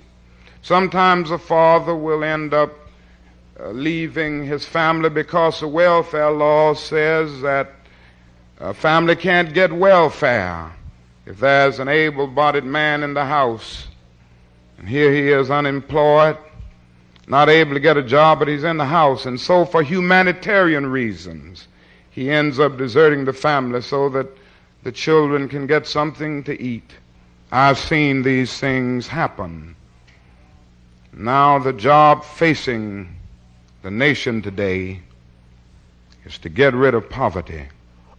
We're the richest nation in the history of the world. Our national gross product this year is about $800 billion. That is what it is, the richest nation in the history of the world. It wouldn't take much to do what I'm talking about. It wouldn't take a great percentage of that national gross product to do what I'm talking about. If the haves are willing to somehow join hands with the have-nots and armed with compassionate traveler's checks, journey into that other country of their brother's hurt and denial and neglect, it wouldn't take that much. We've done it before. We talk in Congress about rewarding the rioters. And I've heard congressmen standing up saying they aren't going to reward the rioters. And I think of the fact that we developed a Marshall Plan after Hitler had destroyed a great deal of Europe. We built it back up. We built a great deal of Germany back up. And nobody said you are rewarding the Nazis. And that is something shameful about a nation with people who have lived in it all of these years. And because in anger and in moments of understandable bitterness, they exploded into violence, and the only response is to call for a day of prayer and the appointment of a commission, and then the president won't even say a kind word about his own commission's report. It is time now for something positive to take place. And this is why we're going to have a campaign in Washington. This is why we're going with poor people. I don't know what we'll be able to do in Washington. Frankly, I know we've got to do something. I know we've got to take the inchoate rage of the ghetto and transform it into a constructive and creative force. It is not enough for an oppressed people to be angry, because anger is not a program. It is necessary to unite and organize so that that anger can be transformed into a creative and constructive force.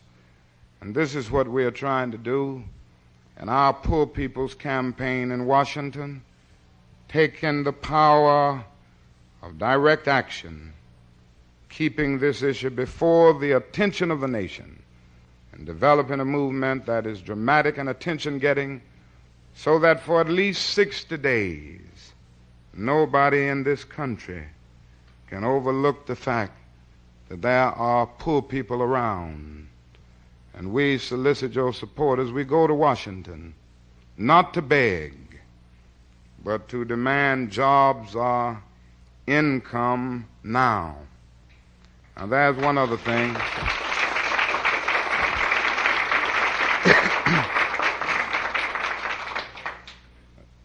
There's one other thing that I'd like to say, and that is we can't have a campaign like this in Washington without recognizing the fact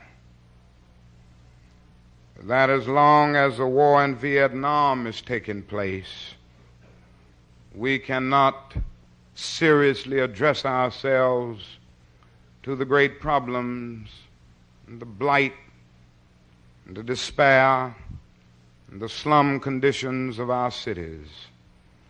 And that this is why I have been determined to keep these two issues together.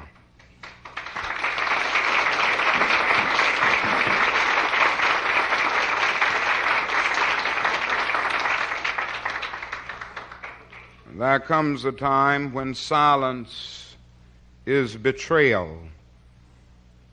And I had watched that war in Vietnam, and I came to see that I could no longer be silent about it. And our nation is committing a grave crime, and I'm convinced if we, the people of goodwill, don't unite and keep the pressure on and demand an end to that war in Vietnam, that the curtain of doom may well come down on American civilization. The soul of our nation is being lost. Our image is terribly scarred. We are morally and politically isolated all over the world. And there isn't a single ally, former ally in terms of a major nation in the world that would dare send a troop to Vietnam. Not only are we morally and politically isolated in the world, we are playing havoc with our domestic destinies. Not only that, we are saying to the world that we are a terribly arrogant nation. Senator Fulbright calls it the arrogance of power. And we are arrogant in feeling that we have everything to teach every other nation and nothing to learn about them and learn from them. We are arrogant in feeling that we are fighting for the rights, in quotes, of another people, and we won't put our own house in order. We are arrogant in sending young black men and white men to fight in brutal solidarity on the battlefields of Vietnam, and yet when they come back home, it is doubtful that they'll be able to live together on the same block. These are the facts of life. But not only that, the longer we stay in the war in Vietnam, the closer and closer we push the whole human race to destruction.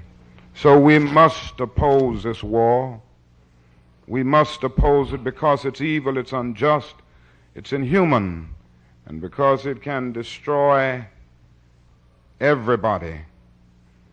There are those who say to me, you should stick to civil rights and don't mix these issues, and I always have to say that it would be rather absurd for me to be working for integrated housing and integrated schools and not be concerned about the survival of a world in which to integrate.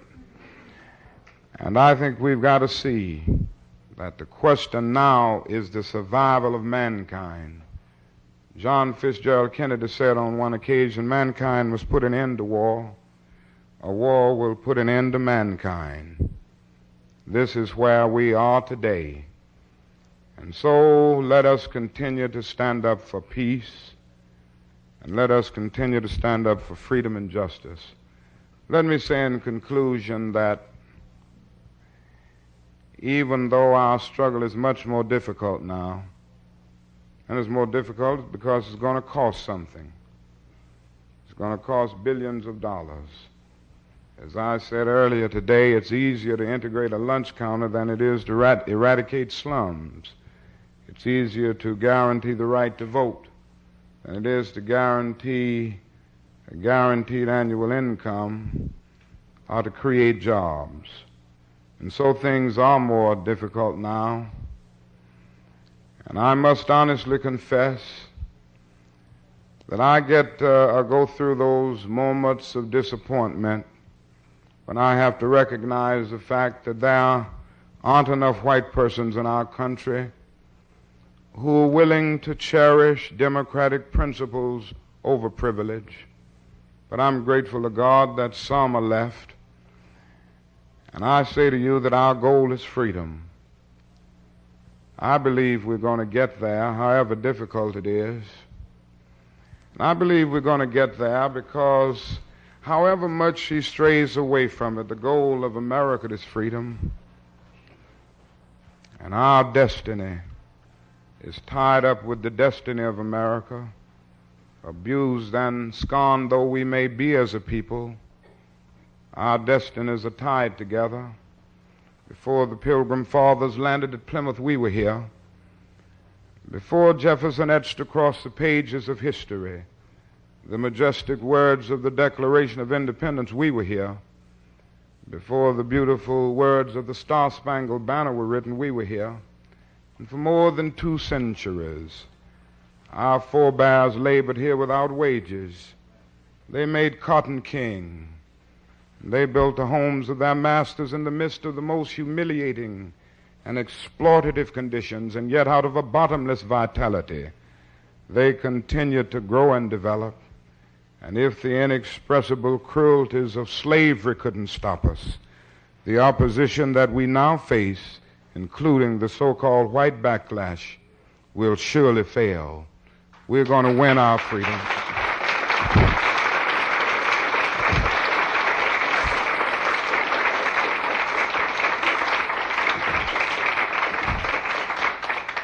We're going to win our freedom because both the sacred heritage of our nation and the eternal will of the Almighty God are embodied in our echoing demands.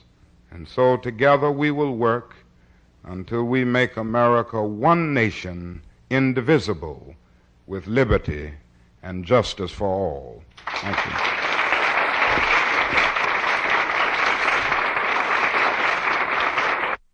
Get ready to laugh with Our Miss Brooks, which is coming up next on Nightly Old Time Radio Shows.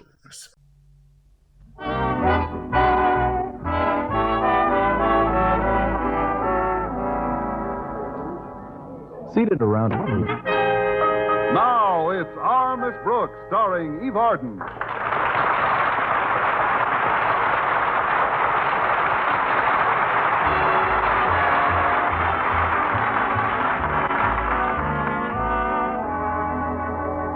Well, to many school teachers, the end of June signifies more than just the completion of a term's work. It often ushers in romance and marriage. To our Miss Brooks, who teaches English at Madison High School, it also has a special significance. It certainly has. To me, the end of June is significant because it ushers in July. So it's not that Mr. Boynton hasn't asked me to marry him dozens of times. It's just he hasn't asked me once. I tried to forget about it, but last Saturday morning at breakfast, my landlady reopened the case. Connie, I've been thinking, if you're going to be a June bride, we better step on it. At last, a proposal. I'm serious, dear. You've got to bring home to Mr. Boynton the fact that this is the month of romance, the time when all living creatures reach out to one another. If I reach out any further, I'll look like a giraffe. June is a wonderful month, Connie. My sister Angela and my brother Victor were married in June, you know. It was a double wedding. Angela and Victor married a half-brother and a half-sister. Where were they married? In the little half-church around the corner? The boy's father was the girl's father as well, but his mother was her stepmother. Of course, her father was the boy's stepfather, but he had passed on by the time they were married, so he couldn't give the bride away. What a pity. So the bride's step-uncle gave her away. He was the boy's mother's half-brother, of course. What else could he be? It was a beautiful ceremony, Connie, and within 5 years, each couple had 3 little girls. I bet there were 6 of the nicest half-step nieces you ever saw. Pass the cream, please, Mrs. Davis. Here you are, dear. Now, you be a good kitty, Minerva. You've had your breakfast. She's so restless lately. Must be because she knows it's June. How does she know it's... Oh, I keep forgetting. There's a calendar in the kitchen. You know something, Connie? I think Minerva's engaged. Really? Anyone I know? I don't think so. He's a big Persian from the next block. Wouldn't she be happier with a cat? Forgive me, Minerva. That's funny. She keeps looking toward the kitchen door. I wonder why. Now you know. Oh, must be your friend from the next block. Now, Minerva, I wouldn't go out there if I were you. I would. If you'll excuse me, Mrs. Davis, I'd better start primping a bit. It's 9 o'clock already, and Mr. Boynton's coming over at 12. Oh, he can't be this early. I'll see who it is. All right, Connie. I'll take Minerva out in the backyard for a while and get some sun. Fine, Mrs. Davis. Well, it's Walter Denton. Greetings, Miss Brooks. And how is Madison's fairest teacher this balmy June morning? Fairly balmy, thanks. Come in.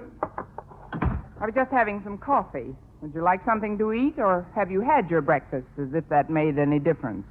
You're right on all counts, Miss Brooks. If there's one thing I can always do, usually it's eat. Yeah, I've noticed that usually. Just sit down, Walter. I'll boil you a dozen eggs. No, thanks, Miss Brooks. I've got other things besides food on my mind today. Oh? It's Harriet Conklin. We've decided upon a June wedding. You and Harriet? Yeah, that's right, Miss Brooks. That's why I'm too excited to think about food. So I'll just have some rolls and this cheese and marmalade and maybe a little honey with my milk and cookies. Well, that beats eating when you're nervous. Now, what is all this about June weddings? You and Harriet are just kids, Walter. Oh, we're not planning to get married this June, but we're thinking of setting the date for some future June. You see, I've still got 2 more years of high school, and then I want to go to college. Now, I don't think I ought to get married before I get out of college, do you? Definitely not, Walter. Yeah, well, that's what Harriet thinks, too. So, speaking as one who is intimately acquainted with my scholastic achievements, Miss Brooks, what year do you think we can shoot at? 1981. Oh, there you go, kidding me again. No, I think 61 should do it very nicely. Of course, there's some slight opposition to our impending nuptials from a quarter very close to my intended. Namely? Her father. Oh, Mr. Conklin can't stand the sight of me. What's so funny about that? Oh, I'm not laughing at that. I'm laughing at the thought of how ridiculous he'll look in 1961. Ridiculous? Well, sure. Now, there you'll be after 6 years of aggravation, standing around on a hot June day in a frock coat and heavy striped pants, watching his only daughter marry some jerk he can't stand the sight of. You're not giving yourself any of the best of it, Walter. Why, in 6 years, the entire picture could change. It can? Of course. Mr. Conklin may be wearing a tuxedo. You know, Miss Brooks, Harriet and I have often talked about what a beautiful June bride you'd make. It's a shame that Mr. Boynton's so non-aggressive. We have a non-aggression pact. But he's improving all the time. We've got a red-hot date set for this afternoon. No kidding. Where's he taking you? To a matinee square dance at the Armory. A square dance, huh? Boy, you sure got a head start for it. What's that? Well, if you'll pardon my frankness, Miss Brooks, the kids at school, although they're all very fond of Mr. Boynton, have a pet expression about him. What is it? They say he's got corners on his head. You mean the kids think Mr. Boynton is a square? He ain't round. Please, Walter, he's not round. You can say that again. I just did. Now, what Mr. Boynton needs is some of the old oil. Old oil? Yeah, like Mr. Leblanche, the French teacher, has. Gosh, every time a woman comes near him, he is a walking gusher. Now, Walter, that's no way to talk about a member of the faculty. Mr. Leblanche isn't oily at all. He's just polished. Polished and sleek and smooth and... Oily? He's a walking gusher. I mean, Mr. Leblanche is a very fine French teacher. You want me to answer the door, Miss Brooks? No, Walter, you finish eating. You do finish sometime, don't you? Coming! Bonjour, Miss Brooks. I hope I do not intrude. Well, speak of the devil. Pardon? I said, speak of the devil, Mr. Leblanche. Oh, but why? That is... Why should an angel speak of the devil? Hmm? Would you flow into the living room, please? Sit down, won't you? Thank you. I would like to come right to the point, Miss Brooks. Why? Because we do not have time to beat any bushes. Fine, then let's not beat any. Miss Brooks, I would like for you to do me a little favor this afternoon. What kind of favor, Mr. LeBlanc? I would like you to marry me. Qu'est-ce que c'est? That means, huh? I said I would like you to marry me this afternoon. Oh, of course, it wouldn't be you I am really marrying with, but Georgette. Georgette? I will explain, Miss Brooks. Although I have long been an American citizen, I spent last summer in Paris. There I met another school teacher. Georgette? No, Jacques. Now, Jacques Poirot. He it was who introduced me to this lovely girl, and soon we go, how you say, steadily. Goodly for you. For 6 months we are inseparable. You and Georgette? No, the three of us. First, we are all just good friends, but after I return to America, Georgette falls madly in love with me.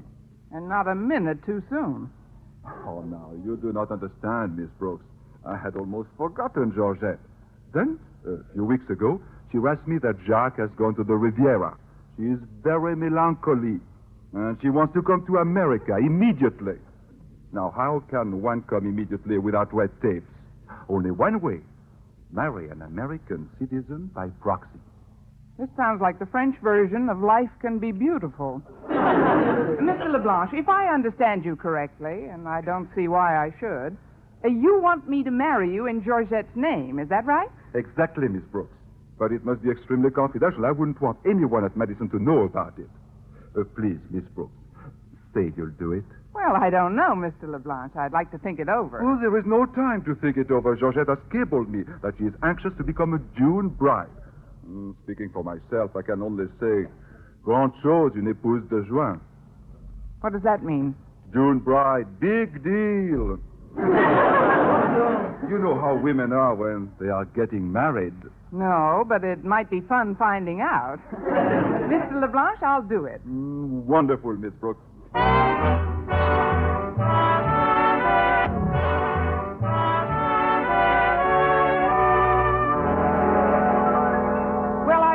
Excited at the prospect of being a proxy June bride that I completely forgot about Walter Denton.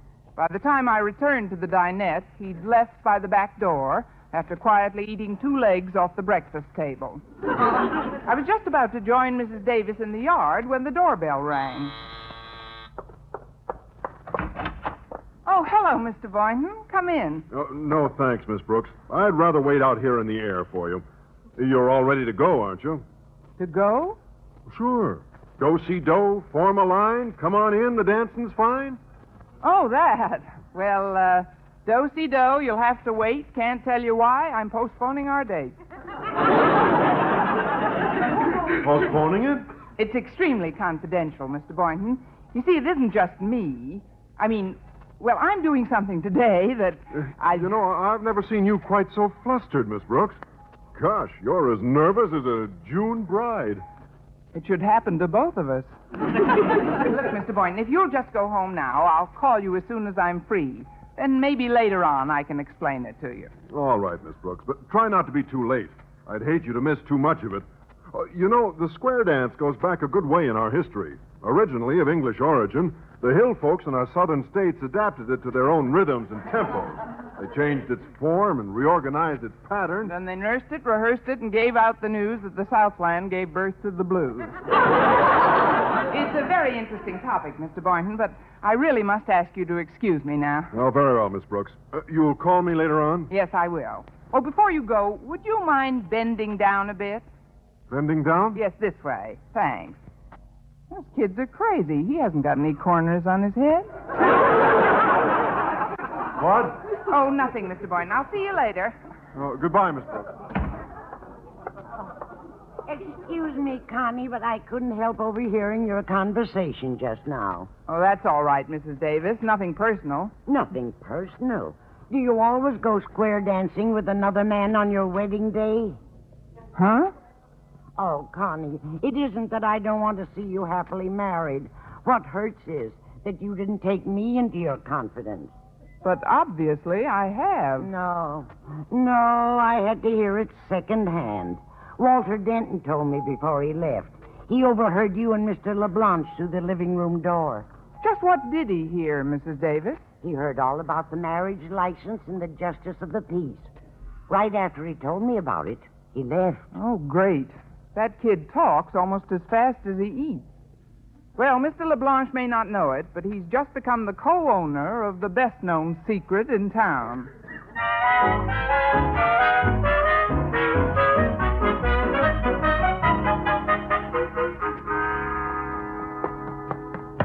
Gee, Harry, I'm glad I caught you out on the porch.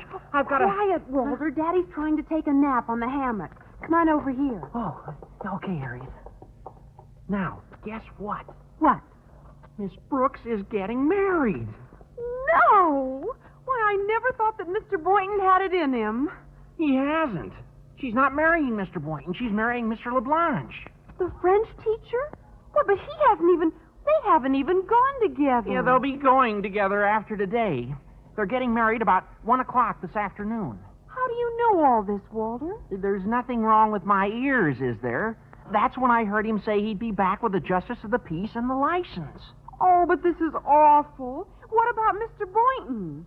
I know. She's just doing this because it's June and he didn't propose to her again. It's a spite marriage, that's what it is. Yeah, I guess you're right, Harriet. We can't let her go through with it. But what can we do? We're just pupils of hers. Oh, you're right. This requires adult advice. We've got to wake Daddy. Okay. Well, go ahead. Wake him. Oh, no, not me, Harriet. Now, I've seen our esteemed principal when somebody wakes him up. You'd better do it. He wouldn't swing on a girl. Oh, all right.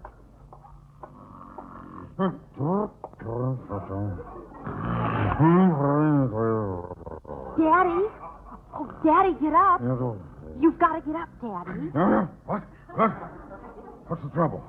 Oh, I'm glad you woke me, Harriet. I was having a nightmare.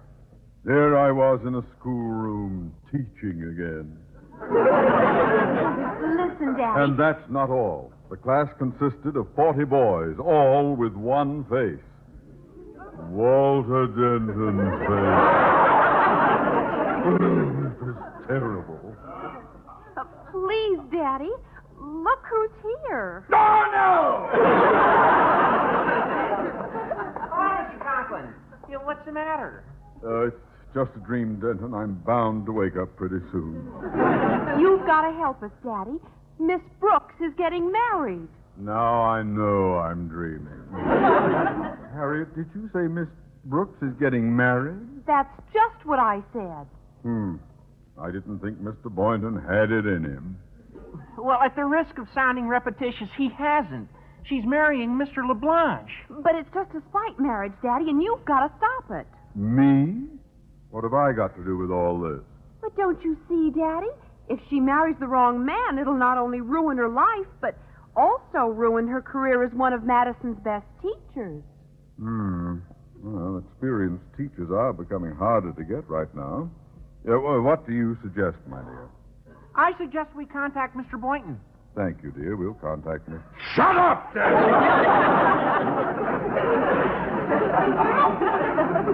I was talking to my daughter. Walter's right. We should get in touch with Mr. Boynton. But meanwhile, we'll have to plan some delaying action. Well, this reminds me of my army days. As an ex-major, I shouldn't have any trouble in deploying my forces with the utmost efficiency in this campaign. Harriet, you get my shoes? Yes, sir. And what should I do, Major? You? About face? What? What?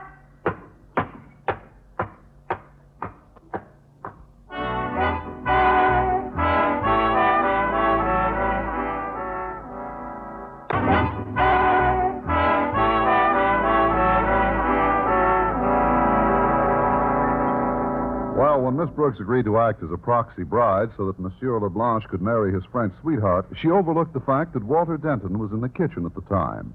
Since then, Madison's version of Paul Revere has erroneously taken the news to every Hamilton town that Miss Brooks intends to spend the rest of her life cooking crepe Suzettes. Later that day, Mrs. Davis was helping her prepare for the wedding.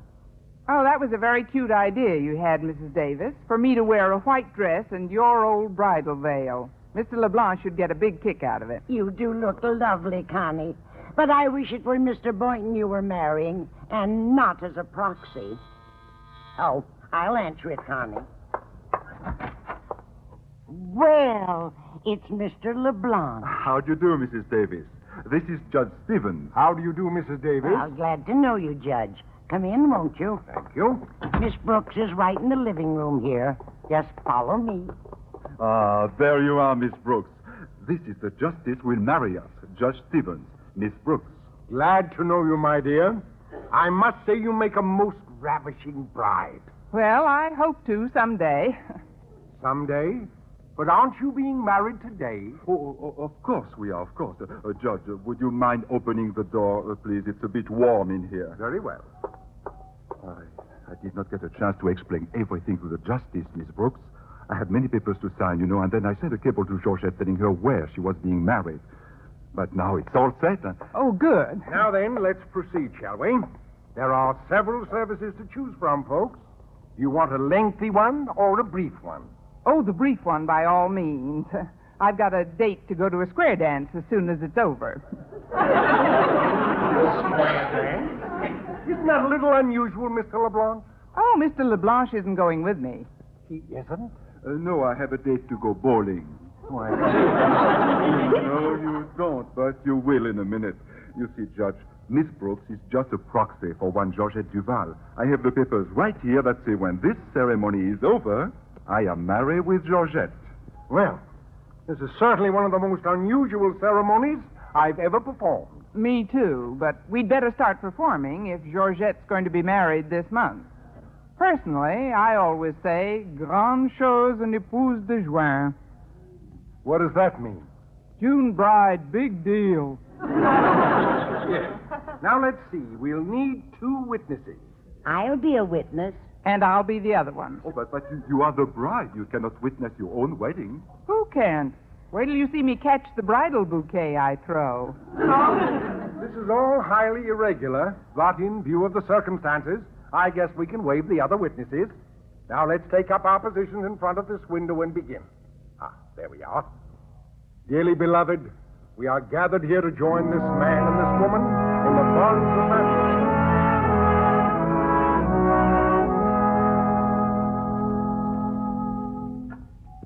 And so, if anyone here knows of any reason why these two should not be united in matrimony, let him speak now or forever. Halt! Who goes there? Why, it's Mr. Conklin and Harriet. You can't do this thing, Miss Brooks. Oh, please, Harriet, it's practically done. Now, if you and Mr. Conklin will just sit down. Sit down. It will just take a few minutes more, Mr. Conklin. You stay out of this, LeBlanc. Miss Brooks isn't marrying you because she loves you. Of course not. She's just doing me a favor. A favor? Big-hearted Brooks, they call me. Perhaps I had better explain. You see, Mr. Conklin, Miss Brooks is just a proxy for a girl in Paris. We can come to this country only when we are man and wife. You mean Miss Brooks isn't really getting married at all? Don't make it sound so final, Harriet, but that's the idea. Well.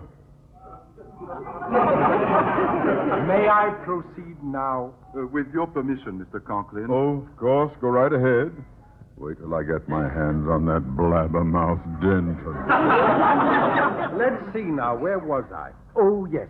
If anyone here knows of any reason why these two should not be united in matrimony, let him speak now or forever. Hold the presses! I mean, stop this wedding at once. Well, here comes Blabbermouth now. You've made a terrible mistake, Walter. I've made a mistake. Miss Brooks is the one who's making the mistake. But fortunately, I'm here in time to rectify it. Come here, Denton. Well, Mr. Conklin, have I or have I not successfully completed my mission? You've done a grand job, my boy. And I'd like to be the first to shake you by the throat. Mr. Boynton, you better come in now. I wish someone would tell me what this is all... Miss Brooks, Mr. LeBlanc, Mrs. Davis. Oh, now, do not get the wrong impression, Mr. Boynton. This wedding is merely a formality. That ought to put his mind at ease. This is terribly sudden, isn't it, Miss Brooks? It's just a proxy wedding, Mr. Boynton. Miss Brooks is substituting for a girl in Paris. A girl in Paris? I wish I could finish this ceremony. Yes. Please do. If anyone else here knows of any reason why these two should not be united in matrimony, let him speak now or forever. Excuse me, but I got a cablegram here for Mr. LeBlanc. I am Paul LeBlanc. Let me see the cablegram. It's from Georgette. It says, please cancel plans for proxy wedding. Jacques Poirot and I were married this morning. Would like to have waited a while, but Jacques insisted that we be married this month. Sorry, Georgette. P.S. June bride. Big deal. Well, I guess there won't be anything for me to do around here. Oh, just a minute, Judge. Oh? I don't think all these preparations should go to waste. Why, Mr. Boynton, what are you driving at? You'll see. Miss Brooks, please stand over here by my side. Yes, Mr. Boynton? Walter and Harriet, you get over there. Okay, Mr. Boynton. Mrs. Davis, Mr. Conklin on our left. Thank you. And now, Mr. Boynton? Well, now we can have our own square dance. Oh, do-si-do and form a line. Come on in, the dancing's fine. Oh, look at me. Instead of being wed, I'm dancing with the fellow who's got corners on his head.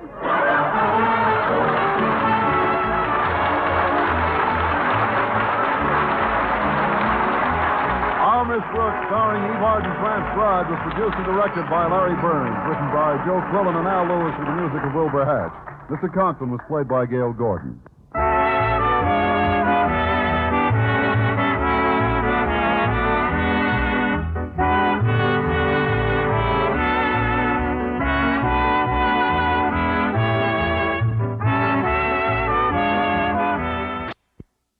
And now, a program that would go on to become an American institution on television, The Adventures of Ozzie and Harriet. Hey, fellas. Hi, this is Harriet Nelson. I just came back from the drugstore and I bought several bottles of Listerine. Because Listerine is the one thing I can't do without. Well, how about me? Hmm? How about me? Oh, yes. Ozzie can't do without Listerine either.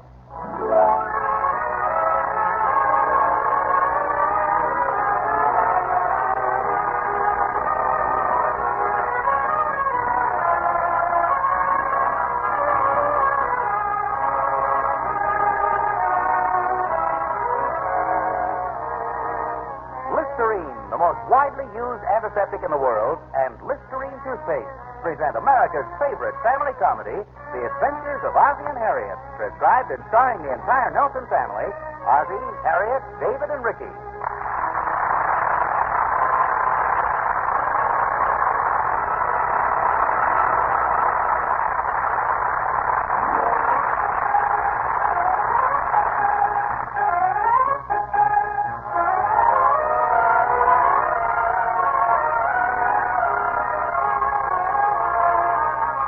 The job of being a parent is to answer your children's questions fully and in complete detail. The age of question asking starts at about 2 and continues on, well, until your children are at least as old as David and Ricky. The favorite time for the asking of questions is when dear old Dad is deeply engrossed in the newspapers. Hey, Pop. We want to ask you a question. It's about baseball. Are you listening? You sure, Pop? Can I have a raise in my allowance? I should say not. He's listening, David. Yeah, I guess he is. We have a question we'd like to ask you, Pop. No, what's this? Well, I'll ask him. Oh, let me ask him. Okay, then go ahead. Between Scooter Rizzuto and Pee Wee Reese, who do you think is the best shortstop? Who's the better shortstop? I already asked him. Well, who do you think, Pop? Or whom do you think? We asked you first. Yeah. Well, I don't know. They're both great fielders, son. Hi, I'm glad I found you all together. I want to ask you something. Oh, hi, Mom. We were just talking about shortstop. Shortstop? Mom doesn't know what that means. Sure she does. Sure I do. And how come you look so funny when David said it? Well, I thought basketball season was all over. Yeah, here's a picture of Phil Rizzuto. Oh, let's see. He's just a little guy, isn't he? What about Reese? They don't call him Pee-wee for nothing. What is this, anyway? They're baseball players. Are they going to have midget baseball this year? No, Mom. They're regular baseball players. A lot of shortstops are small. Well, certainly. That's why they're called shortstops, isn't it? Now, you may not be too far from wrong. Well, I really came in here to get your opinion about this skirt I'm wearing. How do you think it looks? Looks fine. Hey, here's some pictures of Mickey Mantle. How's it look in the back? Why, look at that swing. I beg your pardon? I think he meant Mickey Mantles. Oh. Well, what about it? Well, he's a switch hitter. Plays with the New York Yankees. I mean, what about the skirt? No, it looks fine. That's what I said. It looks fine, Harriet. You got some good rookies, too. Well, there's certainly no shortage of material back there. Back there? You are, Harriet. The Yankees always come up with a good team. They've got a great farm system. Well, I'm glad to hear it. They have a pretty fair manager, too, boy. And good coaching staff. Yeah, I sure hope we get a good coach. And Mr. Miller says he's not going to give up till he finds the right person. What does Mr. Miller have to do with it? He's sponsoring our team. I'm going to be one of the pitchers. I didn't know Mr. Miller was in the baseball business. Is he going to sell a grocery store? No, Harriet. He's just going to outfit the boys with uniforms and promote the team. See, several other local merchants are going to sponsor teams, too. A grocer having a baseball team? Sure, I'll bet Mr. Miller has the best team in the league. Well, at least we'll be the best fed. Not only that, but you should have a good team, too. Got some good ball players. All we need is a good coach. Yeah, you're right there. All the material in the world won't help if the team isn't handled right. Say, do you suppose your fellows could take time out for a minute? Oh, hi, Mom. When did you get back? I never left. Harriet, believe me, the skirt looks fine. But it hasn't even been altered yet. Oh. Well, I suppose it could be taken in a little. It looks a little full. It has to be let out. That's the style of the skirt, very full. Oh, okay. Well, the material's very nice. Yeah. Do you really like it? Yes, ma'am. Looks nice and cool. Real cool. No, I mean cool. Well, yes, it is quite cool. At least we know it's cool. Yeah, real cool. You said that. Okay. It's nice material for the summer, don't you say? Oh, yeah, it's fine. Well, maybe that'd be good for our baseball uniforms, David. Oh, I don't know. It might not be sturdy enough. You'd slide into second base and you wouldn't have any pants left. We should get the employer to sponsor us and get 2 pair of pants. Are you kidding? If you slide the way Pepper Martin used to slide, you wouldn't have to worry about losing your pants. He used to slide in head first. Yeah, but that sounds like a good way to lose your head. That shouldn't bother you. You've got an extra one of them, too. You're welcome. Well, I might go run along. I can't seem to get any satisfaction from you baseball fans. So what is it you want to know, Harry? Oh, nothing, really. I'm going to run down to dressmakers with this skirt. Well, he'd be happy to offer any suggestions. Sure, what's your trouble, Mom? Yeah, what's up? Well, I think I've been up, and apparently I've struck out. I'll see you all later.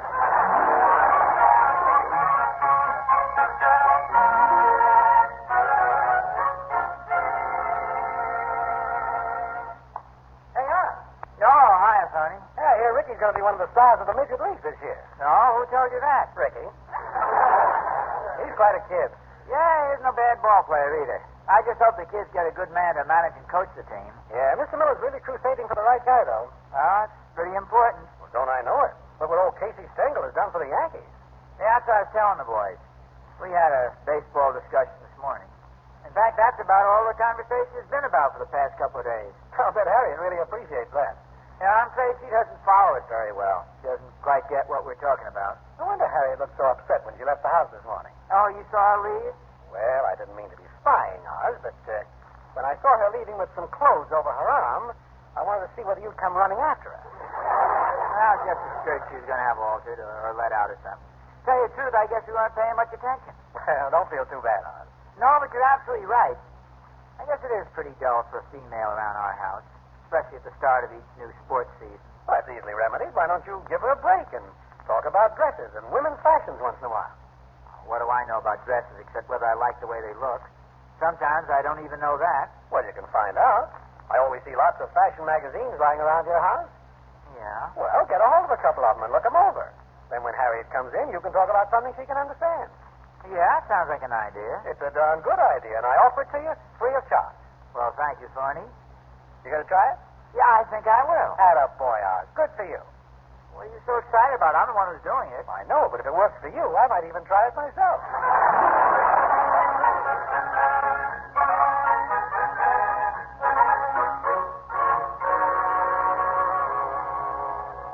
Hi, Pop. Oh, hello, fellas. Is that the new sports magazine? No, this is a woman's magazine. What's that for? That must be for the older sports. Sit down, fellas. I want to have a little talk with you. Are you sure you want me to hear this? Yeah, of course. Something wrong, Pop? No, not really. It's just I think we sometimes have a tendency to neglect your mother, conversationally speaking. I think we ought to bring her in on the conversations a little more. But she isn't even here. No, I know, but I mean when she is here. We're always talking about baseball, the players and stuff like that. We forget your mother hardly ever knows what we're talking about. Yeah, I know what you mean. Sometimes I don't know what we're talking about myself. You think we ought to stop talking about baseball around the house? No, but we ought to make an effort to balance the conversation, discuss things that will interest your mother. Do I hear somebody talking about me? Oh, yeah. We were just saying a few things about you. And I was thinking how nice you look in this dress here in this magazine. Yes, it is very nice. You see, the jacket comes off, and it becomes a cocktail dress, too. Well, I really think I'd like something a little more practical. Something I'd wear at the baseball game. You know who was the batting champion of the Nationals last year? You mean the National League? That's what I said. He's Stan Musical. Harriet, I think you mean Stan Musial. Isn't that what I said? Harriet, let's forget about baseball for a while. Have you seen the latest fashions in women's hats for this season? Yes, I have, and I think they're dreadful. Speaking about hats, have you noticed how many players take off their hats to catch flies with? No. You mean they tip their hats to acknowledge the applause of the crowd when they make a good play. It's just like a man tipping his hat when he sees a girl in a pretty dress. See, like this one here in the magazine. Excuse us, please. Come on, David. What's the idea? That's what I'd like to know. Mom's talking about baseball, and Pop's talking about dresses. You don't think they're thinking about exchanging places, do you? Don't be ridiculous. Besides, Mom might make a pretty good player. She could really bring home the bacon. Sure, if Pop decides to stay home and cook it, we're in a lot of trouble.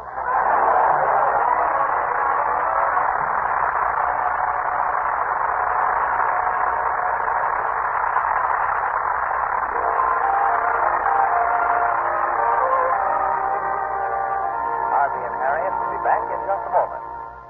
Try Listerine, buy Listerine, keep breakfast and cream with Listerine. If you enjoy a game of bridge or canasta, make sure the people you play with enjoy it too. Halitosis can spoil any game. Unfortunately, it can happen to any of us at any time. So before every date, use Listerine antiseptic, the extra careful precaution that keeps breath fresh and clean longer. Listerine kills germs instantly, stops halitosis instantly, and usually for hours, because fermentation caused by germs in the mouth is by far the most common cause of halitosis. Chlorophyll and chewing gums don't kill these odor-producing germs. Listerine antiseptic does kill germs by millions. Toothpaste can't give you Listerine's germ-killing action. That's why Listerine antiseptic averaged 4 times better than the leading toothpastes and chlorophyll products it was tested against. To be extra careful, use Listerine antiseptic. Try Listerine, buy Listerine, keep breakfast and cream with Listerine.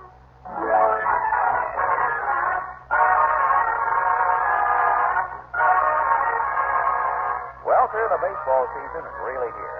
At least I'm sure it's here as far as the Nelsons are concerned. And when I say the Nelsons, I mean all the Nelsons, even Harriet. Yes, sir, Harriet Nelson has suddenly and unexpectedly become quite an authority on the grand old national pastime. But let's get back to David and Ricky. Here they are out in the Nelsons' backyard. David is catching, and Ricky is warming up his pitching arm. Ball one. Wow, that was right over the plate. Ball one. High and outside. That was in there by a mile. Go on, get best of the mound before I toss you out of the game. We better start calling you nearsighted Nelson. Come on, pitch the ball. Okay.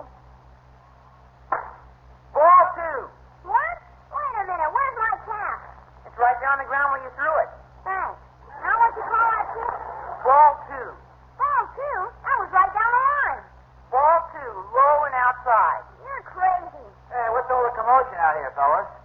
Oh, I'm just practicing, Pop. Well, do you have to make so much noise? Sure, I'm practicing how to yell at the umpire. Doesn't sound like you need any practice from me. Why'd you just stick to pitching? Okay. That's my fastball with a hop. Never mind the fancy stuff, Ricky. What's the matter? Is it too hot for you to handle? Heck no, I just don't want to have to climb up on our garage roof again. The regular type pitching will be fine, Rick. Just let me show you my roundhouse. That's really tricky, boy. Yeah, you have to climb up to the Thornbury's garage to get that one. Oh, yeah? Listen, David, I'm a darn good pitcher. Okay, then start pitching and stop talking. Will you be the umpire, Pop? David's eyesight isn't so good today. All right, I'll call a few for you. Let's do this right, though. Here, you step up the plate, Dave, and be the batter.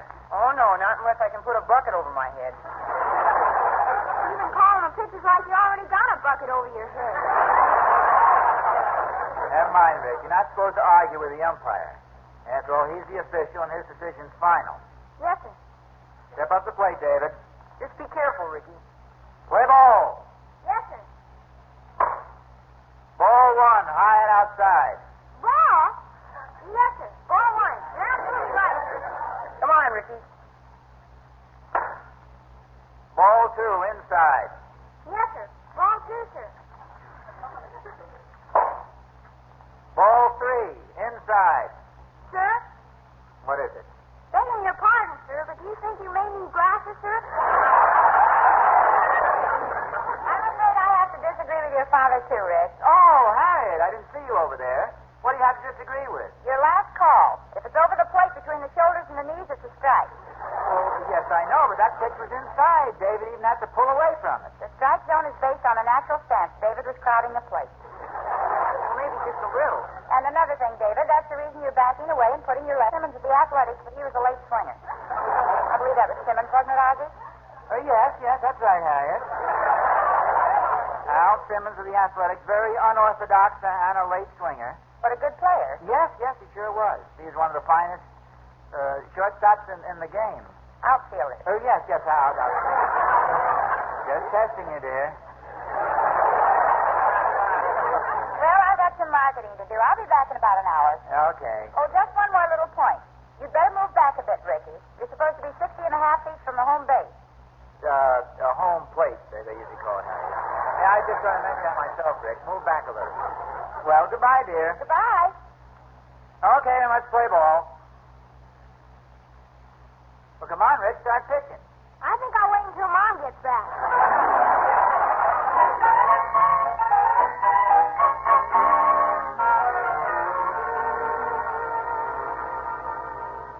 Hello, Mr. Miller. Oh, hello, Mrs. Nelson.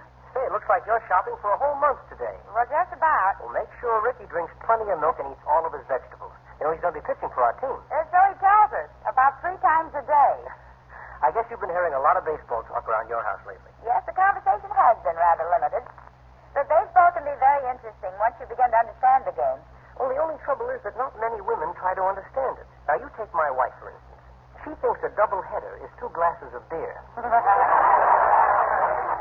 Well, you must admit baseball is more of a man's game. I suppose so. What's that you're drawing? Oh, that's a diagram of a baseball diamond. The Henshaw Realty Company is donating a lot for our home field, and I was just making a few rough sketches of it. Oh, yes, I see. It probably looks a little complicated. Well, no, not really. Of course, you know more about this than I do. But don't they recommend that the back point of home plate be due west-southwest so that the least amount of sun will shine in the player's eyes? By golly, I never thought of that. West-southwest, huh? Well, I never would have thought about it either, but I just got tired of being left out of the conversations at mealtime, so I bought a couple of books and I've been reading up on the subject. Oh, now, Mrs. Nelson, you can't fool me. You're just being modest. Do you see anything else that doesn't look right? Well, the distance from home plate to second looks a little short. I can write down the exact measurements if you'd like. Would you please? That'd be a big help. Oh, I'd be glad to. Who do you think will take the pennant in the American League this year? Well, it's a little early yet, but I imagine the Yankees are favored. Yeah. Old Case seems to have a corner on us, although Philadelphia might do something this year. Well, Bobby Chance was the leading pitcher last season, and Gus Zernial's a great long ball hitter, and Harry Bird was voted the Rookie of the Year, so they could be the team to watch. Yeah. I suppose you'll go along with Brooklyn in the National League. No, I think I'll try Chicago. Well, they're a good club, and that Hank Sauer's a mighty fine boy. Hit 37 home runs last year. He was also voted the most valuable player. 37 home runs? That means he tied Ralph Kiner. Yeah, that's right. Uh-oh, look at the time. I better get started on a home run myself. Will you put this on our chart, Mr. Miller? Sure will.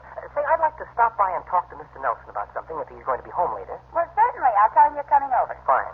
And you're sure the rest of this baseball diamond is all right? Well, I'm only going by the book, but it looks all right to me. Fine. Well, goodbye, Mr. Miller. Oh, just a minute, Mrs. Nelson. Yes? Here's something you really deserve. A baseball cap with the compliments of the Junior League baseball team. Well, thank you, Mr. Miller. I'll wear it home.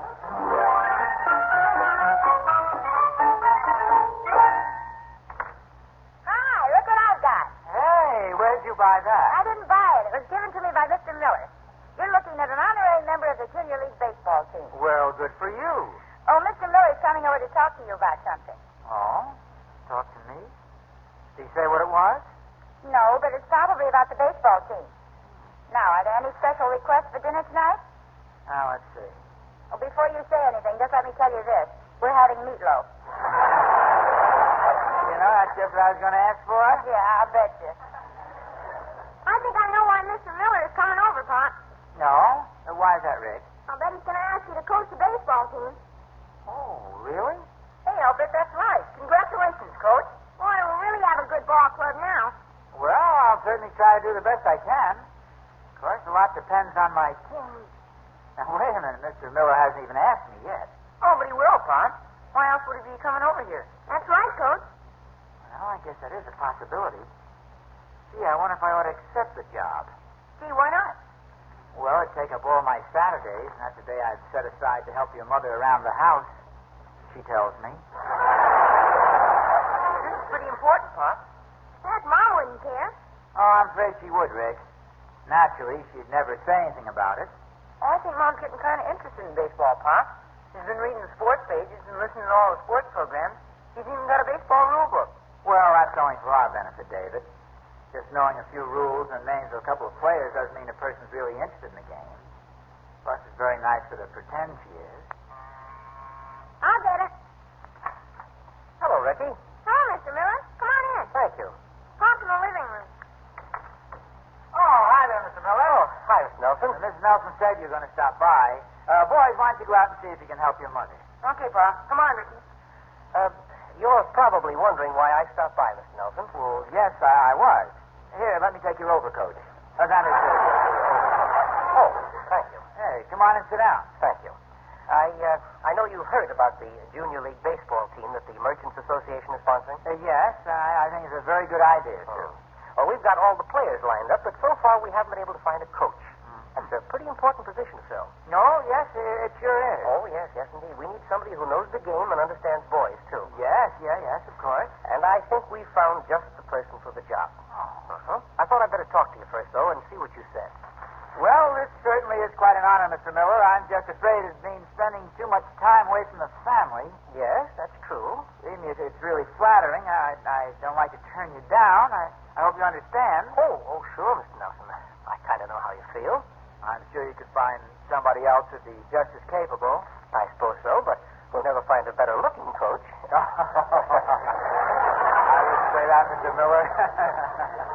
And even if it were all right with you, I imagine Mrs. Nelson is much too busy to coach a baseball team anyway. Did you say Mrs. Nelson? Sure. She seems to know the game, and after raising two sons, I guess she understands boys pretty well. You mean you want Mrs. Nelson to be the coach? Oh, I can understand how you feel about it.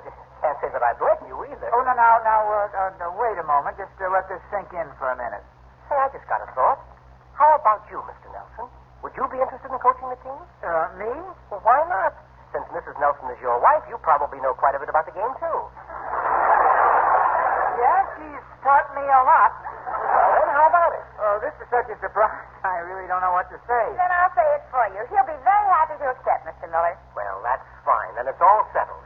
Congratulations, Coach. I think you've picked a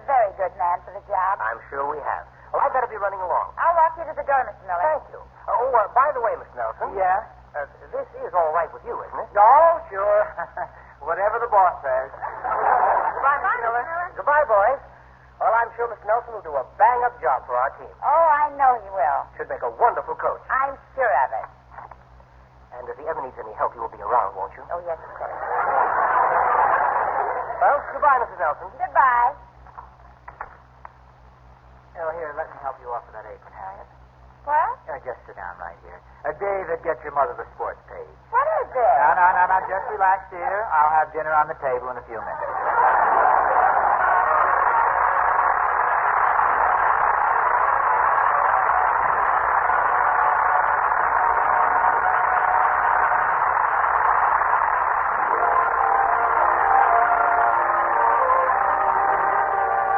Ozzie and Harriet will be back in just a moment. Try Listerine, buy Listerine, keep breakfast and cream with Listerine.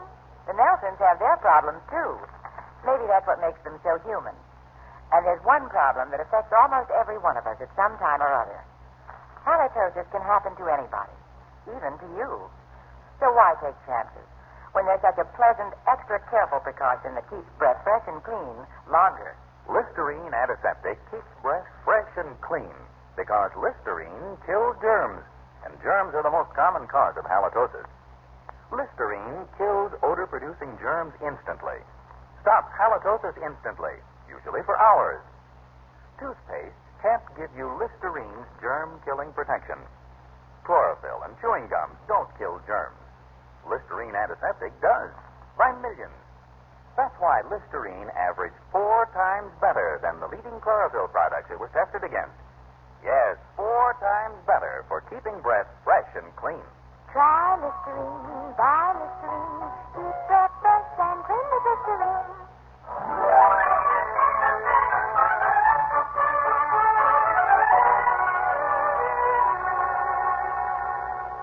Where's Pop? He's in the den, but I wouldn't bother him right now. He's very busy. Doing what? Some sewing. Sewing? Yeah, there's a button off of one of his shirts, and he decided he could sew it on himself. That was a half hour ago. Gee, this family's getting kind of mixed up, isn't it? It certainly is. Harriet. Yes, dear. I'll sew the button on for you. No. I'm doing fine. You can suddenly become a baseball expert. I can certainly learn how to sew. There's just one little thing I'd like you to help me with. Oh, what's that? Here, will you thread the needle for me?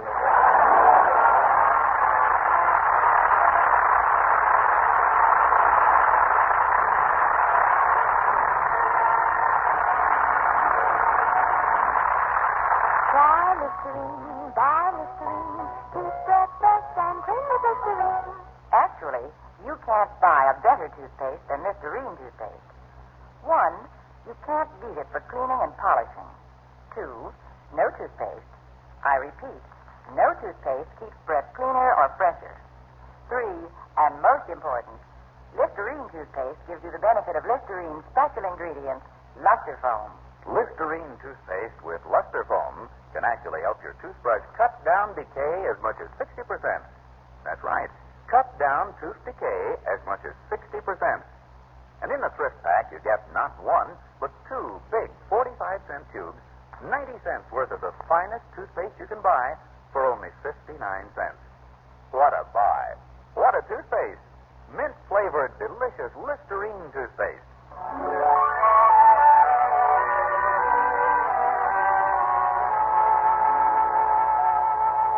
The Adventures of Ozzie and Harriet has just been accorded a very special honor. And to tell us about it, I'd like to introduce Mrs. Clara S. Logan, President of the National Association for Better Radio and Television.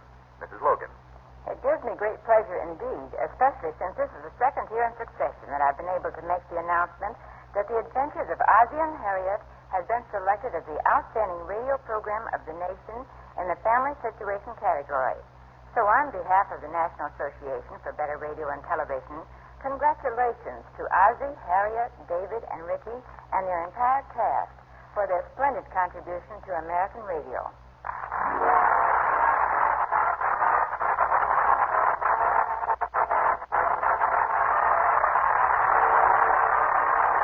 Tonight's Adventure of Ozzie and Harriet was brought to you prescribed by Listerine, the most widely used antiseptic in the world, and Listerine toothpaste. Next week, Ozzie and Harriet will be brought to you by Hot Point Quality Appliances. Remember, always look to Hot Point for the finest first. Appearing in support of Ozzie and Harriet were their two sons, David and Ricky, John Brown, Bob Sweeney, and yours truly, Vern Smith. Original music was composed by Billy May.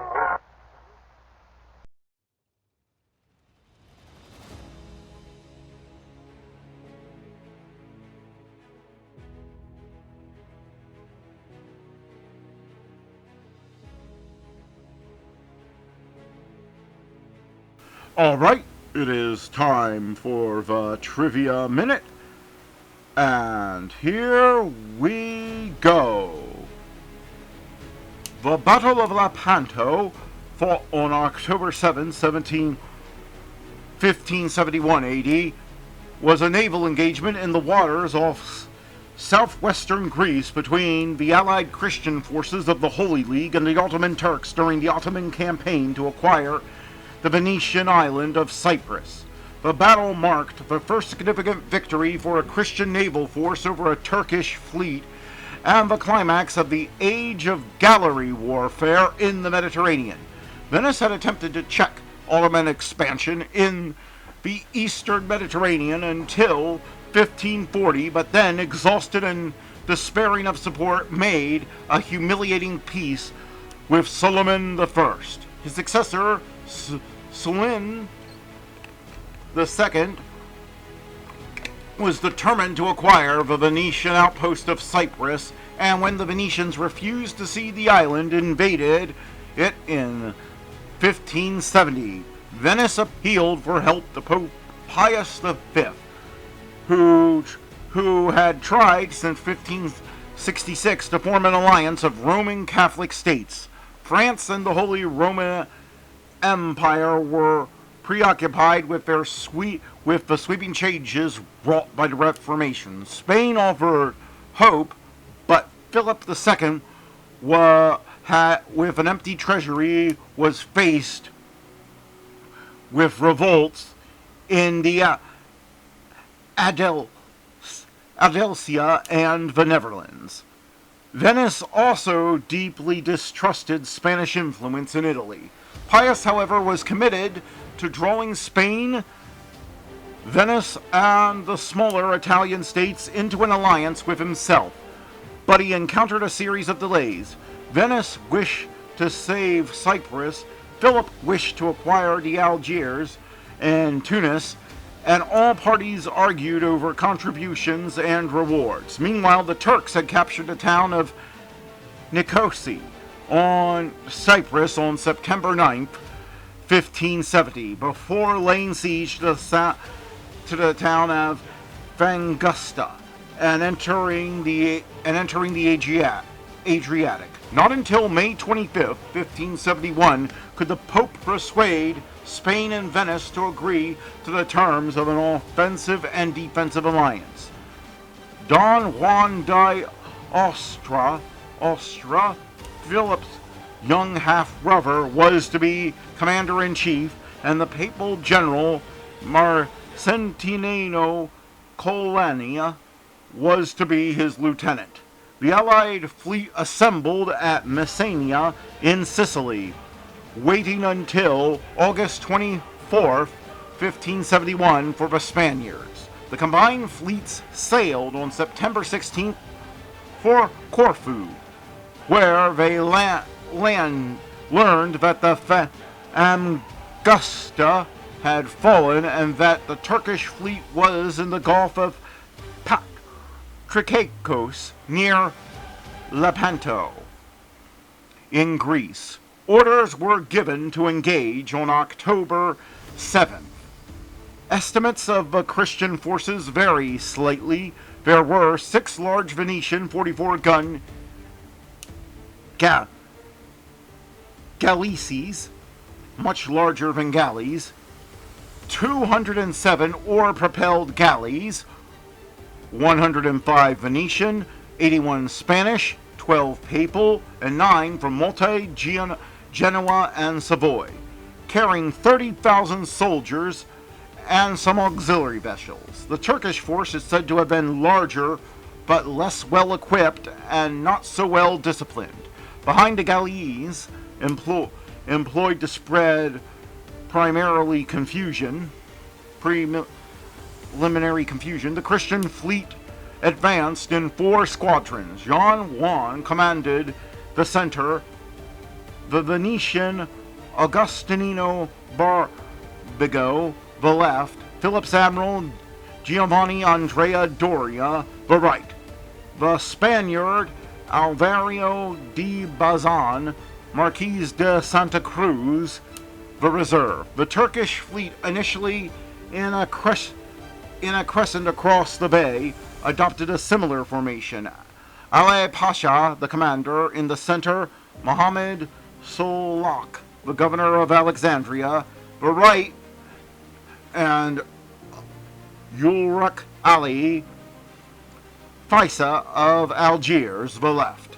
The battle's outcome was decided in the Allied center and left, where a Venetian force led by Sebastian Venner provided crucial support. The flagships of both fleets engaged each other directly, and Ali Pasha's Sultana targeted Jean Juan's rail with a ramming attack that rendered the decks of both ships into a single battlefield. After hours of fierce fighting, the Ottoman center collapsed when Ali Pasha was killed and the Sultana was taken in tow by the rail. Barbigo was mortally wounded when an Ottoman arrow struck him in the eye, and Mohammed Solak, seriously wounded in combat, was executed when he was captured by Allied forces. The Christian victory was almost averted late in the battle when Ulrich Ali, by threatening to outflank Doraria's squadron, drew it towards the open sea and then penetrated the gap that was thus formed. The Maltese force bore the brunt of the attack and suffered tremendous casualties, but disaster was averted by the timely intervention of Santa Cruz. Ulrich Ali made off in good order with 30 or 40 galleys, although the dead on each side were put at about 8,000. The Christian victory was complete. The Allies captured 117 galleys and many thousands of men, liberated about 15,000 enslaved Christians, and sank or burned about 50 galleys. They lost 12 galleys and about 8,000 wounded, among them Miguel de Caravats. The battle was remarkable as the last and greatest engagement with oar-powered vessels and the first great victory over a Turkish fleet. The news reached Pius V on October 22nd, and that morning he offered thanksgiving in St. Peter's Basilica and spoke of the hope of further successes. Quarrels among the Allies frustrated his ambitions, however. Pius V died in 1572, and Venice made peace in 1573, surrendering Cyprus to the Turks. Thus, the battle had little lasting impact on Ottoman expansion, but it exerted a great effect on European morale. It was the subject of paintings by Titania, Tintoretto, Vervance, and a ballad by G.K. Chesterton.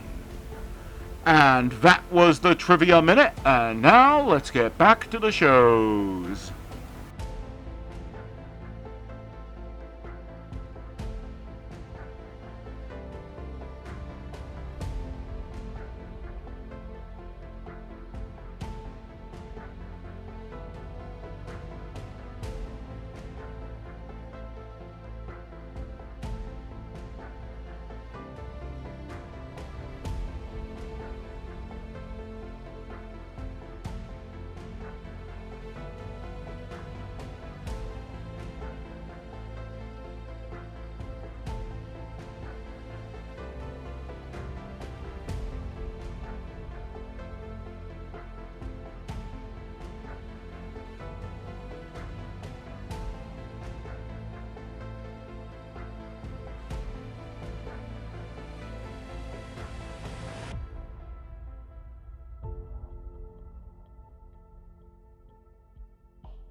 Ohio, Silver. Wait those thrilling days of yesteryear with the Lone Ranger up next.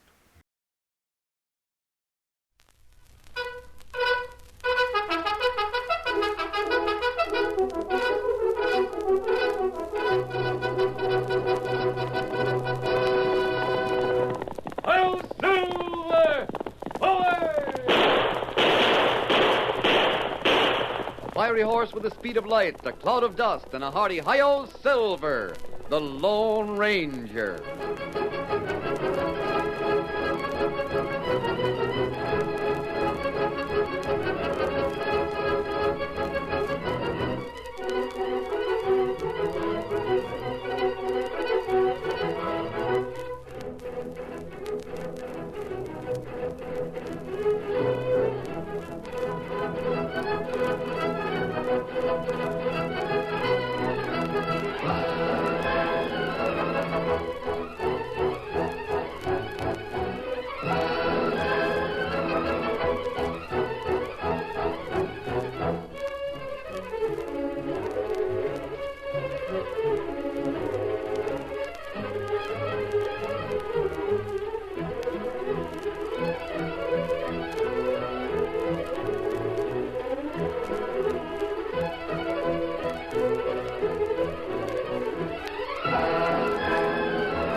During the years of unrest that followed the Civil War, a powerful secret organization called the Legion of the Black Arrow sprang up in the western United States. Its members were to be found everywhere, defying the law or using the law for their own purposes, working toward the ultimate goal of revolt and the foundation of a despotic empire. It was the masked rider of the plains who led the fight against this band of outlaws and traitors, and for once, his great strength and courage, his daring and resourcefulness, were taxed to the utmost in the cause of democracy. Return with us now to those thrilling days when the West was young. From out of the past come the thundering hoofbeats of the great horse Silver. The Lone Ranger rides again. Come on, Silver! We're on the trail of the Black Arrow! Oh, Silver! Away!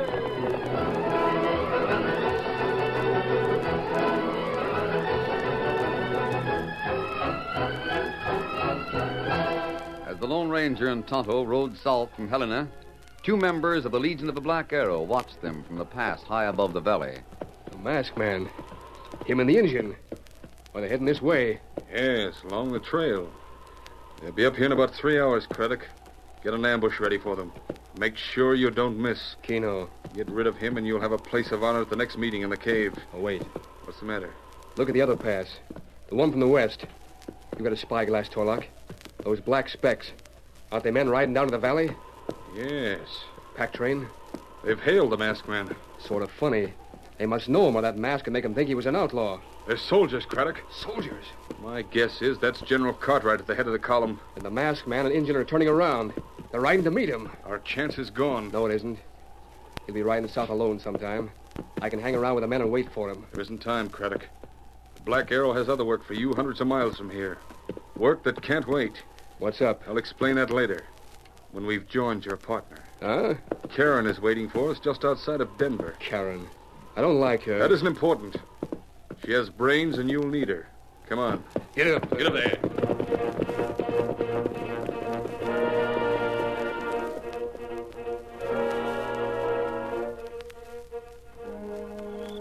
Did you follow the instructions you received, Karen? I have the clothes I was told to get, and I'm here.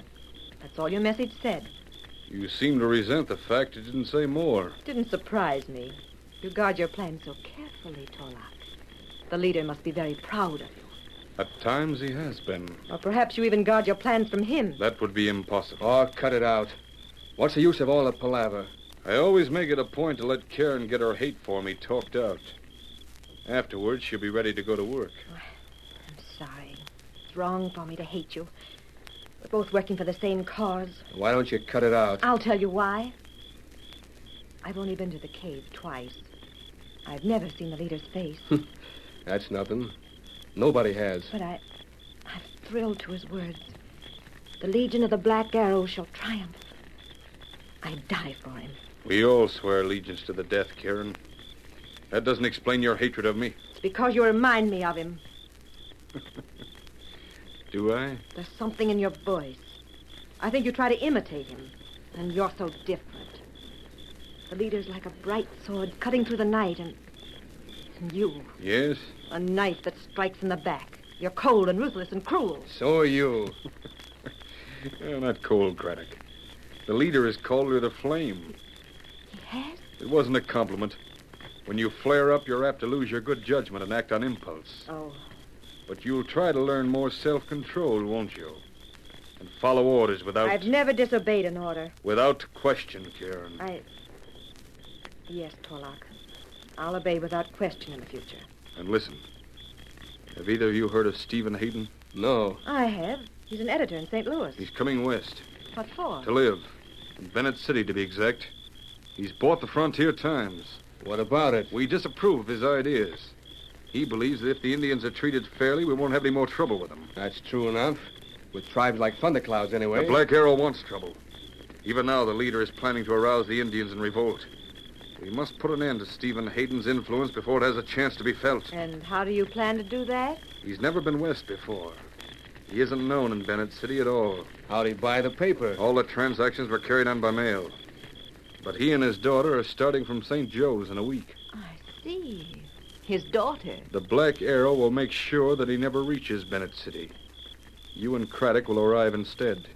Take their place, huh? That's right. But I don't know anything about running a paper. Don't worry. I'll be close at hand to give you all the advice you need. And all I have to do is play a part? You'll find it's a part that's worthy of the Flame. We start in the morning. Death to our enemies. Death to our enemies.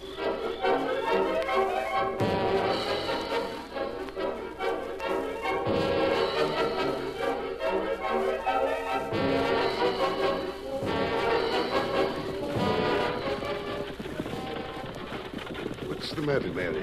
Nothing, Father. You seem to be worried. I'm just wondering, that's all.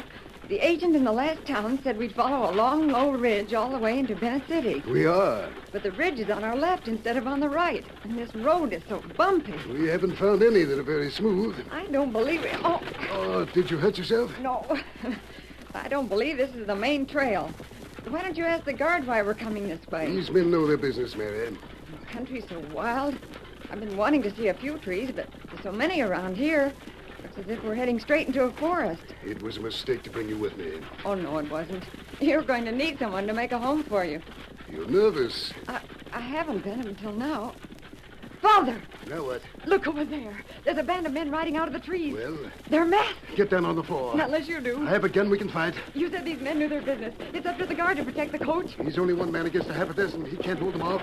We're stopping. Perhaps the driver's wise. We wouldn't have a chance to fight it out. There's a woman with them. All right, Mr. Hayden. Step out of the coach with your hands high. Do as he says, Father. It's a good thing I'm not carrying much money with me. I take it this is a holdup. In a way. Get his wallet and all his papers, Craddock. Right. My papers. Remember you're covered. Yes, one false move and I'll have to shoot. I notice you aren't bothering to cover the guard. The guard happens to be a friend of ours. That goes for the driver. They're friends and willing workers. They're crooks. Not at all, Miss Hayden. You'll understand everything when I have a chance to talk with you and your father. What do you mean by that? Have you got everything, Craddock? I guess so. Make sure. I'm sure. And it's time for you to join your father outside, Miss Hayden. You want me to? You wouldn't harm a woman. That depends on you. I'm waiting. And unless your daughter obeys me at once, I may have to... No, please don't shoot. Inside the coach, Craddock. All right, Karen. Must you always use our names, Torlock? There's nothing to fear from these two. Pretty little fool. I'm glad there's no need for acting like her. Hurry. You You have your instructions, Craddock. Identify yourself, take over the newspaper, and then wait for me. How long will you be? I'm going to have a talk with Mr. Hayden. It won't take long. Get going, driver. Right. Get up there. Get up. Come on, get up. Bring up those horses. Where are you taking us? You're to be our guests. They're going to hold us prisoners. It's all right, Harriet. Into the saddle, both of you. Give them some help. That's the idea. Back to camp, boys. Dig in with your spurs.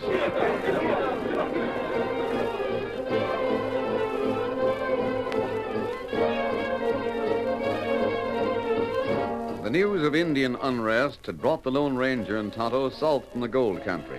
First to Denver, then east to Dodge City and south to Abilene. Then on to Bennett City. The great horse Silver and Scout raced along the trail. Suddenly the masked man raised his arm in a signal to stop. What matter, Kemosabe? We've been following the wheel marks the last stage that came this way. They've disappeared. Ah. I think we'd better investigate. Maybe so. Other trail cut away from this one, back there. Yes. Come on, Silver. Get him up, Scout. That's not main trail. It leads to the other side of the ridge. Then it cuts back to this one beyond. Ah. I can't understand why the stage should take it. Stage turn here, all right. It's bad country on the other side of the ridge. Plenty bad. We'll follow these tracks, Tonto. I don't like the looks of it. Get him up, Scout. Come on, Silver.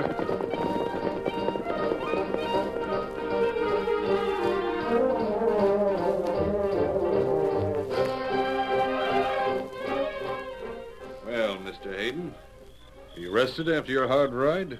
A little.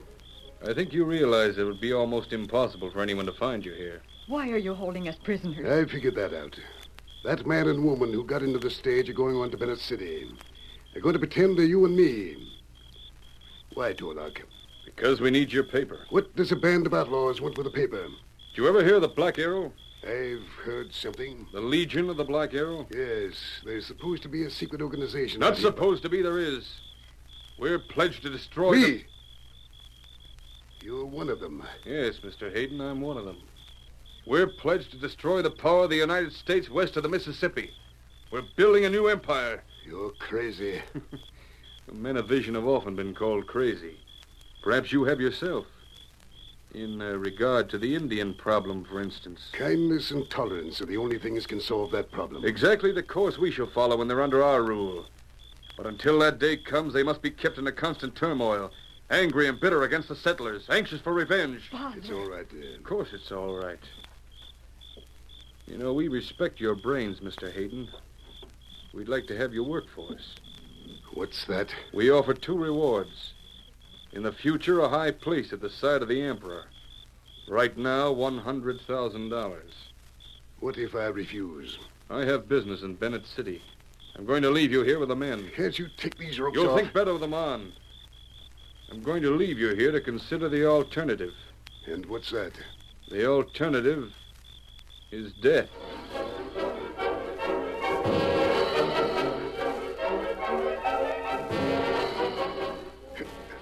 It's no use, Father. You'll never be able to get those ropes loose. They're cutting into your wrist more and more. The light from the campfire doesn't reach us here. I've got to keep trialing while I have the chance. It's no use. Please, please don't. I'll never give in to that madman. He's asking me to be a traitor to the United States. Can't you pretend to give in? If we only had a little time. We haven't. Someone's bound to find out that man and the girl are imposters before long. They'll start looking for That them. won't do any good. And I don't think pretending would do any good either. If I accept that man's proposition, it'd make me do something right away to incriminate myself. Who are you? Father. Don't cry out, please. A masked man. You can't be a member of the gang. I'm not. Will you help us? Who are you? Stephen Hayden. I'm from St. Louis. This is my daughter. That's enough. I'll cut your ropes and get you out of here.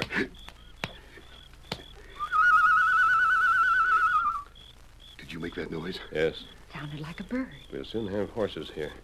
Yo, is that you? Quick, I'll help you up behind Tonto, miss. Yo, answer me. Go on, Tonto. Here's my hand, Hayden. Up. Hey, what's going on over there? Get him up, Scout. Come on, Silver. Boys, it's the prisoners. They're getting away. Up and after them.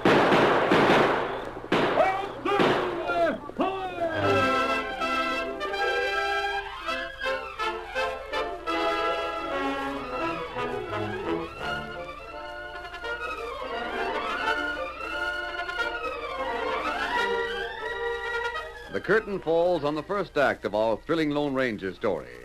Before the next exciting scenes, please permit us to pause for just a few moments.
Now to continue our story.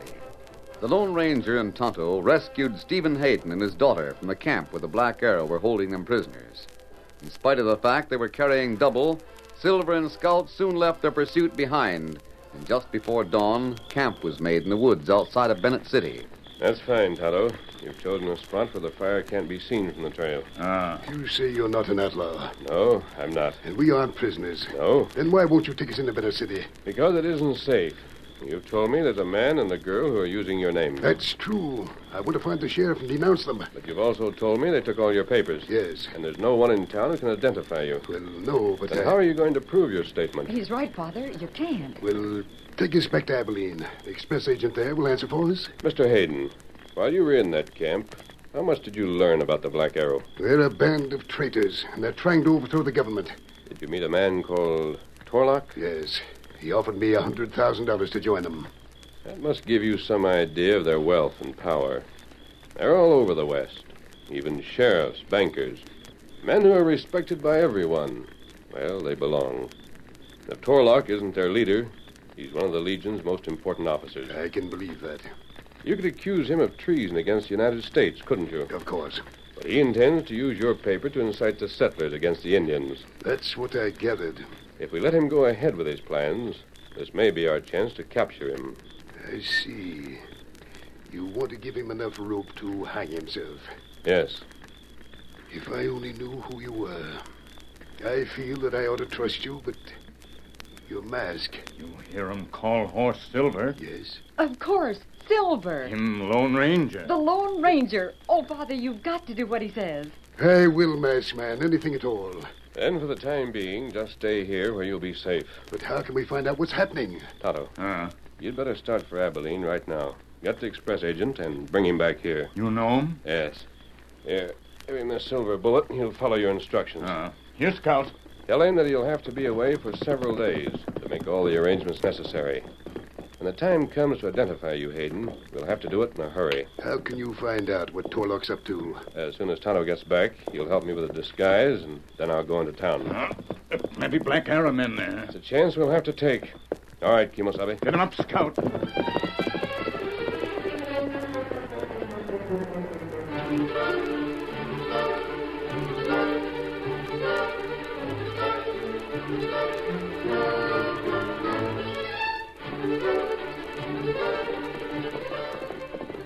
It was early that evening that Karen raced along the main street of Bennett City and reined up in front of the newspaper office. The girl was crying, and as she swung from her saddle, a crowd of townspeople surrounded her. Let me through, please. I'm the sheriff, Miss Hayden. What's happened? Please, I want my father. Clear the way there. Mary, what's the meaning of this? Oh, Paul, I'm afraid. Afraid of what? I rode out of town to see the sunset from the ridge. Alone? Yes, I warned you not to. There's Indians around here. Well, they're only Thundercloud's tribe, Mr. Hayden. You don't have to be afraid of them. Mary, Just what happened? I rode a long way. I didn't realize it. It was getting dark when I turned back, and then I saw them coming over the ridge. Indians. Why, they wouldn't have hurt you. They started yelling and shooting at me. One of the arrows came so close, I thought it hit me. Must have been Apache. I don't know. They were painted, red streak down each cheek, one across their forehead. Does that sound like Apache? No, it sounds like Thundercloud's men. But they haven't put on war paint for years. You heard my daughter. Yes, but I still... Look, there's an arrow stuck in the saddle blanket. I guess that's proof enough. Well, it's the kind Thundercloud uses. This means war. No. Now, wait a minute, Hayden. The Indians your daughter saw may be renegades. I'll go to Thundercloud's village tomorrow and have a talk with him. A talk? I tell you, his tribe is peaceful. And I say they're murdering savages. The Times is printing an extra tonight, Sheriff. The whole territory's going to learn about this. I'm calling on every decent man to ride against Thundercloud's tribe and wipe them out.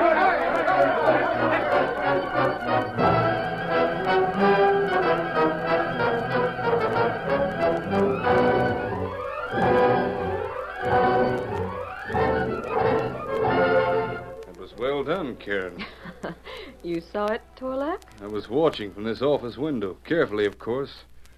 I didn't show myself, but I could see and hear everything. My congratulations on your caution. Bring Craddock in here. Why don't you... That's an order. He's giving the story to the men. They have to set it up in type. He's had plenty of time for that. Very well. Oh, here he is now.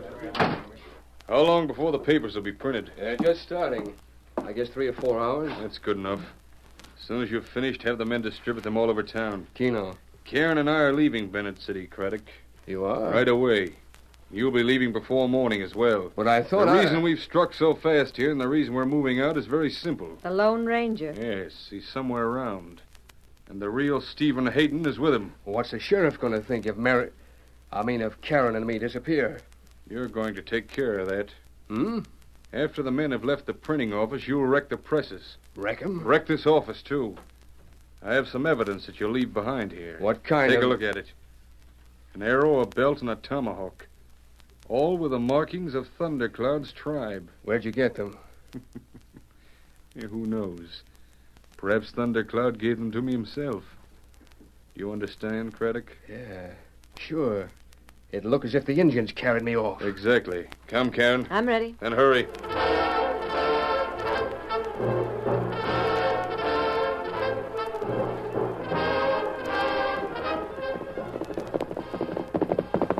Hi, Kimasabi. Hi. My mask, Tonto. What did you find out? I didn't see Torlock, but you're taking over the paper tonight, Hayden. Tonight? An extra's being printed. If the county reads it, there may be open warfare with Thundercloud's tribe. What you say? The girl who's taking your place, Miss Hayden, came riding into town with a story that Thundercloud's braves have tried to murder her. Oh, that's not true. The sheriff found it just as hard to believe, but the settlers may believe it. We can't wait to catch Torlock. We'll have to expose those imposters at once. Hayden, you and your daughter can ride the extra horses Tonto brought from Abilene. Them all saddled. We'll get mounted. Smith. Yes, sir. The sheriff knows you, doesn't he? Sure. He'll take your word about Hayden. If he don't, I'll bust his head in. He'll be glad to, but we've got to hurry. We're all ready. Then come on. Get him up,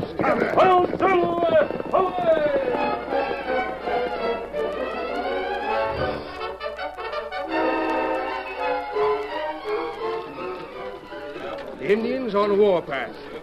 Thundercloud's brutal murder attempt. A call to arms. That's fine, boys. This paper will wake 'em up. Now, I want all of you to grab a bundle and distribute them before you go home. Don't miss a single house in town. Up with your hands. A masked man. That's the sheriff with him. Hey, what's up? What's your name? My name? Why, you know my name, Sheriff. I'm Stephen Hayden. He isn't telling the truth, men. Here's the real Stephen Hayden. He was taken prisoner between here and Abilene. What's that? This man's an imposter, and he's under arrest. You have work to do, Hayden. Right. This paper belongs to me, boys, and my first order is to burn all those papers. We'll have an extra, though. An extra that tells the truth about the gang this man belongs to and what they're trying to do. Come on, help me cut these lies outside. Into the office, you. You'll want to have a talk with him, won't you, masked man? Yes. Pollock not here. Neither is the girl. Just try and find him. We will. What's your charge against me, Sheriff? First, it's holding up the stage, and second... What the... There it is, Sheriff. On his wrist. The mark of the black arrow. Yeah. What about it? That brands you as a traitor. Try and prove it. Hayden can do that, and he will. Just as soon as the sheriff turns you over to a United States Marshal. A tattoo mark isn't any proof You'll that find out differently. Hayden found out the meaning of the Black Arrow from Torlock himself. His daughter was a witness. The second charge is treason, and you'll pay the penalty. What answer you got to that?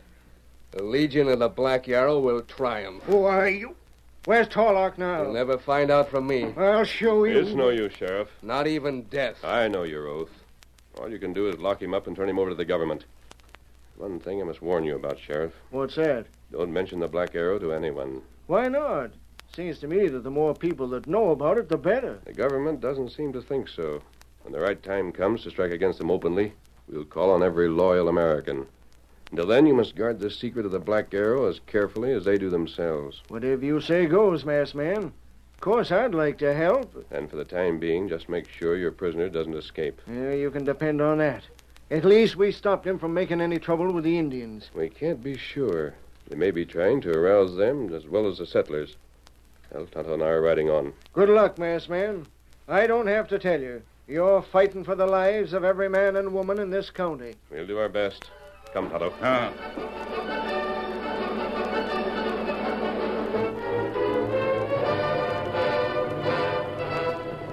As the Lone Ranger and Tonto raced out of town, the first gray light of dawn rimmed the sky.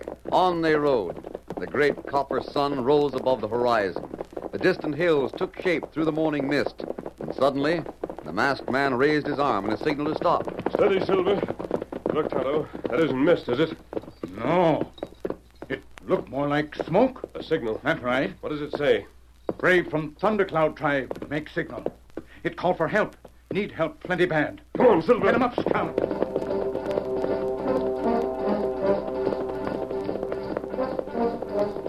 The prairie was left behind.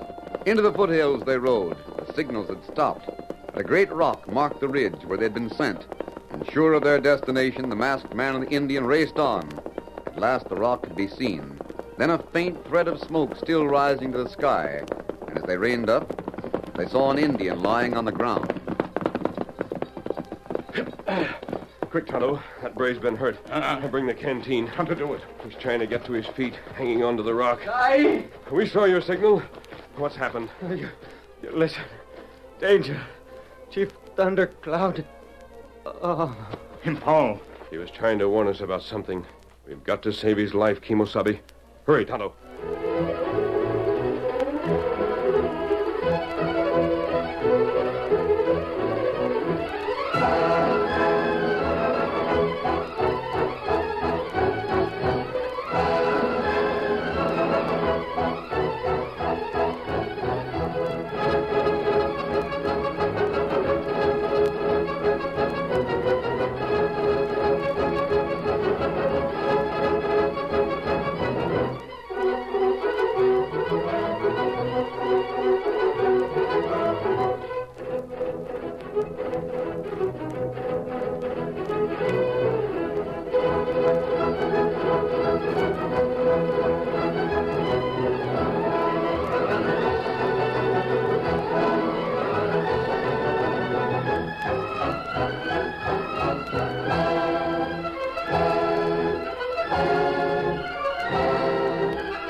The story you have just heard is a copyrighted feature of the Lone Ranger Incorporated.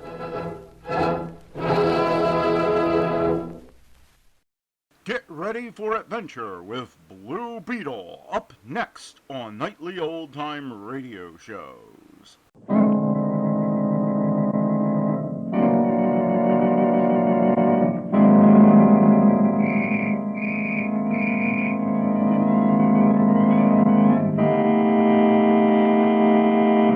The Blue Beetle.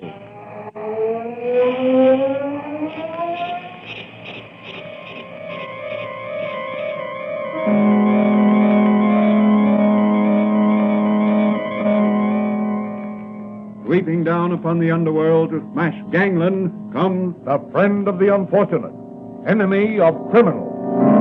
A mysterious, all-powerful character, a problem to the police, but a crusader for law. In reality, Dan Garrett, a rookie patrolman, loved by everyone but suspected by none of being the Blue Beetle. As the Blue Beetle, he hides behind a strange mask and a suit of impenetrable blue chain armor, flexible as silk but stronger than steel.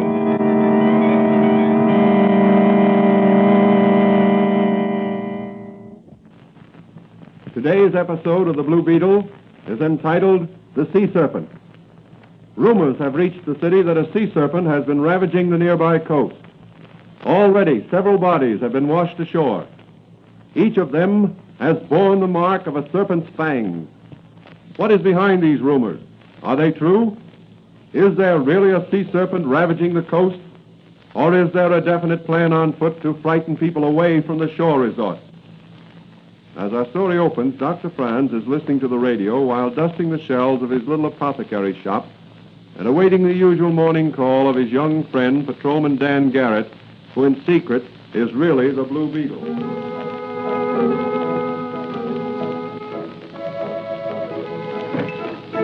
Morning, Doc. Oh, hello, Danny. Hey, what's that, a radio? Don't tell me you're going to modernize this quaint little shop of yours. Oh, it's not that bad. I just thought I'd like to have a little music once in a while. The customers also like to get the baseball scores and the news. Fine. What are you and Mike Manigan doing these days? Any special assignment? No, it's been a little quiet since we chased those racketeers out of Chinatown. What do you think about this sea serpent scare? I don't really know what to think. Are there such things as sea serpents, Doc? Well, the term sea serpent has been associated with huge dragon-like creatures we read about. But as a matter of fact, a serpent can be any size. According to reports, the bodies of these bathers who were bitten showed signs of having been poisoned. That's strange. We interrupt our regular program to bring you a special news bulletin. Breaker City. The body of another bather was brought ashore by lifeguards this afternoon. The bather, a man about 50, showed signs of distress while swimming about 300 feet offshore. His cries for help were immediately answered by lifeguards who rushed to his rescue. However, when brought to shore, he failed to respond to efforts at respiration and died on his way to the hospital. Doctors who examined the man reported finding marks upon the man's leg resembling snake bites.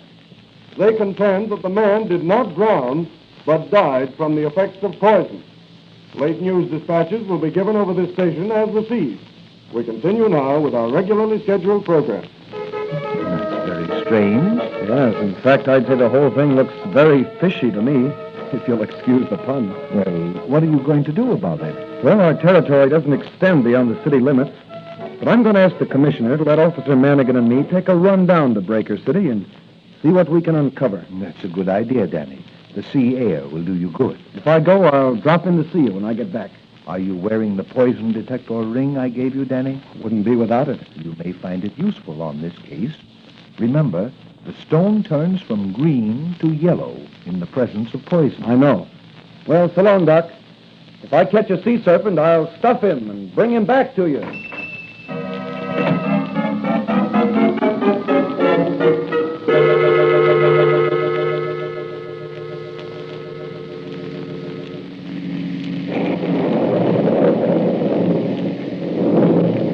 Sure it's dark driving through these pine woods. Yes, and the rain doesn't make driving any easier. You know, it seems kind of strange to be working on a case in cities. They don't feel right somehow. I guess I must have feel of the police cap and the shine of me police badge. You still look like a cop, Manigan. Do I, Danny? Yeah. Nobody'd ever mistake you for anything but an honest-to-goodness cop. Well, then that's what I am. And I'm proud of it. Hey, say, there's a light ahead. Oh, that must be the lake house. Maybe they can put us up for the night. We can drive over to Breaker City in the morning. Yeah, that's a swell idea. I'll pull in and you run in and see if they can take care of us. Okay.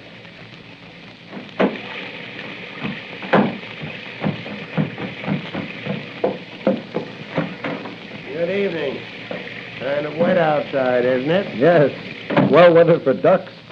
Traveling far? My friend and I are on our way to Breaker City. We saw your lights and decided to stop off for the night. Are you the clerk? I'm the owner. Own several hotels around the lake here. Oh, I beg your pardon. Got any accommodations? Sorry, but we're all filled up. Business must be good. Or has the rain forced the tourists inside? Yeah, it isn't the rain. We're having the best season we ever had. Is that so? I thought the summer resorts were complaining about poor business. Not here at Pine Manor Lake. Well, I guess we'll have to keep going. It isn't far to Breaker City. You'll find plenty of accommodation there. Well, if you're filled up, they'll be too. I hardly think so. They're not doing so well this season. This sea serpent scare seems to be keeping people away from the seashore. But one man's misfortune is another man's gain. We seem to be getting the business that usually goes to the seashore. Is that so? Well, that's very interesting. Good night. I'm more anxious than ever to get to Breaker City.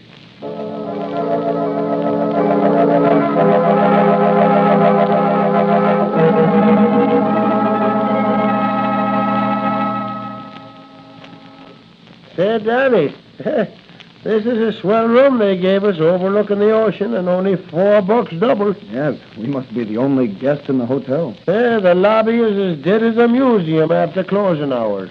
How about a bite to eat before we turn in? That's a good idea. Let's go in the coffee shop here. Sir, gentlemen, what'll it be?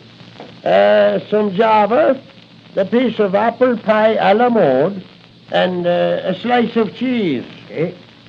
Yours, mister? Well, my friend here is dieting, but I'm hungry. Bring me a glass of hot milk and a toasted roll. For such a husky lad, you're a small eater, Danny. But what I eat makes muscle. Say, look through that window out there on the boardwalk. Isn't that Joan Mason of the Chronicle? Yeah. Well, she's coming this way. And there's a man following her. Hey, Danny, come on. Take your hands off that girl. Dan Garrett. Beat it, wise guy, or I'll croak you. You and who else? Drop that gun. Oh, yeah? Well, how do you like this? After him, Danny. I can't run. He got me in the leg. Is it bad? No, just a flesh wound. I'd better stay here and look after you and Miss Mason. Oh, Danny, I was never so glad to see anyone in my life. Are you all right? Yes, but what about Officer Manigan here? He can't walk. I'll be all right if Danny will lend me a shoulder to lean on. Oh, come on, Mike. We'll get you into the hotel and call a doctor. In the morning, we'll send you back to the city, a wounded hero. Okay. But right now, I want that piece of apple pie a la mode with cheese and the cup of Java.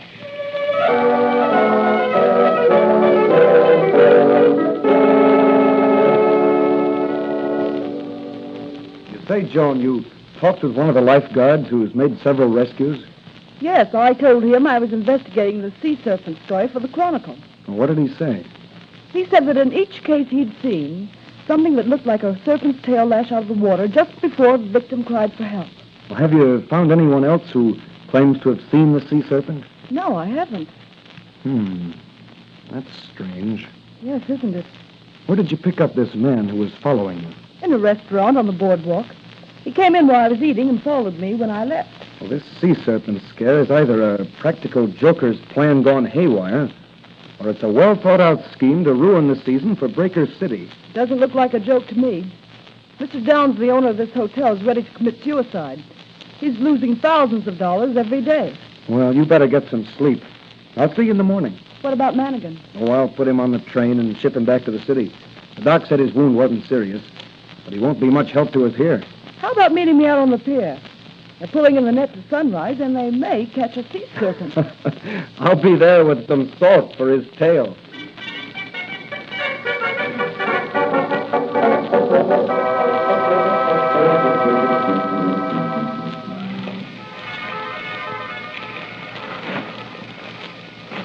Hey, we better hurry, Joan. They're starting to haul in the nets. I'm right with you. Oh, there's Mr. Downs. I want you to meet him. Good morning, Mr. Downs. Oh, hello, Miss Mason. This is Dan Garrett. Beautiful day, sir. Maybe to some people, but not to me. You seem down in the mouth. You'd be down in the mouth if everything you'd strive for was gradually slipping away from you. I understand you're financially interested in Breaker City. I own the Sunset Hotel, for one thing. This sea serpent business is making it tough for you. Tough is not the word. I'm on a special assignment from the New York City Police Department investigating this case. Oh, are you? Well, I certainly hope you can clear up this mystery. It's costing us hotel and concession owners thousands of dollars a day to keep open. And there's no business except day excursionists. Well, I'll certainly do what I can. Suppose you and Miss Mason come with me. I want you to meet Professor Meredith. He's an authority on fish and such things, and he's in charge here. I'd like to meet him. All right, boys. You can begin hauling in the net. Oh, Professor Meredith. Oh, good morning, Mr. Downs. Good morning. I'd like to have you meet Miss Mason of the Chronicle, Mr. Garrett of the York City Police. Oh, I'm happy to meet you both. Thank you. By the way, who's that man standing over there? The one with the dark hair. Oh, that's Fred Nash, one of the lifeguards. Dan, he's the man. Yes, I thought I'd seen him before. I beg pardon? I was just telling Miss Mason how long it'll be before you pull up the nets. Oh, they're pulling them up now. In just a moment, we'll discover if our haul contains the sea serpent. All right, men. Bring the net over the pier. And keep the sides up. We don't want to lose any fish. Okay. Here she comes. That's got it. Now roll a little bit. Well, that's quite a haul. Plenty of variety, Professor. Aren't those sharks there? Yes, small ones. There's several skates, weak fish, and channel bass. There's one there that looks like a balloon. Oh, that's a blowfish. Well, there's a sea serpent. Only a Neo, Miss Mason, but a big one. Well, I guess we'll have to try again. What's the use, Meredith? You won't find anything. You might as well admit we're licked and close up. I'd give a lot to know just what's out there. Well, I'm going to find out if it's still there. Well, what are you going to do? I'm going to find out if these waters are safe to bathe in. Mr. Downs, you're not thinking... Yes, I am. I'm going into that water. If the sea serpent is there and wants human flesh, he can have mine. That's madness. What have I got to lose? I have no family. Everything I have is invested in this beach. If I can bathe here, so can everybody else. I'm going to get it over with. Stop him. He's gone crazy with worry. Hey, you lifeguards, grab him. Oh, there he goes, right off the pier. I'm going after him. No, Dan. There go the lifeguards. They'll get him. Keep your eyes on them, everybody. I'm going in, too. No, Danny, no. Let go of me, Jones. I'm going out in that rowboat under the pier. Look, Mr. Downs is swimming away from the guard. He's a strong swimmer. Whatever made him do it? This thing has preyed on his mind for a long time. Look, one of the guards is calling for help. One of you men run for a doctor and phone the lifeguard station for a pulmotor. Look, Mr. Downs has grabbed the lifeguard and... Something's happened to Downs. He's let go of the lifeguard and is sinking. Hurry, Danny, with the boat. Oh, the serpent's got Mr. Downs. He's got him. I know it, I know it.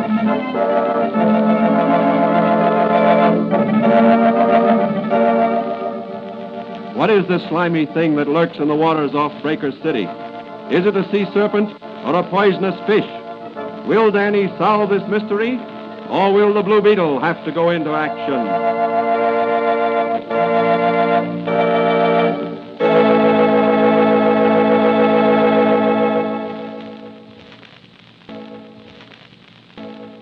The Sears Radio Theater is up next on Nightly Old Time Radio Shows. Enjoy.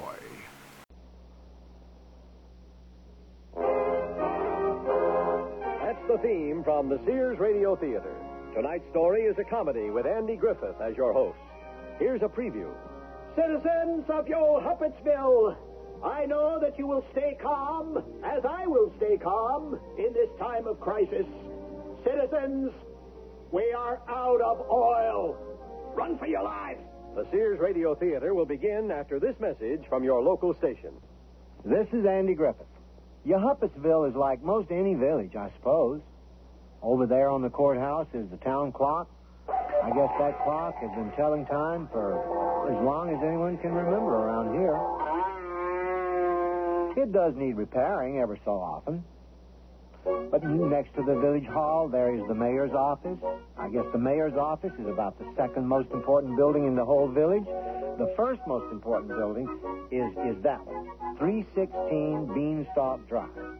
Just think, 165 stories for the sole purpose of housing one company, Energy Incorporated. I guess Beanstalk Drive is just about the most important street in the whole world. Of course, that's because of one man, Jack, the village hero. I guess he's made Yohuppetsville what it is today. Coming down the street is Jack's chief administrative assistant, Benny. Looks like he's going into a phone booth over there on Nome Street. Frommer? Hey, let me speak to His Honor. Mayor? Hey, this is Benny. Jack wants to see you and me over at the 316 building. He thinks we're all in big trouble. Trouble? Trouble? Big trouble? What are you talking about? Where are you? People will hear you. Don't worry. I'm calling from a payphone. Payphone? Jack thinks that we're in big trouble and he wants to see me? Right. Now, make it snappy. And that's only the beginning of our story.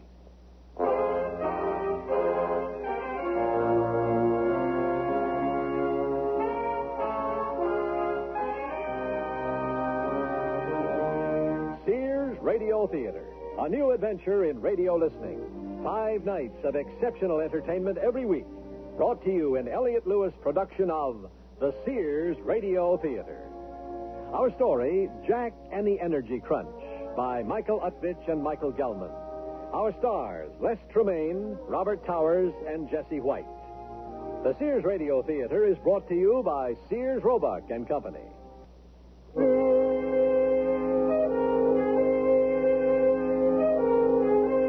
It appears that Jack, Benny, and the mayor are going to have a little powwow over at 316 Beanstalk Drive.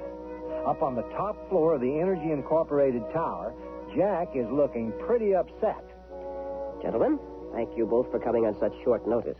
As you have probably surmised from the recent rioting and various attempts on my life, I think we might be facing a certain amount of distrust among the peasants. Jack, may I interrupt for a moment? You just did, Mayor. Jack, I think the situation is a little more serious than you think. Our popular support has completely eroded away. Of course, the peasants have hated us for years, but we could live with that. After all, they needed Energy Incorporated. But now, the media is advocating revolution. We're talking your basic economic collapse here. They want to string us up and let us cook in the heat of the orb, so to speak. He's right, Jack. At 2, Benny?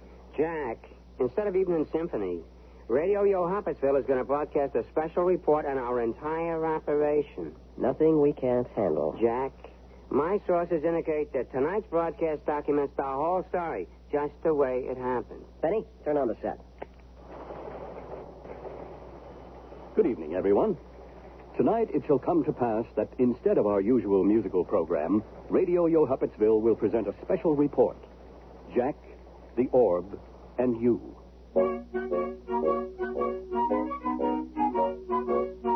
Once upon a time, there was a village called Yohuppetsville. For a long time, peace and tranquility reigned in Yohuppetsville.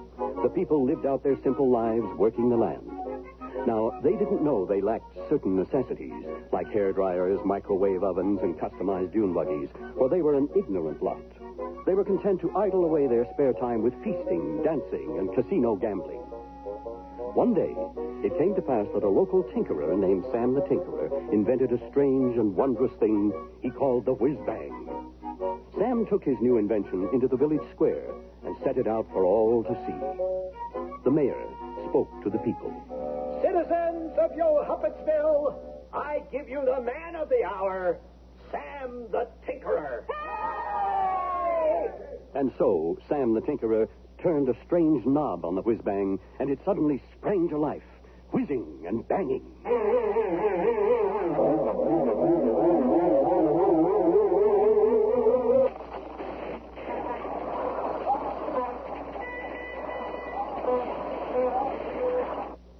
And the people oohed and ahed.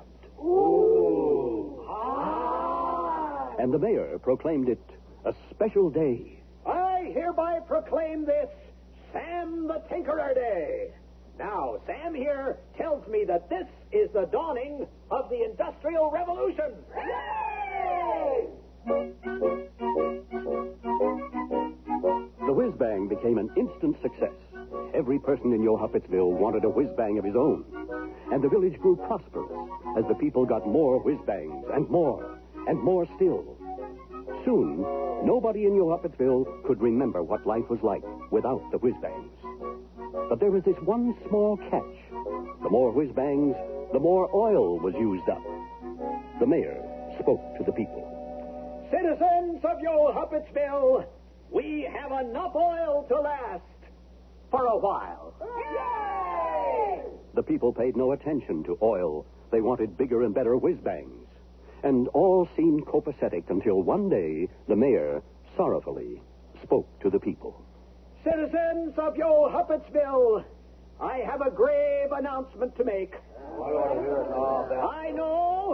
I know that you will stay calm, as I will stay calm, in this time of crisis. Citizens, we are out of oil. Run for your lives.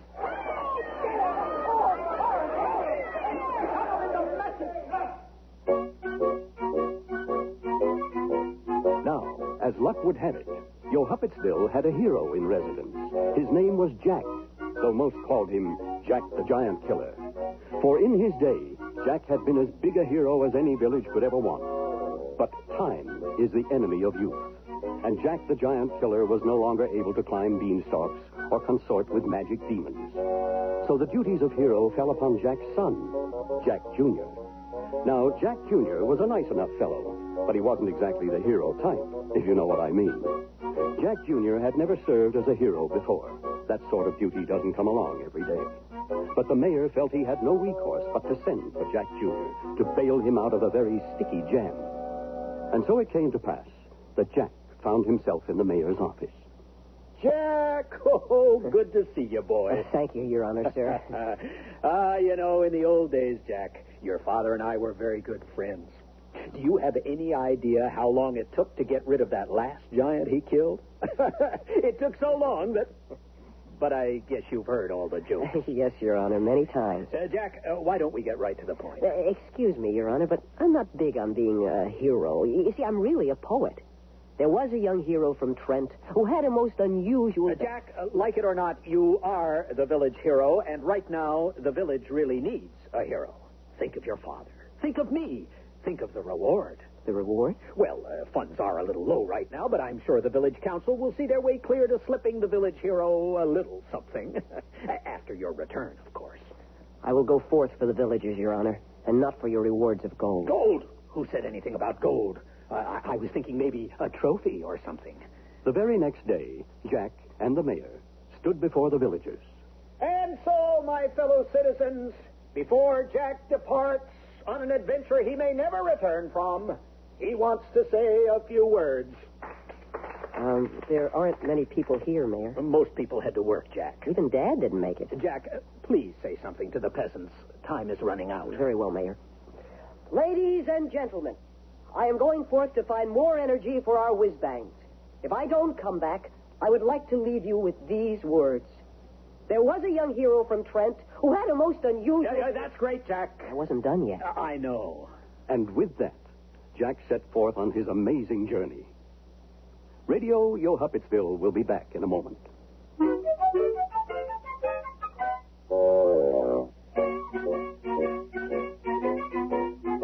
And so Jack set out on his quest to find energy for his village.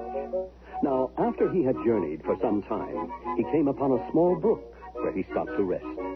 He had been sitting by the brook for a short time when an old man emerged from the bushes. He had an air of knowledge.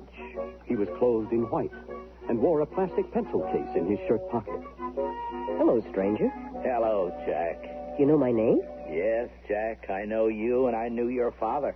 Okay. If you're so wise, old man, what then do I seek? You seek energy for your village. Exactly. And just who are you? I am a wise guy. What's your real name? Jack, you know, a wise guy. The character in fairy tales who points the hero towards truth, justice, and the American way. Oh, a wise guy. Well, I have to be going now. Hold on a minute, Jack. I haven't pointed the way yet. Sorry. Your quest for energy is one that will be filled with great danger. You will find what you seek in the far country beyond the high mountains, Jack. You will travel a long and perilous road. You will encounter dangers you have never dreamed of. That sounds scary. It is. You're going to need some kind of magic. Let me look through my bag. Ah, here we go. A magic shield. You mean I got to carry that thing? Maybe you're right. I know.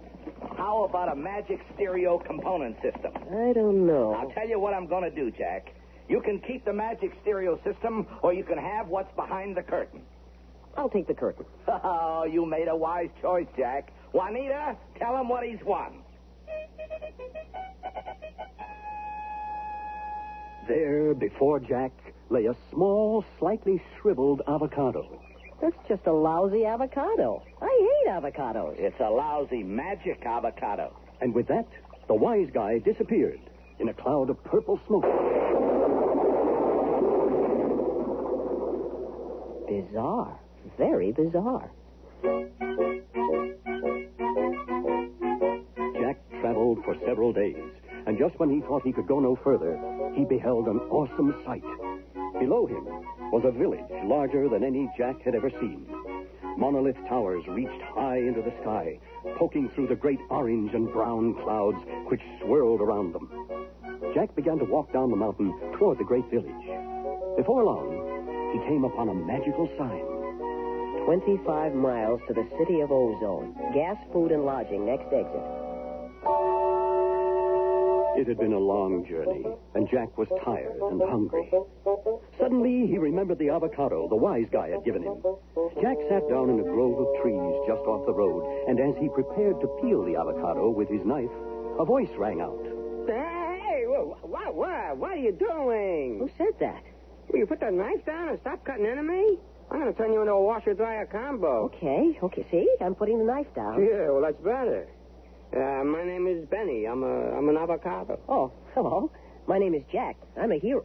Good gravy. I'm talking to an avocado. And I work on a strict commission basis. So, just give me a plan and let's get going. Time is money, right? Right. I don't really have a plan. Say what? I don't have a plan. Well, I don't know what I'm doing here. Well, this is the city where dwells Consortium, the giant, keeper of the oil. There isn't any more oil. Sure there is, for a price. Come with me, Jack, and we shall enter the city of Ozone. And so it was that Jack and Benny entered the city of Ozone. They traveled through the city for many hours, until Jack finally spoke.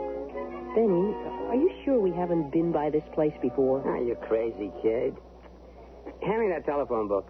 That's a magic book, isn't it, Benny? Sure, that's it, a magic book, yeah. It's a magic guidebook for heroes and avocados and like that, you see?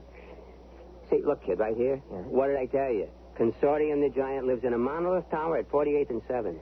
Benny, isn't there an easier way of doing this? Sure. You're right, Jack.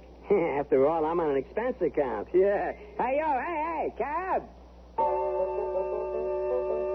Soon, Jack and Benny found themselves standing at the base of the monolith tower where dwelt the giant Consortium. Benny, I'm scared. Radio Yo Huppetsville will be back in a moment.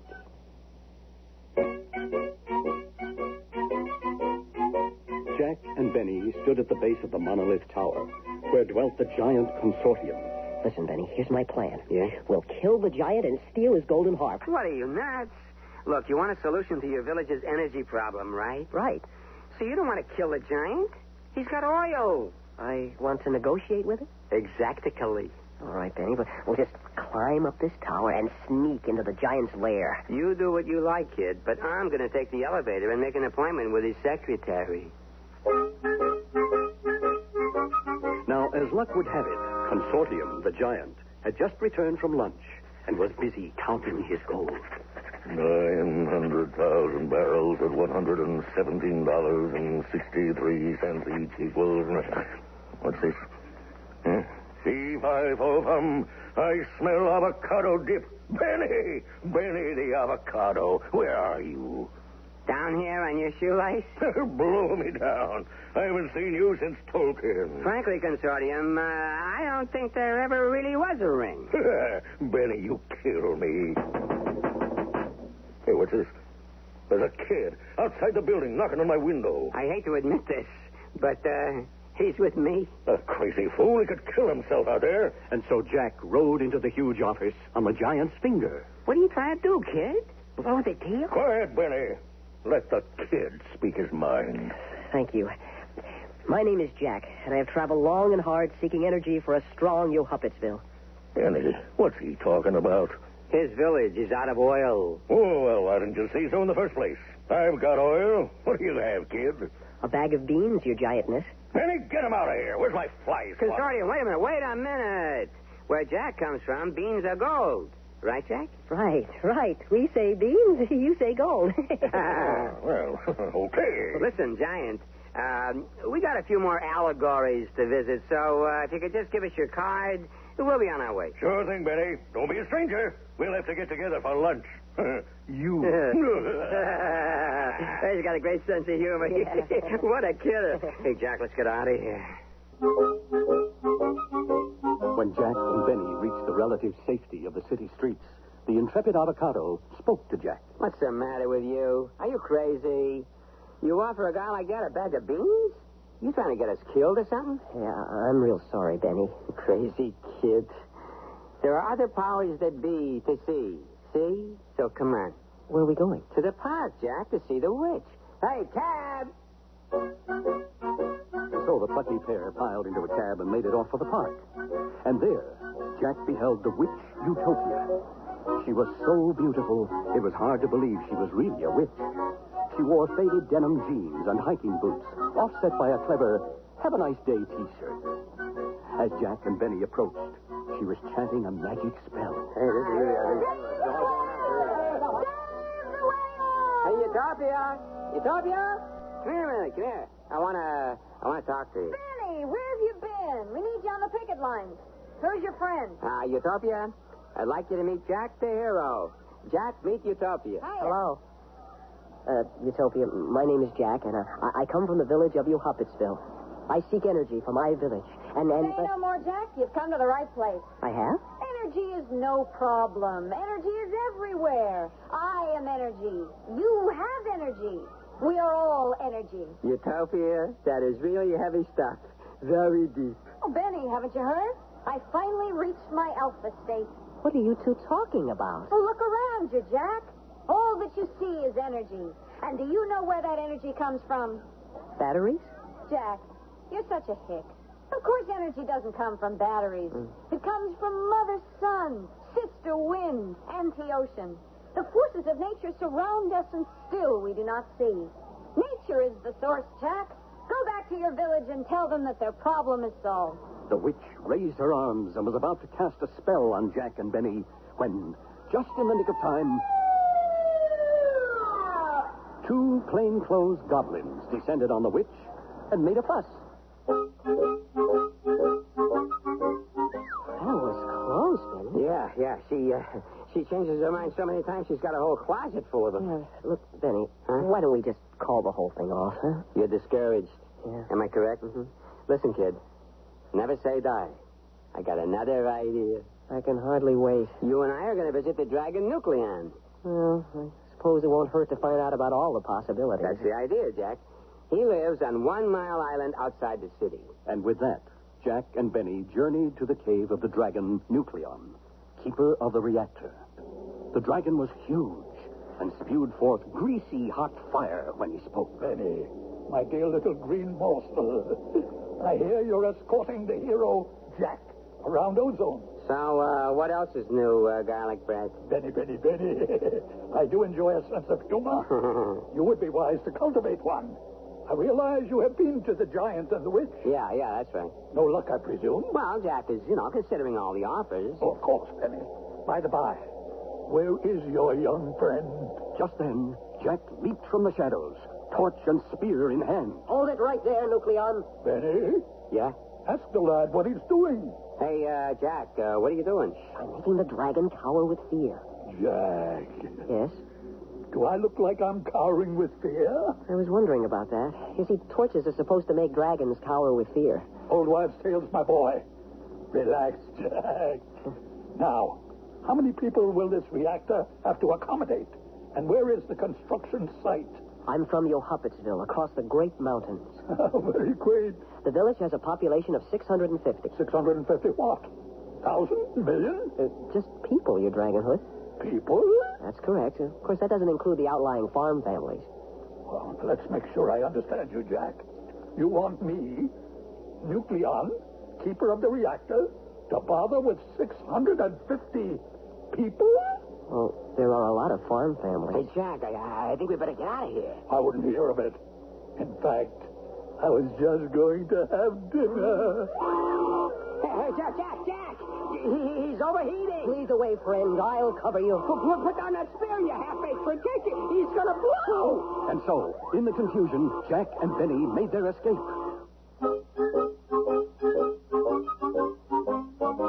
That was close. You're gonna be the death of me yet, kid.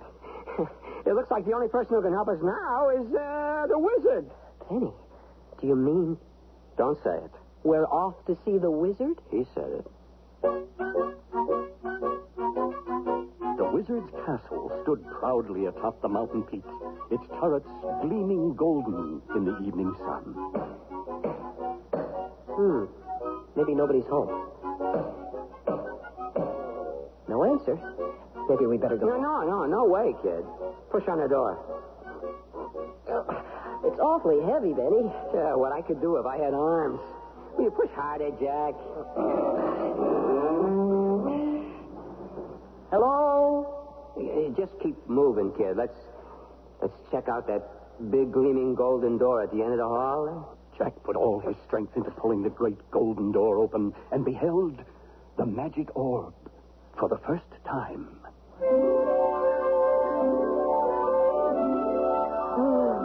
What is it, Benny? It looks like pay dirt to me. A glowing orb. That is pure energy, kid. Well, it's not exactly a golden harp, but I think the mayor and the villagers will be pleased with me. Hop smart. Your problems are over. Jack and the enchanted avocado moved closer to the bright, glowing orb, drawn by its radiance and power. Jack raised his hands to pick it off the velvet cushion where it lay, when suddenly a great voice rang out. Who are you, and why do you darken my doorstep? I am Jack from Yohuppetsville. I am the son of the Jack who stole the golden harp. Perhaps you remember my father. I recall that one day... Will you speed it up, kid? Anyway, my village sent me out into the world to search for energy. You see, we can't run our whiz-bangs. No one will have heat. People will be out of work. It's going to be awful. And Silence! I am the great wizard Infinito, master of the sublime powers of the universe. Sounds like nice work if you can get it. We shall talk again soon. He's gone. Well, Benny, I guess we better do what the man said. Benny? Benny?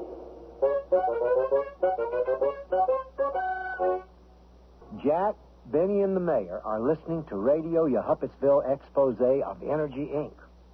Sounds like things are about to get pretty serious. Andy Griffith again, and here's the concluding act of Jack and the Energy Crunch. Now Jack felt truly alone. He wandered about the castle searching for his friend, Benny. Soon, he found himself in a room filled with bubbling liquid in storage tubes and electric lights which flashed everywhere. Welcome to my laboratory, Jack. You're the wise guy. I met you at the beginning of my journey. Yes. I'm afraid your journey was a little play to test you. The whole thing? The giant, the witch, the dragon was just a test? Well, yes. You mean you could have just told me to come to your castle, problem solved, that's it? We could have, Jack. We just had to know a little more about you, Jack. Like what you're made of and like that. It was just a test. Benny, wait a minute. You and the wizard? He who pays, kid. Oh, I get it. You were just part of the make Jack look like a jerk test. No, you had to see the world as it really is. Yeah, you mean giants and witches and dragons? In a manner of speaking, yes. If your village wants more energy, you're going to have to deal with creatures like that. Say, what about the glowing orb I saw when I came in here? Come with me, Jack. The wizard led Jack down a secret passageway.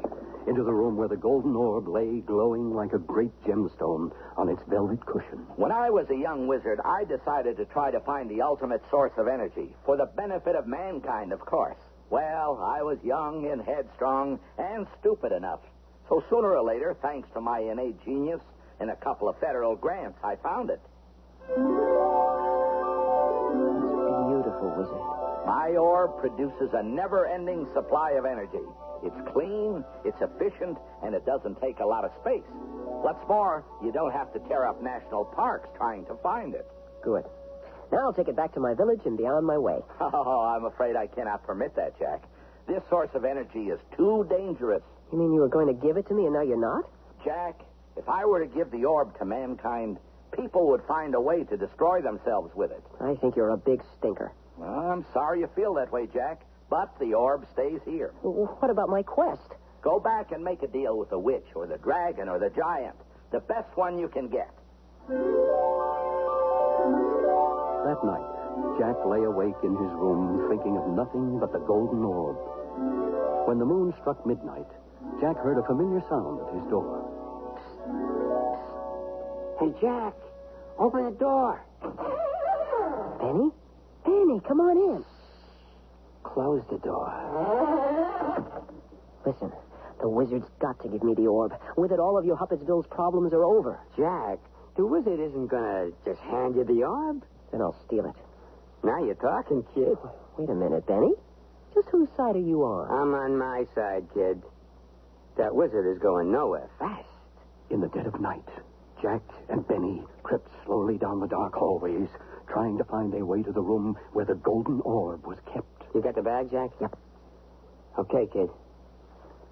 There's your orb. Jack reached up to the velvet cushion and picked up the orb, which lay like a great golden egg in his hands. Quick, quick. Pop that thing into the bag and let's vamoose. The wizard will be far behind. Jack and Benny ran through the castle and down the mountain. The golden orb tucked safely under Jack's arm. Run faster, you fool! I'm running. But strangely enough, the wizard did not come after them. The air of the evening was cold, and there was a strange chill about. When Jack and Benny finally reached the foot of the mountain, they looked up to see the wizard's castle glowing ominously. Without a second thought, they ran very far, very fast. Well, Benny, it looks like my journey is over. I have the orb, the new energy source. The villagers will make me a hero just like my dad and give me a trophy. What? You telling me you're going through all of this just for a measly trophy? Yeah. That's pretty cheap, isn't it? Jack, my boy. Have you ever played poker? So Benny pulled out a packet of enchanted symbols he called playing cards and taught Jack a magic ritual called putting on the poker face. At sunrise, Jack and the crusty avocado resumed their journey and soon found themselves back at 1 Mile Island, home of the dread dragon, Nucleon. Now, remember what I told you, kid. Now, push the button. Jack, back so soon? Yeah, Nuke. It's me, Jack. Well, my fine fellow. I knew you'd be back. Can't do anything without me, eh? I have got the exclusive on the wizard's glowing orb. I see. Why play games? I got the secret source that's going to put you out of business. Now, if you're nice to me, I'll give you a pension and call it a deal. Or perhaps you'd like to spend the rest of your days as a glowing pile of unwanted waste matter. Very well, Jack. I'm sure we can come to some sort of agreement. Yes, I'm sure we can. We'll have to have lunch sometime and discuss it. Then Jack and Benny journeyed to the park to visit the witch Utopia. You pesky little creature. Get out of my protest march. Now, listen, witch. This orb in my pocket's got it all. It's clean, it's pure, and it's forever. You dig? And I have the exclusive. Well, Jack, maybe we should have a talk after all. No time now. Call or send an emissary to Energy Incorporated, 316 Beanstalk Drive, Yohuppetsville. And you'll give me all the energy I want? Well, let's just say we'll begin preliminary price negotiations. Ciao. Finally, Jack and the worldly avocado went to the monolith tower to visit Consortium, the giant. Fee-fi-fo-fum. I smell the blood of a Yohuppets man. That's right, Blubberbrain. I just happen to have an exclusive on the wizard's magic orb. Old schmorb. Want to see it, Mr. Giant Consortium? your price? That you close up shop and get out of town. And if I refuse? See that mountain over there?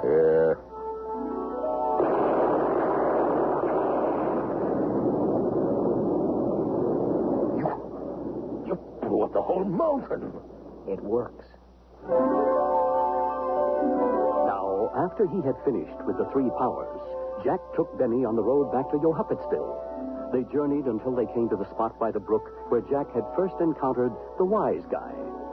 Jack took Benny out of his knapsack and laid him on a rock. Well, Benny, looks like we've come to a parting of the ways. I'll take the orb back to my world, and you can go back to yours. Jack, I taught you everything you know. You can't do this to me. I got one crazy wizard ready to turn me into Mexican hors d'oeuvres. I risked my life for you. I suppose you'll be wanting a cut of the action. Listen, kid, I'm your friend, remember? Okay. I'll make you a vice president in charge of something. So it came to pass that Jack and the plucky avocado returned to Yohuppetsville. It was a sad homecoming. Piles of unused whiz-bangs lined the tattered streets. People walked about like zombies, pining for their toys, discarded for lack of energy. Jack and Benny went directly to the mayor's office and found him sitting in a loincloth, eating berries. Jack, you're back. I got the juice and we're ready to roll. It's about time. Now, I'm going to need some office space, some secretaries, a new car. Jack, first, we've got to have a ceremony. So Jack took the golden orb into the town square and set it up for all the villagers to see. People limped in from miles around to see the magical orb. Citizens of Yohuppetsville, Jack the hero has returned from his quest, and he brings energy for a strong Yohuppetsville.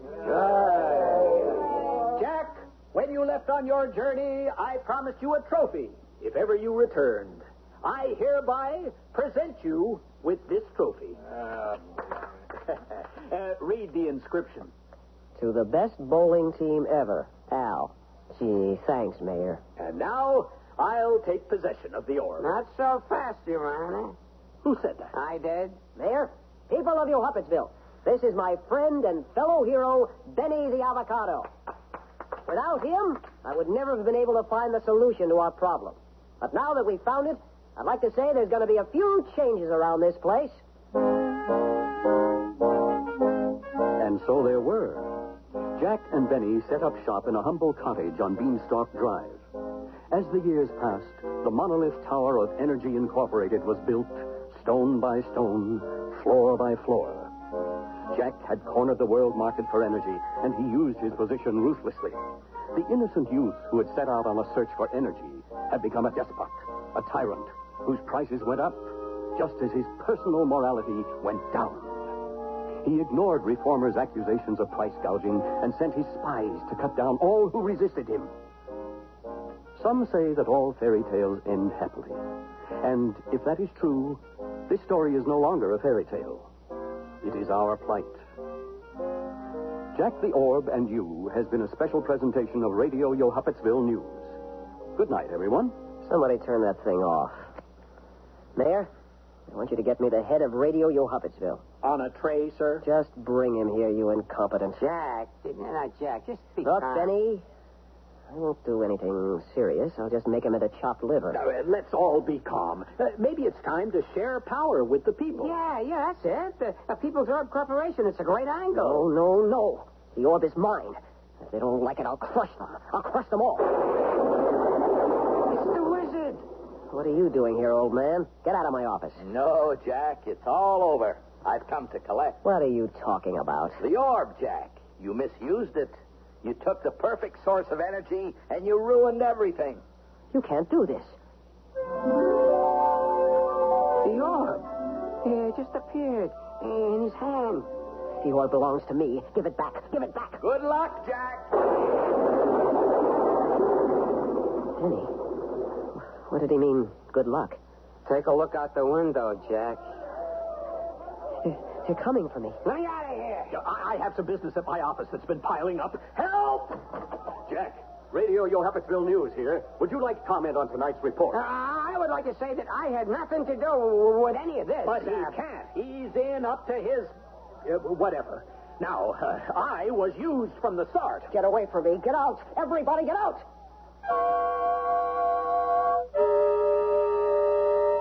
Well, that's our story, and it just goes to show that you never mess around with the universal source of energy.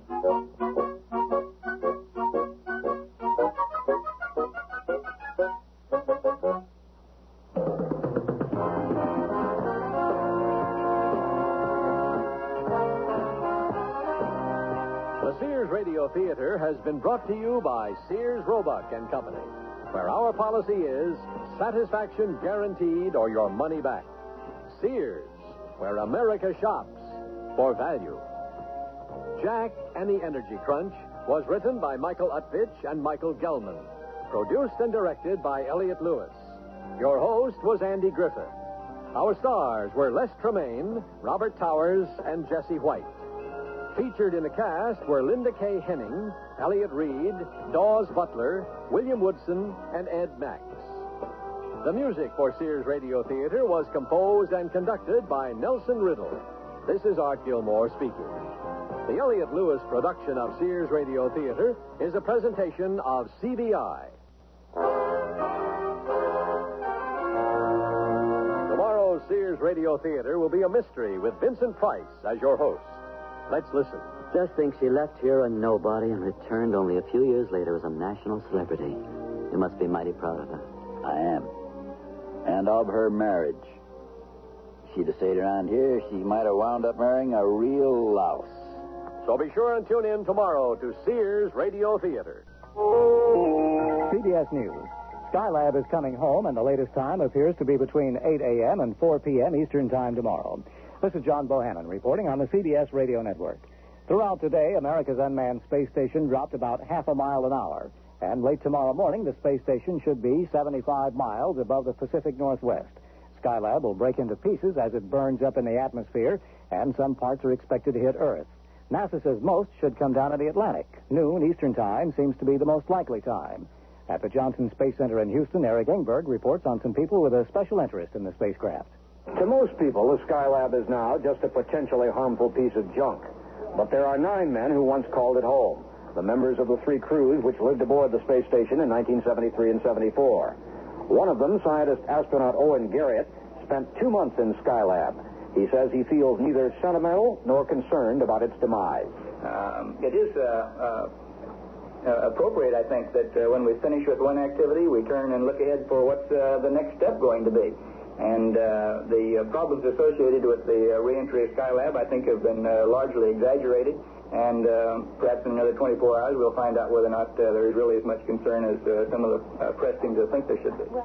Rather than think about Skylab's end, Garriott says he prefers to remember the scientific information it gathered and the beautiful sunsets he was able to see from the craft that was then, and is for a few more hours at least, the largest object man has ever sent into space. Eric Engberg, CBS News at the Johnson Space Center. Some people who walked through Carlsbad Caverns in New Mexico earlier today had to wait a while to get out because of 4 men with rifles and shotguns. They took over the underground lunchroom, and for a while they held a cavern employee hostage. Reports just reaching CBS News say the men have now surrendered. 4 men have given themselves up to authorities. They had been demanding $1 million and a plane to take them to Brazil. There are no reports of anyone being hurt. CBS News correspondent Don Webster reports from Managua that President Somoza of Nicaragua is ready to resign. Webster says Somoza is blaming communist influences in Cuba and other areas for forcing his resignation. There are reports that Somoza may be planning to settle in Miami, but there's no confirmation of that. The National Hurricane Center says Hurricane Bob is now about 300 miles south-southwest of New Orleans. It's heading toward the north-northeast at 12 to 15 miles an hour. Forecasters say the hurricane could hit the coast of Louisiana west of Grand Isle between 6 a.m. and noon tomorrow Eastern Time.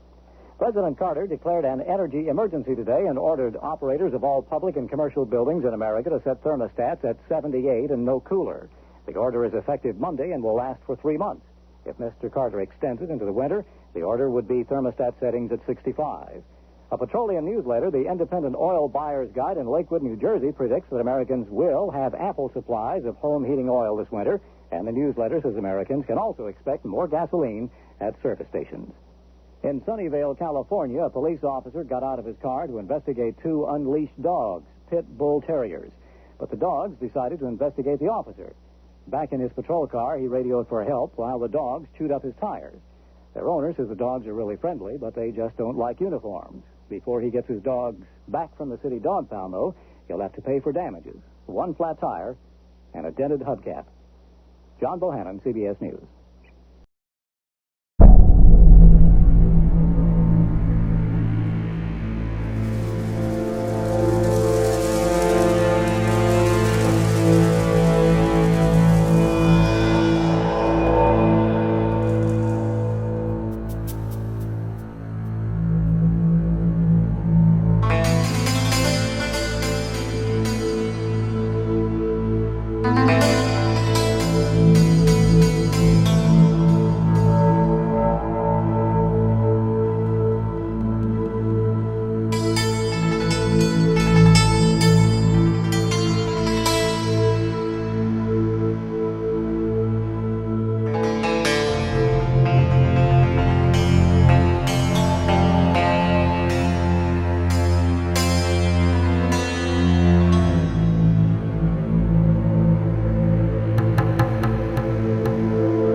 Journey to the Stars with Space Patrol, coming up next on Nightly Old Time Radio Shows. Space Patrol! High adventure in the wild, vast reaches of space. Missions of daring in the name of interplanetary justice. Travel into the future with Buzz Corey, Commander-in-Chief of the Space Patrol. Now today's Space Patrol adventure, The Forbidden Planet. Through a strange series of events, Commander Corey finds himself in a baffling position. Gordon Spangless, a wanted criminal, has escaped from the solar system and is now somewhere near Octrona, a planet 75 light years away. At the same time, the commander has in custody on Terra the space pirate Takoja, a fugitive from Octrona. For several hours, Buzz and Happy have been trying to contact the planet Octrona on the hyperspace transmitter in the commander's central office on Terra. Commander Corey at Terra Headquarters, Solar System, calling Octrona Space Center, station GR98, urgent. We just aren't getting through, sir. Commander Corey on planet Terra near Galactic Point 75, calling Octrona Space Center, station GR98. Octrona Space Center to Commander Corey. You got him. I've been trying to contact you for several hours. I want to notify you officially that the United Planets has one of your Octrona citizens in custody here on Terra. You have one of our citizens? Yes. If you'll tell me what the customary procedure is, I'll be glad to return him. Who is he? How did he get to your solar system? Well, his name is Takoja. He came here to... Takoja? The government of Octrona is not interested in the return of Takoja. Well, there's something else you ought to know. One of our criminals is on his way to Octrona. He's in a ship piloted by Takoja's partner, Rin. I see. Well, Rin will give us no great concern without Takoja. Well, perhaps. But this Spangless can give you trouble. Plenty of it. With Rin's help, Spangless plans to steal cargoes from Octrona and trade them here in the solar system. You want us to capture your man Spangless, is that it? Well, it would certainly be to your own interest as well as ours. Possibly. But our patrols are occupied with other matters quite distant from Octrona. We can't spare the men and ships for an organized hunt for two criminals. Would your government give me permission to come to Octrona in one of our own Star Drive ships and search for Spangless? You want to bring an armed ship into our solar system to hunt down this one criminal, Spangless? Right. You promise not to interfere with any of your ships or your citizens. In return for this hunting license, we'll also give you the neutronium Spangless has aboard his ship. This is a problem for the High Command to consider. I'll turn it over to them right away. Well, how long before I get an answer? Ordinarily, it might be several days. But personally, I think your offer of the neutronium will speed things up considerably. Contact me in 1 hour. Good. It will speed up communications if you call the chief coordinator at station GR98. Chief coordinator, Bobble out. Well, I'd say we could be on our way to Octrona in an hour, Commander. Right, and we'll take Takoja with us. The Octrona government may not have any use for him, but we will. 75 light years from the solar system, a strange spaceship emerges from Star Drive. Two men peer at a viewscope screen, where a remote planet gleams like a single tiny bead on a black velvet cloth. That's Octrona, Spangler. Oh, yeah. Now, Rim, our first problem is to unload the plutonium we got in a cargo hold. Where can we get the best price for it? There's Cadrone on the other side of the planet. Takoja has several contacts there. Fine. We'll go to Cadrone, and I'll meet Takoja's contact. But you're in a strange solar system. You're not familiar with our customs, our language. You can lend me your translator? Didn't you tell me that Octrona is full of people from other solar systems, all doing business with each other? Yes, of course. Well, and the right people here that I got plutonium to sell, I won't have any trouble. Get to the controls and set a vector for Octrona.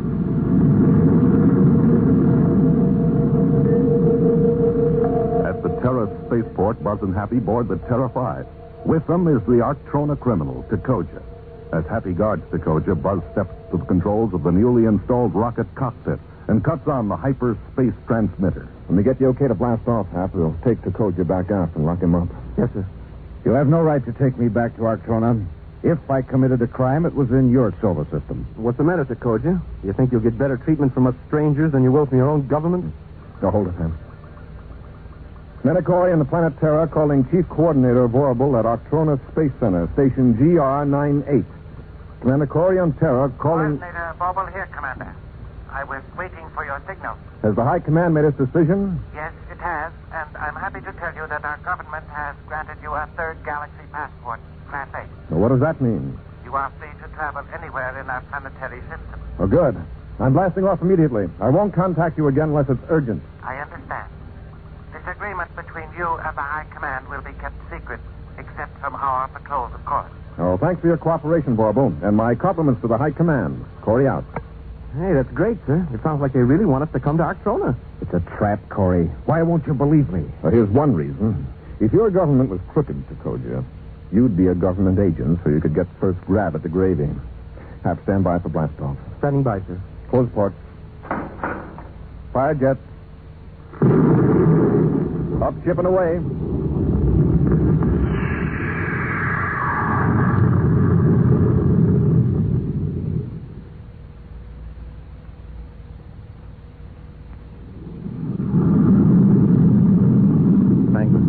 You heard the spaceophone. What are we going to do? Commander Corey is coming to Arctrona to get it. Shut up a minute, Ren. Let me think. Let's see. We heard Corey tell Arctrona Space Center that he wouldn't contact them again unless it was necessary. Yes? Well, instead of trying to hide from Corey, we will go on the offensive.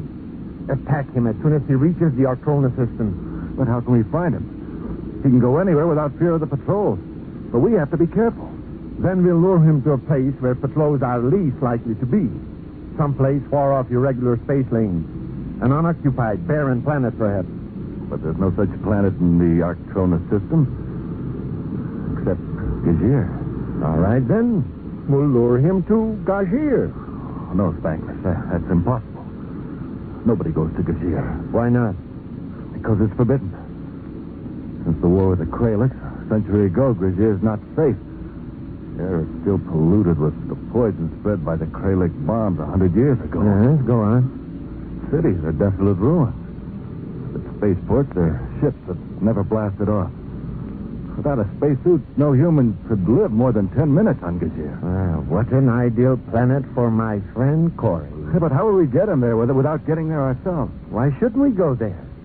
Haven't you got spacesuits aboard? Yes, but the atmosphere would corrode the suits in an hour. We wouldn't dare land, except for a very few minutes. All the better. We'll use our spaceophone close to Gajir.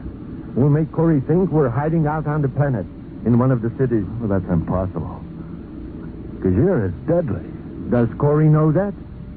You see, Rin, you think as an Arctronian. But I know how Corey's mind works. It may take time, but I'll bring Corey into the deadly air of Gajir. With the solar system 75 light years behind them, Buzz and Happy emerge from hyperspace into the planetary system of Arctrona. The Arctronian criminal Takoja is safely locked up in an aft compartment. As Happy checks the viewscopes on the panel of the rocket cockpit, Buzz intently monitors the spaceophone frequency.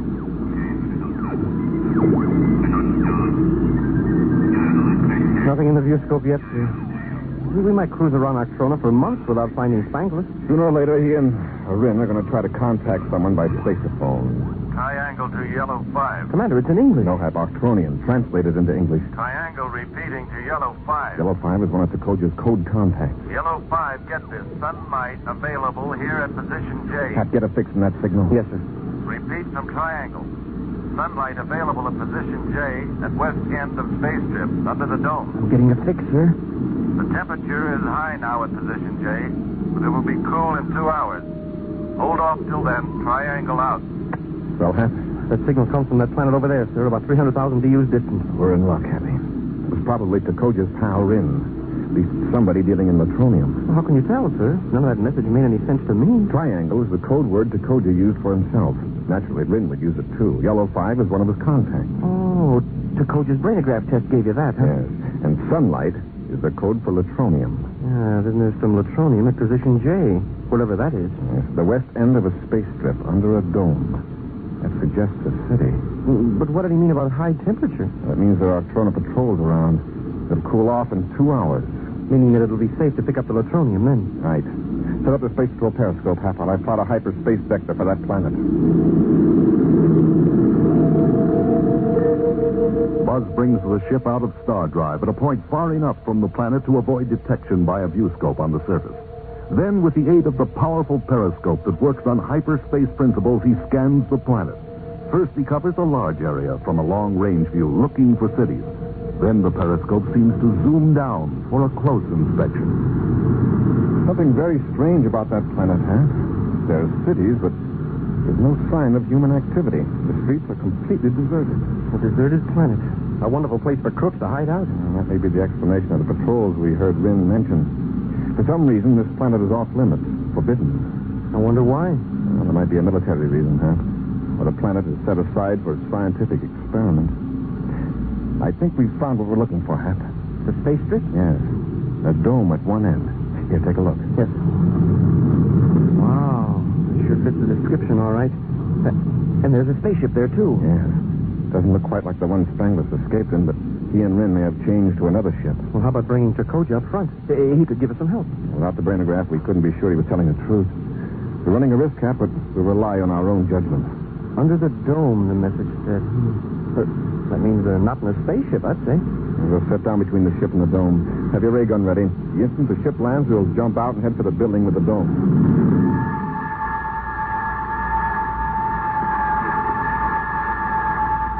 Stand by to open the inner hatch. I'll apply the repeller ray. Yes, sir.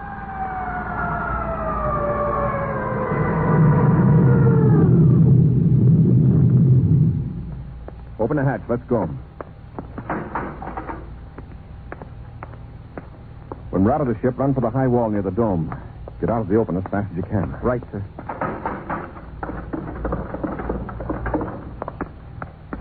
Duck low and keep running. Yes, sir.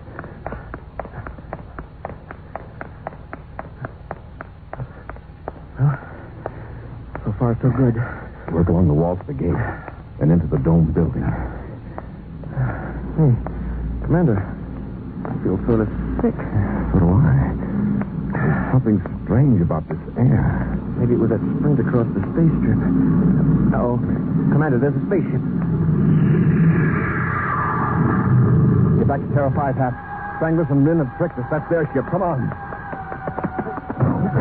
Commander, I can't make it. Get on your feet, Hap.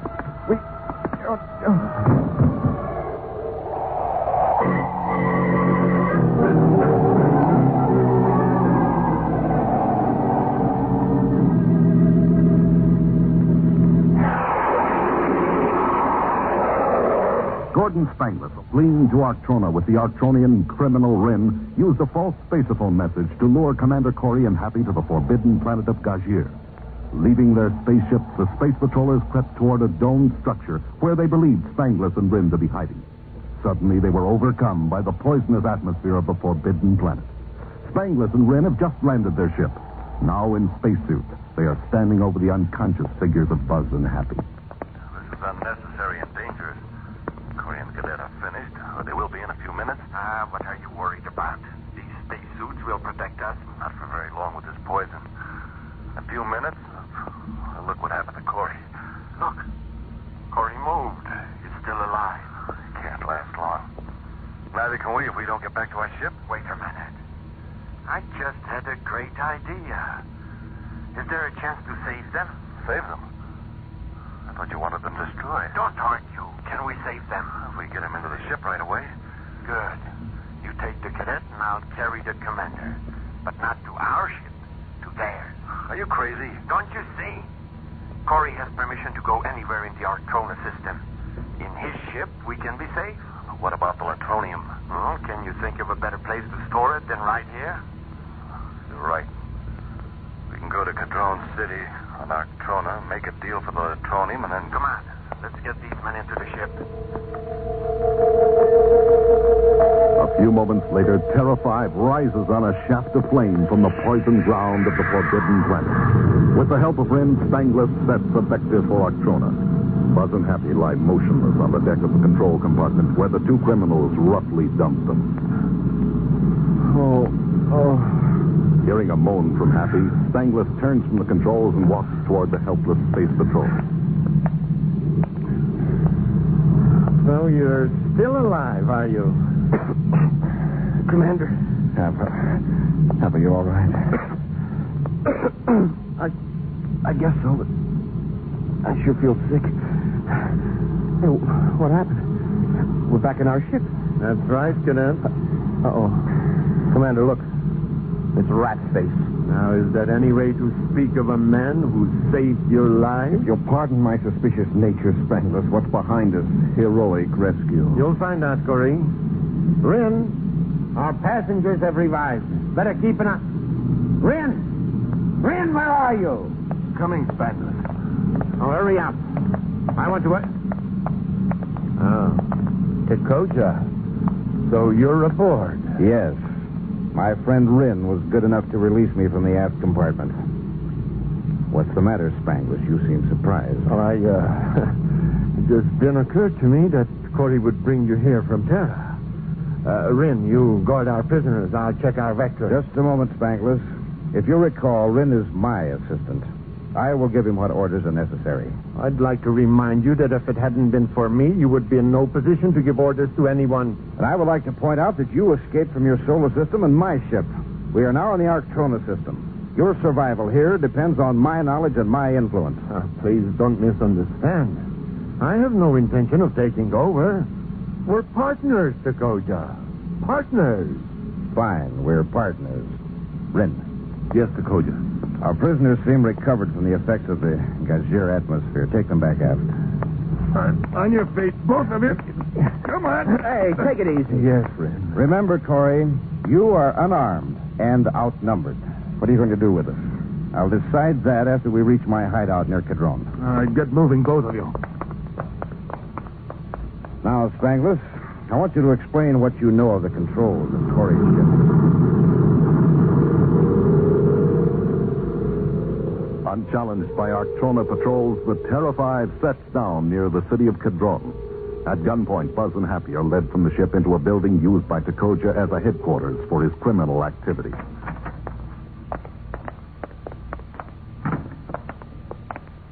All right, Corey, you and the cadets sit down. Watch them, Spangless. All right, Takoja. But if you take my advice, you'll get rid of them as soon as possible. They may be useful for a time. Well, look, Takoja, we're right near a large city. The Arctrona patrols probably have seen my ship. They're sure to investigate. There are ships from many solar systems on Arctrona at all times, Corey. Your ship will not excite special notice. Yes, but they know why I'm here, to capture Spangless. I heard your conversation with the Arctrona Space Center.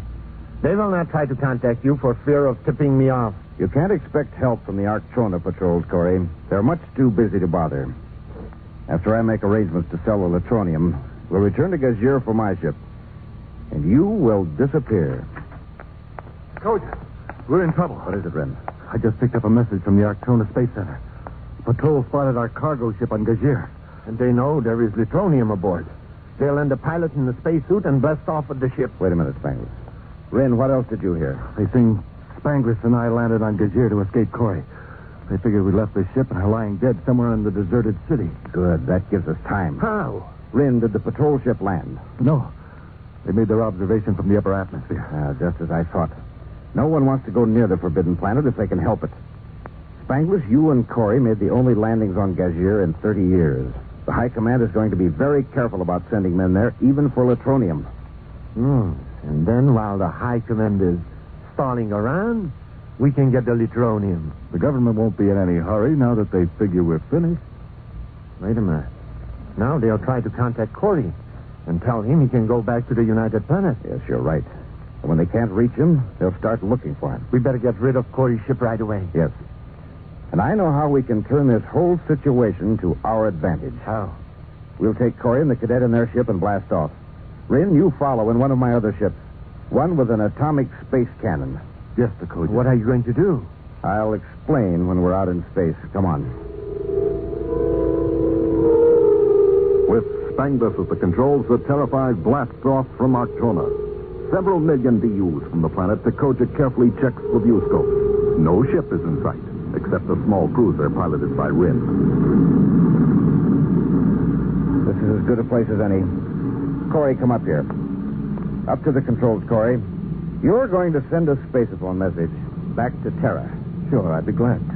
However, I shall dictate the message. Wait a minute, Takoja. Isn't that inviting trouble? Exactly. That's my purpose. I am going to create an interstellar incident, trouble between Arctrona and the United Planets. Corey? I'm listening. Get on the hyperspace transmitter and call your headquarters on Terra. Tell them that the Arctrona government has violated your agreement. Tell them you've been trapped, that Arctrona patrols are attacking your ship. Go on, Corey. I won't do it, Dakota. Oh, I think you will. With a little persuasion. Well, this is an excellent idea, Tagoja. Space Patrol will be outraged. They will demand an explanation. Possibly threaten retaliation. Yes, and Arctrona, of course, will deny attacking Corey's ship. There will be accusations, hatred, probably violence. Yes, and the Arctrona patrols will be too busy with other matters to worry about our shipload of Litronium. There's just one thing wrong with your plan. I won't make the call. Cut on that spaceophone. Go ahead. Leave me unconscious, but I won't do anything to endanger the lives of innocent people. You won't? Would you do anything to avoid harming an innocent person? If I could, yes. Fine. Now make that call, or I'll destroy Cadet Happy right here before your eyes. That makes a difference, doesn't it? Be sensible, Corey. After all, that message may not bring war between the planets, even a divorce. And you save your friend's life. You're going to do away with us anyway. Perhaps I shall destroy the cadet and let you live, Corey. And you can always remember that you saw Happy crumple at your feet when you could have... All right, Dakota. I'll make the call. And no tricks. I'll have the gun pointed at Happy every second. There's to be no mention of me or Spangless. You're being attacked by Arctrona patrols. I understand. Commander Corey aboard Terra 5 in the Arctrona planet system, calling Space Patrol Headquarters Terra. Commander Corey aboard Terra 5, calling Space Patrol Headquarters Terra. Corey, don't wait for an answer. Go ahead. Commander Corey calling Terra. This ship is at the mercy of Arctrona forces. Right now, Arctrona patrol ships are converging upon the Terra 5. There's no chance of escape, but I won't give up without a fight. Corey out. Excellent, Corey. Yes, that was very convincing. Now I'll contact Rin and the other ship. When he joins airlocks, Spangless, you and I will go aboard. But first, we better take care of Corey and the cadet. Just knock them out. When we pull away on the other ship, we can blast the Terra 5 to pieces. All right, call Rin. Oh, Corey, I want to compliment you on your spaceophone call to Terra. I never thought you'd be able to lie so convincingly. I wasn't lying, Spangless. Huh? If you glance at the viewscopes, you'll see that Arctrona ships are converging on us. Spangless, why weren't you watching? Oh, I was watching the cadet. Get to those controls. We've got to get away from here. Cut into Star Drive. Oh, that fool Rin could have warned us. Never mind, Rin. Just get into Star Drive. Don't you know how to operate this ship? Oh, let me alone. You watch Corey and... Hey, go to look out! Get him happy. Yes, start. One down, one to go. Get the weapons. Yes, sir. Now watch it while I contact Arctrona Space Center. Okay, Commander. What about Ren and the other ship? I'll take a look. Hey, his rockets are off. One of the Arctrona patrols must have turned on a power inhibitor beam. Yeah, I wonder if they'll do it to us. Well, after that message the Koja made me put out, could hardly blame them. I'll explain to their space center. Commander Corey aboard United Planet Space Patrol Battle Cruiser Terra 5, calling Arctrona Space Center, station GR98. Arctrona Space Center, Chief Coordinator Bobble here. Are you in trouble, Commander? That depends on the patrol ships that are closing in on us. Everything is under control aboard ship. Good. The patrol ships were following you in case you were in trouble. One of the pilots was puzzled by that small cruiser that tailed you from Cadron. Now, that was Takoja's pal, Rin. The ship is being boarded now, I see. Rin? I thought he and Spangless were on Gajir. No. Spangless is here with me. So is Takoja. You mean that you've already captured the men you came after? Yes. There's one we'd like to get rid of. I'll send one of the patrols to your ship to pick up Takoja. Arctrona is very much obliged to you, Commander. Well, thanks for the visitor's permit. And don't forget your Litronium. It's in Takoja's ship on Gajir. I'll notify the High Command. Thank you. As soon as we unload Takoja, we'll return to Terra. Corey out. Now, let's see if we can bring Takoja around. They'll be coming for him pretty quick. Yes, sir. Hey, Commander, how about that message they made you send to Terra? They'll think we're in trouble. No, Hap. Headquarters won't pay any attention to that message. Why not? Well, fortunately, it never occurred to Takoja to check the setting on the translator. If headquarters heard that call for help, it wouldn't mean a thing to them. Huh? Nobody on Terra understands a word of Arctronian.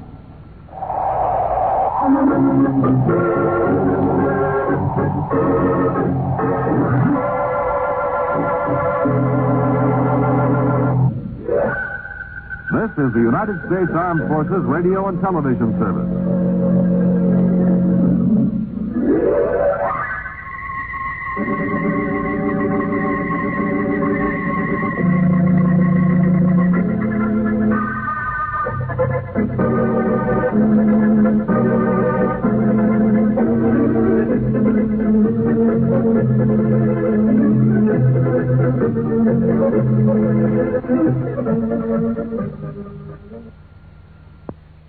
Look, up in the sky. It's a bird. It's a plane. It's the Adventures of Superman on nightly old-time radio shows. Coming up next. Presenting the transcription feature, Superman. Up in the sky. Look. It's a bird. It's a plane. It's Superman.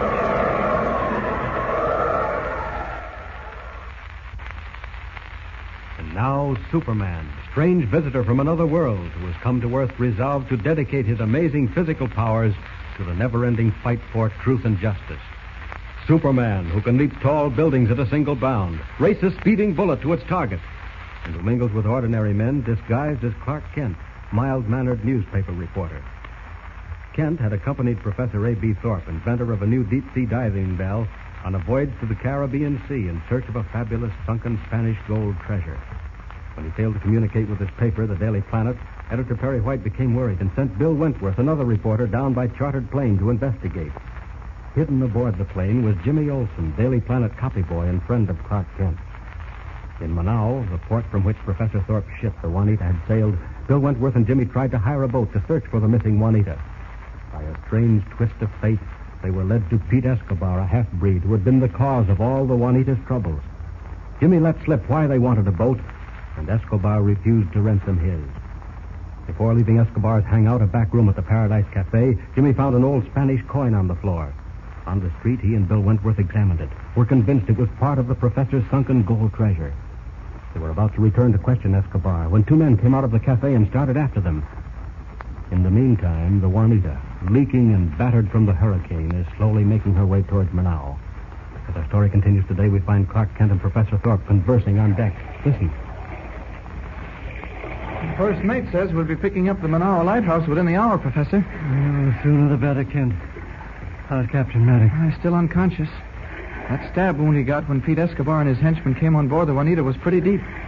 The wound in your shoulder seems to be healing up pretty well. Yes, I'm all right. But I'm worried about Maddox. Unless we reach Manau soon, it may be too late. We're going as fast as we can, Professor. Incidentally, I never did really understand what happened last night. Well, you remember that after the bathysphere shot to the surface with Gleason, myself, and the gold treasure inside it, you, Captain Maddox, and the crew hoisted it on board. Yes. And then you suggested that everyone turn in. I recall the gold was left right in the bathysphere. Yes, that's right. Well, along about midnight, unable to sleep, I came up on deck and found Captain Maddox. Uh-huh. We chatted a few minutes, and then I offered to show him the Spanish gold. As we drew near the bathysphere, Escobar and his partner jumped out from behind the diving bell and attacked us with knives. And that's all I remember. I'm sorry I wasn't there with you, Professor. What good would that have done? Two men with knives were a match for a dozen who were unarmed. Well, you can't tell. I might have been able to hold them off. Well, there's no sense in discussing it now. It's all over. The gold is gone, and Maddox lies at death's door. I've been a failure, Kent. A horrible failure. Oh, it wasn't your fault, Professor. I'm afraid it was, Kent. I should have dealt severely with Escobar and his gang when they first attacked us in Manau Harbor and tried to steal the bathysphere. I shouldn't have let them escape. Well, we all make mistakes. I know, but this escape was a costly one. $2 million in gold. And possibly a man's life. I have nothing more to live for, Kent. If my dream of building a scientific institute that would work for the betterment of mankind shattered into a million fragments, all I am is an old, useless man. Oh, that's not true, Professor Thorpe. I'm afraid it is. This is my last chance to achieve success, and I missed it. Oh, maybe you haven't. Oh, it's time for me to go down and look at Captain Maddox. I'll go with you. All right. Kent, do you think there's any hope for him? I don't know. He's lost a lot of blood, but if we can get him to a doctor... Is there one in Manau? Yes. Oh, here's his cabin. Kent, look at him in his face. He's as pale as a ghost. What's happened? His pulse is very weak. Seems to be slipping fast. Oh, Kent, what What can we do? We're an hour from the lighthouse. How far from the harbor? 2 hours at least. Professor, you'd better go up on deck. I'll take care of Captain Maddox. How? Never mind. Just go up on deck. You're looking pale yourself. Go on. All right, but I don't know what you think you can do. Well, you just leave it to me. Now that he's gone, I'll see what I can do. Not as Clark Kent, but as Superman. 2 hours to Manaus Harbor. Poor Maddox will never last that long. It's a matter of minutes now. Somehow I've got to get off this ship with him and not be seen. Be taking a desperate chance in broad daylight, but life and death hang in the balance. Well, here goes. Up with him gently. There we are. Now to reach the starboard deck without being spotted by one of the crew. Easy. Easy. So far, so good. Only a few more steps to go. Now, here's the deck. A split second to reach the rail and then off. Oh, no, wait. Someone's coming. A sailor. Oh, it was a little too close for comfort. I'll wait until he gets behind the deck house, and then the coast will be clear. Now. Up. Up. And away! Red cloak streaming in the wind, Superman wings like a giant bird for the distant town of Manaus, while the shadow of death hovers above him, threatening at any moment to steal the last breath of life from the unconscious body of Captain Maddox. In the meantime, a man and boy race wildly through Manaus' narrow streets and finally stumble exhausted into their room at the waterfront hotel. Slam the door, Jimmy. Lock it. You bet I will. Thought sure they were going to get us, Bill. We're not done with them yet. Here, pile those chairs up against the door. Right. You think they'll try to break in? I wouldn't put anything past those half-breeds. Here, help me with this table. Okay. It's all my fault, isn't it? If I hadn't mentioned the Juanita, everything would have been all right. Oh, forget it. What's done is done. Listen. Someone's coming up the stairs. Don't move.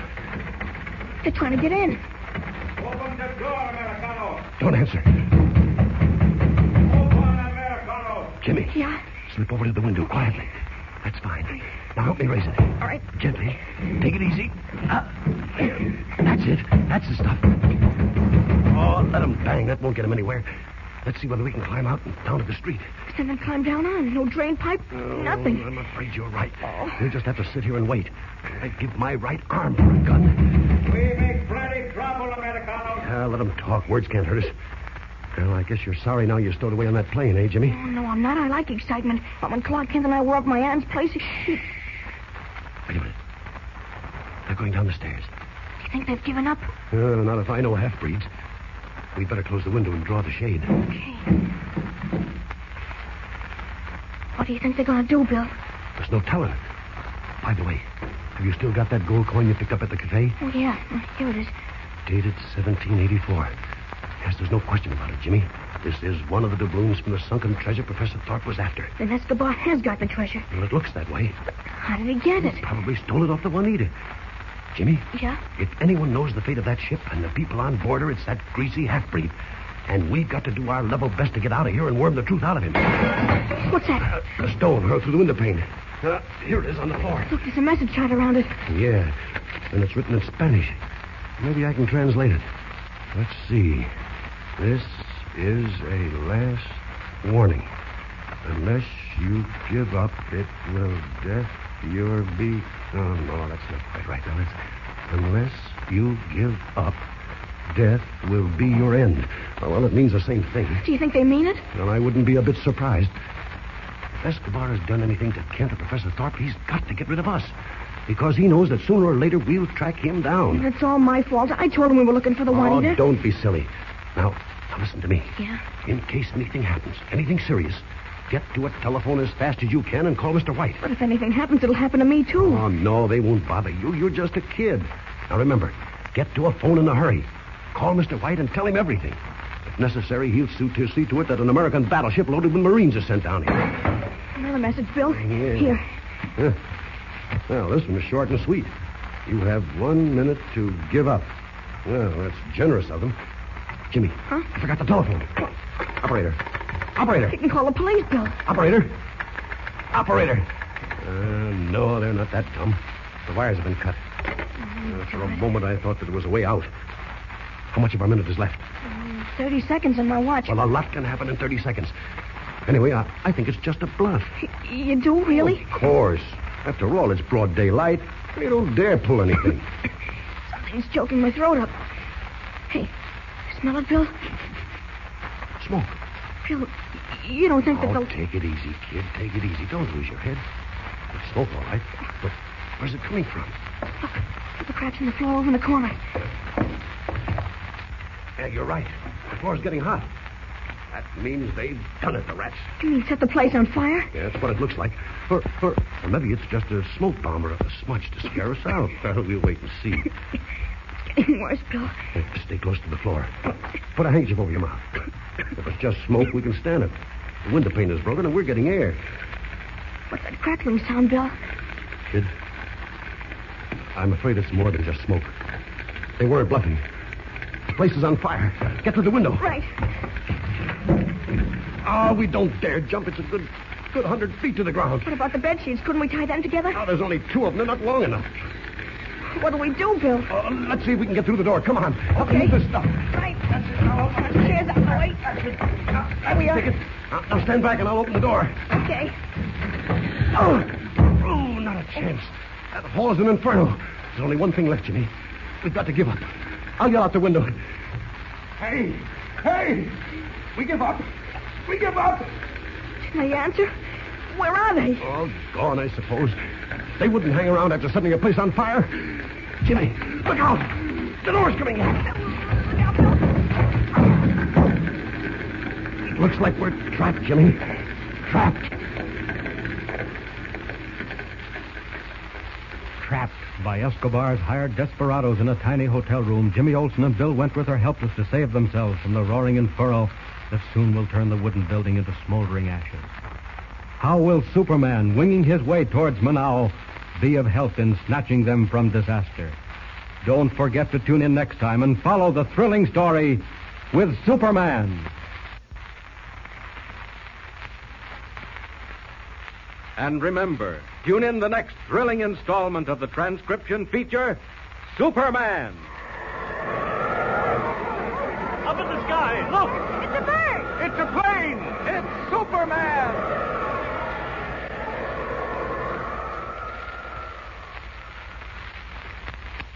Superman is a copyrighted feature appearing in Action Comics magazine. Classic stories from the Screen Directors Playhouse are up next on nightly old-time radio shows. Oh, waiter. Yes, sir? I'll have a cottage cheese and sour cream salad, a plate of scallions, some toasted rye bread, and a bottle of cold Pabst Blue Ribbon. Yes, sir. Finest beer served anywhere.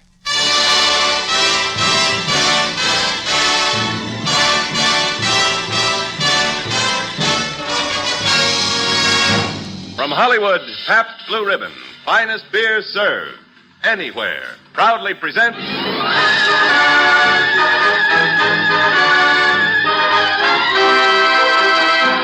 Screen Directors Playhouse, production Apartment for Peggy, director George Seaton, star Gene Crane.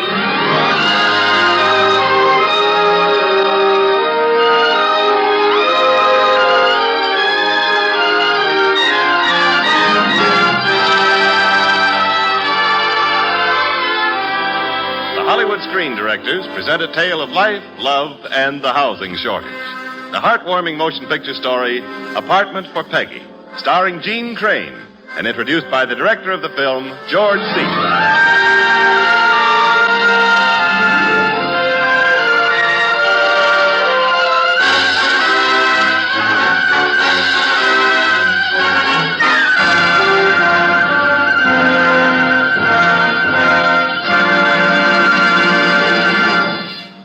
Shakespeare's famous phrase, all the world's a stage, might have been tailor-made for motion pictures. At this moment, Berlin, Germany is a stage for the man who wrote and directed our story tonight. He's there creating his newest film, 2 Corridors East. But between scenes, we've brought his voice across the Atlantic. Ladies and gentlemen, the writer-director of such excellent films as Miracle on 34th Street, Chicken Every Sunday, and tonight's story, Apartment for Peggy, Recorded in Berlin, Mr. George Seaton.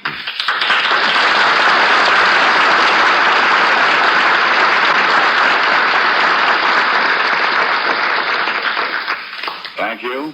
It's a little difficult to believe that these words, spoken in Berlin, are going to introduce Apartment for Peggy in Hollywood.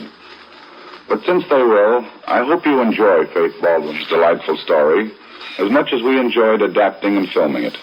Between its chuckles, you'll find a swiftly passing bit of Americana. The soldiers and the soldiers' wives who return from the problems of war to the almost equally puzzling problems of college life.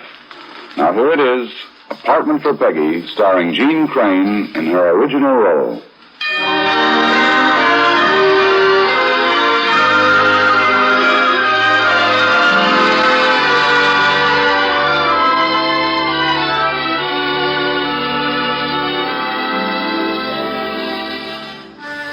My name is Henry Barnes, professor of philosophy, retired.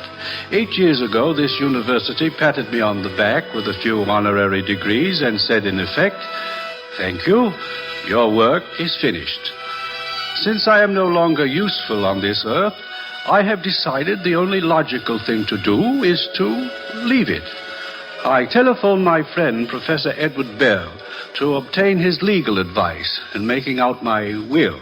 When? Suicide? But Henry, you can't commit suicide. It's wrong. Morally and ethically. But Edward... Henry, listen to me. Promise you won't do anything, at least until I see you. Don't be silly, Edward. I'm not planning anything impulsive. I still have my affairs to put in order and a few pages to finish on my last book. Should take me about 3 weeks. So you see, I have a kind of deadline to meet.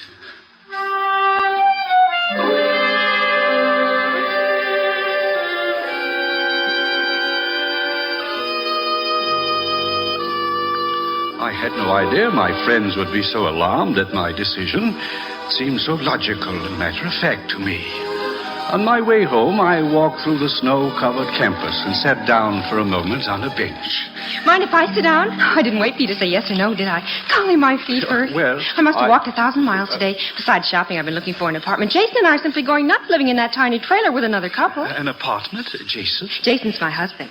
But you look so young. I'm going to have a baby, too. You know something? You remind me of Pop. He was my grandfather. That's always the case. I either look like someone's baby or someone's grandfather. Oh, Pop was swell. You know, you got a smile like his, too. I wish there were more to smile about. Oh, no. Not you, too. Well, that's what half the people around here are saying. The world's going to the dogs. Nobody's got a chance. Everybody might as well commit suicide. Well, in some instances, I think suicide is completely justified. Oh, now, wait a minute, Pop. Well, how can suicide ever be a solution? Well, let's take a hypothetical case. Mr. Hypothetical is an old man, alone in the world. He has no future. Why not suicide? Because it wouldn't change anything. The gentleman would be dead. I consider that a drastic change. But what makes Mr. Hypothetical think he's living now? Well, if he's just sitting around feeling sorry for himself and thinking up reasons why he should kill himself, well, he's not alive. He's dead already, just as dead as a dodo. Jeepers, I've got to get home and fix Jason's lunch. Dead already. Jason, your husband, he's a student? Oh, you can say that again. G.I. Bill. He's going to be a chemistry teacher. Golly, if you knew of an apartment or a basement or even a kennel, I'd love you till your dying day. You see, with the baby coming, we've just got to get out of that trailer. Couldn't be very expensive because our G.I. Latin doesn't go very far. The only thing I can suggest is that you consult the university housing administrator. Oh, that old creep. Creep? The housing administrator, Professor Edward Bell, is a most conscientious man and happens to be a friend of mine. You mean you've got suction over there? Suction? Suction, pull, drag. If you are suggesting I use my influence, the answer is no. However, I will call Professor Bell and acquaint him with your predicament. Oh, gee, thanks, Pop. Oh, my name's Peggy Taylor. I am Dr. Henry Barnes. A doctor? Then maybe you can tell me. Some mornings I feel like I swallowed a bucket of worms, and yet other times I am a doctor of philosophy. Oh, sorry, Pop. Well, don't forget to call your friend.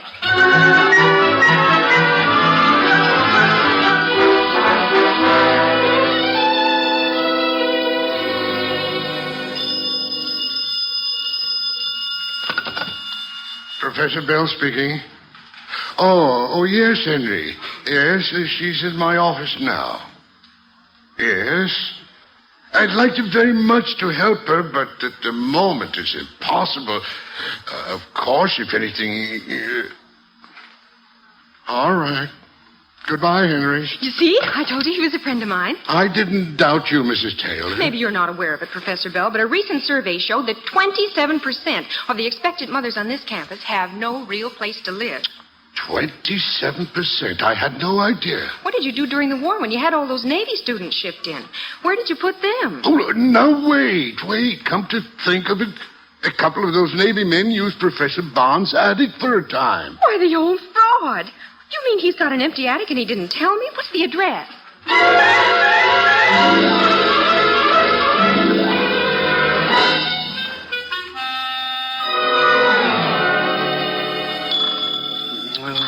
Interruptions. Now, who in the world? I've got work to do.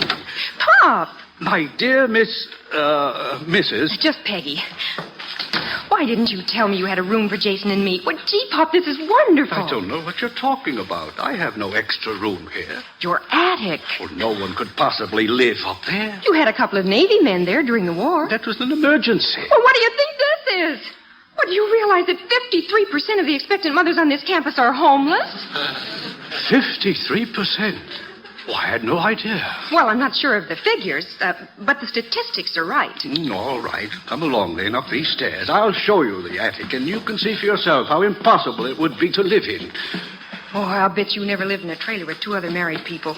Well, during the war, Jason served on a submarine, and, well, he said even submarines had better living space than our trailer. So, you see, your attic... is nothing but the inside of a dirty roof. There. Look for yourself. Oh, it's perfect. I can fix it up just like in House Beautiful. It is not for rent. You mean you won't take any money? We can have it for free. Oh, you're an angel. Jason, come on up. He says it's okay. We can have it.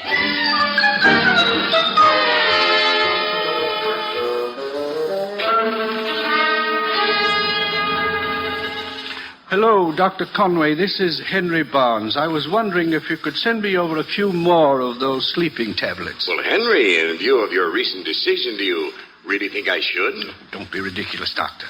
Tonight, I definitely need them to sleep. Very well, Henry. I'll have the drugstore send over 2 more. That should be enough.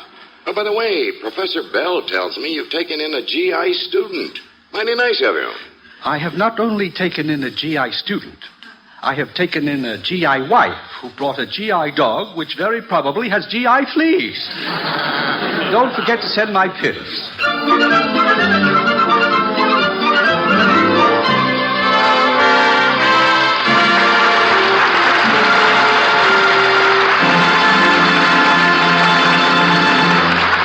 You are listening to the Screen Directors Playhouse production of Apartment for Peggy, starring Gene Crane with Herb Butterfield as Professor Barnes, and introduced by the director of the film, George Seaton.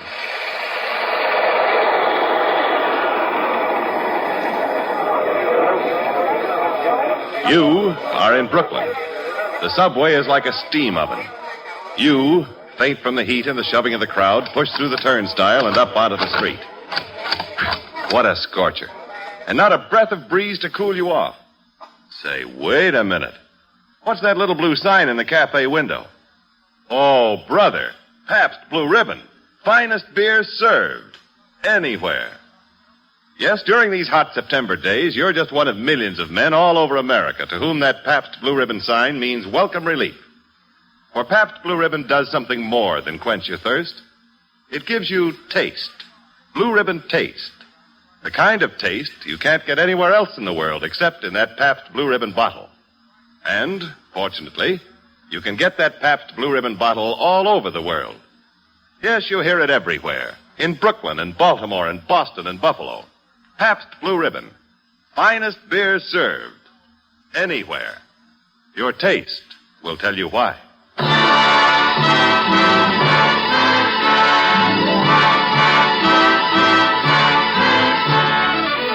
Now, back to the Screen Directors Playhouse production of Apartment for Peggy, starring Gene Crane.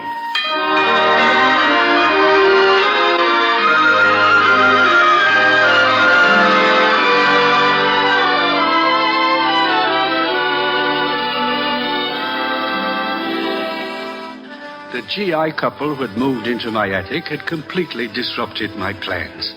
I had hoped to complete my book within 3 weeks, but now that thumping and hammering overhead was making everything impossible. Oh, dear. Well, after 3 days of this bedlam, I was invited up to witness the transformation. Like the room, Pop? Amazing. I can't believe it. Perfectly charming. Of course, we have to go downstairs to do the dishes. Those drapes are paper from the dime store. Beautiful. Sit down, Professor. Hope you don't mind the period furniture. Early colonial apple box. You young people are a paradox. You're ingenious, you're resourceful, but none of you seems to have any purpose. Where are you all going? What's your goal? For instance, why have you come to the university? Well, I came because I wanted to be a teacher. You don't have to say it as if you were learning to be a dope peddler. Well, I'm curious, Jason. When did you first decide to teach? Well, I was floating around the Pacific one day, and I kept asking myself how I could wind up 6,000 miles from home hanging onto a hunk of lifeboat. Suddenly, the answer seemed pretty clear. It went from ignorance to suspicion to fear to hate to destruction. But it all started with ignorance. So, right there, he promised a flock of seagulls that if he ever got out of that spot, he'd do what he could. Personally, I think that's a rather lofty ambition. Oh, you'll find my Jason is quite a lofty kind of guy, Pop. Oh, don't get her started, Professor. He'll be sorry. Oh, some other time, Pop. Right now, we'll have to say goodnight. Jason's got to start studying again. He's got an exam tomorrow. Slave driver. Oh, yes, of course. But some other time I would like to discuss your theories with you. If they're as amazing as the transformation you've effected here, it would be interesting to see what you do with the world. Good night. Good night, Good night, Pop. Professor. Oh, Jason, isn't he sweet? Yeah. So are you, honey. Come here. Study? Okay, my child bride, I'll study. But you'd better hit the sack. Say, by the way, don't you have to take your folic acid pills? Oh, I ran out yesterday. Why didn't you get some more? Oh, I forgot. You see, when I went into town... How much do they cost? Well, around $5. But honestly... You didn't have the money. Is that it? Oh, now, don't worry. Your allotment check will be here tomorrow. Allotment check. $90 a month. Oh, it's no good, Peggy. It won't work. What won't? What are you talking about? It's time for me to stop this nonsense and get a job. But you've got a job, an important job. Well, you're going to be a teacher. I had a letter from Bill Dudley last week. He's selling used cars in Chicago, averaging $150 a week. No, Jason, that's not for you. I don't need the pills, I tell you. Well, last week it was something else we couldn't afford. How do you think I feel? You expecting a baby and having to live in an attic and run up and down all those stairs. Oh, sweet, silly. Thousands of women have had babies before. There's nothing to worry about, believe me.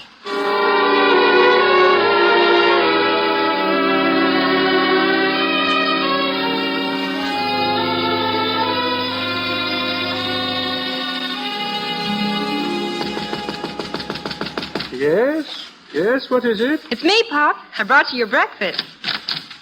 Thought you'd like to have it in bed for a change. If you're not careful, Peggy, you're going to spoil me. Don't you want me to? Oh, I didn't say that. But in these weeks you and Jason have been here, I frankly haven't been able to get much work done on my book. You know, Pop, I've been thinking. Education's supposed to bring people closer together, but, well, gee, sometimes it drives them apart if only one person gets it. Just how you got from breakfast to education, I didn't quite follow. Oh, sorry, Pop. You see, it's like this. Statistics show that 86% of us wives don't really know a thing about the junk our husbands are studying. Well, the husband talks about Spinoza, and the wife doesn't even know who he is. Spinoza, Peggy. You see, that's what I mean. For all I know, he runs a grocery store. So I've been thinking, why couldn't some of the professors talk to us once in a while? So we'll be able to understand what our husbands are talking about. Like knowing who Spinoza is. Sounds like an excellent idea, Peggy. But to organize such a program, you'd have to arrange for a lecture hall, line up the professors. Yes, we'd need a head man that had a lot of suction with the university. Yes, he'd need plenty of suction. And he'd have to be respected by all the faculty. He'd have to be a pretty big guy. That's why I suggested you. Me? Oh, excuse me. See here, young lady, I positively refuse to have anything whatsoever to do.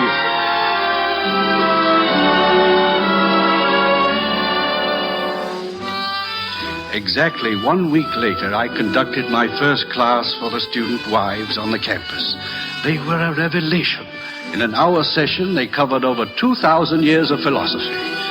For the first time in my academic career, I had to remind the class that the period had ended 20 minutes ago. Oh, Pop, you were tremendous. The girls were crazy about you. And I promised them they could borrow any of the books they need out of your library. Well, now, why didn't I think of that, Peggy? Gee, and don't worry about the books. I'll take good care of them. And oh, gee. Oh, Peggy, are you all right? Pop, now, don't get frightened, but I think you better call the doctor and Jason.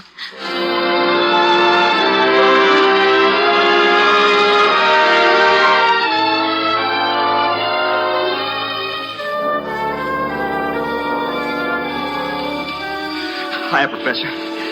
Hello, Jason. I ran all the way to the hospital. Is she all right? Can I see her? Peggy's fine, Jason. But the baby's dead.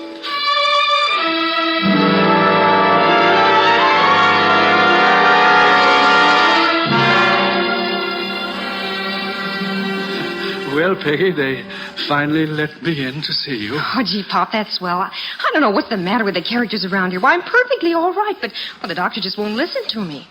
Peggy, you're amazing to take it like this. Oh, I'm not really the courageous little woman you think I am. I tried being brave that first day, but it just didn't work. I bawled for 2 hours. But now I can think and talk about it without getting all roochy inside. I don't know if it'll be of any consolation or not, but I want you to know that although you've lost a child, a life wasn't lost. It was merely exchanged. But I don't... That day we met in the park and we talked about Mr. Hypothetical wanting to commit suicide. Well, I was Mr. Hypothetical. Oh, Pop. I feel like one of those twice-born people. Through you and Jason, I've learned how to be useful again. Jason's leaving tonight, Pop. He's going to Chicago to take a job selling used cars. But that's impossible. Jason's going to be a teacher. Not anymore. He still feels this is his fault. Is that it? Oh, he's just using the attic and the baby as an excuse, Pop. He's running away from himself. Oh, maybe after a couple of weeks he'll come back. If not, I'll go to him. Used car salesman of all the idiots.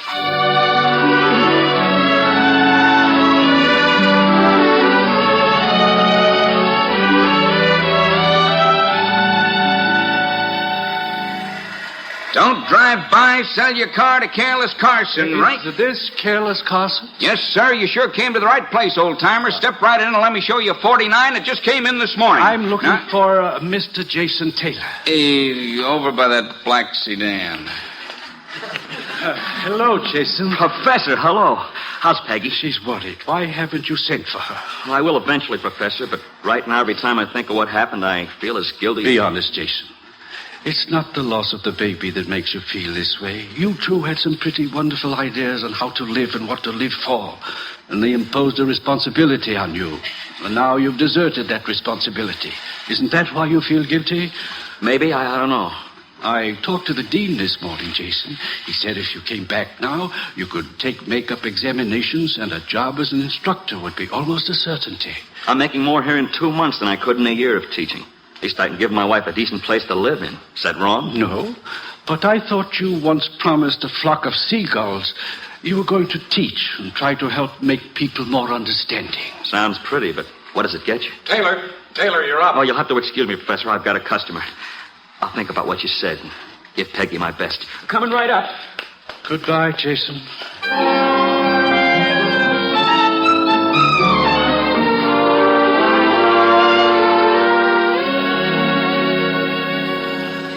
Did you see him? How did he look? What did he have to say? Is he coming back to school? He looked fine, Peggy. But he's doing so well in Chicago that, well, there may be a possibility that he can finish his studying at the University of Chicago. You're not a very good liar, Pop. I'm sorry, Peggy. Oh, don't worry, Pop. It's not as if I hadn't expected it. I wrote to my sister. I'm going to go stay with her for a while. Oh, no, Peggy, you can't do that. This is your home as well as mine now. You must stay. Oh, it's no use, Pop. There are too many memories around here. I'd go bugs. I'm practically all packed, and I thought I'd catch that 7 o'clock train. Very well, Peggy. If you think that's best.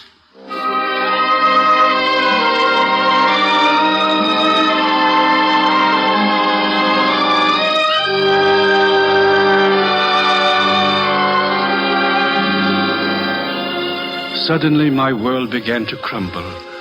I was an old man again, lonely and defeated. Somehow, Peggy and Jason's dream of an enlightened world had become my own. But I had failed to help their dream come true. I was no longer useful. I went to my room and took the bottle of sleeping tablets from my desk. I had been saving them up 2 by 2. And now, the time had come.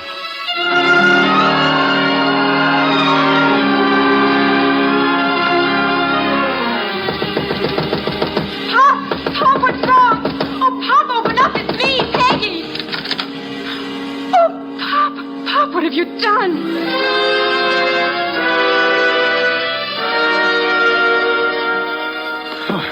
Oh, Peggy, let me rest. No, you've got to keep walking. Dr. Conway should be here any minute. I just want to... And you've got to drink this coffee. But I've had 12 cups already. I said drink it. Pop, keep walking. Peggy, what's wrong? Oh, Jason, you did come back. Help me. Pop's taken a whole bottle of sleeping pills. What? What did you do that for? Because you two left me, that's why. Well, I've seen the dean and I'm back to stay now. Oh, Jason, I love you, darling, but we haven't got time for that sort of thing now. We've got to make him keep walking. You ought to be ashamed of yourself doing such a crazy thing. Now, come on, walking isn't enough. You gotta run. Well, I can't. Come on, lift your legs up. Way up. Please, couldn't I... Keep quiet and run. Come on now. Oh, dear. Way up. Oh, my. Faster. Come on. Keep running. Faster. Oh, Doctor. Oh, I thought you'd never get here. There's no need to hurry. I took them all. I don't know how many there were. There were 16. But that's enough to kill him. I gave them to him 2 at a time. But didn't it occur to you that he might save them up? Yes. And you kept right on giving them to him? Sure, I kept on because they weren't sleeping pills. Not sleeping pills. Then what kind of pills were they? Well, they're harmless. Can I stop walking now, Peggy? Oh, Pop, darling, you shouldn't have scared us that way. Why, don't you know that 72% of the people who take sleeping pills wind up with insomnia? And besides, you've got to stick around to tell your new grandson all about Spinoza. Spinoza, Peggy.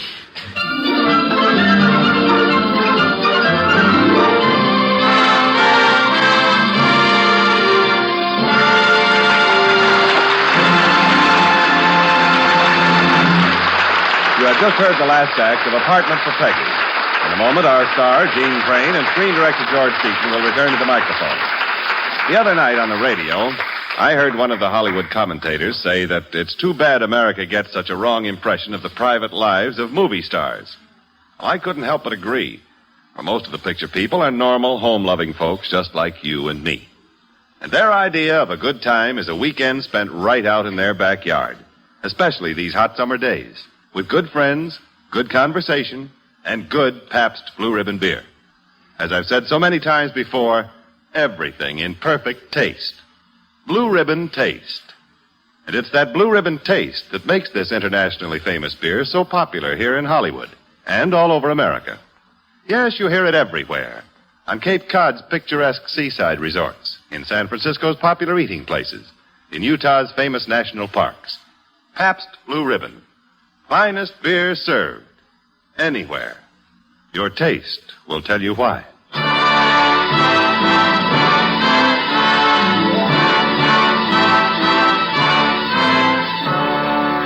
Next week on Screen Directors Playhouse, Pabst Blue Ribbon presents The Human Comedy, and our star will be Mickey Rooney. Now here again is tonight's star, Miss Gene Crane.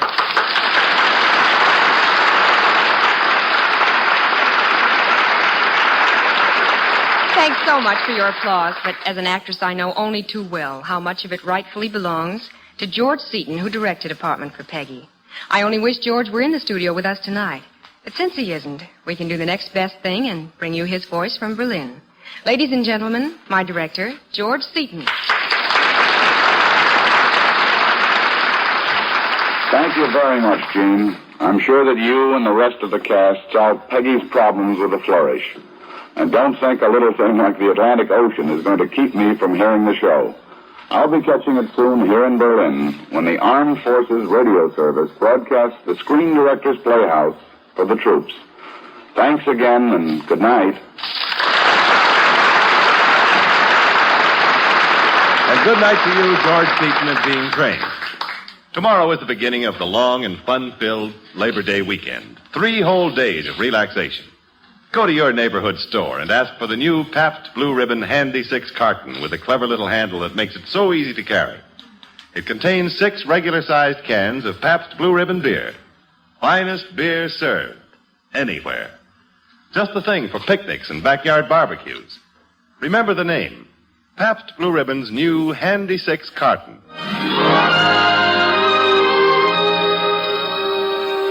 Apartment for Peggy was presented through the courtesy of 20th Century Fox, producers of I Was a Male War Bride, starring Cary Grant and Ann Sheridan. George Seaton also appeared by arrangement with 20th Century Fox, which soon will release Father Was a Fullback, starring Fred McMurray and Maureen O'Hara. Gene Crane is currently being seen in the 20th Century Fox picture Come to the Stable, starring Loretta Young and Celeste Holmes. Included in tonight's cast were Herb Butterfield as Professor Henry Barnes, William Tracy, Joe Granby, Ken Christie, Herb Vigran, and Dan Riss. Apartment for Peggy was adapted for radio by Warren Lewis, and original music was composed and conducted by Henry Russell. Screen Directors Playhouse was produced by Howard Wiley, with dramatic direction by Bill Karn. Portions of tonight's broadcast were transcribed. Listen again next week when Pabst Blue Ribbon presents Screen Directors Playhouse. Production, The Human Comedy. Director, Clarence Brown. Star, Mickey Rooney.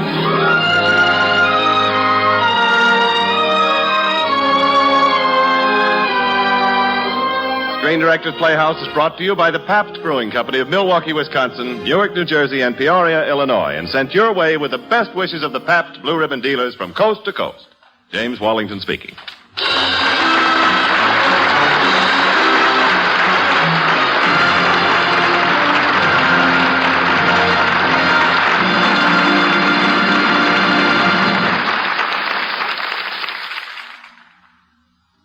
And now you will hear the rest of the story with Paul Harvey up next.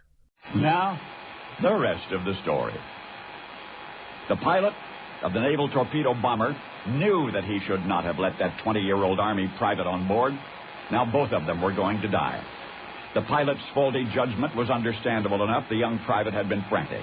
Stuck in Seattle, his weekend pass running out fast. He would be AWOL if he couldn't fly immediately to Monterey and scramble back to Fort Ord before bed check. No, the private had explained he could not afford commercial airfare, but he had been advised that uniformed military could hitch a ride on naval aircraft, providing there was an extra seat. That's how he'd made it to Seattle to visit his girlfriend in the first place. But there were no seats aboard the torpedo bomber, the pilot had explained. The only available space was in the radar compartment in the tail of the plane, and the private would never fit in there. But the young man begged, and the pilot relented, and they squeezed the former into the radar compartment, and they had taken off for the Naval Air Station at Monterey. Well, that was hours ago. They should have landed by now, but the coast of California was socked in. Fog, no way to find the airbase, no way even to stay aloft over land unless they wanted to knock the top off a mountain or maybe run out of fuel and crash in a populated area. So the pilot headed out to sea. The torpedo bomber was about a mile from shore when the motor sputtered and died. The pilot brought her down as gently as possible amid the angry swells, and after several bone-jarring jolts, the plane was dead in the water. Twilight was fast becoming night as the pilot and his young hitchhiker clambered out onto the wings of the plane. If they were anywhere near the craft when it sank, they could be sucked down with it, so the two wished each other good luck and dove into the churning Pacific. As night fell, the bioluminescence of tiny sea life set the ocean aglow. In the eerie blue light, the pilot could see the jellyfish swarming, first dozens and then hundreds, it seems. He shouted to the young private, "Look out!" But the answer was faint in the distance, barely distinguishable from the voice of nature roaring all around them. And then the pilot felt the searing sting of the first jellyfish, And then he was engulfed by them in the glowing sea. Still most of a mile from land, he could only succumb to the poison and to the waves, the irresistible forces that raged in the night, and thus he died. So this is a tribute to an unknown soldier. This is a tribute to a Navy pilot running low on fuel who headed out to sea rather than risk one civilian life. And if he is listening from wherever, sir, I want you to know the young private who hitched a ride on your last flight, the Army boy who so desperately wanted to get back to his own base, did get back. He swam the tortuous mile through turbulent seas, teeming with poison tails and bathed in blue fire. He fought the overwhelming fatigue in the treacherous undertow. He walked barefoot 8 miles to safety and eventually onto motion picture screens all over the world as Clint Eastwood. From the beginning of his movie career, Clint Eastwood has always played a tough guy. Well, now you know how tough he really is, because now you know the rest of the story.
Thank you.